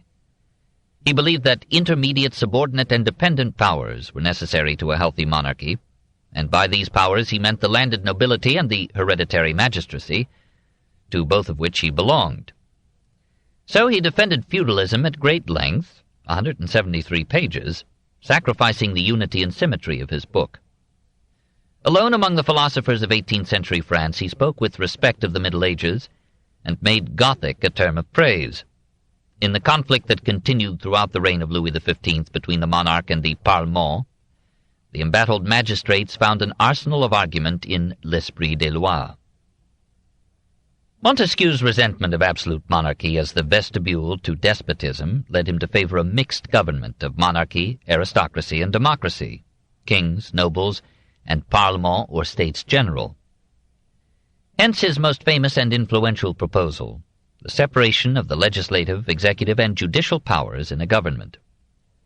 The legislature should make the laws but should not administer them. The executive should administer them but not make them. The judiciary should limit itself to interpreting them.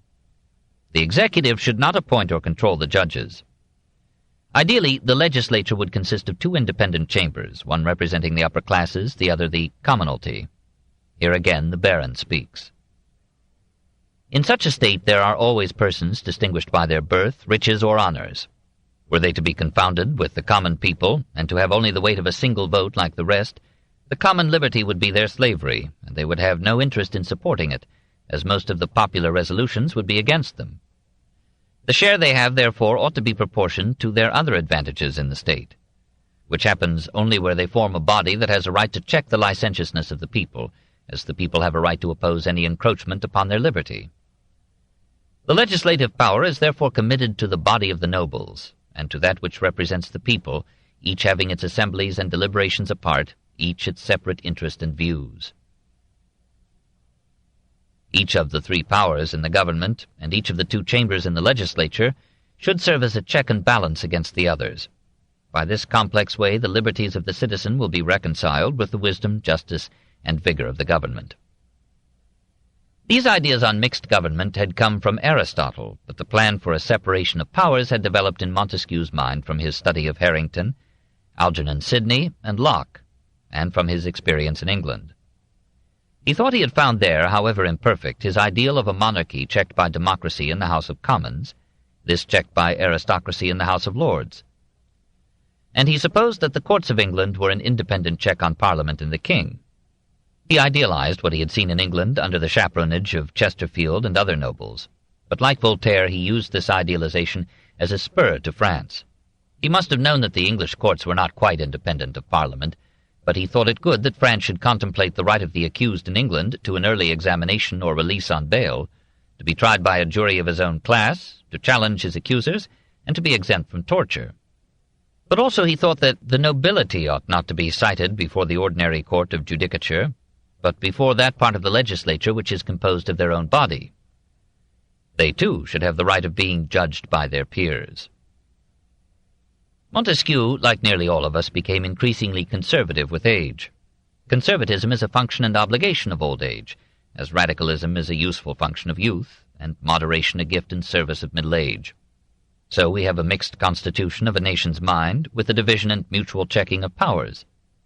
With all his laud of liberty as the true end of government, Montesquieu defined liberty as a right of doing whatever the laws permit.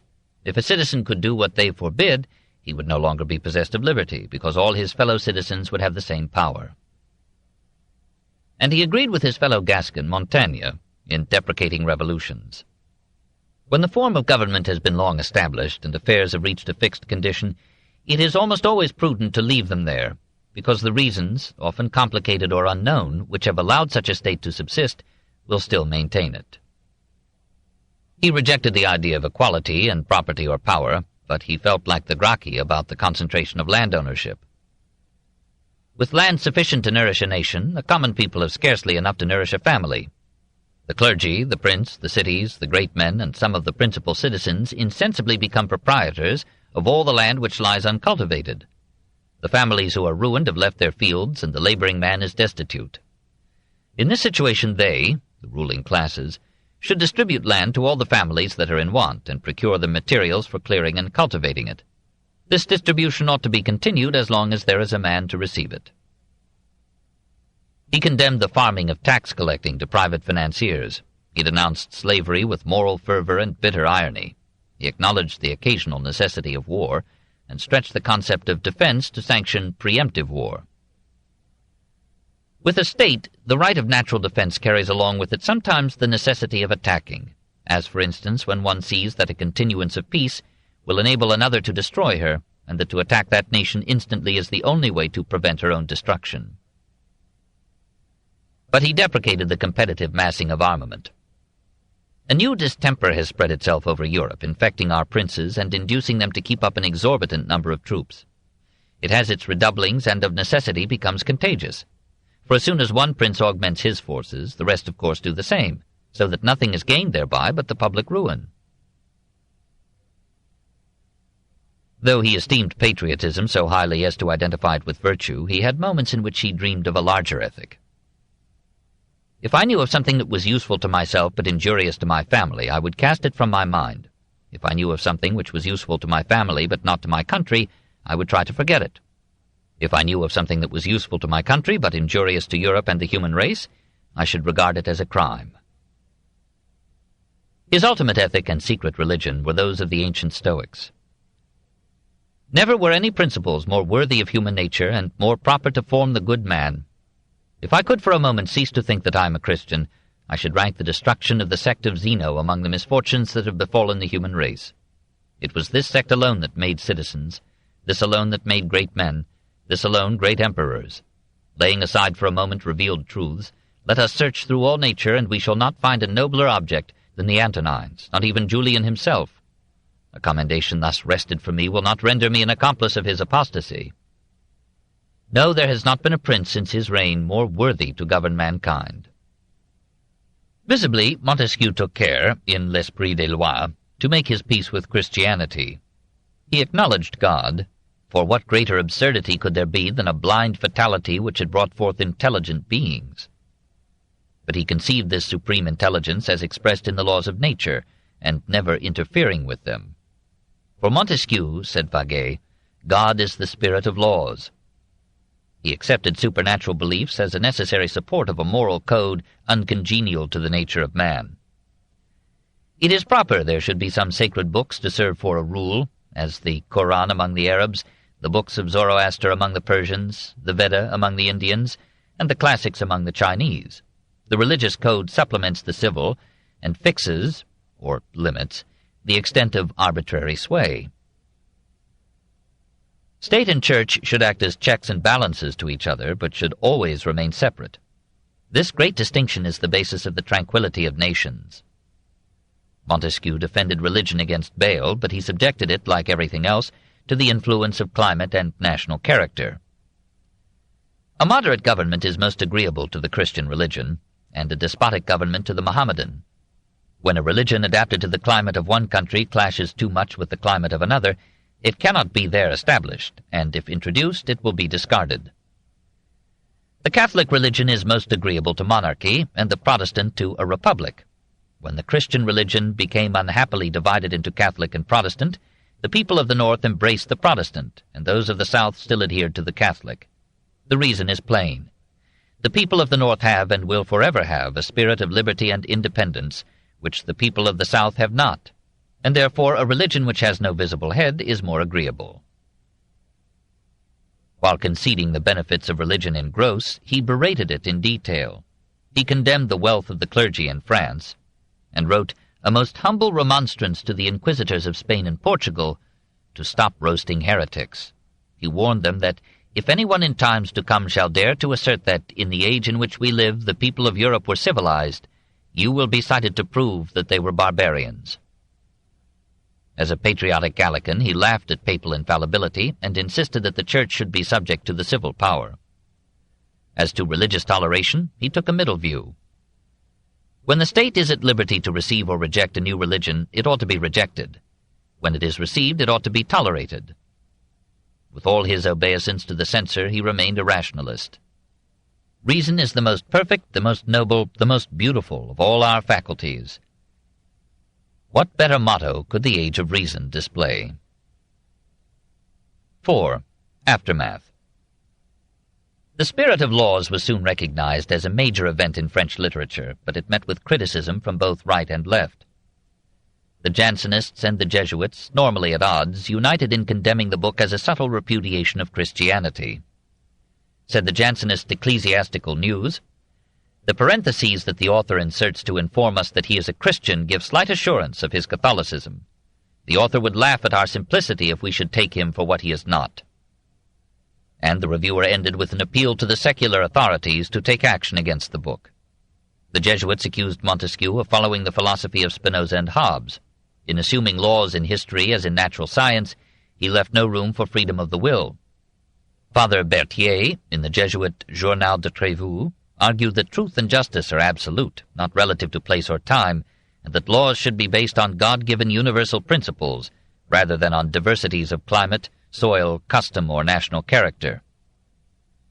Montesquieu thought it wise to issue in 1750 a Défense de l'Esprit des Lois, in which he disclaimed atheism, materialism, and determinism, and reaffirmed his Christianity. The clergy remained unconvinced. Meanwhile, the rising philosophes were also displeased. They considered the spirit of laws as almost a manual of conservatism. They resented its occasional piety, the moderation of its proposed reforms, and its half-hearted conception of religious toleration. Helvétius wrote to Montesquieu chiding him with laying too much emphasis on the dangers and difficulties of social change. Voltaire, who was preparing his own philosophy of history in the Essai sur les mœurs, was not enthusiastic over Montesquieu's achievement.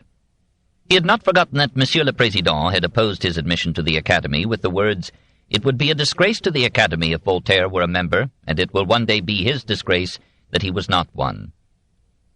Under the circumstances, Voltaire's criticism was restrained, and was damned with considerable praise.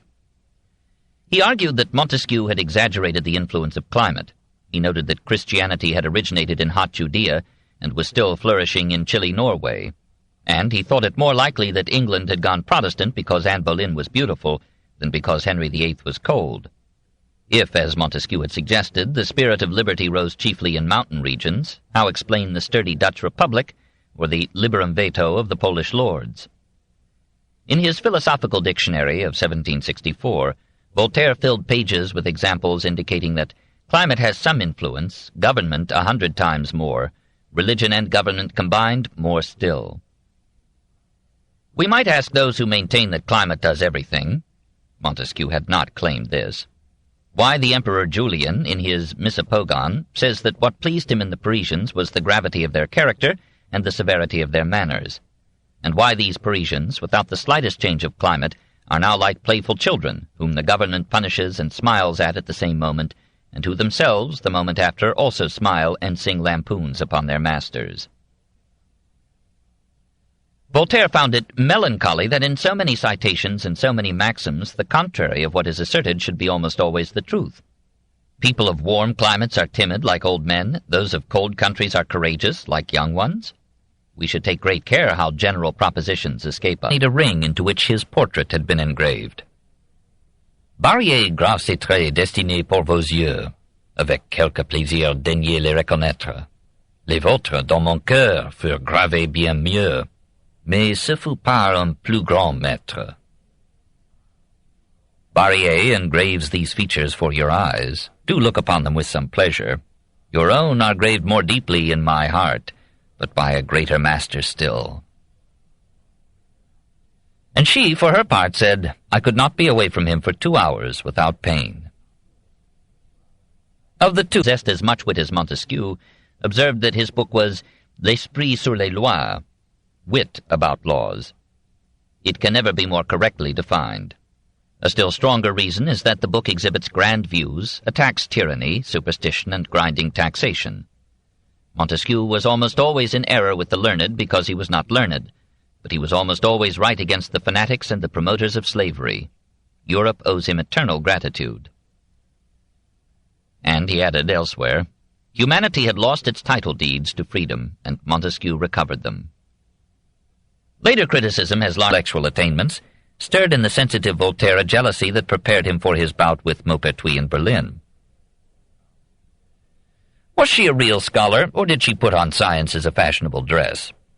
Madame du Deffand and several other ladies thought that her studies were a pose. The Marquise de Créquy alleged that algebra and geometry had the effect of making her half crazy, while her pedantry on the subject of her learning made her insupportable. In reality, she muddled up everything that she had learned. But hear Madame de Graffigny describe a session at Cirey. This morning the lady of the house read us a geometrical calculation of an English dreamer. The book was in Latin, and she read it to us in French. She hesitated a moment at each period, and I suppose it was to understand the mathematical calculations. But no, she translated easily the mathematical terms, the numbers, the extravagances. Nothing stopped her. Is not that really astonishing? Voltaire assured Thériault that Madame du Châtelet understood English well, knew all the philosophical works of Cicero, and was deeply interested in mathematics and metaphysics. She once bettered the physicist and academician de Mérin in a discussion of kinetic energy. She read Cicero and Virgil in Latin, Ariosto and Tasso in Italian, Locke and Newton in English. When Algarotti visited Cirey, she conversed with him in Italian. She wrote, but did not publish, a 6-volume Examen de Genèse, based on the work of English deists, and exposing the contradictions, improbabilities, immoralities, and injustices of the Bible. Her Traité de la Bonne Heure was an original discourse on the foundations of happiness. These, she thought, were health, love, virtue, rational self-indulgence, and the pursuit of knowledge. She translated Newton's Principia from Latin into French. Edited by Clairaut, it was published in 17 the Lettres Persanes. Voltaire thought there were more epigrams in L'Esprit des Lois than befitted a work on law. In Venice, said Montesquieu, they are so habituated to parsimony that none but courtesans can make them part with their money. It is nevertheless a magistral style, moderate and calm. It is occasionally obscure, but it repays unraveling. Montesquieu was modest and right in ascribing part of the value of the book to its subject and aim. To find laws in laws, some system in their variation in place and time, to enlighten rulers and reformers by considering the sources and limits of legislation. Neither won the prize, which went to Euler, but her paper, as well as Voltaire's, was printed by the Academy. Each praised the other's work in an ecstasy of amor intellectualis. For his own essay, Voltaire carried on many experiments, some in his laboratory, some in a foundry at neighboring Chaumont. He studied calcination and came close to discovering oxygen. In May 1737, we find him writing to the Abbé Mousineau in Paris, asking for a chemist to come and live at Cirey for 100 écus per year and board. But the chemist must also know how to say Mass on Sundays and holy days in the chapel of the Châtelet, and impartiality of view never reached by Voltaire. Burke called Montesquieu the greatest genius which has enlightened this age. Taine considered him the best instructed, the most sagacious, and the best balanced of all the spirits of the time. Horace Walpole thought The Spirit of Laws the best book that ever was written. Perhaps not, but it was the greatest book of the generation. It exhausted its author. He wrote to a friend in 1749, "I confess that this work has nearly killed me. I shall rest, I shall toil no more." He continued to study, nevertheless. "Study has been for me," he said, "the sovereign remedy against all the disappointments of life. I have never known any trouble that an hour's reading would not dissipate." He visited Paris occasionally and enjoyed his fame, which at that time, in 1748, equaled Voltaire's. "The Spirit of Laws," said Raynal, "has turned the heads of the whole French people. We find this work in the libraries of our scholars, and on the dressing tables of our ladies and our fashionable young men." He was again welcomed in the salons, and he was received at court. But for the most part he stayed at La Brede, content to be a grand seigneur. His book so pleased the English that they sent in large orders for the wine grown in his lands. In his last years he became almost blind. "It seems to me," he said, "that the little light left to me is but the dawning of the day when my eyes will close forever." In 1754 he went to Paris to end the lease on his house there, but on that visit he developed pneumonia and died, February 10, 1755, aged 66. He had received the last rites of the Catholic Church, but the agnostic Diderot was the only man of letters who attended his funeral. His influence spread over centuries. In the 40 years since the publication of The Spirit of Laws, finally to science. He used science as a liberation of the mind. That done, he passed on to poetry, drama, philosophy in its largest sense, and humanitarian involvement in the basic affairs of his time. We should introduce into our existence all imaginable modes, and open every door of the soul to all sorts of knowledge and feeling. So long as these do not go in pell-mell, there is plenty of room for everything. So he wrote at this time, in 1734, a Discours sur l'homme, largely echoing Pope's Essay on Man, even to sanctioning the quite un-Voltairian idea that all is right. He composed in these years most of his La Pucelle d'Orléans, perhaps as a relief from Newton, and he expounded his own philosophy in a Traité de Métaphysique, which he judiciously refrained from publishing. It was as unique as all his productions. He began by imagining himself to be a visitor from Jupiter or Mars, so he thought he could not be expected to reconcile his views with the Bible. Landing among the Kaffirs of South Africa, he concluded that man is an animal with black skin and woolly hair. Passing to India, he finds men with yellow skin and straight hair. He concludes that man is a genus composed of several distinct species, not all derived from one ancestor. He judges from the appearances of order in the world and of purposeful design of organs in animals that there is an intelligent deity designing the whole. He sees no evidence of an immortal soul in man, but he feels that his will is free. Long before Hume and Adam Smith, he derives the moral sense from fellow feeling, sympathy. Long before Helvetius and Bentham, he defines virtue and vice as that which is useful or injurious to the society. We shall look at the traité again later on. House and won as predicted. The Comptroller General refused to pay. Voltaire took the matter to the courts, won his case, and was paid. Later in this year, 1729, he traveled 150 miles, in 2 nights and a day, from Paris to Nancy, to buy shares in the public funds of the Duke of Lorraine. This venture, too, brought him substantial gains. Voltaire, the poet and philosopher, was supported by Voltaire, the financier. In 1730, we see him back in Paris, feverish with enterprise.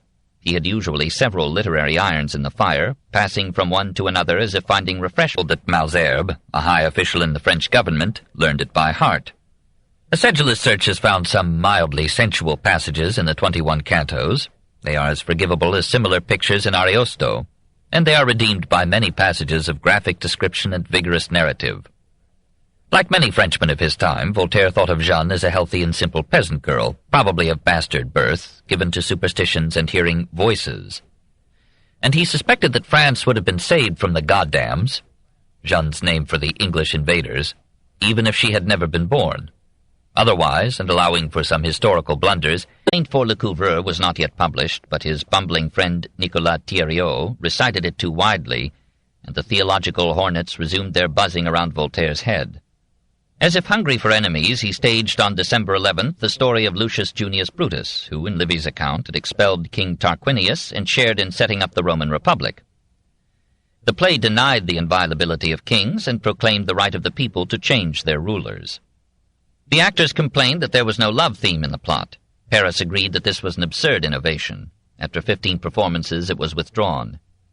62 years later, it was revived with great success, for Paris was in a mood to guillotine Louis XVI. Meanwhile, he had secured the royal privilege to publish his Histoire de Charles XII, Roi de Suède. Here was a subject that could hardly offend Louis XV or the Church, and it should please the Queen by its very favorable treatment of her father, Stanislas. An edition of 2,600 copies was printed when, without a word of warning, the royal permission was suddenly withdrawn, and the whole edition was confiscated except a copy in Voltaire's possession. He protested to the Keeper of the Seals. He was informed that a change in foreign policy made it necessary to please Charles's opponent and victim, Augustus the Strong, who was still King of Poland. Voltaire resolved to ignore the prohibition. He moved in disguise to Rouen, lived there for 5 months as an English lord, and directed the secret printing of his history. By October 1731 it was circulating freely and selling like fiction. Some critics claimed there was too much fiction in it. A learned historian has called it a romance, vivid in narrative, inaccurate in detail. Yet Voltaire had prepared the book with scholarly care. He had not only examined masses of state papers, but he had gone out of his way to consult men who would give him first-hand information. Ex-King Stanislas, the Maréchal de Saxe, the Duchess of Marlborough, Bolingbroke, Axel Sparre, who had been at the Battle of Narva, Fonseca, a Portuguese physician who had served in Turkey during Charles's stay there, and Baron Fabrice, former secretary to Charles. Moreover, Voltaire had lived for a while with Baron von Goetz, Charles's favorite minister. The execution of von Goetz in 1719 may have turned Voltaire to study the Lion of the North. In 1740, Joran Nordberg, who had served, reads like an answer by anticipation to Rousseau's Discourse on the Arts and Sciences from 1750. Voltaire had no patience with the visionaries who were idealizing the friendly and flowing savage, or were recommending a return to nature as an escape from the strange hypocrisies and artifices of modern life. He himself was quite comfortable amid his tribulations, and he thought he ought to say a good word for civilization. He saw no virtue in poverty, and no harmony between bugs and love. Primitive men may have been communists, but only because they had nothing, and if they were sober, it was only because they had no wine. He listed these as prodigality, rashness, cruelty, tyranny, and inability to forgive. He showed how these faults in her king had injured Sweden, and he concluded that Charles was an extraordinary rather than a great man. In any case, the book was a work not only of scholarship, but of art, of structure, form, color, and style. Soon all educated Europe was reading Charles XII, and Voltaire's reputation achieved a spread and depth that it had not had before. After his return from Rouen, on August 5, 1731, Voltaire became the house-guest of the Comtesse de Fontaine-Martel in her mansion near the Palais Royal. The ecclesiastics did not like this picture of Adam and Eve. They insisted that the book of Genesis was good history, and they did not agree with Voltaire about Adam's nails and Eve's hair. Again the word went forth for the arrest of the impious devil of Cirey. Again friends warned him, and he decided to travel. On December 21st, 1736, he left Cirey and Émilie, and made his way to Brussels, disguised as the merchant Revol.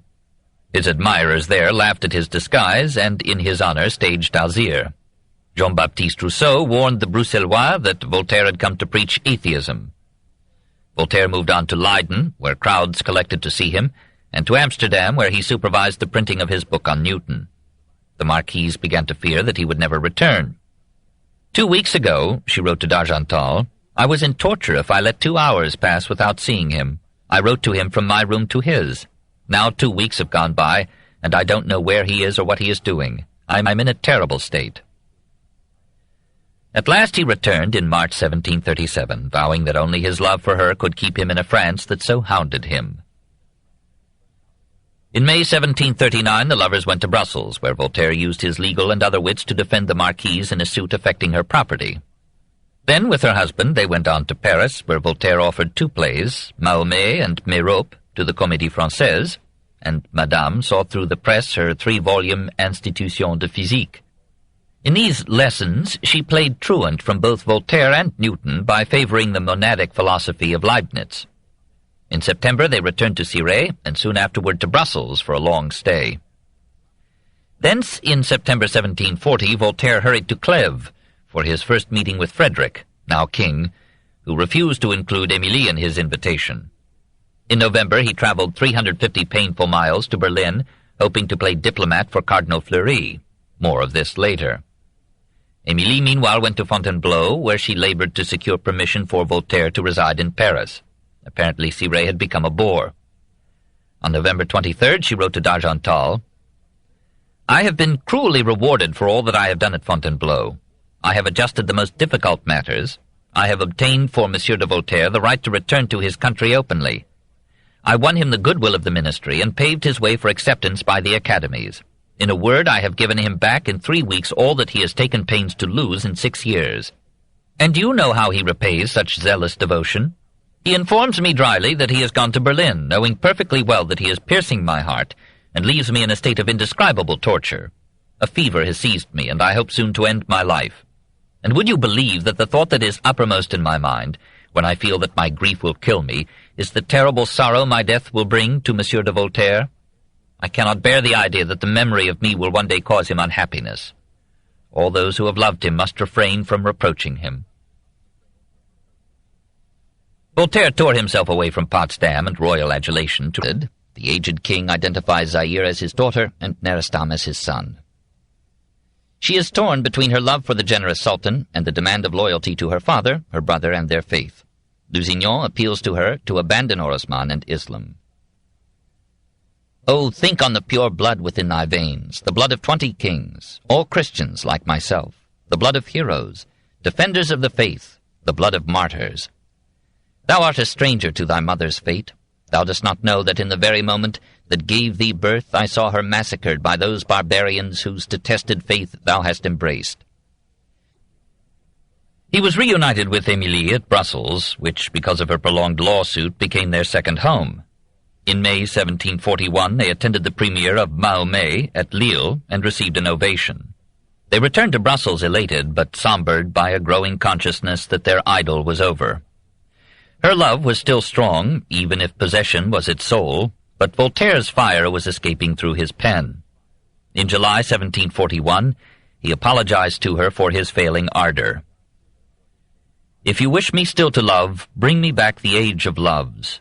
In the twilight of my days, revive, if it is possible, the dawn. We die twice, I see it well. To cease to love and be lovable is a death unbearable. To cease to live is nothing." In August 1742 they went to Paris to assist at the presentation of Mahomet at the Théâtre Français. Voltaire sought from Cardinal Fleury an official permit for the performance. The cardinal consented. The Paris premiere on August 19th was the literary event of the year. Magistrates, priests, and poets were numerous in the packed audience. All seemed satisfied except some of the clergy, who claimed it is a plot cleverly conceived, consistently and dramatically developed, told in flowing melodious verse. And though the sentimental passages now seem overdone, we can understand why Paris took Zaire and Orosmane to its heart, and why the good sad queen wept when the play was performed for the court at Fontainebleau. Soon it was translated and produced in England, Italy, and Germany. Now Voltaire was hailed as the greatest living French poet, fit successor to Corneille and Racine. This did not rejoice Jean-Baptiste Rousseau, French poet surviving in exile at Brussels. He judged Zaire trivial and flat, an odious mélange of piety and libertinage. Voltaire retorted with a long discourse in verse, Le Temple de Goût, the Temple of Taste, pillaring Rousseau and exalting Molière. His head was in the stars, but he did not cease to work. In the winter of 1732-33 he studied mathematics and Newton with his future victim Maupertuis, rewrote Ariel, revised Zaire and Charles XII, collected materials for Le Siècle de Louis XIV, put the finishing touches on his Lettres sur les Anglais, produced a new play, Adélaïde, and wrote innumerable trifles, letters, compliments, invitations, epigrams, amorous ditties. "Knowest thou holy Abram here was born, that here his sacred ashes rest? He who, obedient to the voice of God, stifled the cries of nature and gave up his darling child? The same all-powerful being requires of thee a sacrifice. To thee he calls for blood, and darest thou hesitate when God commands? Strike then, and by the blood of Zopir merit life eternal." Said kills the old man, who, dying, recognizes him as his own son. This, of course, was an attack upon the use of religion to sanction murder and foment war. Voltaire meant it so, and in a letter to Frederick he gave, as examples of pious crimes, the assassination of William of Orange and of Henry III and Henry IV of France. But he denied that the play was an attack upon religion. It was a plea to make Christianity Christian. Cardinal Fleury consoled him by commissioning him in September 1742 to try his hand at turning the policy of Frederick to friendship with France. Voltaire, proud to be a diplomat, visited the king at Aachen. Frederick saw through his purposes and answered his politics with poetry. Voltaire returned to Paris, Emilie, and the drama. On February 20th, 1743, his greatest play, Merope, was produced by the Comédie Française with a success that for a while silenced his enemies. Several plays had already been written on the theme. Euripides had used it in a drama of which only fragments remain. In a preliminary letter, Voltaire acknowledged his special indebtedness to Marchese Francesco Scipione di Maffei of Verona, who had produced a Merope in 1713. It was a distinction of these plays that their interest turned on parental rather than sexual love. At the final curtain, we are told, most of the audience was in tears. For the first time in the history of the French theatre, there were calls for the author to show himself on the stage. According to the accepted account, he complied, creating a precedent which Lessing deplored. According to other sources, Voltaire refused to go on the stage, though urged to do so by the two duchesses in whose box he sat. He merely stood up for a moment and acknowledged the applause. Frederick gave it as his judgment that Merope was one of the finest tragedies ever written. Gibbon thought the final act equal to anything in Racine. The success of Merope was alloyed for Voltaire by the failure. Perhaps she had just enough of the man in her to complement the woman in Voltaire. However, she used every feminine device to round out her rather angular charms: cosmetics, perfume, jewels, lace. Voltaire smiled at her love of ornament, but he admired her enthusiasm for science and philosophy. Here was a woman who, even in the hum and froth of Paris and Versailles, could retire from the gambling table to study Newton and Locke.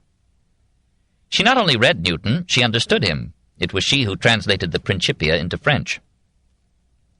Voltaire found it convenient to have the same woman as his fellow student and his mistress, or invitation for a time, and to serve as its secret agent in Berlin.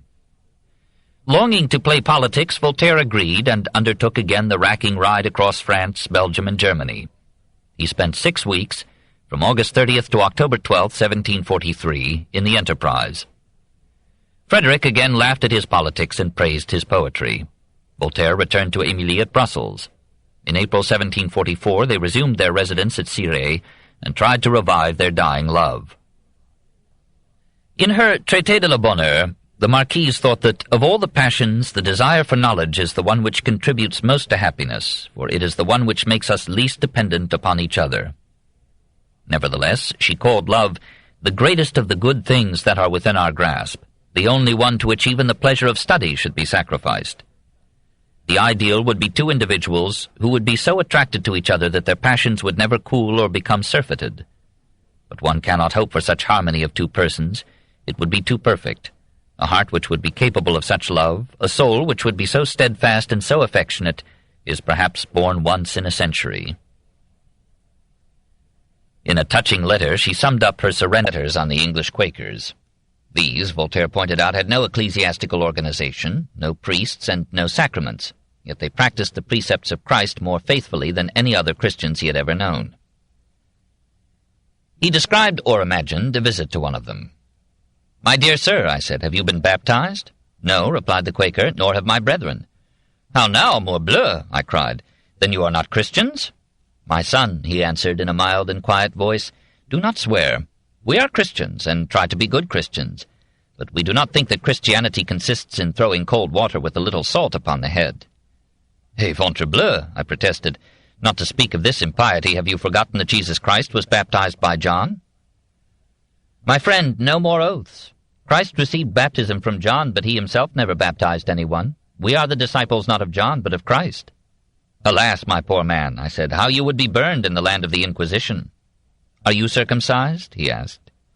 I replied that I had not that honor. "Very well, then," he said, "you are a Christian without being circumcised, and I am a Christian without being baptized." Baptism, like circumcision, said the Quaker, was a pre-Christian custom, superseded by the new gospel of Christ. This book is continued on Cassette 13, Side 1. The Story of Civilization, Volume 9, The Age of Voltaire, by Will and Ariel Durant. Part 1. Concluded. Cassette 13, Side 2. In September 1744, the lovers bade goodbye to Cirey and moved to the capital. 4. The Courtier, 1745 to 1748. He was now 50 years old. He had for a long time been dying annually. "It is most certain," he wrote to Theriot in 1735, "that I have but a few years to live." He had then lived 41 years. He was to live 43 more. How did he manage this? When he fell seriously ill at Chalons-sur-Marne in 1748, and a physician prescribed some drugs, Voltaire told me, his secretary reported, that he would follow none of these directions, for he knew how to manage himself as well in sickness as in health, and he would continue to be his own doctor, as he had always been. In such crises he fasted for a while, then ate a little broth, toast, weak tea, barley, and water. Secretary Longchamp adds, Thus it was that Monsieur de Voltaire cured himself of a malady which probably would have had grave consequences if he had delivered himself up to the Aesculapius of Salons. His principle was that our health depends upon ourselves, that its three pivots are sobriety, temperance in all things, and moderate exercise, that in almost all diseases which are not the result of serious accidents or of radical vitiation of the internal organs, it suffices to aid nature, which is endeavoring to restore us, that it is necessary to confine ourselves to a diet more or less strict and prolonged, suitable liquid nourishment, and other simple means. In this manner I always saw him regulate his conduct as long as I lived with him. He was as skilled as a banker in the management and investment of his funds. He was an importer, a poet, a contractor, a dramatist, a capitalist, a philosopher, a money-lender, pensioner, and heir. His friend d'Argenson helped him to make a fortune in military supplies. He had inherited part of his father's wealth. In 1745, the death of his brother Armand left to him the income of the remainder. He made large loans to the Duc de Richelieu, the Duc de Villars, the Prince de Guise, and others. He had much trouble recapturing the principal, but he compensated himself with interest. In 1735, Richelieu owed him 46,417 livres, on which the Duke paid 4,000 livres per year. In the case of the unreliable Monsieur de Brezé, Voltaire asked 10%. Much of his money he invested in bonds of the city of Paris at 5 or 6%. He had often to instruct his agent to dun his debtors. "It is necessary, my friend, to ask again, to press, to see, to importune, but not to persecute my debtors for my annuities and arrears." His secretary calculated that in 1749 Voltaire's income was 80,000 livres per year. He was not a money-grubber or a miser. He repeatedly gave money or other assistance to young students, and lent a helping hand or voice to Vauvenargues, Marmontel, La Harpe. We have seen him surrendering to the actors the proceeds of his plays. When he lost 40,000 livres through the bankruptcy of a farmer-general to whom he had lent that sum, he took it calmly, using the wise words taught him in his youth. "The Lord gave, the Lord has taken away. Blessed be the name of the Lord." If he had had less money to take care of, and more flesh on his bones, he might have been less sensitive, nervous, and irritable. He was generous and considerate, usually cheerful, good-humored, vivacious. He was capable of warm and steadfast friendship, and quick to forgive an injury that did not hurt his pride. But he could not with patience bear criticism or hostility. "I envy the beasts two things," he said, "their ignorance of evils to come, and their ignorance of what is said of them." His sharp wit aroused many enemies. Fréron, Piron, Desfontaines attacked him or his ideas with a violence far greater than came from the clergy. We shall listen to them by and by. Voltaire returned blow for blow, despite Madame du Châtelet's counsel to be silent. He called them hot names, marshalled his friends to war against them. The Marquise was hard put to it to keep him from rushing to Paris to whip or challenge Desfontaines. He even thought of invoking the censorship to suppress the more virulent of his foes. He had all the defects of his qualities, and a few more. He found in Rameau a man as proud and irritable as himself. Their cooperation was a trial for both, but at last the libretto and the music were complete, the players and musicians were rehearsed. La Princesse de Navarre went off well on February 23rd, 1745. A month later, Voltaire was given a room in the palace, near what he described in his very private correspondence as the most stinking merde-hole in Versailles. The Marquise du Châtelet resumed at court the place that she had sacrificed for Voltaire. She had now the dizzy privilege of sitting in the presence of the Queen. The rise of Madame de Pompadour favored Voltaire. He had known her when she was Madame d'Étiole, had visited her home, had written trivia in her praise. At her urging, the king appointed him on April 1st royal historiographer with a salary of 2,000 livres per year. He was soon required to earn his fee. On May 11th, 1745, the French defeated the English at Fontenoy. D'Argenson asked for a commemorative ode. Voltaire in 3 days turned out 350 lines. They went through 5 editions in 2 weeks. For a moment the king liked Voltaire, and Voltaire was a poet of war. To further celebrate the victory, Voltaire and Rameau were commissioned to compose a festival opera. Le Temple de la Gloire, performed before the court in December, showed Trajan, that is Louis XV, returning in triumph from battle. Voltaire was given a seat at the king's table that evening and ate ambrosia. But he asked Richelieu, too eagerly, "Trajan est-il content?" Is Trajan content? Louis overheard him, thought him a bit forward, spoke no word to him.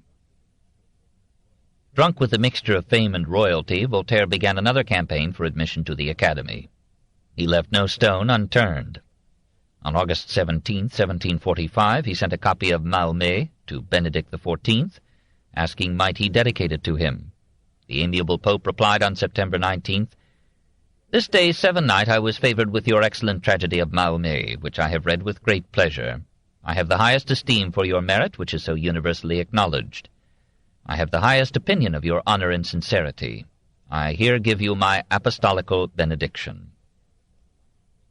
Voltaire was so delighted with this accolade that he wrote to the Pope a letter of fervent appreciation, ending, "With the utmost respect and gratitude I kiss your sacred feet."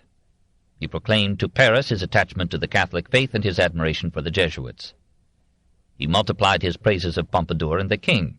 Pompadour pleaded for him, the king consented, and at last, May 9, 1746, the Academy admitted the leading poet and dramatist of the age. To make his cup run over, he was appointed, on December 22nd, gentilhomme ordinaire de la Chambre, gentleman in ordinary of the chamber, privileged to wait upon the king. Probably it was in these days of success and satisfaction that he composed his tale Babuk, ou Le Monde comme il va. Babuk, a gentleman of Scythia, sets out to see the world, and especially how things are in Persia, that is, France.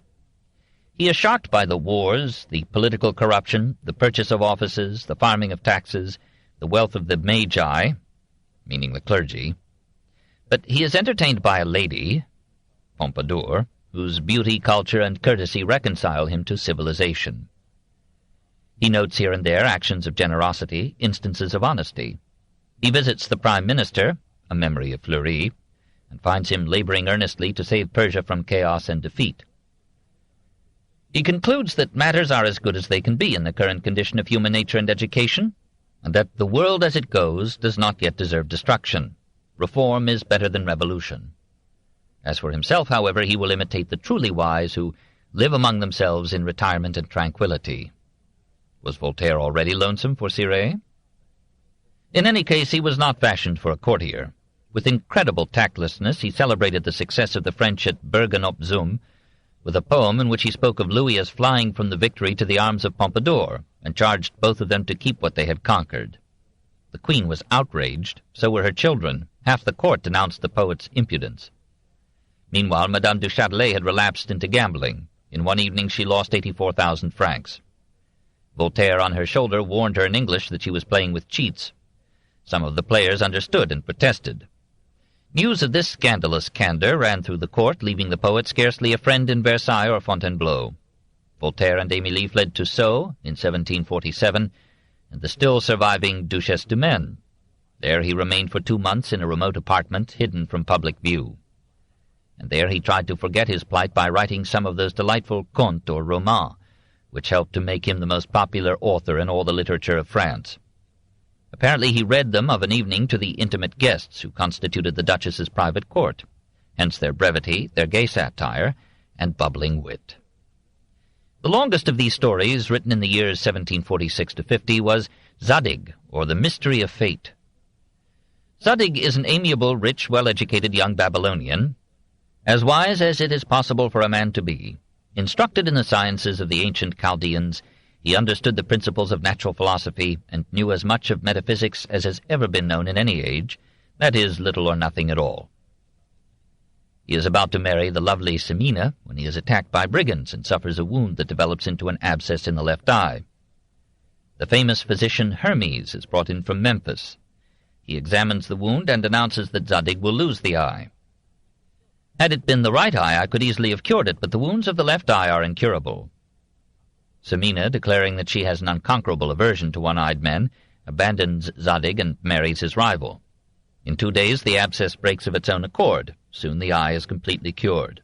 Hermes writes a book to prove that this is impossible. Zadig pleases King Moabdar with his wise counsels, and Queen Astarte with his good looks. She falls in love with him. He flees to a distant city. On the way he sees a man beating a woman. He responds bravely to her cries for help. He interferes, is murderously assailed, and slays the man. The woman rails at him for having killed her lover. Zadig proceeds and is sold into slavery. Zadig then imagined men as in fact they are, insects devouring one another in a drop of mud. Memnon the philosopher told the story of a man who one day conceived the insane idea of becoming wholly reasonable. He finds himself in a hopeless and besieged minority, encounters 100 calamities, and decides that the Earth is an insane asylum to which the other planets deport their lunatics. The travels of Scarmentado takes a young Cretan to country after country, opening up ever new vistas of fanaticism, chicanery, cruelty, or ignorance. In France, the provinces are devastated by religious wars. In England, Queen Mary burns 500 Protestants. In Spain, the people sniff with relish the odor of roasted heretics. In Turkey, Scarmentado narrowly escapes circumcision. In Persia, he gets involved in the conflict between the Sunna and the Shia sects of Islam. In China, he is denounced by the Jesuits as a distinguished Dominican. At last he returns to Crete.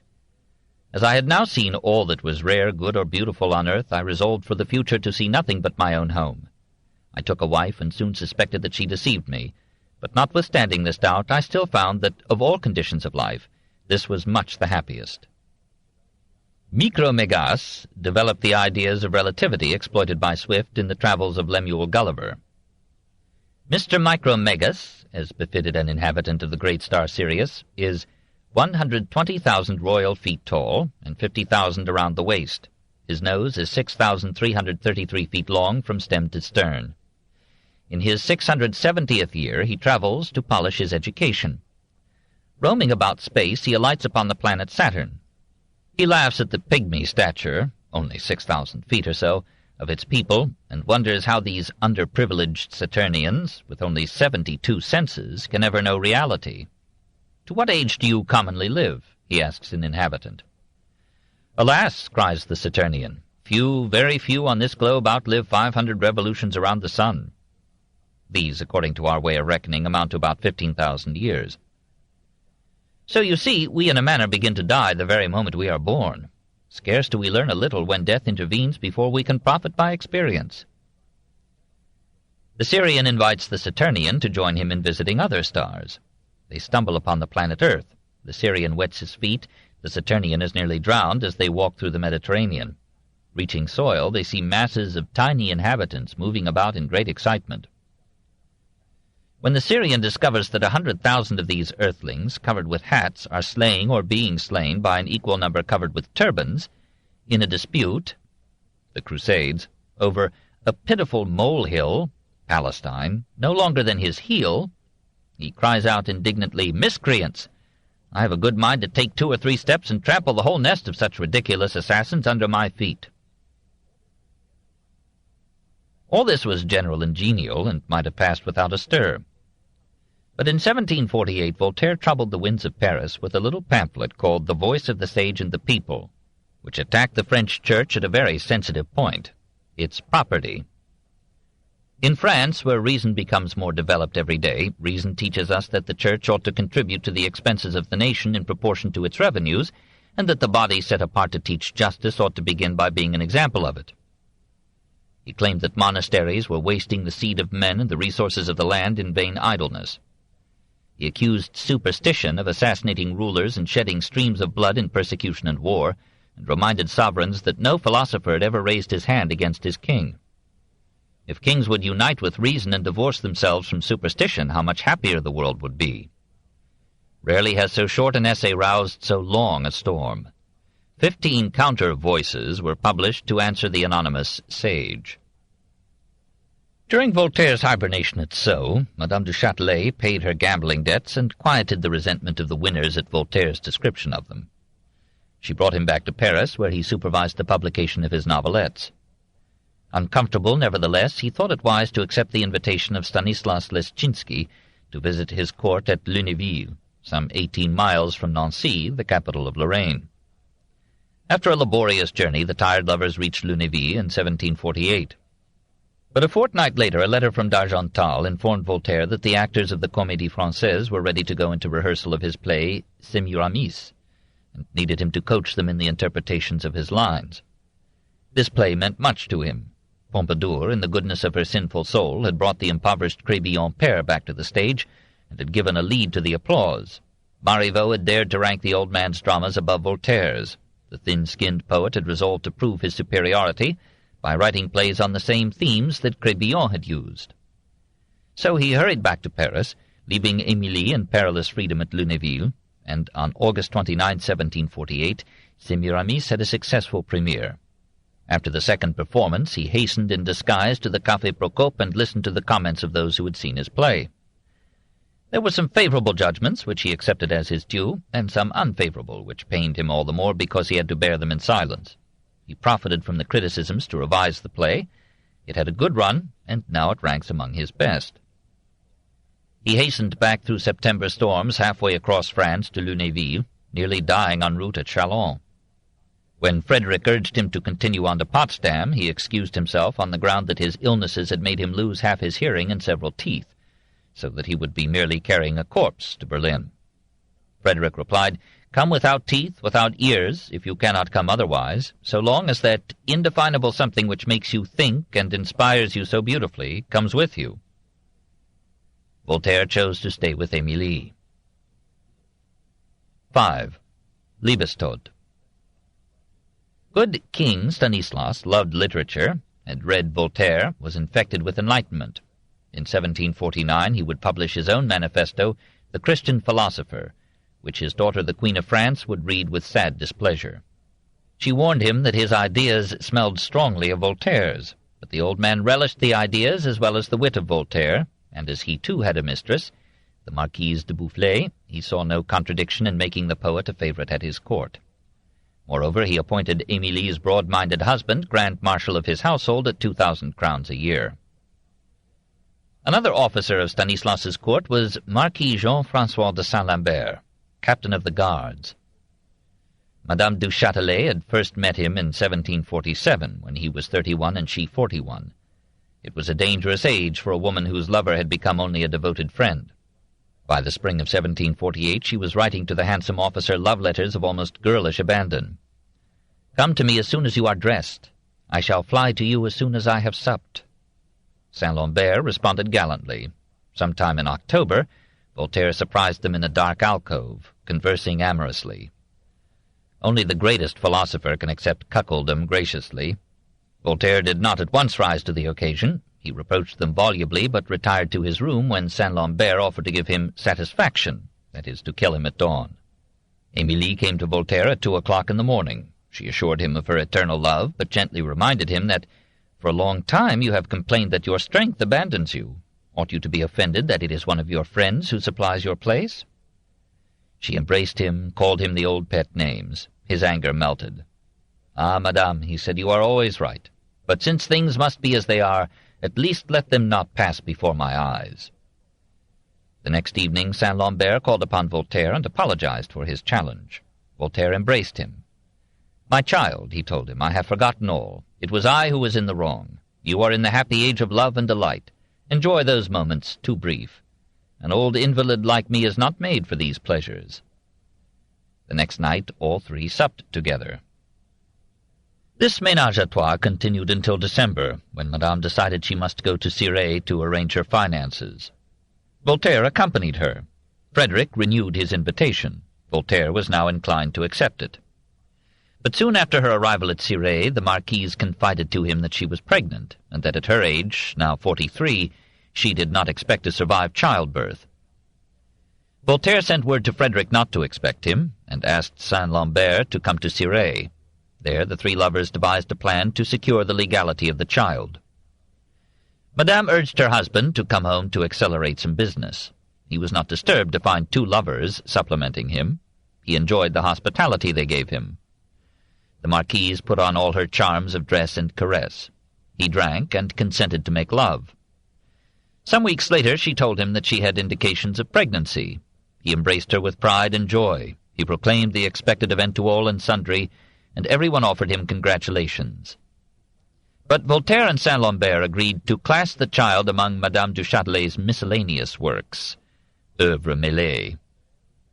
The Marquis and Saint-Lambert returned to their posts. In February 1749, Emilie and Voltaire moved to Paris. There she worked on her translation of the Principia, aided by Clairaut. 2 letters to Saint-Lambert, May 18th and 20th, reveal her character. No, it is not possible for my heart to express to you how it adores you. Do not reproach me for my Newton.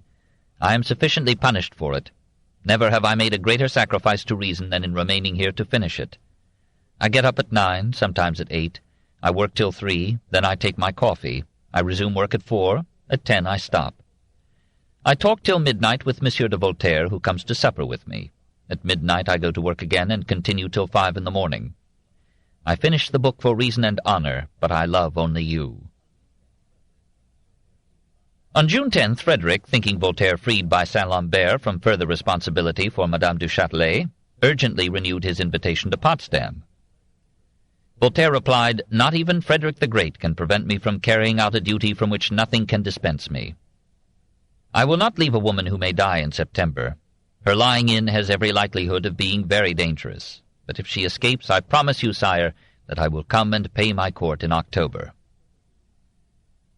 In July he took her to Lunéville, where she could have proper medical attendance. The fear of death troubled her. To be taken off just when she had found love again, just when her years of study were to be crowned with the publication of her book. On September 4th she gave birth to a daughter. On September 10th, after much suffering, she died. Voltaire, overcome with grief, stumbled out of her room, fell, and remained unconscious for some time. Saint-Lambert helped to revive him. "Ah, my friend," said Voltaire, "it is you who have killed her. Oh, my God, monsieur, what could have induced you to get her into that condition?" 3 days later he asked Longchamp for the ring that had been removed from the dead woman's hand. It had once held his own portrait. Longchamp found in it Saint-Lambert's. "Such are women," exclaimed Voltaire. "I took Richelieu out of that ring. Saint-Lambert expelled me. That is the order of nature. One nail drives out another. So go the affairs of this world." Madame was buried at Lunéville with the highest honors of Stanislas's court, and was soon followed by her child. Voltaire and the Marquis retired to Cirey. Thence Voltaire replied to some letters of condolence from Paris. "You make my consolation, my dear angels. You make me love the unhappy remainder of my life. I will confess to you that a house which she inhabited, although overwhelming me with grief, is not disagreeable to me. I do not fly from that which speaks to me of her. I love Cirey. The places which she embellished are dear to me. I have not lost a mistress. I have lost half of myself, a soul for whom mine was made, a friend of 20 years, whom I knew in her infancy. The most tender father loves not otherwise his only daughter. I love to find again everywhere the idea of her. I love to talk with her husband, with her son." And yet he knew that he would waste away if he remained a widower in isolated Cirey. He sent his books, scientific apparatus, and art collection to Paris, and followed them on September 25th, 1749. On October 12th he established himself in the capital, in a spacious mansion in the Rue Traversière. 6. Madame Denis. He easily persuaded his niece to come and play hostess for him, since she had for some time been his paramour. Born Marie-Louise Mignot in 1712, she was the daughter of Voltaire's sister Catherine. When Catherine died in 1726, Voltaire assumed the protection of her children. In 1738, aged 26 but graced with a handsome dowry from her uncle, Marie-Louise married Captain Nicolas Charles Denis, a minor official in the government. 6 years later, Denis died, just about the time that Voltaire and the Marquise removed to Paris. The widow sought comfort in Voltaire's arms, and he found new warmth in hers. Apparently his avuncular affection was soon transformed into something quite uncanonical. In a letter of March 23rd, 1745, he addressed his niece as "my beloved." This could have been a term of innocent affection, but in December, 2 years before the Marquise met Saint-Lambert, Voltaire sent to the merry widow a letter which must be quoted verbatim to be believed. Originally written in Italian, the passage reads, "I kiss you 1,000 times. My soul kisses yours. My cazzo, my heart are enamoured of you. I kiss your pretty bottom and all your person." Madame Denis modestly crossed out some of these words, but presumably she responded amorously, for Voltaire wrote to her from Versailles on December 27th, 1745, "My dear one, you tell me that my letter gave pleasure even to your senses. Mine are like yours. I could not read the delicious words you wrote without feeling inflamed to the depths of my being. I paid your letter the tribute I should like to pay to the whole of your person. I will love you until death." In 3 letters of 1746, "I count on kissing my beloved 1,000 times. I should like to live at your feet and die in your arms. When shall I be able to live with you, forgotten by the whole world?" And on July 27, 1748, "I shall be coming to Paris only for you, and if my miserable condition permits, I will throw myself at your knees and kiss all your beauties. In the meantime I press 1,000 kisses on your round breasts, on your ravishing bottom, on all your person, which has so often given me erections and plunged me into a flood of delight." There is a dangerous age in men as well as in women. It lasts longer and commits incredible follies. Voltaire was the most brilliant man of his century, but we should not rank him among the wise. 100 times he fell into such foolishness, indiscretions, extremes, and childish tantrums as rejoiced his enemies and grieved his friends. Now, forgetting that verba volant but scripta manent, he put himself at the mercy of a niece who apparently was fond of him, but who loved his money with an expansive embrace. We shall find her using her power over him and aggrandizing her fortune to the day of his death. She was not a bad woman in terms of the time, but perhaps she went beyond the code of her age in taking a succession of lovers, Baculard d'Arnaud, Marmontel, the Marquis de Jimenez, to second her uncle's attentions. Marmontel described her favorably in 1747. That lady was agreeable with all her ugliness, and her easy and unaffected character had imbibed a tincture of that of her uncle. She had much of his taste, his gaiety, his exquisite politeness, so that her society was liked and courted. On the day of Madame du Châtelet's death, Voltaire wrote to his niece, "My dear child, I have just lost a friend of 20 years. For a long time now, you know, I have not looked upon Madame du Châtelet as a woman, and I am sure that you will enter into my cruel grief. It is frightful to have seen her die in such circumstances, and for such a reason. I am not leaving Monsieur de Châtelet in our mutual sorrow. From Cirey I shall come to Paris to embrace you, and to seek in you my one consolation, the only hope of my life." During the 8 months that he now spent in the capital, he received new urgings from Frederick, and he was in a mood to accept. Frederick offered him the post of chamberlain, free lodgings, and a salary of $5,000. Voltaire, who was a financier as well as a philosopher, asked the Prussian king to advance him as a loan sufficient funds to defray the cost of the journey. Frederick complied, but with sly reproof likened the poet to Horace, who thought it wise to mix the useful with the agreeable. Voltaire asked permission from the French king for his departure. Louis readily agreed, saying to his intimates, "This will make one madman the more at the court of Prussia, and one less at Versailles." On June 10th, 1750, Voltaire left Paris for Berlin. This concludes the reading of The Age of Voltaire by Will and Ariel Durant, Part 1. This book was read by Alexander Adams. Part 2 continues the story and is available through Books on Tape service.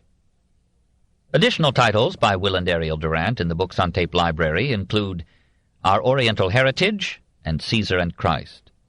For additional information about them or for help with topics of related interest, please call our customer service department or check our catalog index to find review material. If you have enjoyed these tapes, you may want to consider buying this audiobook and donating it to your local library so that others in your community can enjoy it too. The donation will be deductible to the extent allowable under the law. Books on Tape produces many new unabridged audiobook titles each month. To find out more about them, or to arrange a library donation, or to speed your next title to you without delay, call our customer service department. We hope you enjoyed this reading. Please continue listening to sample another Books on Tape bestseller. A Tale of Two Cities by Charles Dickens. This book was first published in 1859 and was produced in 1976 by Phoenix Recordings. This recording of the full-length reading of A Tale of Two Cities was produced in 1998 by Phoenix Recordings, which holds the copyright thereto. This edition is distributed exclusively by Books on Tape Incorporated. This book is read by Stuart Langton. A Tale of Two Cities by Charles Dickens. This book consists of 3 books. Book 1 has 6 chapters, Book 2 has 24 chapters, Book 3 has 15 chapters, and is 357 pages long. Book the First, Recalled to Life. Chapter 1, The Period. It was the best of times, it was the worst of times. It was the age of wisdom, it was the age of foolishness, it was the epoch of belief, it was the epoch of incredulity, it was the season of light, it was the season of darkness, it was the spring of hope, it was the winter of despair. We had everything before us, we had nothing before us. We were all going direct to heaven, we were all going direct the other way. In short, the period was so far like the present period that some of its noisiest authorities insisted on its being received, for good or for evil, in the superlative degree of comparison only. There were a king with a large jaw and a queen with a plain face on the throne of England. There were a king with a large jaw and a queen with a fair face on the throne of France. In both countries it was clearer than crystal to the lords of the state preserves of loaves and fishes that things in general were settled for ever. It was the year of our Lord 1775. Spiritual revelations were conceded to England at that favoured period as at this. Mrs. Southcott had recently attained her 25th blessed birthday, of whom a prophetic private in the Life Guards had heralded the sublime appearance by announcing that arrangements were made for the swallowing up of London and Westminster. Even the Cock Lane ghost had been laid only a round dozen of years after rapping out its messages, as the spirits of this very year last past, supernaturally deficient in originality, rapped out theirs. Mere messages in the earthly order of events had lately come to the English Crown and people from the Congress of British Subjects in America, which, strange to relate, have proved more important to the human race than any communications yet received through any of the chickens of the Cock Lane brood.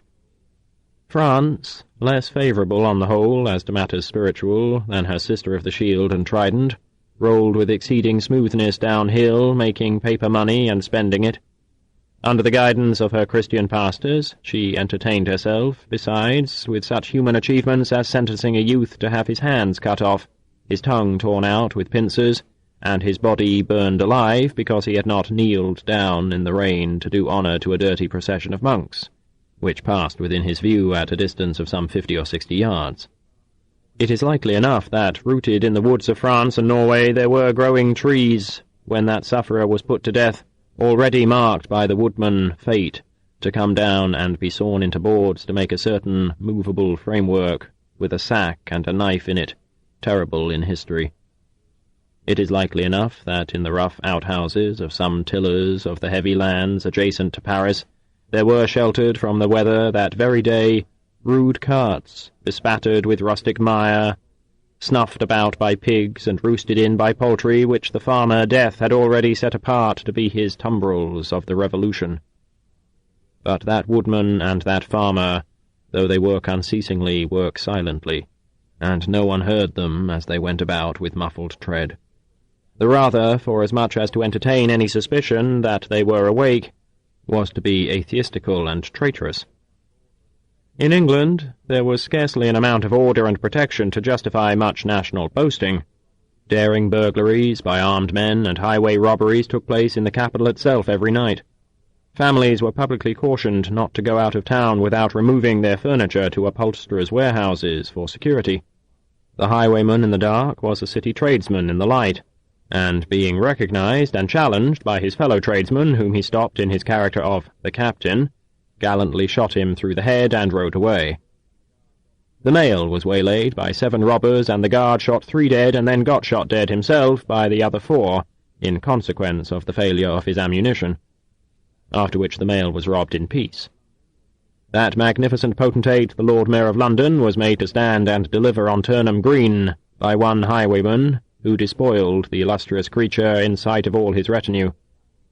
Prisoners in London jails fought battles with their turnkeys, and the majesty of the law fired blunderbusses in among them, loaded with rounds of shot and ball. Thieves snipped off diamond crosses from the necks of noble lords at court drawing-rooms. Musketeers went into St. Giles's to search for contraband goods, and the mob fired on the musketeers, and the musketeers fired on the mob, and nobody thought any of these occurrences much out of the common way. In the midst of them, the hangman, ever busy and ever worse than useless, was in constant requisition, now stringing up long rows of miscellaneous criminals, now hanging a housebreaker on Saturday who had been taken on Tuesday, now burning people in the hand at Newgate by the dozen, and now burning pamphlets at the door of Westminster Hall. Today, taking the life of an atrocious murderer, and tomorrow of a wretched pilferer who had robbed a farmer's boy of sixpence. All these things, and 1,000 like them, came to pass in and close upon the dear old year 1775. Environed by them, while the woodman and the farmer worked unheeded, those of the 2 large jaws and those other 2 of the plain and fair faces trod with stir enough, and carried their divine rights with a high hand. Thus did the year 1775 conduct their greatnesses and myriads of small creatures, the creatures of this chronicle among the rest, along the roads that lay before them. Chapter 2. The Mail. It was the Dover Road that lay on a Friday night late in November before the first of the persons with whom this history has business. The Dover Road lay as to him beyond the Dover Mail, as it lumbered up Shooter's Hill. He walked uphill in the mire by the side of the mail, as the rest of the passengers did, not because they had the least relish for walking exercise under the circumstances, but because the hill and the harness and the mud and the mail were all so heavy that the horses had 3 times already come to a stop, besides once drawing the coach across the road with the mutinous intent of taking it back to Blackheath. Reins and whip and coachman and guard, however, in combination, had read that article of war which forbade a purpose otherwise strongly in favour of the argument that some brute animals are endued with reason, and the team had capitulated and returned to their duty. With drooping heads and tremulous tails they mashed their way through the thick mud, floundering and stumbling between whiles, as if they were falling to pieces at the larger joints. As often as the driver rested them and brought them to a stand with a wary "Whoa-ho! So-ho, then!" the near leader violently shook his head and everything upon it, like an unusually emphatic horse denying that the coach could be got up the hill. Whenever the leader made this rattle, the passenger started, as a nervous passenger might, and was disturbed in mind. There was a steaming mist in all the hollows, and it had roamed in its forlornness up the hill, like an evil spirit, seeking rest and finding none. A clammy and intensely cold mist, it made its slow way through the air in ripples that visibly followed and overspread one another, as the waves of an unwholesome sea might do. It was dense enough to shut out everything from the light of the coach lamps but these its own workings, and a few yards of road, and the reek of the labouring horses steamed into it, as if they had made it all. 2 other passengers besides the one were plodding up the hill by the side of the mail. All 3 were wrapped to the cheekbones and over the ears and wore jack-boots. Not one of the 3 could have said, from anything he saw, what either of the other 2 was like, and each was hidden under almost as many wrappers from the eyes of the mind as from the eyes of the body of his 2 companions. In those days travellers were very shy of being confidential on a short notice, for anybody on the road might be a robber or in league with robbers. As to the latter, when every posting-house and ale-house could produce somebody in the captain's pay, ranging from the landlord to the lowliest table nondescript, it was the likeliest thing upon the cards.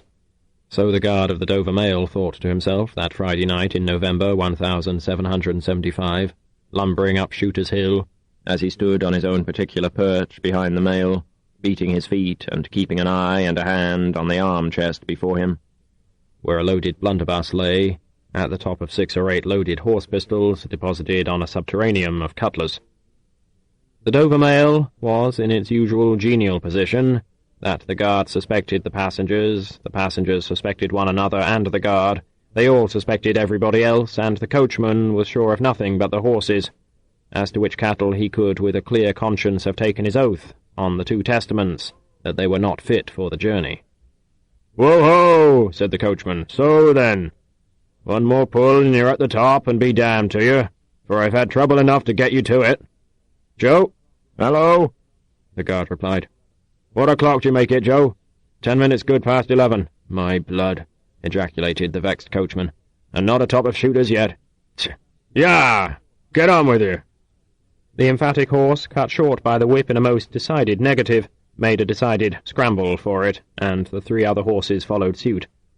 Once more the Dover mail struggled on, with the jack-boots of its passengers squashing along by its side. They had stopped when the coach stopped, and they kept close company with it. If any one of the 3 had had the hardihood to propose to another to walk on a little ahead into the mist and darkness, he would have put himself in a fair way of getting shot instantly as a highwayman. The last burst carried the mail to the summit of the hill. The horses stopped to breathe again, and the guard got down to skid the wheel for the descent, and open the coach door to let the passengers in. "Joe!" cried the coachman in a warning voice, looking down from his box. "What do you say, Tom?" They both listened. "I say a horse at a canter coming up, Joe." "I say a horse at a gallop, Tom," returned the guard, leaving his hold of the door and mounting nimbly to his place. "Gentlemen, in the King's name, all of you!" With this horrid adjuration he cocked his blunderbuss and stood on the offensive. The passenger, booked by this history, was on the coach step getting in. The other 2 passengers were close behind him and about to follow. He remained on the step, half in the coach and half out of it. They remained in the road below him. They all looked from the coachman to the guard, and from the guard to the coachman, and listened. The coachman looked back, and the guard looked back, and even the emphatic leader pricked up his ears and looked back, without contradicting. A Tale of Two Cities, by Charles Dickens. This concludes our program on this cassette. Please call Books on Tape Incorporated for information about it or any title we have recorded. Please wind the cassette forward to its end so it will be in order for the next listener. Thank you.